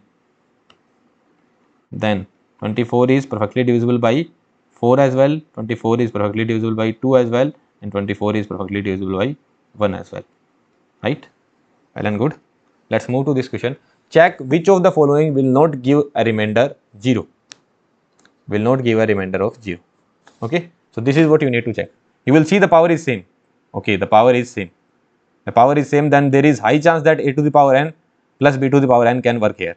So what you will do, a to the power n plus b to the power n, what is written here? A plus b, right? A plus b.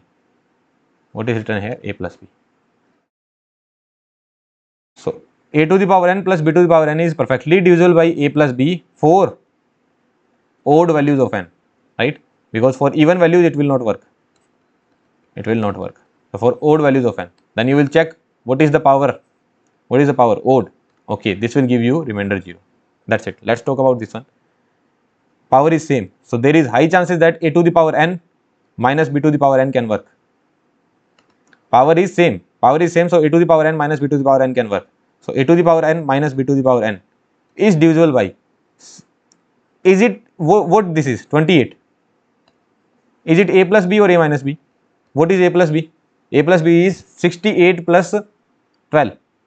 80. What is a minus b? A minus b is 56.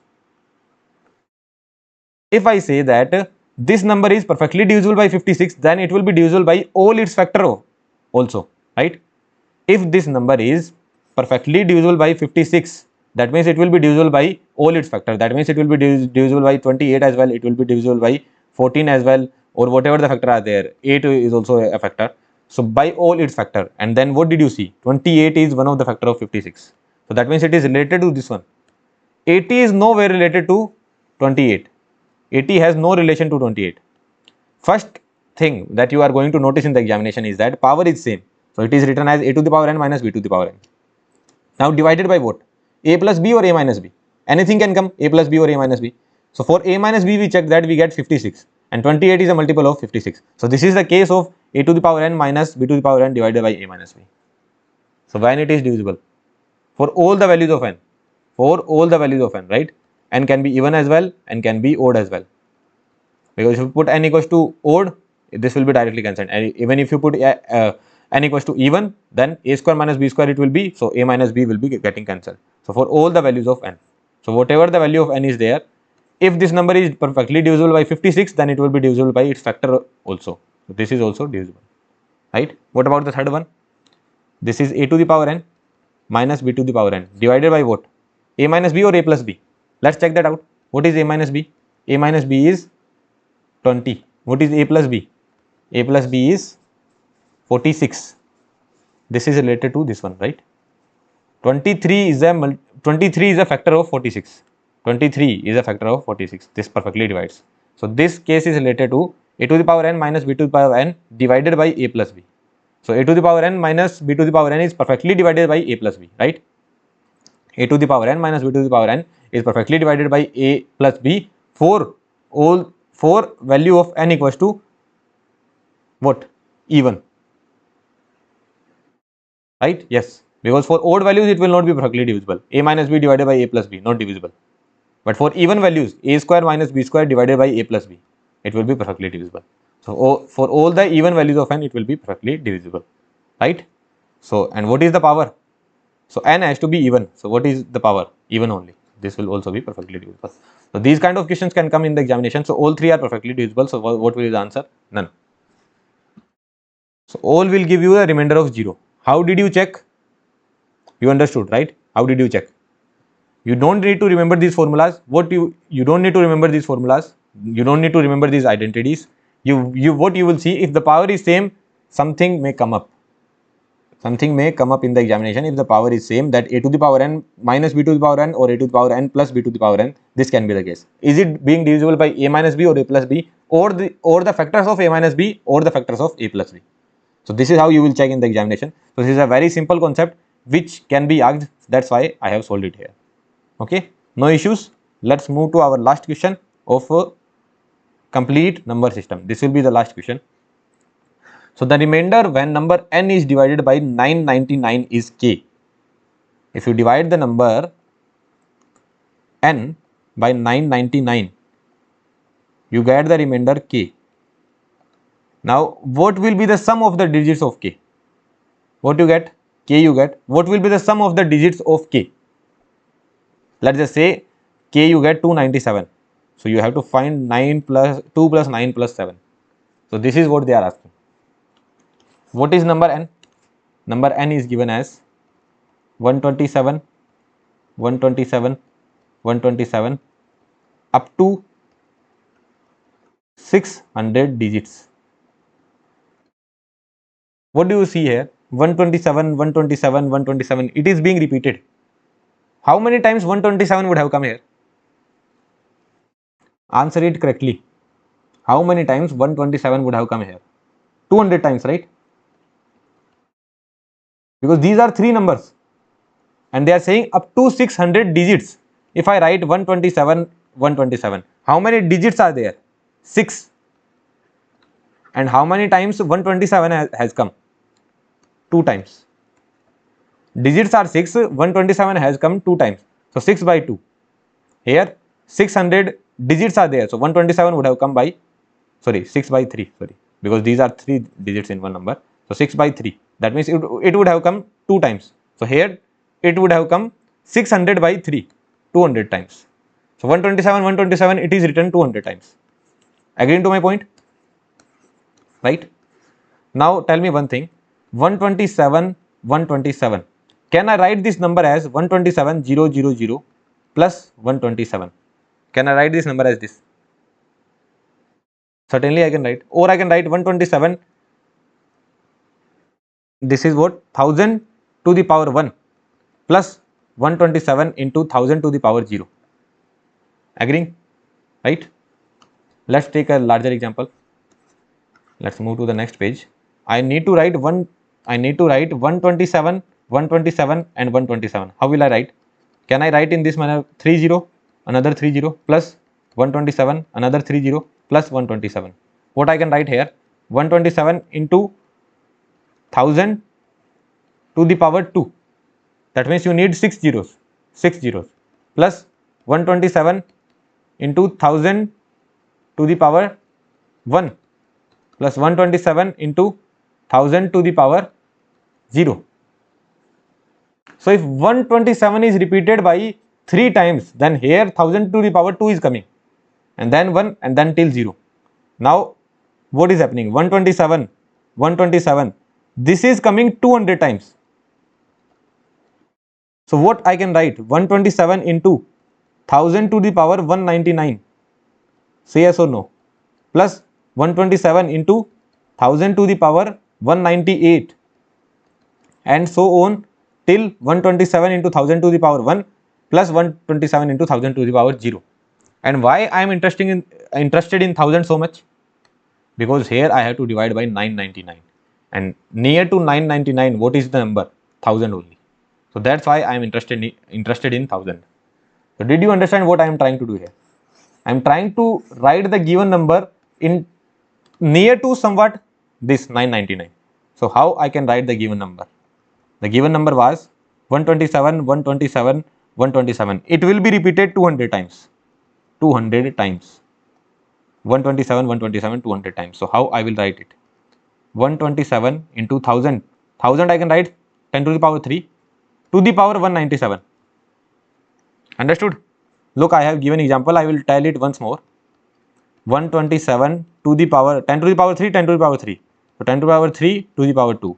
127 into 10 to the power 3 to the power 1 plus 127 into 10 to the power 3 to the power 0. That's it. Plus 127 into 10 to the power 3 to the power 196. Then 127 into 10 to the power 3 to the power 1 plus 127 into 10 to the power 3 to the power 0. What I can take common here? 127 I can take common, right? 10 to the power 3 to the power 197. So 10 to the power 3 I can write in the manner that 999 plus 1 to the power 197 plus 999 plus 1 to the power 196, and it can go on like this. 999 plus 1 to the power 1 plus 999 plus 1 to the power 0. This is the number n. Now number n is divided by 999. This number n is divided by 999, right? So you have to find the remainder if it is divisible by 999.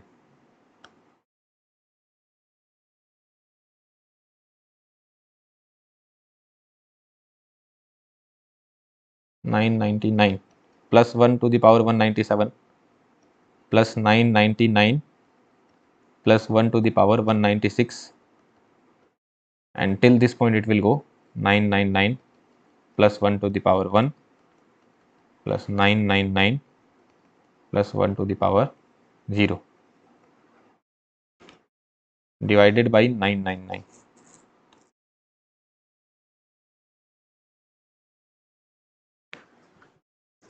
Okay. Now what you can do, if 127 is divided by 999, what is the remainder? That you can write down. Now if this number is divided by 999, what will be the remainder? 1 to the power 197. Are you getting this point? What I mean to say is that now I can break in the whole part, that if 999 divides 127, what is the remainder? If 999 divides this part, then what is the remainder? If 999 divides this part, what is the remainder? What is the remainder? And what is the remainder? Right? So this was not an easy question, but certainly we have to solve. These kind of problems also we have to solve. We will not keep on doing the simple problems only. So 127 as it is I am keeping. If my 999 divides this number, what is the remainder I will get? 1, right? Because I do not need to care about this part, I just need to care about 1 to the power 197, that will be 1 only. So what is the remainder I will get? 1. Plus here what is the remainder I will get? 1. 1, 1, 1, 1, like this only. 1. Tell me how many times it is added. Take your time, okay? Don't tell the wrong answer. How many times 1 is added? 197 times or 198 times? 198 times, because you are going from 197, 196 till 0. If you go from 2 to 0, how many times it will be added? 2 plus 1 plus 0. From here you will get 1, from here you will get 1, here you will get 1, here you will get 1. From 2 to 0, that means it will be added 3 times, na? Sorry, here I should have written. From 2 to 0, 1 plus 1 plus 1, 2, 1 and 0. There are 3 numbers. From 0 to 2, there are 3 numbers. From 0 to 4, there are 5 numbers. 0, 1, 2, 3 and 4. From 0 to 4, there are 5 numbers. Right? So from 0 to 197, there are 198 numbers. Okay? So there are total 198 numbers. So this may mess up, sometimes people mess up here. So always we need to take a smaller example, that from 0 to 2, how many numbers are there? So from 0 to 197, 198 numbers are there. 198 times divided by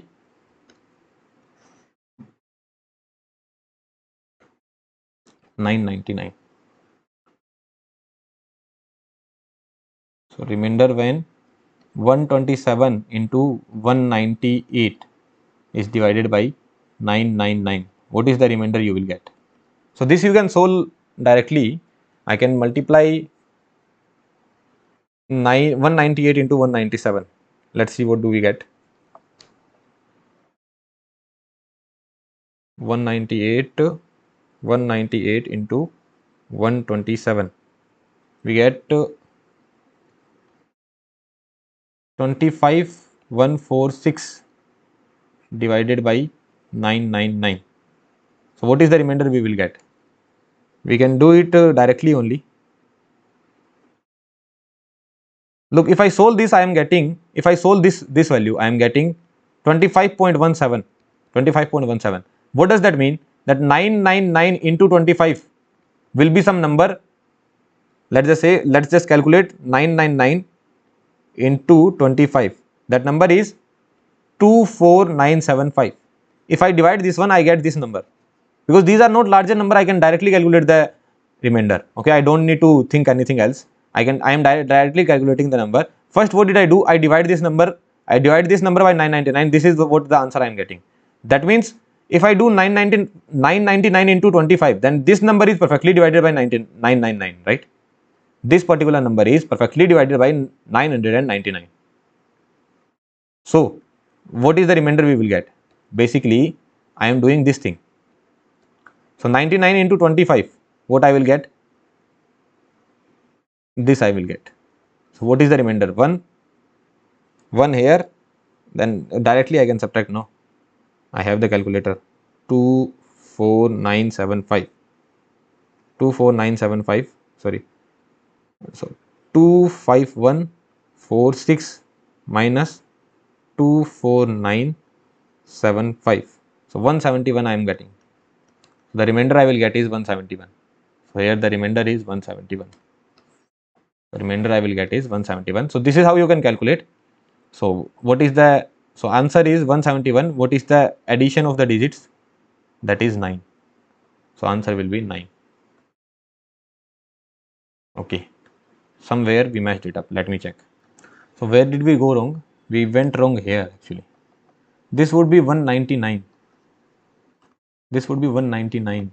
This would be 198. 199. 198. 1. It would be 199. 198. Why is that so? Why is that so? Look, we took this example 127, 127, 127. How did we write? 127 6 times 0 or 10 to the power 3 to the power 2 plus 127 3 times 0 10 to the power 3 1. 127 10 to the power 3 0. So if 127 was repeated 3 times, then the maximum power was 2. If 127 was repeated 2 times, then the maximum power was 1. So if 127 is repeated 200 times, then maximum power will be 199. Just one less, right? So this is where we matched it up. So here how many values will be there? 200. 200. So 200 times. This will be 200 times.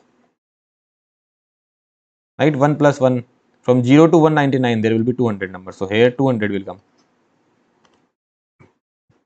Here 200 will come. So what I will do? 127 into 2. So this is very easy. 25400. Again I will do 999 into 25 only. 999 into 25. What I will get? This I am dividing, right? 999. So into 25 I will get 24975. And what is the subtraction I will get? Minus 25400. 425 I am getting.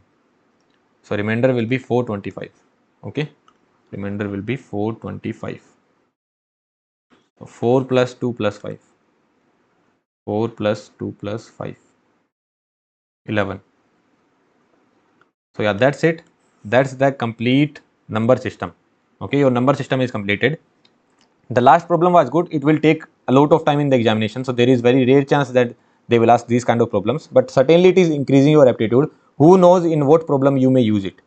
Anywhere you can use it. Okay, so anywhere you will have to use it, or it may come up like even in placement examination it can come up in front of you. So anywhere it can come up. Since the problem is long, so I feel that in gate it will not be asked, because it will take at least 5 to 6 minutes.